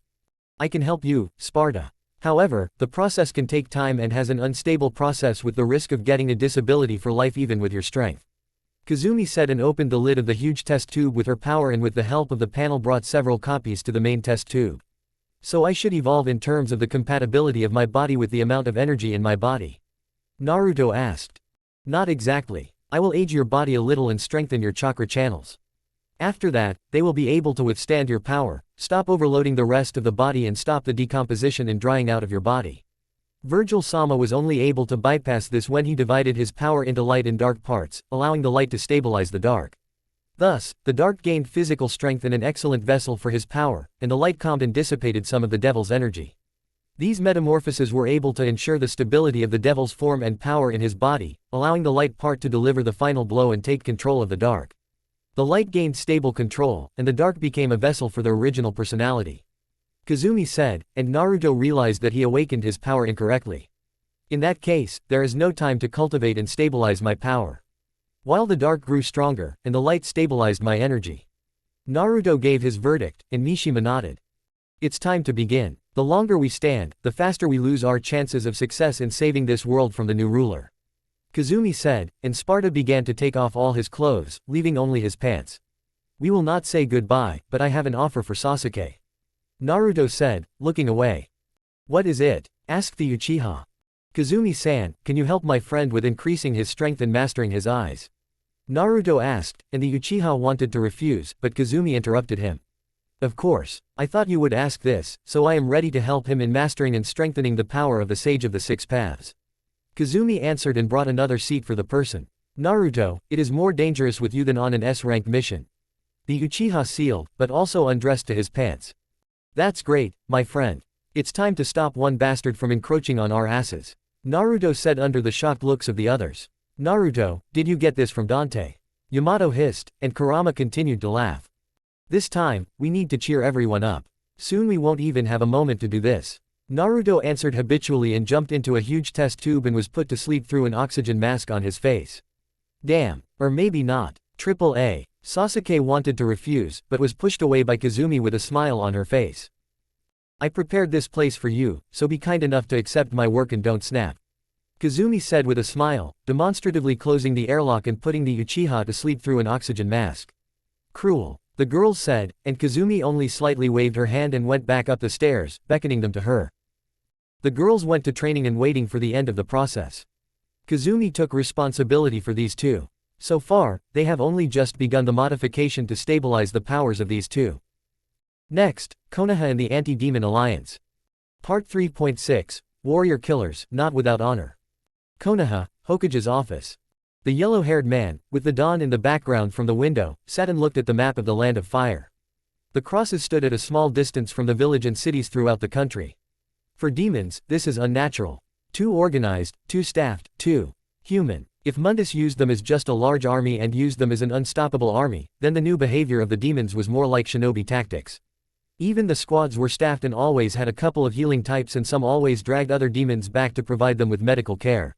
Attacks from behind are small teams to back up the main striking force. This is clearly a good combat experience, rather than how it was against Mundus. Hokage-sama, another attack was repelled. Thanks to the Nara tactics, our losses were minimal. Out of 20 people, only 2 were injured. The wounds are not fatal. The Junin reported and bowed. Good, go and rest until the next attack. Don't dare go AWOL until you're completely healthy. Minato gave the order, and the Junin disappeared with a bow. The gray-haired Junin in the mask was still standing in front of Namikaze and didn't even flinch when the Junin appeared and reported right away. Another mission awaited Hitaki Kakashi with his team of Chunin and a couple of talented genin. Kakashi, go west. Not far from the river on the right bank there is a group of demons and ghouls with the ability to infect living beings for their subsequent subjugation. Keep your distance and don't dare come into direct contact with this group. The Cage ordered. Hi, Hokage-sama. Kakashi answered and disappeared into the Shunshin. Minato continued to worry about Naruto. When he remembered everything that happened, he continued to feel a nagging pain in his chest. His heart, as if it had come to life and had its own mind, not a hole in his soul, and continued to remind him of his mistakes and defeats. However, looking at Kushina, who continued to train and almost never appeared at home, he remembered Naruto's words. He would forgive him if he did not stray from his path of forgiveness. Again remembering the words of the sages about forgiveness through time and actions, Minato sighed and continued to analyze the situation since dawn to neutralize the invasion of the territory of the Land of Fire. At the same time, Minato waits for the rest of the cage to want to convene a council and leave the analysis and orders to Shikaku. Kushina was on the personal training ground of her estate. Barriers, chains and many other FUNN were scattered all over the training ground, but continued to perform their functions. One absorbed chakra, one techniques, one reflected physical attacks. The chains were behind the woman's back and, upon command from the owner, immediately rushed forward, striking the target through and through. Namikaze's clones continued to throw kunai and shuriken with henge demonic projectiles at the original to maximally instill countermeasures against this type of enemy. Acid charges, bone spikes and balls with compressed corrosive or explosive gas. All these effects were imitated through FUNN. Dodge. A chain sent straight to the enemy's head.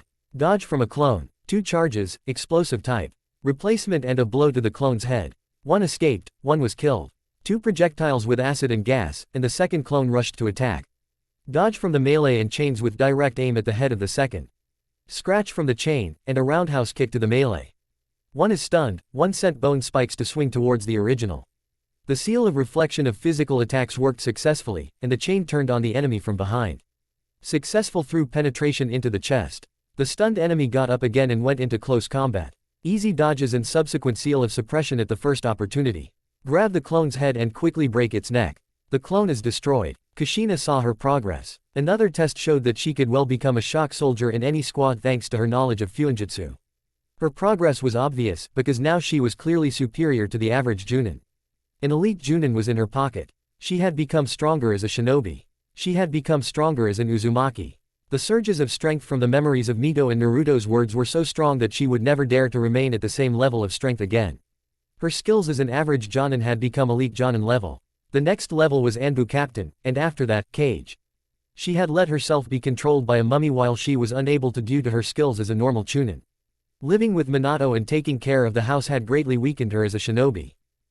The Uzumaki would never forgive her unless Naruto said otherwise. She would continue to move forward until she was strong enough to face the new lord of the underworld alone. Never give up, never stop. She would no longer allow herself to be taken by the neck and mocked for her strength and intelligence. Also that Naruto could call her his mother again. She would earn it with her blood and her labor. It was high time she started correcting her mistakes. That's not enough, Datbane. Once again, Kushina growled to herself and created clones again and used the enemy's henge on them. Itachi Uchiha continued to train with his father and mother, while his younger brother had long since surpassed him in everything. He was bursting with pride for his younger brother, but it also made him become better. Genjutsu, Kenjutsu and Ninjutsu would be too little. Itachi encountered only once that creature that was so fast that the Sharingan was only a small flashlight in the eyes of this monster. The only thing that saved the Uchiha then was tricks and prediction based on his combat experience. Father, how to neutralize the blindness from using Mangekyu? Itachi asked after a long sparring. There is a way. However, it requires medical intervention at the level of Tsunade. Fugaku answered with severe shortness of breath. In what sense? Uchiha asked with interest. Exchange of eyes. The optic nerves are very delicate and fragile, so much so that you cannot even touch them. The only one who can do this is Tsunade Senju. Her control greatly exceeds all shinobi of this world.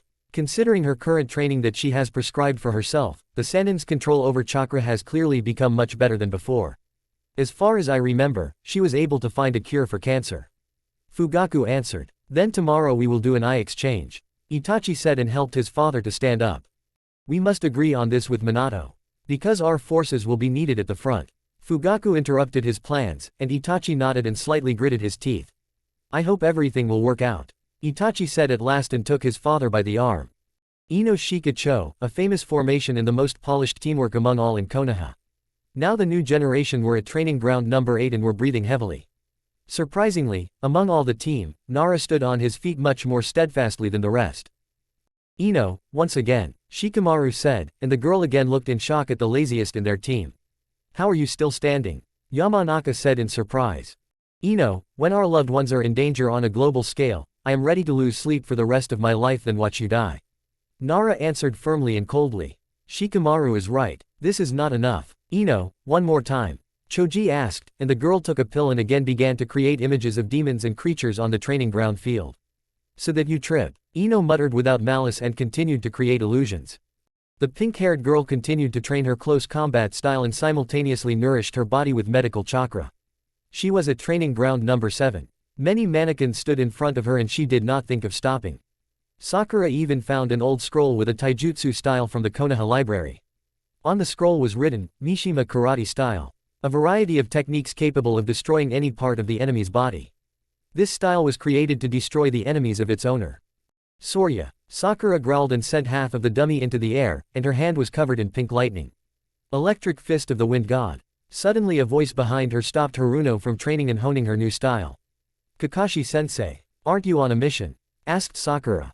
I wanted to ask you about something. And yes, I am a clone. Kakashi answered, and Sakura calmed down. You wanted to know about the style from this scroll? Asked Haruno. Yes, I have been looking for this scroll in the Konoha library since my genin days. Will you allow me to copy this scroll? When I return, we will train this style together. Asked Hitaki. Of course, Kakashi-sensei. Now is not the time to show up in preserving the secrets of the shinobi. We must use everything we can, said Sakura and unsealed her empty scroll for copying. Thank you, I am in your debt. Hitaki thanked and began to rewrite and redraw the new scroll at great speed. Tell me, Kakashi-sensei. Kakashi asked. Will I be able to become so strong that my powers will be enough to save many people dear to me? Sakura asked, lowering her head. It all depends on you. Kakashi answered confidently. I see, so I am ready to take risks and become stronger for the sake of my friends, family and relatives. Haruno responded equally confidently. As long as the risk is justified and minimal, my handyman. Hitaki said and rolled up the scroll. Hi, Cyclops-sensei. She responded with a laugh at the Jonin's wide-open face. Where did you get this from? Hitaki muttered with a smile and rose to his feet, preparing to go to the original. On the battlefield, the border with the country of T. Uruka-san, we are ready to move, reported the Chunin under his direct command.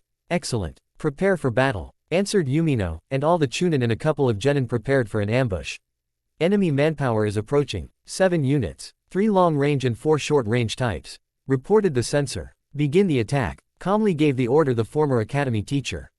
The attack was successful. Nothing went according to plan. The injuries were minimal, and the enemy reinforcements were also quickly defeated, as were the first targets. Junin Uruka, the Hokage is recalling your team to replenish supplies and rest with a medical examination. Reported the Anbu. Junin, asked Uruka. Exactly. Junin Uruka, by order of the 4th Hokage, you are awarded the rank of Junin. Now return to the village. Answered the Anbu and disappeared into the Shunshin. Congratulations, Uruka-san. The Chunins congratulated their comrade on his promotion. Thank you, let's go home. Yumino answered with tears, and the others headed back with joyful cries. Meanwhile, the alliance continued to provide support to all allied forces and, for a fee, helped other large villages. Many could not cope on their own, because the creatures created huge problems and losses with their very presence. The alliance already had shinobi of the Chunin and even Jonin ranks. Some of the alliance even awakened new genomes. The dying clans were able to slightly replenish their ranks from the alliance shinobi. For example, the Shimenawa clan was replenished by 9 people who awakened the element of light. The Kurama clan was able to climb out of the dying category and has a population of 16 people. This continues with all the clans, and other shinobi from the Demon Savior Alliance continued to replenish their ranks and were able to give birth to the first offspring of full-fledged future shinobi. There are fewer and fewer ordinary people, which everyone was happy about. The more defenders, the fewer victims there will be from the demons of the underworld. Many believed so and they will be right. Meanwhile, the hero of this story will soon wake up from his sleep, awakening a new power. Soon this story will be over, leaving behind a period. A new, peaceful life is already visible on the horizon. The only thing that prevents you from seeing it is the demons and their secret puppeteer. Very soon, Mundus. Soon the remains of your power and soul will dissolve in me, bringing true peace to my homeland. Said the pale and horned man, sitting on the throne and sparkling with his purple eyes with a pattern of rings on them. Part 3.7, The Power That Dulled the Mind. The huge test tube with green liquid was not empty. The body of a platinum blonde with an oxygen mask was floating without signs of consciousness. In the neighboring similar test tube was the body of a brunette with an oxygen mask, and his closed eyes began to twitch. A couple more seconds and the eyes with rings opened, showing tomokamas on several rings. Uchiha Sasuke woke up with his new eyes and began to look around. When he realized that the room was dark, he was a little surprised at his ability, because this was not just improved vision in the dark, but full vision, as if he was under the scorching sun outside. Everything was so clearly visible. Raising his gaze, Uchiha saw the lid of the test tube. Remembering how he got here, Sasuke mentally cursed the lady who kicked him into this dubious-looking liquid. The body began to rise incredibly easily, although the guy did not even move his limbs. Having thought about speeding up to the exit, Uchiha immediately regretted it. In a moment, he crashed his head into the center of the lid and left himself a good bump. Having cursed once again, Sasuke calmed his thoughts, and then began to meditate in the middle of the test tube. Having sent a chakra signal outside the room, he was very surprised that this signal was a little strong. On the tables around, most of the drugs and various tools were demolished by one stream of chakra. At the same time, the concentration was the same as before the strengthening of his abilities. They did not leave Uchiha alone for long, because a woman with red horns and their escort ran into the room and began to free him from his liquid prison. All the time Sasuke looked at the woman with a frowning look and a tick on his forehead. Kazumi just laughed lightly and said to the Uchiha who had already gotten out. "You still have to thank me for my foresight," Kazumi said with a smile and laughter. "I'll kill your foresight," Uchiha hissed like a snake. "What's wrong with Naruto?" asked Kagaya. "He's almost finished his transformation. After the procedure, his body and soul were hardened to the required consistency. Thanks to this, the devil's energy stopped overflowing his vessel of soul and body. Now he will be able to control his newfound power," answered Kazumi. "I see," said Otsutsuki. But Sasuke interrupted them. "What is it?" asked Henna. "Why is he looking at me through his closed eyelids now?" asked Uchiha, activating the Rinnegan without any discomfort. As soon as Kagaya activated the Byakugan, she immediately recoiled. "Everyone back," growled Kazumi, and the devil's power literally began to melt the test tube and soon exploded its prison. In just a few seconds, Naruto's body transformed into the Sin Devil form. Before they could understand what was happening, Sparta flew out like a bullet and soared into the air. With a wild roar, reminiscent of a nine-tailed fox, he began to actively turn his head and, as if noticing his prey, with a sonic boom, he rushed to the shores of the land of demons. Explosions, screams and growls were heard. The sounds of slurping flesh and cracking bones accompanied the battle with demons that appeared out of nowhere. Kagaya created a portal and transferred everyone except Kazumi, and immediately began to concentrate on the enraged Sparta. Yamato was simply hanging on the belt of Sasuke, who had picked it up, but a second later it itself snapped out of its sheath. Levitating into the Uchiha's hand, she spoke into his head. "Listen carefully. I need Naruto to take me in his hand. I can stabilize his consciousness and return his clarity of mind. Do not hesitate. Do it," Yamato said, and Sasuke nodded as he explained the solution to their situation to the others. Naruto. Kurama's inner world was now barely holding on to the devilish power that was flowing from his Jinchuriki and friend. Now his soul, due to negative energy and external interference, was radiating all the negativity from past memories. Parents, a doppelganger with his sister's appearance, her betrayal. However, the devil inside Naruto did not throw up anything positive. The truth about his sister, Kushina's apology and promise, new teammates. There was none of that. "Sparta. Damn you. Come to your senses." Kurama growled and roared with renewed vigor, throwing away the devil's energy. Naruto's subconscious was greatly distorted. It was collapsing, rebuilding, and collapsing again. Sparta's pain was indescribable. The soul was torn, the body tried to regenerate, and the mind to stabilize. But for some reason nothing worked. The power of the devil of sin did not have time to calm down, and someone's powerful chakra made the reflexes and instincts of the devil roar and awaken the power before the mind of its owner. The devil wanted to protect his vessel, but Naruto himself did not have time to take control of it, which led to a similar effect. "Kurama," a familiar female voice shouted. "Yamato, do something already." The fox roared with severe exhaustion and hoarseness. "Now I need your help. Release your chakra to Naruto, creating a tunnel to his soul. I can isolate him from the effects of negative energy," Yamato asked, and the fox began to collect chakra for one powerful release. Outside, the entire escort and the new owner of the Rinnegan looked at how the devil, simply with an open jaw, stared at his blade. His red eyes from rage first acquired a pink, and then purple color. The incredible power began to calm down a little, and the demons had long since been turned into mincemeat. Sasuke looked at his friend, thinking about his own while the others were on edge. He believed in his best friend and did not think to take any action. Sasuke's paw. I looked at Naruto, whose strength began to stabilize. Once I thought that I could be on par with him. His will, his desire, his dream of recognition of his person as Uzumaki Naruto, and not the vessel of the fox or the son of the Hokage. I stood on the same training ground where we held a competition between ourselves. He was strong physically and in close combat, and I was good at techniques and kunai. We thought that we would get into the same team and become strong ninja. I wanted strength for those who were dear to me, and my friend wanted recognition and to become Hokage, to protect absolutely all the people dear to him. Then I thought that nothing could disturb this idol. But here he is, standing in the form of a devil, but still not broken. He is still standing on his feet. He is still strong in spirit. I envy him, but I also understand that in his place, I will simply want to destroy anyone who made me suffer. I couldn't forgive my parents. I couldn't forgive my brother. I couldn't forgive all of Konoha for treating me like that. I would become a devastated avenger. I never thought I would experience so much hardship in my life. But here I am, standing now with the power of the Sage of the Six Paths. Equal in strength to my friend. This time, my spirit will not be crippled. My body will not break. My power will protect everyone and return me home to my family. I will return to Konoha, together with Naruto. With the one I can always rely on. This time, our fairy tale will end happily. Henna's paw. Time after time, I hoped that I could be a support for my brother. If I had been stronger on that fateful day, then the old mummy would not have been able to encroach on my family. He served that creature in the person of Mundus. The half-dead lord of the devils dared to encroach on my relatives and was eventually humiliated and used as material for the resurrection of my sister Kaguya.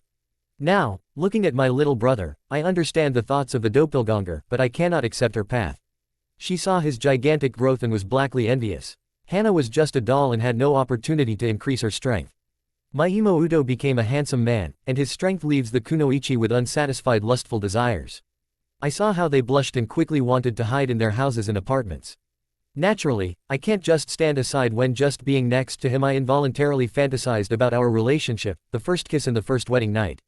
Now I stand and proudly see how the form of the devil of sin began to crumble and spray onto the purple sand. Naruto will be my favorite, even if he irrevocably remains a devil. I don't care how strong he is, I will always love him no matter what he becomes. Little devils. Kya tilde. How long has this damn war been going on? When will all these degenerates die so I can ask Naruto-kun out on a date? I won't hold back and rape him while he sleeps. Parkour's paw. When I look at my hero, I can't help but be charged with the will to live. Soon as betrayal left too big a scar in my soul. I can't get rid of the pain when I continue to remember the whole journey. I sincerely loved him, even despite the age difference. Let anyone say that it's wrong. Let everyone say that it's immoral. I loved him as a person, and not as a strong gene or power. He became more valuable to me than myself. I can't love another. He became my son, whose heat is much stronger than any of my techniques. My icy heart was melted by his devilish heat. Now I simply must tie his life together with mine. His light will be the light of our future. Kaguya's paw. My savior, my light, my other half of my heart. I initially gave him a chance to charm me, following the traditions of my clan. But, now I understand what Hana-chan and Pakura-chan were talking about. They saw a strong-willed person in him, who had his own steel backbone. When I looked at my clanmates, I saw only hypocrisy, arrogance and carelessness with a god complex. When I came to this planet, I could not help but call my clan the most untalented. They took other people's lives, transmuting it into chakra. They wanted eternal life and were afraid of death. They envied me, the only clanmate who did not need to collect other people's energy and chakra to prolong her life. They were weak-willed, weak in spirit. There is no one I could trust my heart to again. People are greedy when they have received everything at once. However, when they get a chance to gain something more in return for their work, they have pure chakra and a warm aura. It is amazing that the devil can become the true savior of this world for those who should consider him the embodiment of true chaos. An amazing devil whose power exudes a warm but steely aura. The one that even the rabbit goddess can lean on when she cries and wants a strong and warm embrace from her beloved. He will be my light in the darkness, which I will never let go of. Thank you, Naruto Sparta. My devil savior. End paw.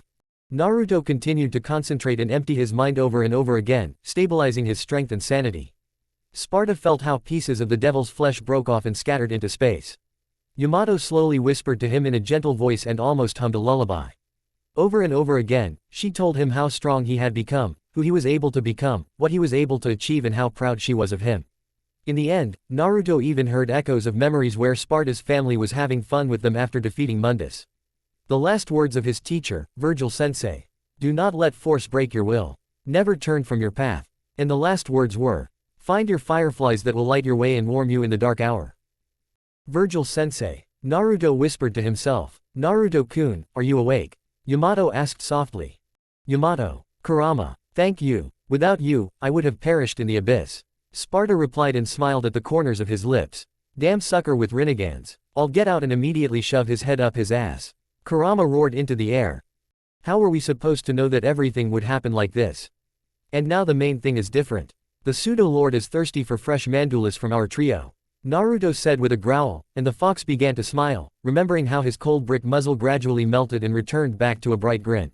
Naruto, it's time to go. The devil is thirsty for the blood of the impudent one. Yamato spoke with a mockery of the enemy. It's about time. Kurama growled and roared, pouring his chakra into Naruto and healing him to the limit. Next, paving the way to the throne of hell. Part 3.8, the final retreat and the beginning of the end. Minato sat in the cage's office. His nervous look was immediately visible to anyone familiar with him. The demons continued to adapt and get smarter over and over again. There was nothing that could make them just a target for practicing techniques. The new demons learned to absorb the chakra of defeated shinobi and adapted it for themselves.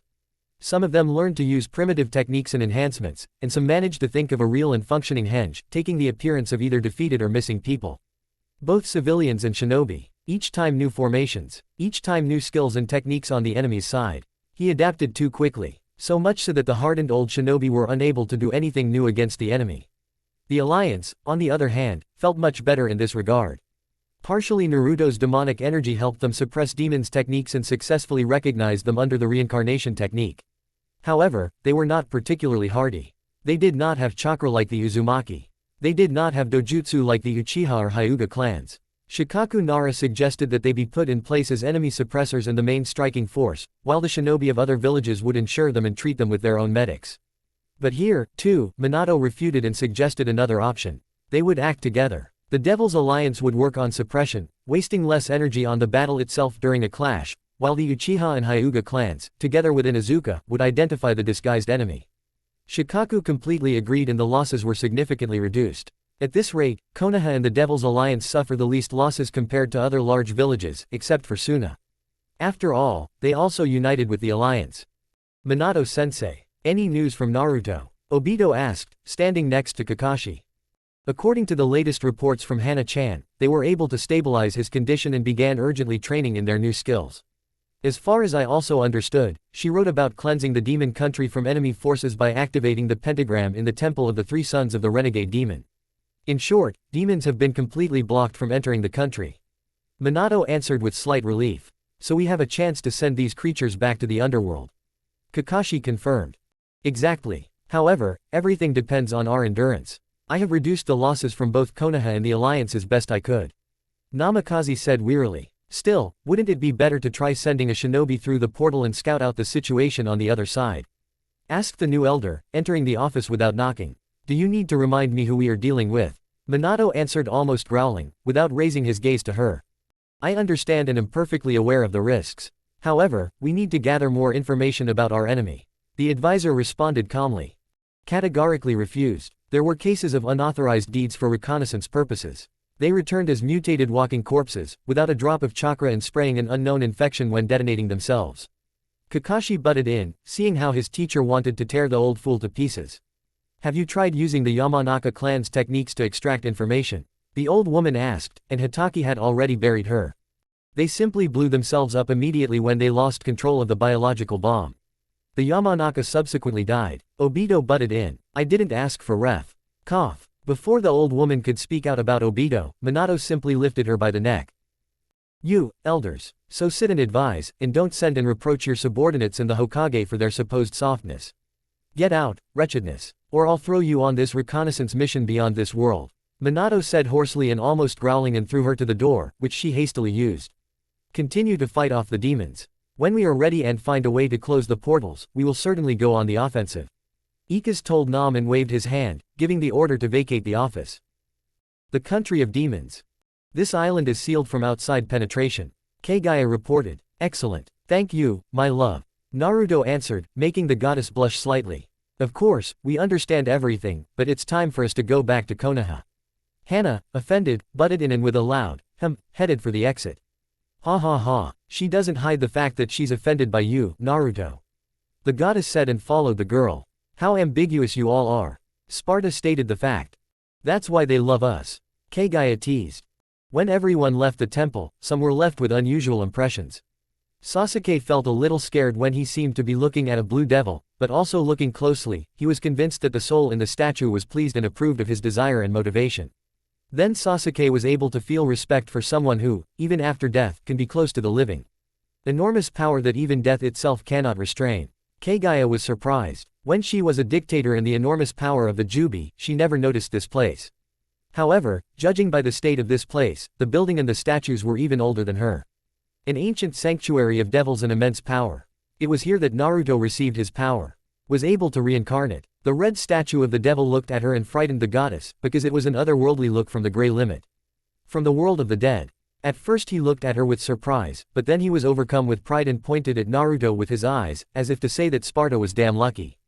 Otsutsuki could swear that she heard a grown man whistling from the devil statue. What Kagaya didn't expect was that she would instinctively cover her chest, even when it was hidden behind her clothes. Henna looked at the angel. He had a calm look, as if he was assessing her. After a few seconds, the stone statue looked at Naruto and seemed to warn her that his little brother would not be able to handle the death of a loved one. It was as if he was warning Namikaze against rash actions and demanding that he take care of himself. After that, Henna looked at the statue for a few more seconds, trying to sense anything else, but all to no avail. Parkoura just chuckled when she saw the faces of her teammates. Although it initially trembled like an aspen leaf in the wind from fear, but then there was truly monstrous power stored there. However, now, it is time for them to return. Soon there will be a truly monstrous battle between humans and demons. The new ruler must be destroyed. It is time for us to go. Pakura stated. Yes, my dear, it is time for us to go. Naruto answered and turned around the form of the devil of sin and spread his wings. A few seconds later, clones of Sparta appeared near Henna and Pakura and took them in the manner of princesses. A slight squeak and the whole team soared into the air. A new stop, Konohagakure no Sato. The place where it all began and where it will end. Part 3.9, Humanity's Response. Minato, who recoiled from his chair, was unable to sit back down again. His back ached, teams came and went, Anbu captains came with reports and immediately went on a new mission. Time after time, he saw Kushina continue to train, even getting close to the level of a cage.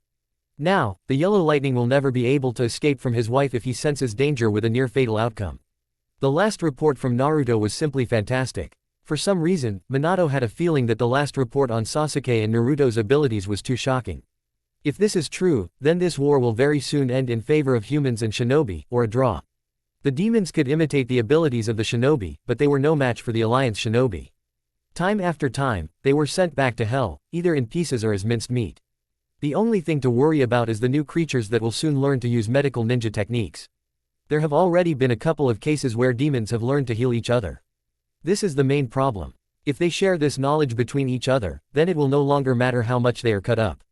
They will be able to stand right on the battlefield, causing even more destruction and death. It will only remain to wait for the son and his friend. The girls should also have become stronger, perhaps even managing to assimilate part of Naruto and Sasuke's chakra.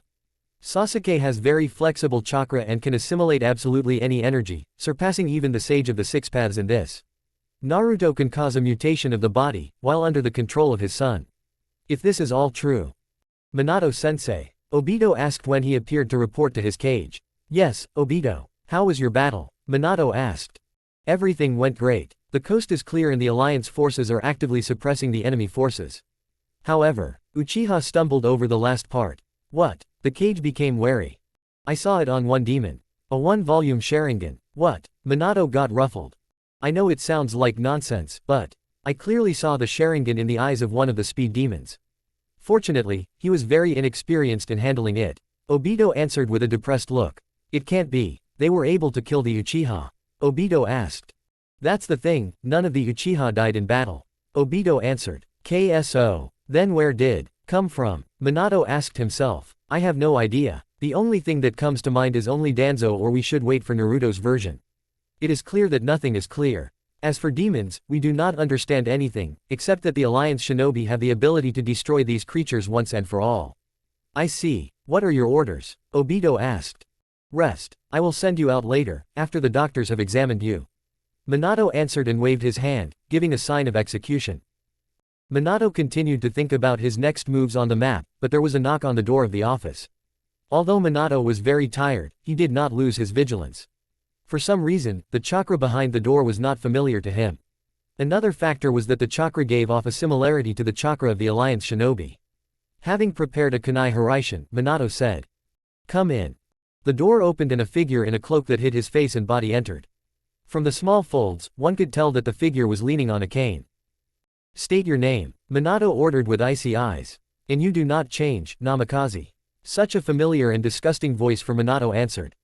Without answering the familiar voice, Minato gave chakra to the seal and called Kushina. In an instant, the kunai was at the cloaked man's head, but the figure did not even twitch. Kushina immediately appeared in the office and tied the stranger with chains. "What are you doing here, Danzo?" Minato asked threateningly, and Kushina even lost her face, unconsciously squeezing Shimura tighter. "You'll strangle me, Kushina-san," the mummy croaked. "Answer me, how did you survive?" Minato ordered, and Namikaze slightly relaxed the strength of the chains. "Izanagi. Although I was able to escape, I gave up my last eye. After that, I went to the secret refuge of the root, where I healed my wounds. There I removed the Sharingans, leaving only the cells of the first Hokage." Danzo answered. "Take off the cloak," Minato ordered and asked his wife with his eyes to free one of his hands. "Okay, but it's not a pleasant sight." Danzo answered and slowly took off his cloak. His bare torso was covered in fresh scars, his head had horns on his temples, his hands were badly burned, and his right eye was missing. He smelled of burnt flesh and rot caused by the cells of the first, which had almost lost their regenerative properties. "You're even more resilient than a snake," Minato said with disgust. "I know that we can't stand each other, but given the current circumstances and my at least some knowledge of demons, I can be useful during your son's absence." Danzo answered, barely keeping himself on his feet. "You wanted to kill me and Minato with our children. Do you really expect us to trust you after everything that happened?" Kushina protested furiously. "Kushina, he's right now," the Hokage butted in. "But, Kushina," Minato interrupted her. "Minato. Shut up, both of you," Danzo growled in a demonic voice. Surprisingly, both of them fell silent. "How did you even take the post of Kage if you can't maintain leadership in your family right now? Think with a cool head." Danzo finished calmly, waiting for Minato's answer.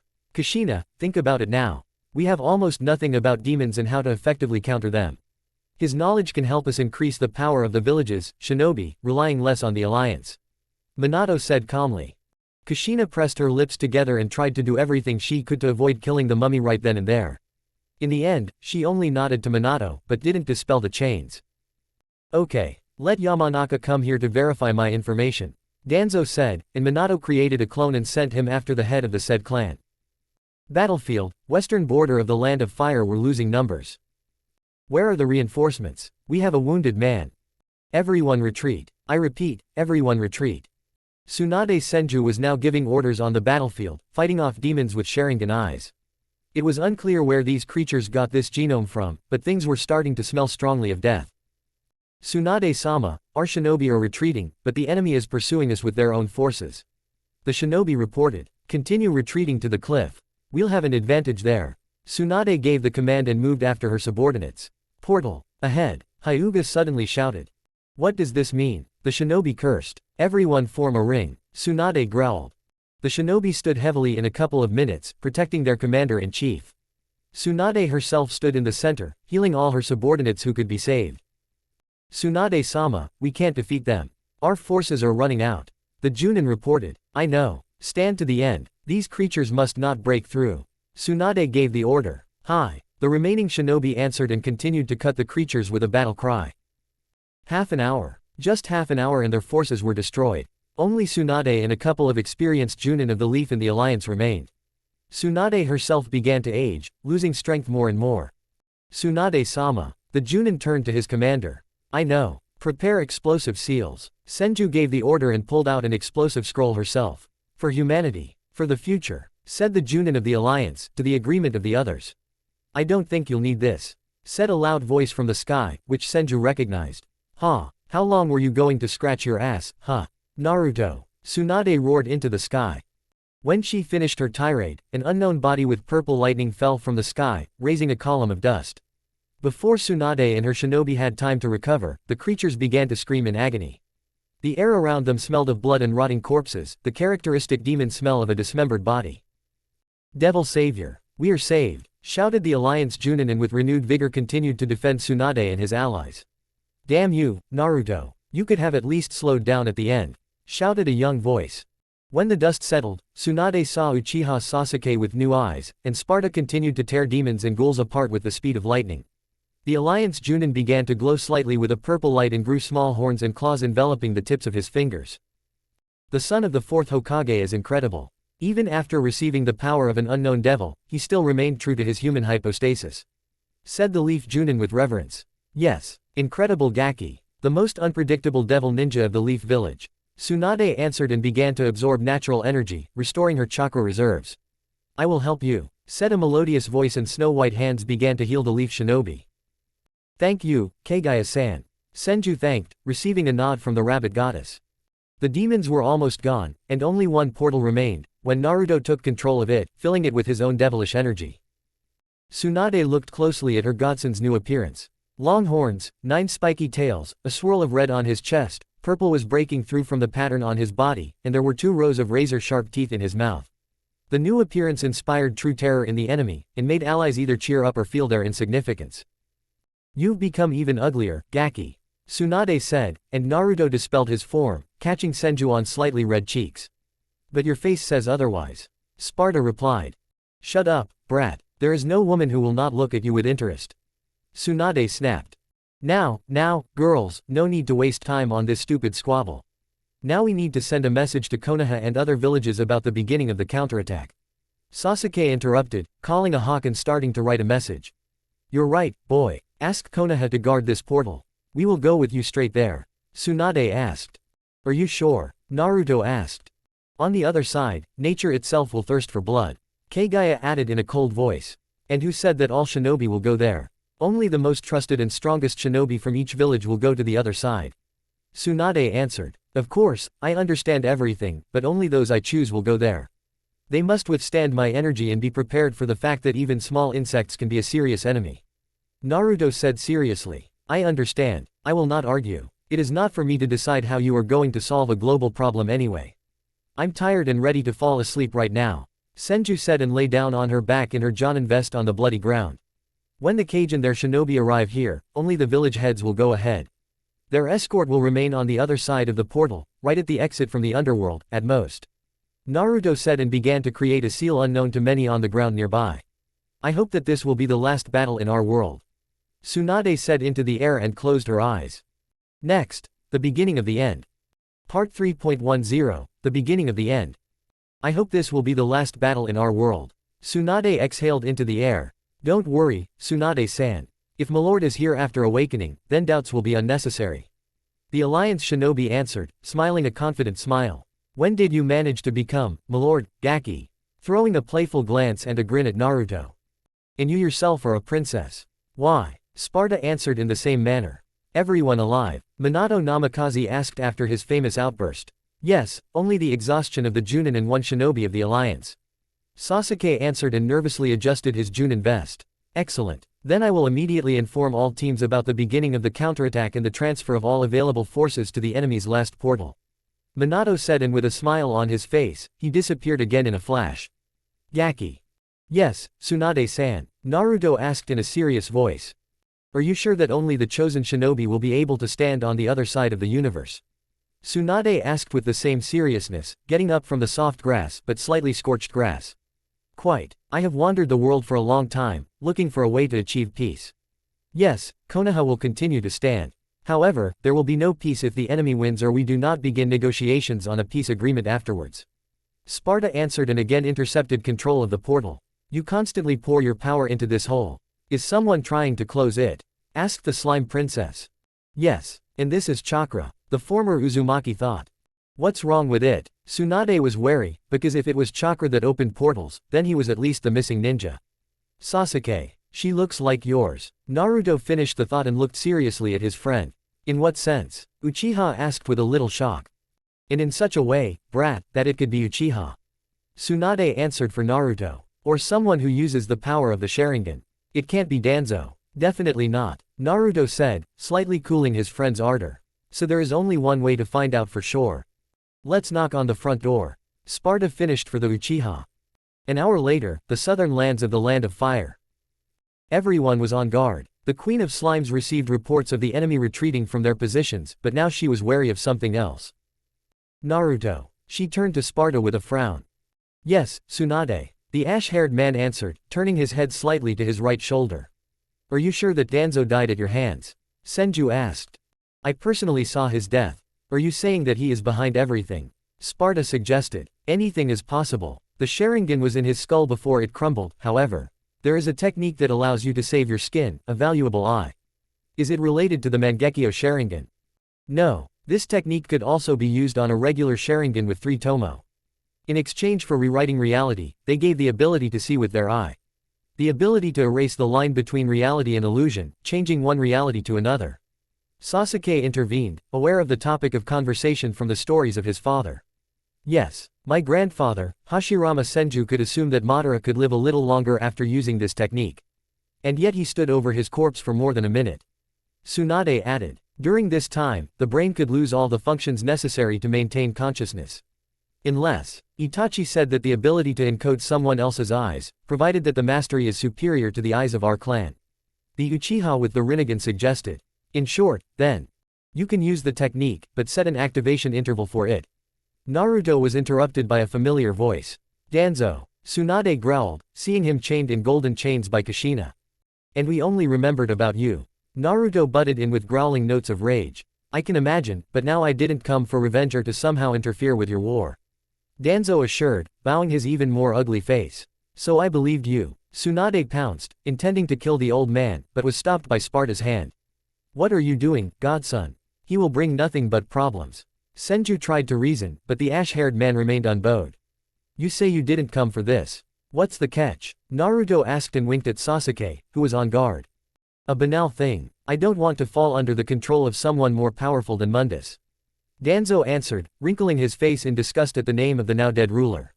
I can pave the way for you to the Lord's chambers. Directly to the throne room. Nonsense. You couldn't be on the other side. Senju wanted to say, but Sparta's gaze cooled her ardor. We don't have exact information on how he was able to acquire the initial form of a demon. Besides, it requires direct influence with the person you want to turn. So where did you get this form? In the underworld or in the outside world? Sparta asked in a dangerous tone, promising all the torments of the world. I know about the nature on the other side. Everything wants to devour you. Everyone feeds on both soul and blood, and the cliff oath itself has its roots in the core of the underworld. And it is controlled directly only from the throne room of Mundus. Its main vein is also located there, which also serves as portals and channels for movement along the cursed tree. Shimura gave out everything he knew and stood waiting for an answer. You're damn right, but where does the pseudo-core for turning into a demon come from? Naruto asked the main thing, slightly exposing Yamato. They are taken directly from the throne room. Closer to the roots are the weaker cores, while in the very center is the most powerful of all the fruits. The fruit for transforming into an overlord. Sparta finished and snapped the Yamato back into its sheath. Judging by your actions, he told the truth. Sasuke intervened, but did not remove the Rinnegan from the traitor. Yes, he was in the throne room. Naruto stated and turned back to the portal. You will come with me, Danzo. I will not accept refusal.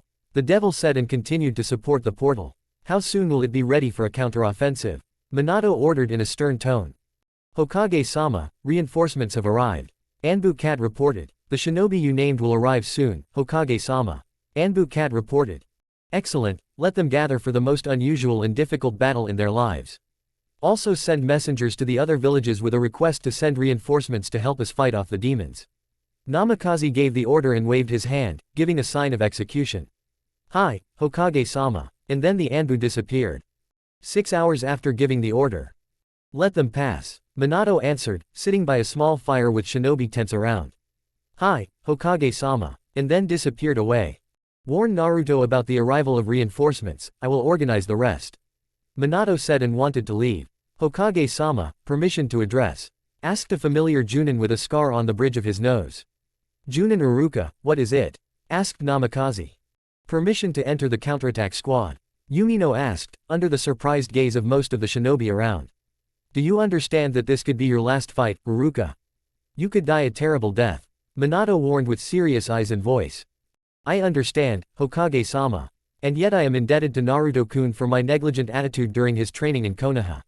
I was the one who tried to teach him everything I could, but failed in the main thing. I could not become a dear person and teacher to him. In part, it is my fault that he turned to such dark forces. Iruka lowered his head, remembering all the years of torment and hard work of the boy with a bright smile. I do not know if it will be possible to take you there. Minato said, and Yumino drooped his shoulders. But it is such loyal and honest people as you who can save the life of a comrade in the most difficult hour. I will talk to Naruto and try to convince him to satisfy your request. The Hokage added, encouraging Iruka and leaving to join the other shinobi of the special squad. Thank you, Hokage-sama. I will not let you down. The Jonin showed respect and disappeared into the Shunshin. Let's not drag it out. Everyone will gather at dawn, thought Minato as he walked to the main shinobi camp. At the portal, Naruto stood with his arms crossed and continued to control the portal, not allowing anyone to pass through from the other side. His serious gaze was riveted to that mass of black fog with lightning sparkling purple from his power. Naruto-kun, aren't you tired of standing like this for hours? Yamato asked, worried about his condition. Not at all. There is nothing that would make you worry about me. Sparta answered in a calm tone. As for me, there is one thing that I would like to discuss. Kurama intervened with a frown. And what is it? Naruto asked, hinting in his tone that jokes were not appropriate now. First of all, you've started talking too much. Are you sick? Fox raised his voice, and Naruto growled in irritation with devilish notes. Secondly, who are you going to take with you to the other side of the portal? Keep in mind that only the strongest of the shinobi world can survive there. The rest will only help the enemy and side with the enemy. Posthumously, Kurama finished, interrupting his Jinchuriki with a serious voice. Pakura is right. Only alive, got it? Henna asked slightly growling, but before she could get an answer, Sparta was pulled away by a snow-white hand and dragged into a black portal. First things first, everyone changes, Kurama. But the second, it's complicated. Kakashi Hatake, Might Guy, Sasuke, Itachi, Papa, Kagaya. I'd like to leave the rest on this side, but I don't know everyone from Konoha. I'll have to trust the Hokage to choose the rest. Naruto answered, to the fox's nod and chuckle. You were able to quickly master the devil's powers. However, are you sure you can use them in battle against an unknown enemy? Yamato asked her master. Quite. I left several clones in my subconscious that were mastering the devil's powers. Unfortunately, they stopped being created a couple of hours ago. Most likely, the chakra was completely assimilated by my devil's power and I'll have to create a new cloning technique. The doppelganger is certainly powerful, but it does not transmit knowledge and experience from clones. This is its disadvantage in the current situation. Naruto answered and noticed movement to the side of him. Hello, dear, Kagaya said, flying closer with a smile on her face. Only a couple of months together, and already dear. Sparta quipped, to the laughter of the red-haired fellow villager. I've lived too long not to understand who I can trust with my heart, and who to kill on the spot. Kagaya said in a sweet, cloying tone. I see, was all Naruto answered, twitching his right eye. And what about us? Henna asked resentfully, pinching Sparta on the cheek and pulling, not getting the desired result. Henna, Pakura and Kagaya. Now is not the time for any intrigues, but I'll tell you right away. Are you ready to get engaged to me when everything is over? Naruto asked seriously, making the girls blush deeply. Naruto. Henna shouted and wanted to hug him with a kiss, but the green strands were faster. Pakura immediately took Naruto by the cheeks and grabbed his lips, not giving priority to anyone. Kagaya laughed quietly, and Henna literally growled in the girl's ear like a wild animal. Having unhooked herself from the guy, the sun maiden answered. You'll come back alive, got it? Pakura said in a sickeningly sweet voice and hugged the guy with her leg and put her hands behind his neck.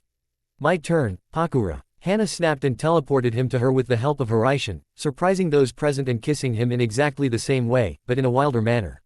I'm much more reserved than these lionesses. Kagaya said to the stunned Naruto, kissing him much more tenderly and romantically. I understand that you want quick princes and princesses, right? Naruto asked growling, grabbing Henna and Pakura by the ass and kissing Kagaya again. You will have a wedding night. Or maybe a mating season of a month or more. Sparta said gloomily, under the shocked gaze of the girls. We got carried away. Yes, we got carried away. Namikaze wanted to talk back, but the stronger pressure on her bottom said it all. Come back, dear, Kagaya said softly under Pakura's nod and gently pulled away from her man. Of course, Sparta answered with a grin and walked back to the portal and continued to maintain control over it. Dawn of the next day, the camp of the United Shinobi Forces. Father, is everything ready? Naruto asked when he heard the crackle of lightning and saw a white cloak fluttering to his right. Yes, I've already made my speech. Those who will go with us, I instructed separately. I will take command of the defense myself, but during the attack, Danzo will be with you.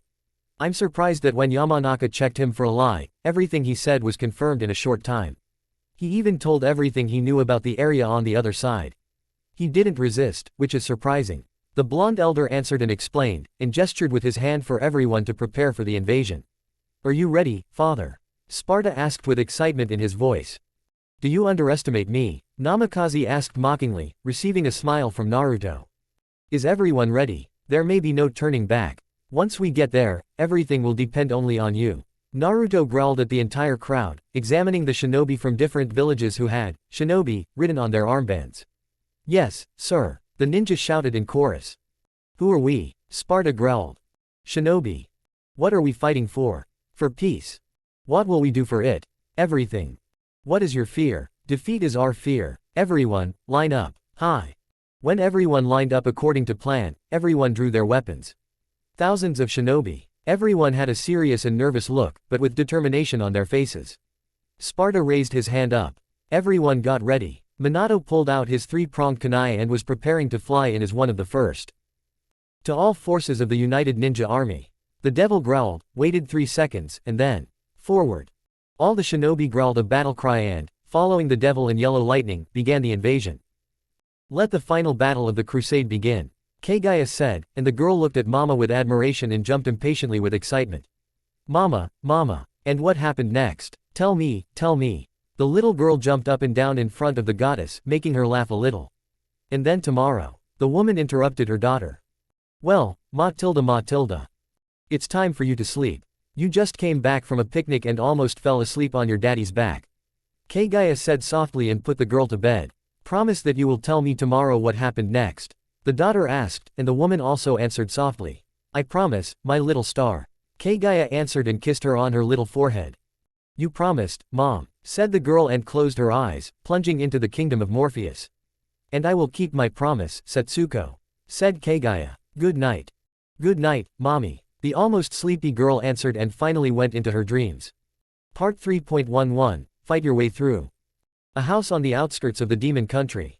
Mom, you promised to tell me what happened next. Setsuko reminded excitedly. Of course, baby, I promised. Kagaya answered with a smile on her face and sat down on the edge of the bed. Well, what happened next, Mom? The girl hurried and impatiently covered herself with a blanket. Okay, my sunshine. Where were we? Otsutsuki asked her daughter with violet eyes. Where the good guys all ran together to beat the villain in his world. Setsuko answered with a smile and pride on her face. That's right, you're my clever girl, and now let's continue our journey. Kagaya said and moved closer. So, when the shinobi all passed through the portal together, then. Underworld. Flying Thunder God technique. Minato growled, biting into the enemy formation and clearing the first rows of monsters. The army of shinobi flew through the portal, which was expanded by the power of the devil. As soon as the first forces flew through the portal, the creatures began to rage. Minato managed to remove the most dangerous creatures and gave quick orders to attack with priority on targets with the ability to use ranged attacks. Shinobi and the creatures from the underworld bit into each other. Some want to defend themselves, others want to absorb such tempting and desirable flesh. Two worlds in direct collision. Special members of the army from different villages rushed forward, leaving the rest behind, in order to resolve the conflict as quickly as possible. Kakashi, Guy, Kagaya, Pakura, Henna, Sasuke, Ruruka, Obito and also famous shinobi from other villages such as Kuretsuchi, Yugito and Ao. Naruto Sparta after maintaining the portal left the ability for shinobi to feed the portal themselves through special seals converting into a certain energy with a part of Sparta's own devilish power integrated into it. The sword fragment was in the center of the seal and was fed by the shinobi's chakra, which in turn gave energy to the portal. Maintain the portal in case of retreat and evacuation of the wounded. Naruto gave the order in a low voice. Hi. The Alliance shinobi responded and watched their savior disappear in purple lightning. The devil of purple lightning. If it weren't for those creatures on the other side, he would have been the new purple flash of the leaf. The Konoha shinobi, feeding the portal with 4 other shinobi from other villages, said with regret. Special. Team in the underworld. Well, no. I like him the way he is. Completely independent and giving our world a great shake-up. Kiri the shinobi chimed in with a shark-like smile. Don't get distracted. Tsunade growled and silenced everyone, focusing all their attention on the portal, preparing to provide first aid to anyone in need. Soon, one of the Alliance's shinobi brought a stone shinobi wounded in the right side, and Tsunade growled a command. Get him to the operating room, quickly. She gave the order to Senju and they were given first aid.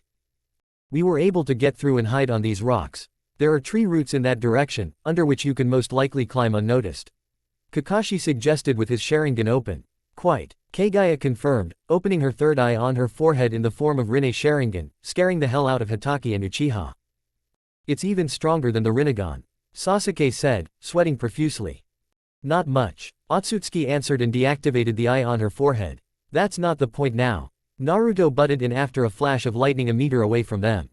He's right. I have a route for infiltration and I know how to get deep into the roots.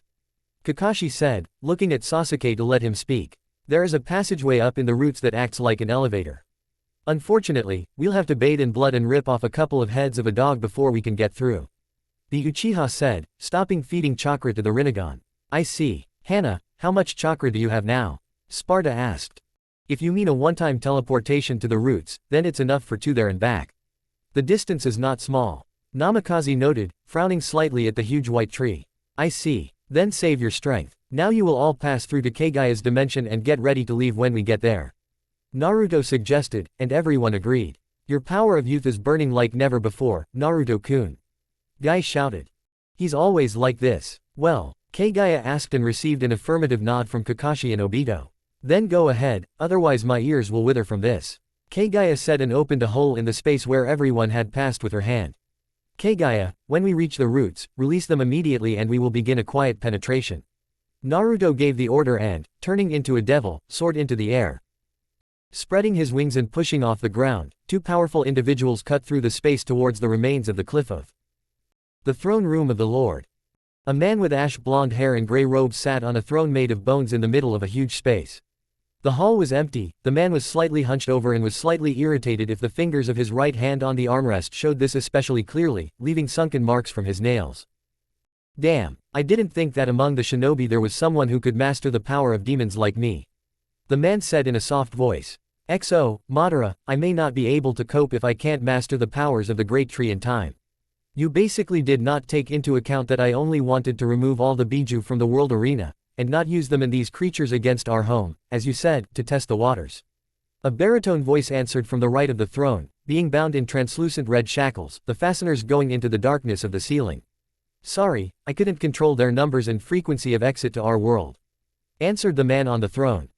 In principle, you can't control something so alien to your body and soul. Answered Madara in a slightly raised tone. XO, brother, I'm trying my best. The man bristled, and stood up from the throne to show the vein-like tubes attached to the back of the sitting man. You screwed up, Izuna. Madara also jumped up from his sitting position, staring with empty eye sockets at his brother. You refused to help me when I expected it most from my own person. Izuna lied. We already talked about this, Izuna. Someone else's and easily accessible power will pervert and bring only defeat. Now, even without eyes, I see more than your Rinnegan. Understand already. We can abandon this power in place so that we can gain our own strength and implement the plan to capture the biju and completely destroy them. Madara yelled in his face, but then sighed and added. Understand finally. We can still get out of here. We can still find the strength within ourselves. We, the Uchiha, Izuna. One family. The heirs of the Sage of the Six Paths. You are of the same blood as the legend who was able to give us all chakra on her own. The power to fight and defend herself. The power to change the world without spilling too much blood. You yourself directly stated that you spilled blood for the sake of the clan. For what? So that they would abandon you later. So that you would not become the second Hokage later. Well, how did it work? Izuna answered, and Madara became a little embarrassed and lowered his head. I know what I did. That is why I want to change the foundations of our world. Change the mentality of chakra carriers. Uchiha said, and Izuna agreed with him, but wanted to use a harder hand. Izuna said nothing more, but walked back to the throne with a sad face and sat down on it with a slight groan. I know, brother. I know. Izuna said and closed his eyes and focused on direct commands to the demon army through direct control from Cliffoth. If only I could reach the arsenal of weapons. Uchiha added, remembering the variety that was a couple of floors below the throne room. Under the roots of a tree. Kagaya, why isn't Danzo with us? Naruto asked. Yamanaka's memories were pulled out of him and it was decided to transfer everything through directly. Then he was taken into custody. Good, less hassle. Come on, Kagaya, Naruto said quietly, and the goddess opened a portal and Kakashi crawled forward, giving a sign that everything was fine. Judging by the situation, we are here, Hitaki assumed. I feel this heat from the roots. Especially in the center, Pakura said, adjusting the heat sensor to the maximum available radius. Yes, the blood is still flowing through the roots of this tree, continuing to feed the new master with its power. Let's hurry. Let's move quietly, Sparta said, and everyone moved towards the central elevator. I want to add that the elevator does not immediately reach the master, Sasuke said, with a slight frown on his face. If we try to arrive directly in a palanquin, we will have to pass through a huge heart-like organ that will grind us up faster than we can arrive without an invitation.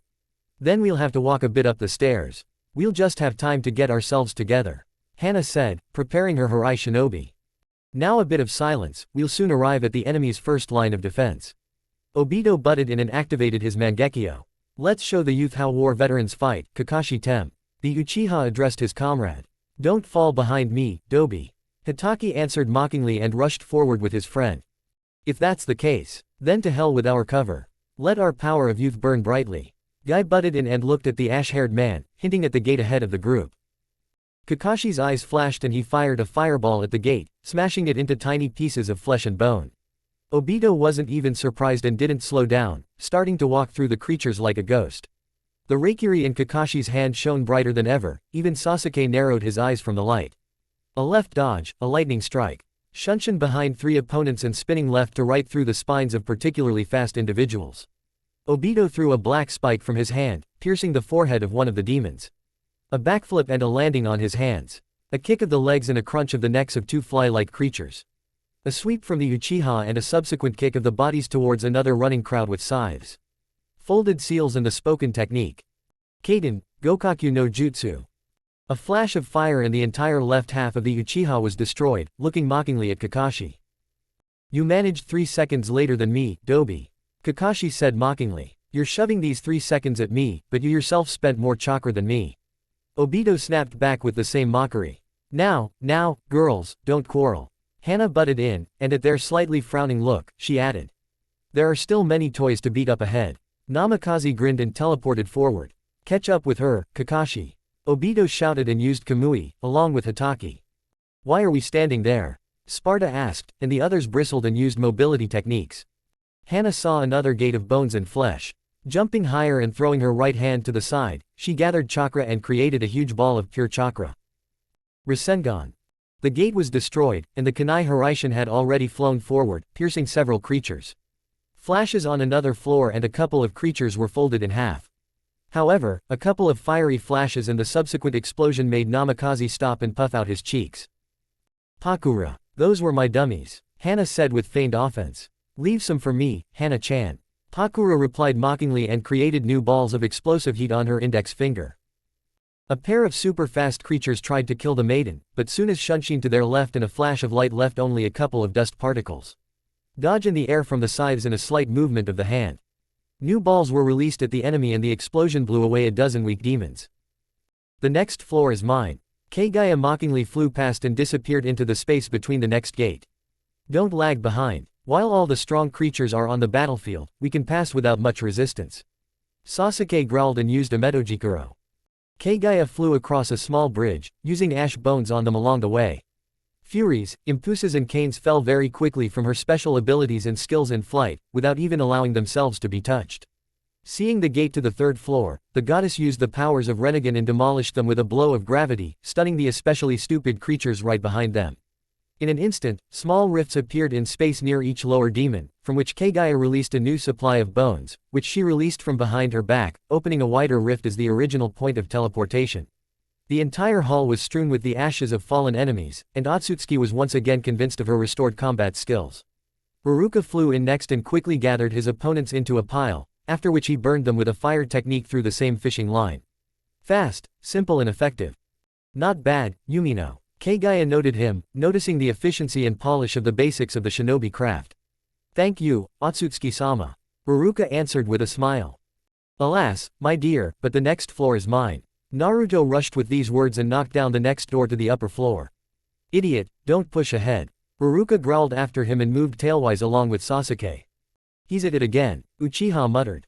Sparta used partial transformation and rushed straight to the gate and cut it with Yamato. Parts of the walls just crumbled into pieces with a squelching sound moments later, but the enemy was stronger this time. It's been a long time since I met a carrier of Sparta's blood. I didn't expect to see my teacher's enemy here. Malphas. The body of a chick with peeling skin. 2 paws with hooked claws. There were bone growths along the body, and in the center of the back you could see a disfigured female figure with 3 faces on one body. The body itself in the pelvic area was strewn with stones in a circle with purple flames emanating from under the human figure. Sparta, you simply reek of the power of the traitor of the demon race himself. However, you have strength. Unlike that arrogant boy Nero and the coward V, Malphas said, and Sparta smirked. But I think then, brother Nero beat you up and left you in the dust. Right, Naruto snapped back in Virgil's style. How do you know? No, you are the successor of Sparta's offspring. You accepted Virgil's power and completely absorbed it. One of the higher demons responded nervously and prepared for battle. I can't let you go further, Blue Swordsman's brat. Otherwise, those red eyes will haunt me again. Malphas yelled and rushed to attack. But after the fight, you will tell me everything. Naruto answered seriously. Sparta, I don't. Damn it. Uchiha immediately teleported away, seeing how he was almost eaten by a huge chicken. I'll kill you later, Uzumaki. Sasuke promised and created a lightning blade in his left hand. Flashes of blue and purple lightning did not even give Malphas time to get her bearings. The lightning blade knocked down the bird's legs and flew up in a circular motion over the reptile's head. Yamato launched a preemptive strike, leaving a streak in the air and creating ethereal daggers above her shoulders.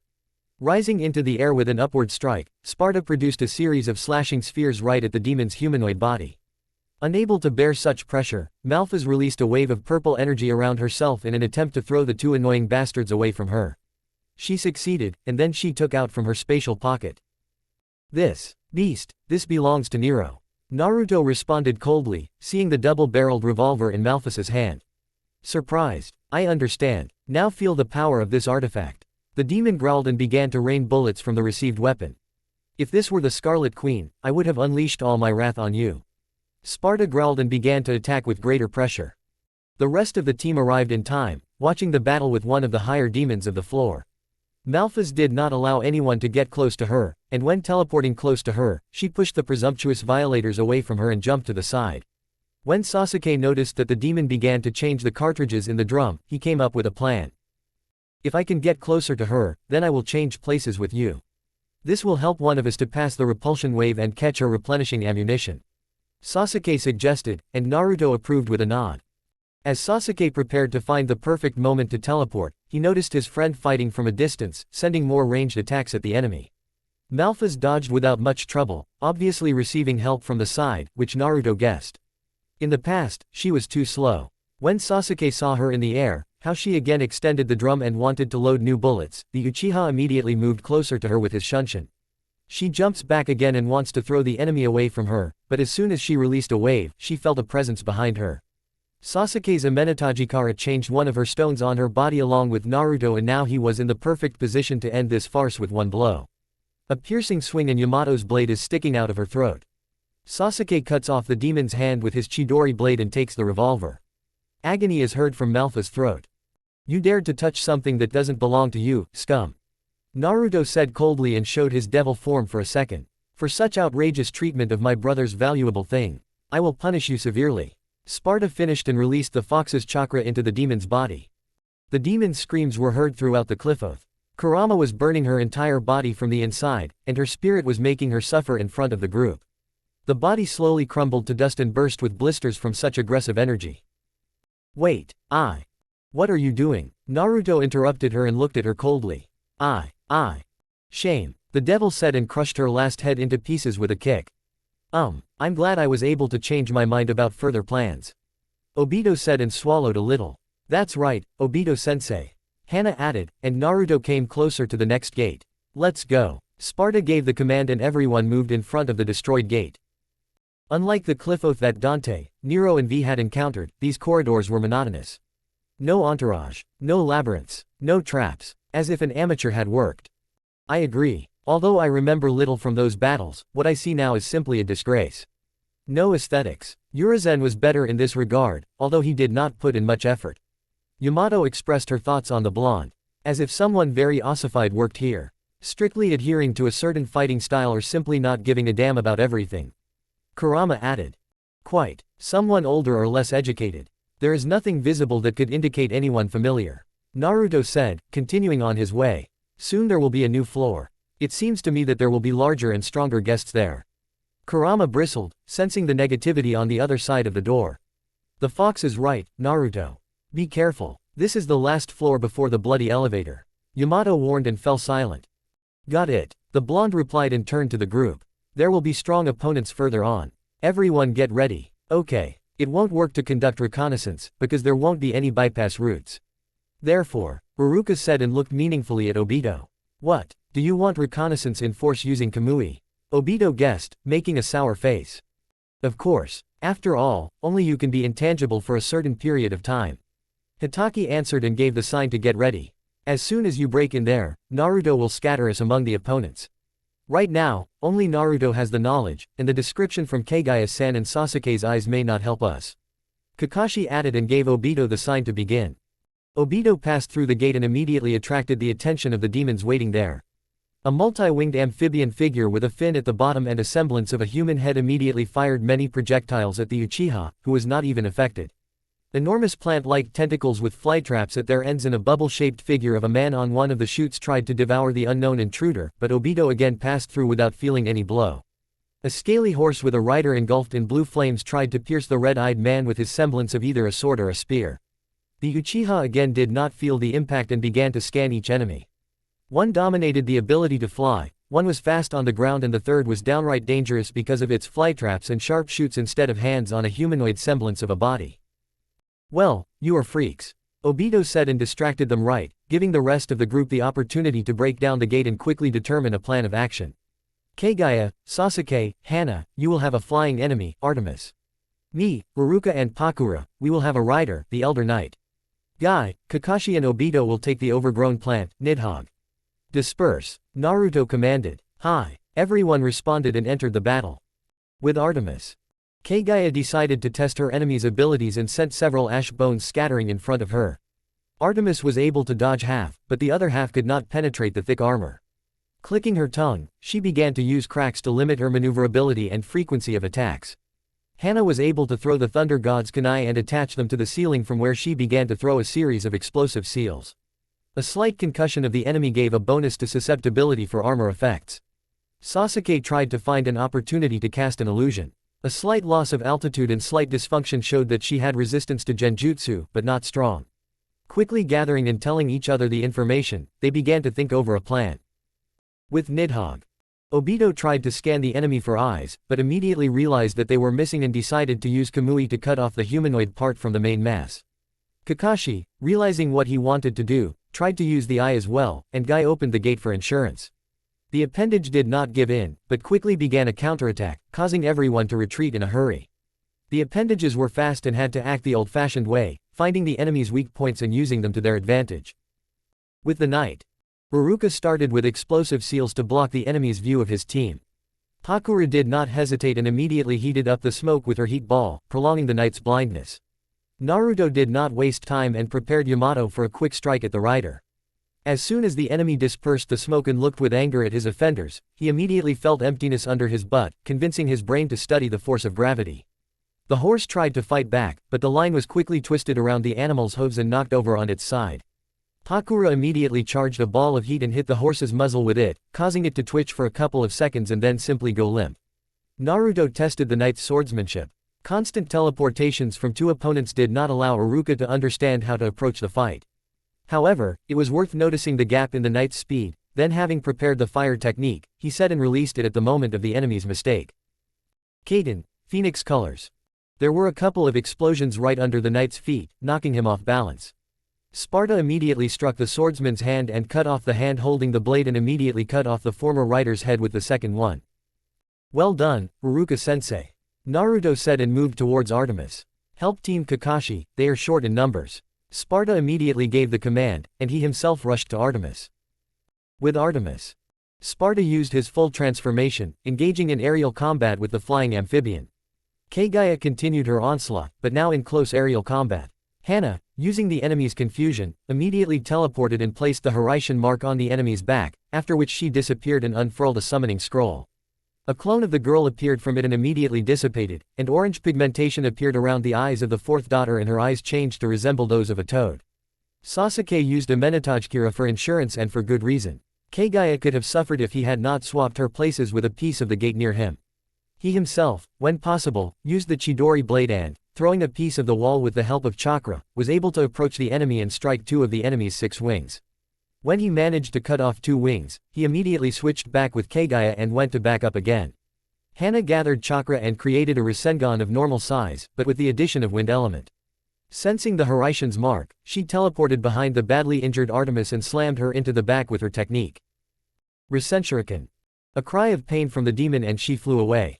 As soon as she flew away, the technique detonated and created a mixer of many needles from the element of wind. The demon was on the edge, and Kagaya did not hesitate and pierced the weak enemy in the head with an ashen bone. Artemis crumbled to dust. Excellent. Those who are low on chakra, stay to recover. Henna is with me, there is still one left. Although, Naruto said, seeing Guy screaming about the power of youth, and the rest just trying to burn the vile flytrap with Kaden out of anger. I think it's not worth it. It is advisable for everyone to take a break. If someone lags behind, there is a chance of their death. I agree. My hermit mode and Rasenshuriken have drained too much chakra. After all, I am not a purebred Uzumaki. Namikaze confirmed and complained. I can open a domain with accelerated chakra recovery. We'll recover faster there. Kagaya said and opened a rift to the root dimension, from where a fountain of familiar energy immediately blew. When everyone entered, they began to catch their breath. So, we have an elevator to the boss of this collective farm, right? Obito asked, catching his breath. Yes, now we're almost there. All that's left is to go up and defeat the guardian of the throne room. Naruto said, intriguing the others. The guardian, Kakashi. Yes, the 3-headed dog, Cerberus. The faithful dog of the former overlord, Urizen and the now dead Mundus. Each head has a separate element and it is unknown whether it will have support. Naruto. I see. So all that remains is to prepare for a new battle. Again, Iruka whined this time. Be patient, Junin. This is how it is with us every day. Kakashi answered with a slight mockery, and Yumino wished he had been promoted. As soon as we take a rest, then right away. Naruto wanted to say, but stopped. What's the matter? Asked Guy. I feel. Artifacts. They belong to the Sparta clan. The blonde answered and looked at everyone. And alas, they are now right in the hands of demons in the throne room. To be continued. Revealed Brothers and the Thirst for Power for the Sake of Change. Part 3.12, Revealed Brothers and the Thirst for Power for the Sake of Change. Sparta sat on the sand and thought about the discovered artifacts. Many of them were in the room with the elevator channel, but they were under some kind of suppression. An unknown force, an admixture of demon power and chakra. Sasuke also expected that there might be something familiar to his friend here. However, this did not bother him much. More attention was attracted by something blocking these very artifacts. The power of the Rinnegan. Definitely. The technique was a mixture of Fuinjutsu and the attraction power from the Rinnegan in the center. From there, the power goes to the 3-headed figure called Cerberus. The dog was huge. Its size was half that of the 9-tailed, but its power was no less. The fox would most likely come out to help in the battle. Not certain, but quite possible. So, is everyone ready for the subsequent battles? Kakashi asked and looked around at everyone. Yes, the group answered. Then let's move out. Kagaya-san gave the order and asked his teammate Hitaki. The rift opened in the same place where they were. Everyone was determined to destroy everything and everyone. No one said anything about the fact that there was no one around. There were no creatures anywhere, no one had set up an ambush. Still, someone is clearly too stupid, or too focused on the battle outside. Forward. Naruto said and ran forward. This is our chance. The last guard will be waiting for us, according to Naruto. Sasuke said and rushed right after his friend. The gates of the last floor were visible after a minute of intense movement, far from the bloody elevator, after which the girls were outraged. Suddenly, right in front of the gates, Naruto raised his hand to the right, stopping the others from moving further. What's the matter, Naruto? Asked Kakashi. Next will be Cerberus, the 3-headed hellhound. Only Sasuke and I will go further. You may have another task now. Answered Naruto and looked at the branch on the left. And what is it? Asked Obito with a frown. On the left is a treasury with artifacts of the Sparta family. Take them from there. I will transfer the marks with my energy and you can take them from here. I am also beginning to doubt that the shinobi army will be able to hold out against the demons for so long. I am too wary of the sounds of huge creatures outside. I suspect that these are Gilgamesh. Huge creatures with great destructive power and incredible armor. So you will take them and use them to help the main army. This is not up for discussion, Naruto said firmly and flashed his eyes in transparent devil form. Okay, Naruto, Kakashi said, shocking everyone. If there are few opponents in a small space, such a large group will only hinder them. Hitaki explained and turned to the left, receiving a mark from Sparta. We will talk to you about this later, got it, Sparta? Henna growled and rushed with the others to the treasury. Well, Sasuke, are you ready? Naruto asked gloomily. What is the real reason, Naruto? Why did you send them away? Sasuke asked. We are losing. Time is not on our side. Do you understand what I mean? Sparta answered and asked, and the Uchiha clenched his fists. The army is losing, right? Sasuke began to guess. Right. I sent them away because the girls wouldn't want to leave me, and their help could help the army hold off the enemy for long enough. The blonde replied and began to open the gate. Get ready, my friend. The enemy may be weak enough, but we don't have much time for him.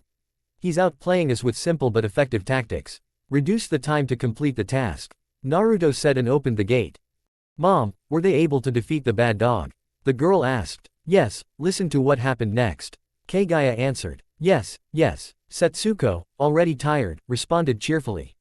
So, Kagaya prepared herself for a colorful, but truthful story. In the blazing hell of the underworld, a fierce battle unfolded between the legendary devil of purple lightning Naruto Sparta, the formidable shinobi Uchiha Sasuke and the hellish Cerberus, the three-headed dog. Sparta, dressed in his iconic armor, rushed to attack, his sword, Yamato, sparkling in the dim light.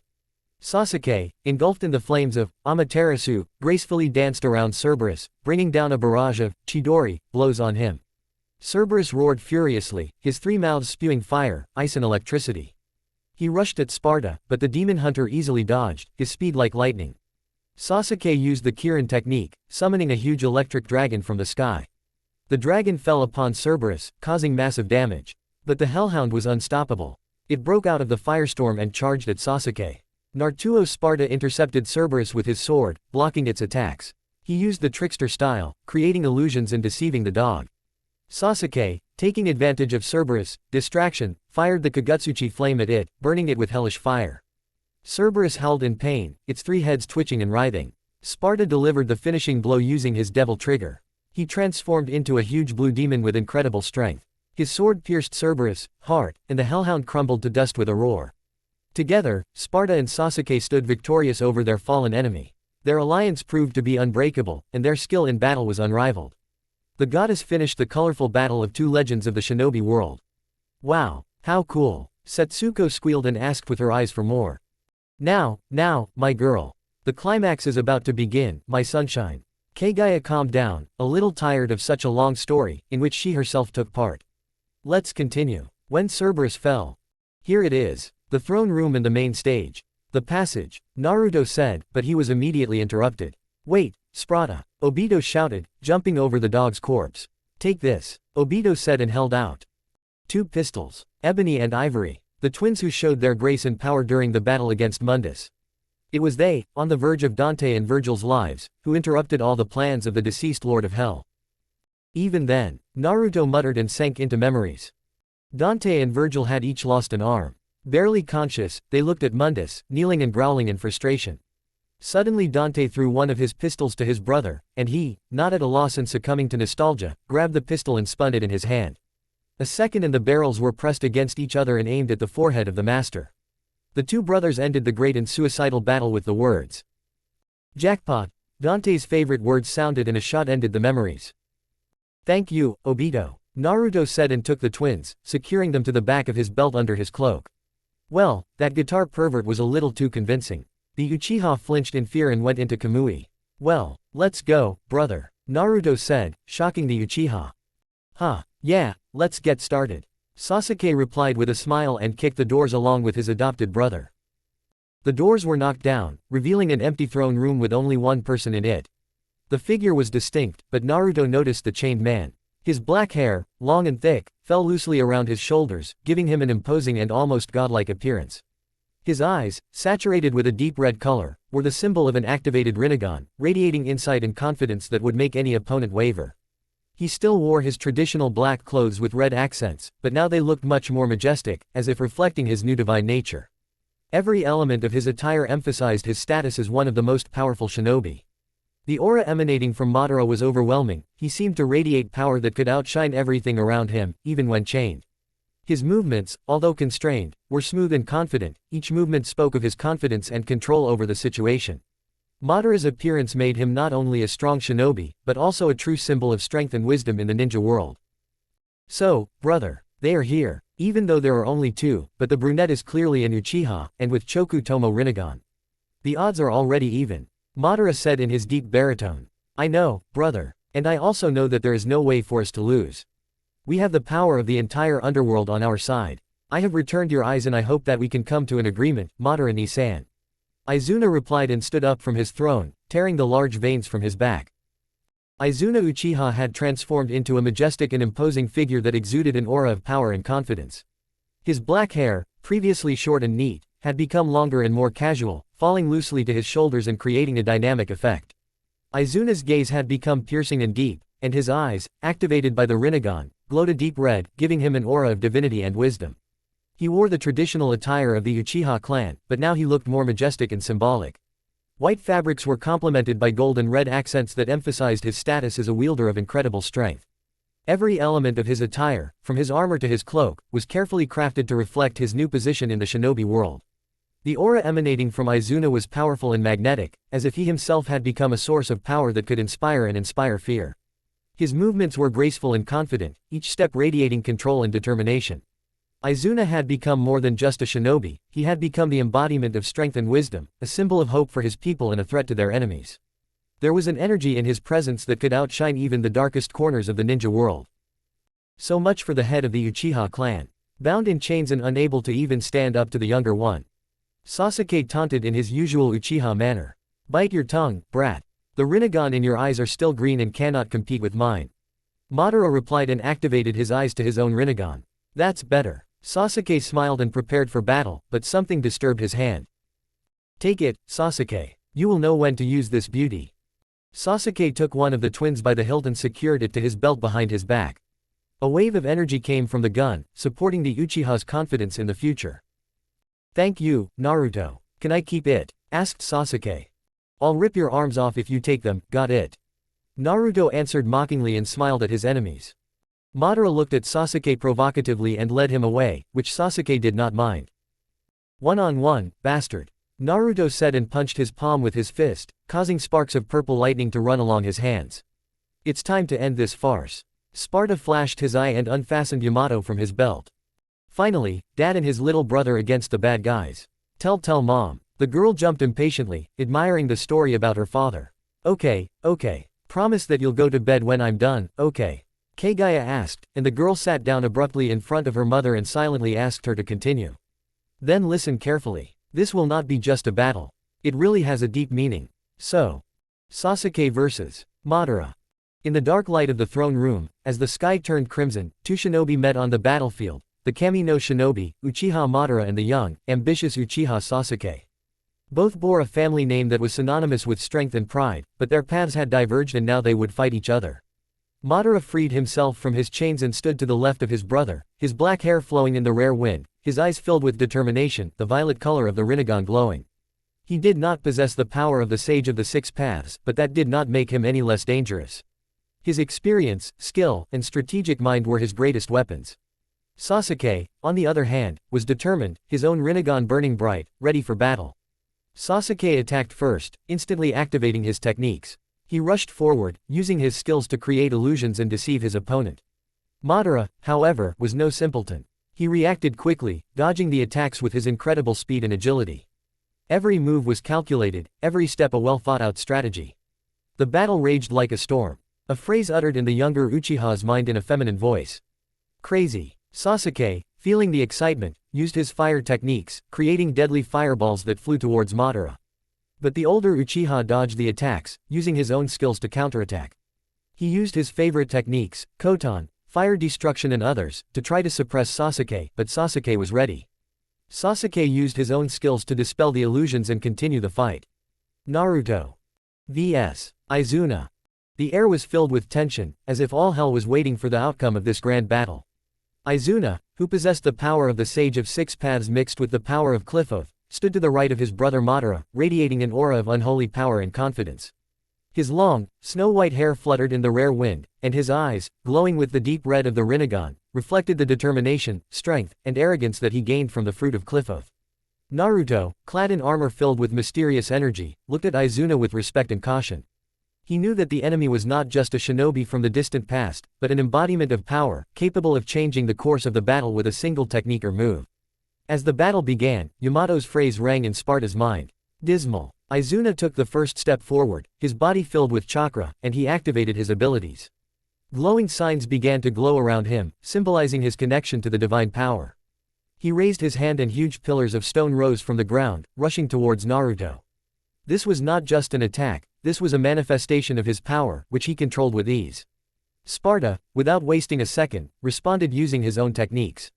He shouted out an incantation and a protective sphere formed around him, absorbing the impact of the rocks.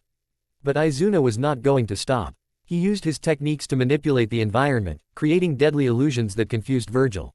Izuna easily dodged Virgil's students' attacks using his incredible speed and skill. Each of his strikes was precise and deadly, and his abilities allowed him to see and predict his opponent's movements. He used techniques that were only available to the Sage of the Six Paths, summoning massive amounts of chakra that crashed towards Naruto like powerful waves. But Naruto did not give up. He showed incredible resilience, counter-attacking with such force that even Izuna sometimes considered more serious actions and powerful techniques. Each clash was created with thunder, as if the very earth shook from their power. Naruto tried to find a weak point in Izuna's defense using cunning and strategy, but the Uchiha was relentless. The battle continued, and both opponents understood that this was not just a fight, but a clash of two worldviews. Izuna, with the power he used for good intentions in his mind, and Naruto, seeking to prove his case, were full of determination. In the end, tension hung in the air, and both warriors knew that the outcome of this battle would not only determine their destinies, but would also symbolize the struggle between light and darkness, between ideals and reality. Izuna gathered all his chakra, preparing for the final blow. He raised his hands to the sky, summoning a powerful energy that fell upon the battlefield in a blinding light. At that moment, everything around him froze, and only he knew that this battle was not just a clash of forces, but a test of spirit, loyalty, and true purpose. Naruto rushed forward, and Yamato and Kurama roared together. Savage. A second later, Izuna realized what it was like to fight a real devil. The nine-tailed devil of sin, roaring, flew at the Uchiha. Sasuke vs. Madara. With each exchange of blows, the tension grew, and Sasuke received another alert. Apocalyptica. Madara, although he did not have the power of a god, showed his true power through tactical maneuvers and cunning. He knew that every moment could be decisive, and used the destroyed environment to his advantage, hiding behind rocks and rubble to avoid direct attacks. He continued to fight, relying on his skills and experience, striving to show that even without the power of a god, he was still one of the strongest shinobi. As the battle continued, each of them knew that this was more than just a fight, this was a test of their loyalty to their clan, their ideals, and their own ways. Eventually, the tension in the air hung in the air, and both Uchiha exhaled, realizing that their battle was not just a clash of forces, but a clash of ideologies that would determine the future of their clan and the entire ninja world. With this realization, Sasuke received a push, hearing the phrase, "Savage." A moment and the Uchiha rushed into battle again. "Mom, I see you're tired. How did the battle end? Please tell me." The girl took pity on her mother, but the answer came unexpectedly from the exit of her room. At that moment, when the formidable Uchiha, eager to save the world in their own way, were oppressed, Naruto, who had grown up considerably, entered the room with his hair combed back and, without a left eye, continued the story. The sworn brothers received wounds. Terrible and terrible. Sparta lost an eye, as soon as Izuna seized the moment and waved her hand, covered in ominous chakra. However, Sasuke also received his lesson. Madara deprived him of his right hand, but the fortitude of the young and ambitious hero from the Uchiha clan did not stop him from the decisive blow. Soon the villains were pressed shoulder to shoulder, and no one had any strength left. And then, Izuna and Madara were already exhausted and had destroyed the entire throne room. The walls were destroyed, expanding the battlefield many times over. Naruto and Sasuke were no better, but both sides were not going to stop. The battle did not last long, and the older Uchihas were greatly exposed and were stunned. Seeing the moment, Naruto said, "Sasuke." Naruto hinted, already in human form, and took out a pistol with his active right hand and twirled it on his finger. Got it, the Uchiha answered and took out the ivory twin with his left hand. The Uchihas came to their senses too late. Crossing the pistols, Naruto transmitted the words and how to use the legendary demon hunter's pistol through chakra. From their lips came out. Jackpot. Flash. The older Uchihas did not have time to say anything, as their lives began to fade. Izuna, now do you understand? Asked Madara, already lying on the floor, looking at his brother for the last time. Maybe we took a wrong turn. Brother, could it have been different? Asked Izuna, but he gave up the ghost without hearing the last words of his soulmate. Yes, maybe. And so, Madara breathed his last after his brother, with a look of peace on his face. The throne room began to completely crumble. Debris flew down, trying to bury those present under a pile of stones, bones and flesh. It's time for us to go, Naruto. I owe you a drink. Sasuke shouted and led Sparta after him. You gave your word, Uchiha. Naruto answered and both jumped outside, away from Cliffoth. The shinobi army was able to fight off the commander-in-chief's neutralization group with the help of reinforcements. Sparta's artifacts were just in time, and then it became even easier when the lower demons lost their unity after the death of the Lord. Hell is now in discord again. The shinobi repelled the attacks and simply pushed back the creatures, who could no longer be with each other. The losses were high, but the command and training of the ninja gave a huge advantage in survival. Now all that remains is to collect the corpses of their fallen comrades and bury them with dignity. Minato noticed a flying demon in the air and wanted to attack, but the devil's familiar roar immediately made it known that the battle was over in favor of the shinobi world. All units, push back the creatures and collect as many of the fallen as possible. Priority on the wounded. The Hokage gave the command and everyone began to carry it out. Naruto, let's help them. Sasuke said firmly, holding onto the blonde's hand with one hand. As if I'm going to leave them here. Naruto growled in a devilish voice and lowered the Uchiha closer to the ground. Glad to see you, new legends of the shinobi world. Minato greeted them and everyone began to finish the clash between the two worlds. This is so cool, Daddy. Setsuko said, jumping on Naruto and hugging him until his bones crunched. It seems like it's already night, but you're full of strength, little devil. Sparta answered, slowly lowering her onto the snow-white bed and sat down next to Kagaya, giving her a quick kiss on the lips. And will we be able to visit Aji-san and Ba-chan later? They will probably be able to tell us something new about this story. How Aji-san threw scary monsters left and right. How Ba-chan saved good guys from certain death. So interesting. The girl was jumping on the bed with impatience. We don't have anything to do tomorrow, right? Naruto asked his wife, to which she nodded in denial. We don't have anything to do tomorrow. It's vacation at the academy, and we are too big a family to not be able to solve everything quickly. Kagaya answered and hugged her daughter goodnight. Now go to bed, if you want to quickly go to your grandparents, okay? Otsutsuki asked with a smile, to which the girl quickly wrapped herself in a blanket. Do you promise? Setsuko asked at night. We promise. Naruto answered and kissed the girl on the forehead before leaving. Good night, my daughter. Sparta said and left the room after Kagaya. Good night, Dad. The little girl answered and closed her eyes. She admires you very much, my dear. I know, my moon queen. I know. Naruto answered and moved into the living room to Henna with a full belly and Pakura with a small boy in her arms for a quiet conversation. Naruto slightly turned his head to the right, where behind the half-open door were stands. Artifacts of the Sparta family. And in the center of the entire arsenal there they were. 4 devil blades along with photos of their first owners. Dante, Nero, Sparta. Virgil. See you later, sensei. Naruto said to himself and closed the doorway with a smile, while the photo of Virgil looked after with a slight smile on her face.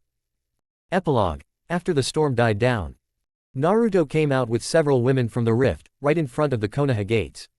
Kagaya, Pakura, Henna, several children and Sparta himself passed through the gates and entered the main street without any obstacles. Darlings, can you take the children to the Hokage's house? Mom will probably hug them to death if she worries about it too much. Naruto grinned and, having received consent from his family, went off towards the Kage's office. Hokage's office. Are you spying on my wives or are you really worried about your grandchildren? Naruto asked, seeing Minato with the crystal ball. I hope Kushina doesn't strangle them with her caresses. The Kage grinned and put the ball aside. You know that you're going to have a little brother or sister soon, right? Minato asked and received a nod from his son. It seems like the war wasn't that long ago, but everything is already getting better. Now people have a clear idea of who demons really are, Naruto said, and Namikaze grinned. It didn't last long, but at the same time it dragged on. You don't say anything. A lot has been missed, but at the same time a lot has been gained. Would you like some sake? I won't refuse. Minato took a bottle out of the seal and poured it into 2 cups, handing one to his son. For peace on earth, both said and took a sip. The world had changed greatly. New technologies, new alliances, new horizons. Many countries had lost a lot, not to mention their people and resources. Families were broken up, but new ones were created. The united shinobi army still existed, but old grudges sometimes surfaced. The overall strength of the shinobi had greatly decreased, and some shinobi who had fallen in battle were still found throughout the elemental countries. A beautiful landscape from a bird's eye view showed. A new world of accomplishments and discoveries. The statue of the devil savior and the heir of the sage of the 6 paths adorned the crossroads between all the villages. A fairy tale of the old world gave rise to a new history.